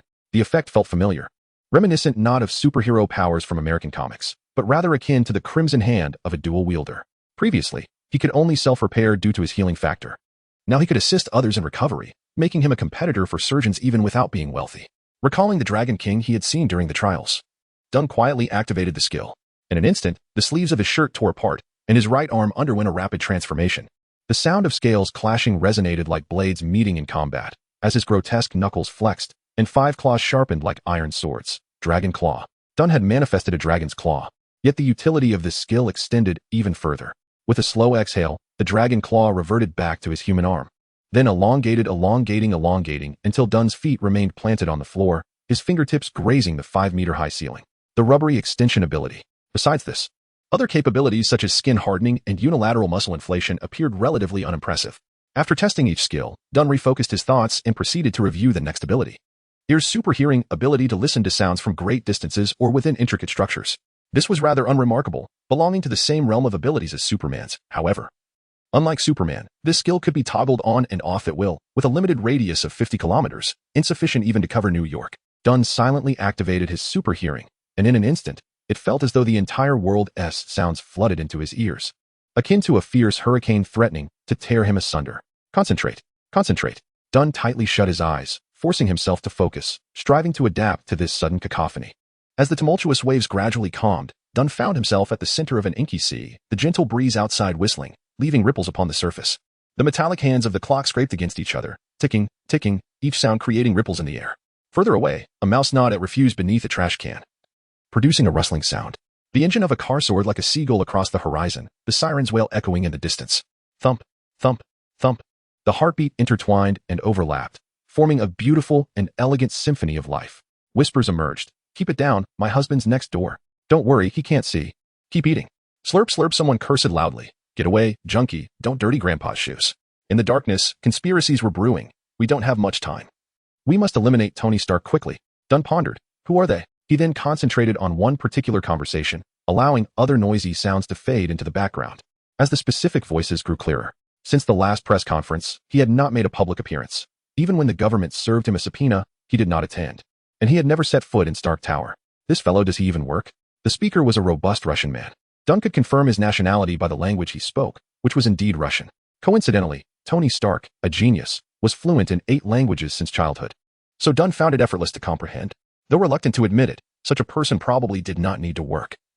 He could simply make a phone call to have a multitude of people labor for him. The response came from a woman's voice, also in Russian. This is unfair. At just 20-something, he possesses such a heritage. It's utterly unjust. The man exclaimed, simultaneously crunching a potato chip. Now was not the time for lamentation. They could no longer remain passive. If they did not emerge, they must take the initiative to draw him out. As the woman's words faded, the distinct sound of metallic components clashing resonated nearby. Dunn recognized it well. It was the sound of a gun being loaded. Given that there were Russians plotting to assassinate him, Dunn was not surprised. He was not only the head of Stark Industries but also commanded a peacekeeping mech army. Not to mention he had recently developed the super soldier serum. If he so desired, he could forge a super army, even a super empire. With this in mind, why not offer them a chance for all those attempting to assassinate Tony Stark? Dunn's mind brewed a plan as he wore a seemingly harmless smile. Next, he considered the abilities of his left foot and vocal cords. Left foot gravitational field. Activating this skill causes the left foot to stomp the ground, creating a field with increased gravity within a 100-meter radius, automatically dissipating once the left foot lifts off the ground. Vocal cords sonic wave collects electronic energy from the surrounding environment and ultimately releases it in the form of sound waves, capable of instantaneously incapacitating enemies. The former was akin to the word spirit royal authority from the Dragon Clan, while the latter need not be elaborated upon. It was the ability of the inhuman leader, Black Bolt. The distinction was that Dunn would not be rendered mute like Black Bolt, as this ability could also be toggled on and off at will. Correspondingly, its power might not rival that of Black Bolt, but could enhance with level progression. Dunn settled onto the sofa, poured himself a cup of coffee, and mentally cataloged all his genetic skills. Level, LV16, eyes heat vision, ears super hearing, vocal cords sonic wave, lungs frozen breath, liver immune to poisons, spleen healing factor, left hand absorb release energy, right hand flesh modification, left foot gravitational field. With a formidable physique and 9 specialized skills, Dunn could dominate the current Earth merely with these 2 aspects. Not to mention, he possessed 5 Shikigami, 2 demons, and the magical powers of Kamartaj, along with the strength of the Neze agent. Yet, could these trump cards collectively contend against Odin? Dunn did not think so, hence he resolved that upon arriving in Asgard, his primary objective would be the World Tree, assisting if possible in the revenge of Wunwoo, or retreating through a portal if not.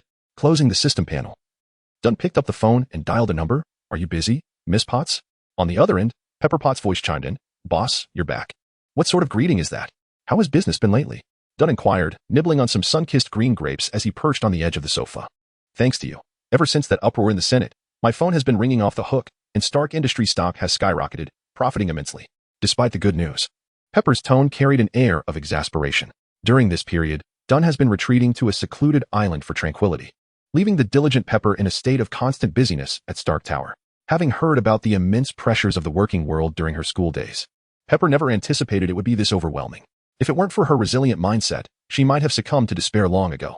However, what Dunn did not foresee was that, despite Pepper's relative inexperience, she has adeptly managed various challenges under significant pressure. Of course, the support from loyal veterans of the company played a crucial role, yet it cannot be denied that Pepper possesses remarkable managerial talent. Acknowledging her hard work, Dunn promised her a brief respite in a couple of days. He then shifted focus, instructing the entire company to prepare for a product launch event scheduled for the evening of 3 days hence. A new product? Pepper was momentarily taken aback. The peacekeeping robot is set to make its official debut. Chapter 64. Assassination of the Dream of 900 Million Girls. Ladies and gentlemen, welcome to Stark Tower for tonight's press conference. The winter night in New York is exceptionally frigid, with the wind slicing through the air like a blade. However, the interior of Stark Tower radiates warmth, with lights illuminating the building as if it were day, and the parking lot brimming with an array of luxury vehicles, alongside some specialized ones. Crowds gather at all 4 entrances, primarily comprising uninvited guests eager for a glimpse of the new products. In contrast, the lobby appears orderly, with security personnel and attendants diligently maintaining the event's decorum, including members of S, H, I, EL, D, and Hydra, ensuring the event proceeds smoothly. The host on stage energizes the audience, with 10 towering metallic figures draped in crimson cloth behind him, preserving an air of mystery. Pepper Potts occupies a corner seat in the front row, clutching the speech she is about to deliver, her heart racing. Director Carter, seated beside her, notices her anxiety and gently grasps her icy hand, reassuring her, "Don't be nervous, you can do it." Though uncertainty lingers in Pepper's mind, she nods and glances towards the entrance. "Mr. Stark has entrusted the entire press conference to you, demonstrating his faith in your abilities," Carter thinks, aware of Pepper's concerns. The event is about to commence, yet the true leader of Stark Industries is nowhere to be seen. If it were an ordinary product launch, it might be acceptable. But this new product is the focus of global attention, leaving no room for error. Pepper has set her sights on perfection. If Dunn were present, he might casually deliver a speech while holding a bottle of wine, without a prepared script, speaking off the cuff. For Dunn, the margin for error is astonishingly high. He could even divulge his itinerary to lure the assassins into a trap. At that moment, Dunn sits in the driver's seat of a sleek black car, the radio playing Tchaikovsky's Fifth Symphony, a piece that embodies the struggle against fate. The window is open, the cold wind tousling his hair. A cigar clenched in his mouth, one hand steering the vehicle as his gaze pierces the horizon of the long bridge ahead. This road is his inevitable passage and the most suitable location for an ambush. Should the assassins be sufficiently skilled, it is the optimal assassination point. Activating his super hearing, Dunn slams the brakes, the car twisting as tires screech against the gravel, coming to a halt at the bridge's end. In the next moment, an explosion erupts, a blinding fire illuminating the bridge, causing Dunn to furrow his brow as his eardrums nearly rupture. Once the cacophony of the detonation subsides, the sound of numerous heartbeats intertwines. "Thankfully, you have not let me down," Dunn thinks, peering out the car window, his eyes gleaming. Figures emerge from the flames. 1, 3, 10, 17, 25, 36. Is it possible? Dunn, astonished, realizes he has become such a target of animosity. So many wish to take his life. In the shadows, a family of 4 lurks at a distance. The sister, binoculars in hand, observes the unfolding scene, marveling. How spectacular. It's my first time witnessing so many aiming to assassinate a single target, especially from different organizations. You've only lived a few years. There is much more to see. The father replies, hands on his hips, a round shield strapped to his back. If you reach my age, you'll realize such occurrences are incredibly rare. Shall we not intervene? The younger sister inquires, isn't he our target too? Let us wait a bit longer, the mother responds, peering through a sniper's scope. Sensing an unspoken agreement among them to eliminate Tony Stark first. Isn't there anyone to protect him? The sister asks, wouldn't it be better to turn him into an ally? The risk is too great. The mother explains, he is the sole heir of the Stark family and has a notorious reputation. No one can guarantee he would heed our call. It is wiser to obliterate him completely. Pay attention, children. The father squints. It is about to begin. Swoosh. The silence is first shattered by a rocket launcher, the brilliant tail flame propelling a metal projectile toward Dunn. Boom! Another explosion resonates, yet Dunn remains unscathed in the car. The flames casting a glow upon his face as an unidentified peacekeeping mech emerges before him, wielding a heavy sword in one hand and a square shield in the other. Resembling a medieval knight in full armor, deflecting the rocket's assault, golden portals unfold in the night, revealing 3 armored knights. The sound of metallic parts clashing and joints creaking fills the air. They are uniformed, wielding swords and shields, while their shoulders bear micro-missiles, and a third mechanical arm conceals a 6-barreled gun. It's a trap. It's Tony Stark's trap. A shout erupts among the assassins. Yet, none retreat, for this may be their only opportunity to eliminate such a high-value target. They refuse to let it slip away. Amidst the chilly night air, triggers are pulled, bows are drawn, and a blatant assassination endeavor commences. Go. Dunn commands J. A. R. V. I. S. Tear them apart. The central knight charges forth. His towering, 3-meter frame remarkably agile, surging through the hail of gunfire, leaping high and bringing his heavy sword down to cleave through the night. At Stark Tower, Pepper stands on stage reciting her speech, her attention fixated on an empty seat below, one that ought to belong to her boss, Tony Stark. The conference has commenced. Yet the boss remains absent, and not even a call can reach him. With a flourish, the staff pulls down the crimson cloth from the display, revealing the true form. Although some attendees have witnessed it in the Senate, the sight of these mechanical marvels before their eyes is truly awe-inspiring. Among the audience are invitees from various nations, their expressions a medley of emotions. While this is a world where technology and the extraordinary transcend the ordinary, other parts of the globe remain somewhat primitive. In many respects, this technology has the potential to alter a nation's destiny. Pepper stands at the edge of the stage, anxiety gnawing at her as protocol dictates that it is her boss's turn to present the final product details, yet he still has not arrived. Should she step in? The audience has already admired the spectacle for long enough. If she remains silent, the atmosphere will surely grow cold. She scans the faces of the other executives seated below. Since the boss has entrusted her with this event, she has prepared thoroughly, yet a trace of nervousness lingers. Taking a deep breath, she slowly lifts her gaze, ready to stride to the center of the stage. Just then, the hall doors swing open, capturing everyone's attention. The cold wind, accompanied by scattered ice crystals, rushes in, prompting those near the entrance to instinctively shield their faces, squinting to see the newcomer. The proprietor of this towering edifice, the chairman of Stark Industries, New York's youngest genius billionaire, Tony Stark. Apologies for my tardiness. Dunn brushes off the snowflakes from his shoulders, confidently making his way toward the stage. The crowd parts, and the audience rises to their feet. Among them are high-ranking officials, military leaders, and business magnates, yet at this moment, all eyes are glued to this young man in his early 20s. The men gaze upon him with envy, perhaps envisioning how they might seize opportunities in his presence. Women cast adoring glances, which hold little significance. Tony Stark is a luminary among luminaries, renowned throughout New York and indeed the entirety of M Nation. It is said that he remains single to this day, and should one manage to win his affections, not only would it elevate her own status, but also that of her family to unprecedented heights. Amidst countless fervent gazes, Dunn traversed the space, ascending the platform. He briefly paused near Pepper Potts, conjuring a bouquet of violets from his sleeve, as if by magic. You've worked hard. Take a moment to rest. The audience erupted in a chorus of gasps, the girls covering their mouths in astonishment. So handsome, so thoughtful. I wish to become Mrs. Stark. It was only when Dunn stood at the center of the stage, facing the audience, that he became aware of the young women. Some appeared too youthful to fall within the invitation range of Stark Industries, but upon noticing those accompanying them, Dunn realized they must be the families of the invitees. Following the previous press conference, Dunn's status and reputation underwent a remarkable transformation. After a few days of fermenting public interest, even Dunn himself was unaware that a significant portion of the young women in the nation now took pride in the prospect of marrying him. Of course, there were also some young men.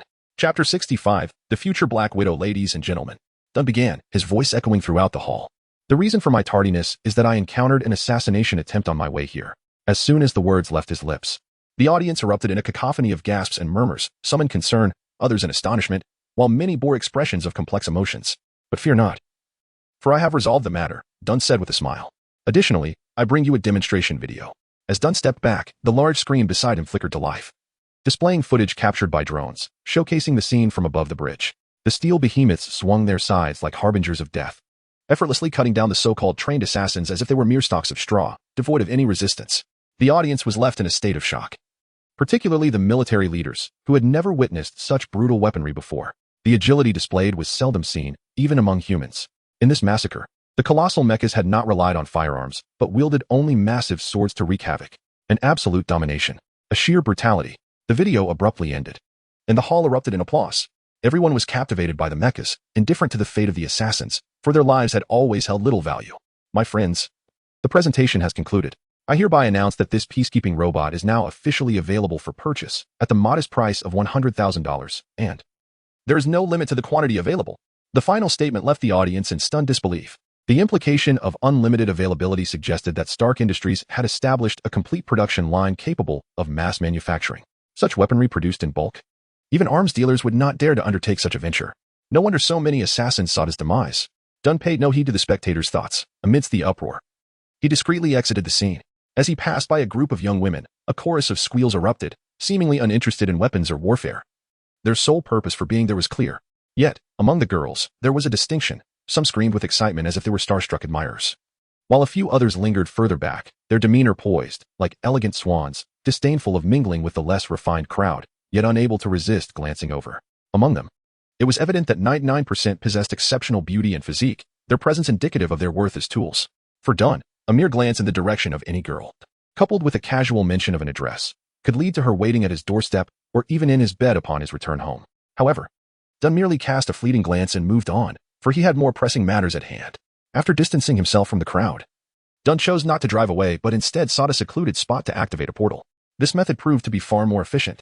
Through the portal, Dunn returned to his lavish estate in Queens, making his way directly to the warehouse. The metallic doors swung open, revealing 3 individuals securely bound in the corner of the room. 3?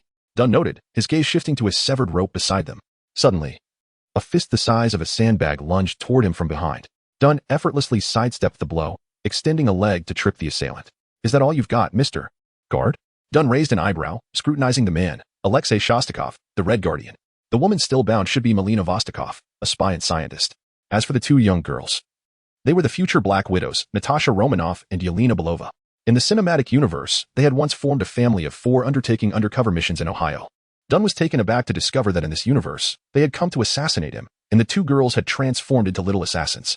Rewinding time to half an hour earlier, Dunn had awaited the peacekeeping mechas to finish off the assassins when a penetrating round was shot at him from a kilometer away, which he caught between his fingers. Subsequently, the family had been bound and brought to this location. The reason for his particular treatment was solely due to recognizing the name Natasha, which struck a chord of familiarity, and upon inquiry, he learned the other girl's name was Yelena. Returning to the present, based on the man's reaction to Dunn's address, he discerned that all his suspicions were indeed correct. Given their significance, they warranted special treatment. Otherwise, this journey through worlds would lack intrigue. It seemed the intelligence from above was gravely lacking. Alexei rose from the ground, shaking off his limbs before resuming a fighting stance, fixated on Dunn. This kid not only knows of our existence, but he is also an enhanced individual, and a stronger one at that. Yelena chimed in from behind. Alexei, a product of the Super Soldier program, possessed strength comparable to the Winter Soldier. Yelena, now is not the time for idle chatter. Alexei shot a warning glare at his daughter. After all, I'm currently the only one with a chance to get you out of here. With a clang, Dunn pushed open the heavy iron door and stepped aside. What does this mean? Alexei inquired, furrowing his brow. Do not misunderstand. I do not intend to imprison you. I merely wish to have a word, or rather, offer you an opportunity. Dunn stood at the threshold, the snow swirling behind him. Alexei fixed his gaze on Dunn, silent, uncertain of the other's intentions. Stay and work for me, Dunn proposed. You've investigated me, so you must know the generous terms I can offer. Are you suggesting I betray my country? Alexei scoffed. Do not feign loyalty to your nation. Dunn waved a hand, severing the specialized ropes binding the 3 women. I have said what I needed to say. The choice to stay or leave is yours. However, I must warn you that your lives may not be easy should you fail in this mission. Dunn's gaze shifted to the 2 young girls, particularly the 2 of them. What do you mean by that? Melina furrowed her brow. You will find out soon enough. You are like mother and daughters, are you not? Dunn produced a business card from his pocket, inscribed with his phone number and a particular address. I know you will all leave today, so this opportunity is essentially a preparation for the future. Whenever you reconsider, I will welcome you back. Stop with the theatrics. Alexei seized the card, tearing it to shreds. Upon realizing that Dunn genuinely intended to release them, he unhesitatingly took his family's hands and led them out of the warehouse into the falling snow. Dunn watched them depart, Natasha glancing back at him as he said, We shall meet again, little Natasha. In the cinematic universe, following the Ohio operation, Alexei was imprisoned, while the 2 young girls were sent to the Red Room, where they endured torment that would haunt them for a lifetime. Dunn was uncertain whether the narrative in this universe would unfold similarly, but he could certainly influence the events. After all, some so-called prophecies could indeed be premeditated. Furthermore, Hydra had long since infiltrated that frigid realm. Chapter 66. The Frost Giants. A fortnight slipped away in the blink of an eye. As the first rays of morning sunlight penetrated the abode, A sleek, shuttle-shaped flying vessel descended, hovering gracefully above the villa. How punctual, Dunn mused as he stepped outside. Clad in a black trench coat over a white shirt and black trousers, his hairstyle was neat and stylish, reminiscent of someone preparing for a grand soiree. Yet, in truth, he had made ample preparations, no, more than ample. One might say he had exhausted every possible measure. For he was about to confront a deity and dared not be the slightest bit negligent. Upon reaching the vessel's entrance, he noticed Wenwu's gaze scrutinizing him, as if he were an unfamiliar figure. It was not that Wenwu suffered from prosopagnosia, rather, Dunn had indeed altered his appearance.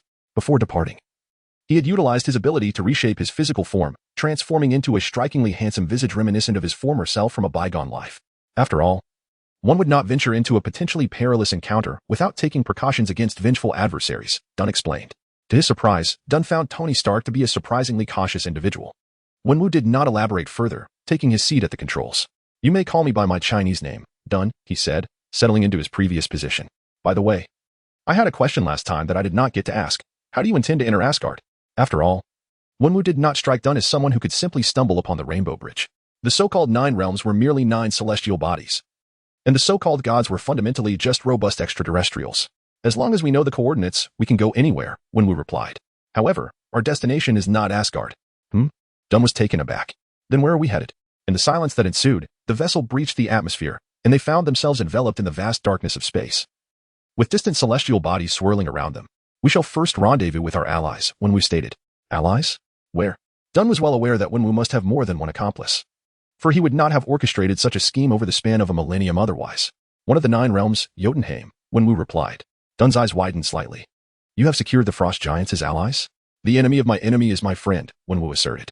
Odin banished them to the shadowy realm of Jotunheim and seized their possessions, after I demonstrated my resolve for vengeance and my capabilities. They agreed to ally with me and divulged a secret. As the shuttle traversed the cosmic expanse, Earth quickly faded from view. What secret? Dunn instinctively inquired. Wenwu turned his head, unleashing the vessel's power to its maximum. The fabric of space seemed to tear apart, distorting the surrounding stars into brilliant streaks of light. Dunn heard a mutter, the Odin sleep. Suddenly, the vessel's velocity plummeted, and the surroundings came into sharp yet murky focus. Peering through the transparent window, Dunn beheld an endless expanse of desolation. His first impression was one of unyielding cold. This land appeared never to have basked in the sun's warmth. Darkness enveloped the land, revealing cracked earth and shattered mountains, with frost blanketing the surface of both land and stone, forming Jotunheim, one of the 9 realms. The shuttle descended slowly, opening its hatch. Dunn stepped out, inhaling deeply as he surveyed his surroundings. The air was sufficient for human sustenance, yet every breath felt as though it contained shards of ice. A mere mortal would likely succumb to the frigid air within moments. Fortunately, Dunn's lungs were extraordinary. The breath he exhaled was even colder than the environment itself. Prior to their departure, Wenwu had thoughtfully provided Dunn with a hooded gray cloak, unaware that his current physique could withstand a millennia-long soak in an icy abyss. Wenwu, having never witnessed Dunn's formidable physical prowess, likely assumed him to be a frail sorcerer, with a thin constitution and a robust magical aptitude. Dunn, however, could not be bothered to clarify. He donned the cloak and followed Wenwu at a leisurely pace. The ample gray hood obscured Dunn's entire visage, with a wand in hand. He would undoubtedly resemble the quintessential image of a wizard. Wenwu expertly guided Dunn to a site of crumbling ruins. Dunn could barely discern that this had once been a grand palace, now reduced to a state of disrepair. Towering columns lay shattered, one still standing tall towards the darkened sky, while another obstructed Wenwu's path. Both halted in their tracks as tremors echoed through the stone caverns, and several large, blue-skinned humanoid figures, the frost giants, emerged, encircling Dunn and Wenwu in silence. Only when the last giant stepped forth from the dilapidated temple did the others lower their heads and retreat a few paces. Dunn scrutinized the final giant to appear. His imposing stature dwarfed the others, towering over Dunn, who stood at 1.80 meters, barely reaching the giant's thigh. His deep blue skin bore numerous scars, and a pair of dark red eyes gazed down upon them. If Dunn's assumptions held true, this was none other than Lao Fei, the frost giant king. Lao Fei cast a fleeting glance at Dunn before shifting his attention to Wenwu. The Odin sleep has commenced, he declared. In the time that follows, Asgard shall lose the protection of Odin's power, though its defenses will be fortified. As a traveler from another realm, Dunn understood the significance of the Odin sleep. Due to the peculiar nature of the Asgardian gods, their strength typically increased with age. However, Odin's immense power necessitated that he enter a deep slumber for at least a day, periodically, to balance the forces within him. Dunn was astonished to learn that the details of the Odin sleep, a closely guarded secret in Asgard, were known to Lao Fei. If your information is accurate, then we must commence our actions, Wenwu asserted. I know you do not fully trust my intelligence. Lao Fei fixated on Wenwu. Do not worry, my friend. Odin is a thief, a brigand. Such a man will undoubtedly have traitors in his midst. That is of little consequence, Wenwu replied. The flames of vengeance have been ignited, and we shall burn everything to the ground.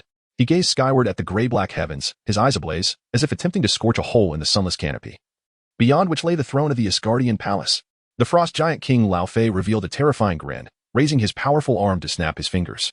Thunderous footsteps echoed like distant thunder as a deep blue army of giants strode forth. Let us proceed according to plan, Lao Fei commanded. You will infiltrate Asgard and rendezvous with my informants. They will guide you to activate the Rainbow Bridge, transporting my army across, and together we shall storm Odin's palace.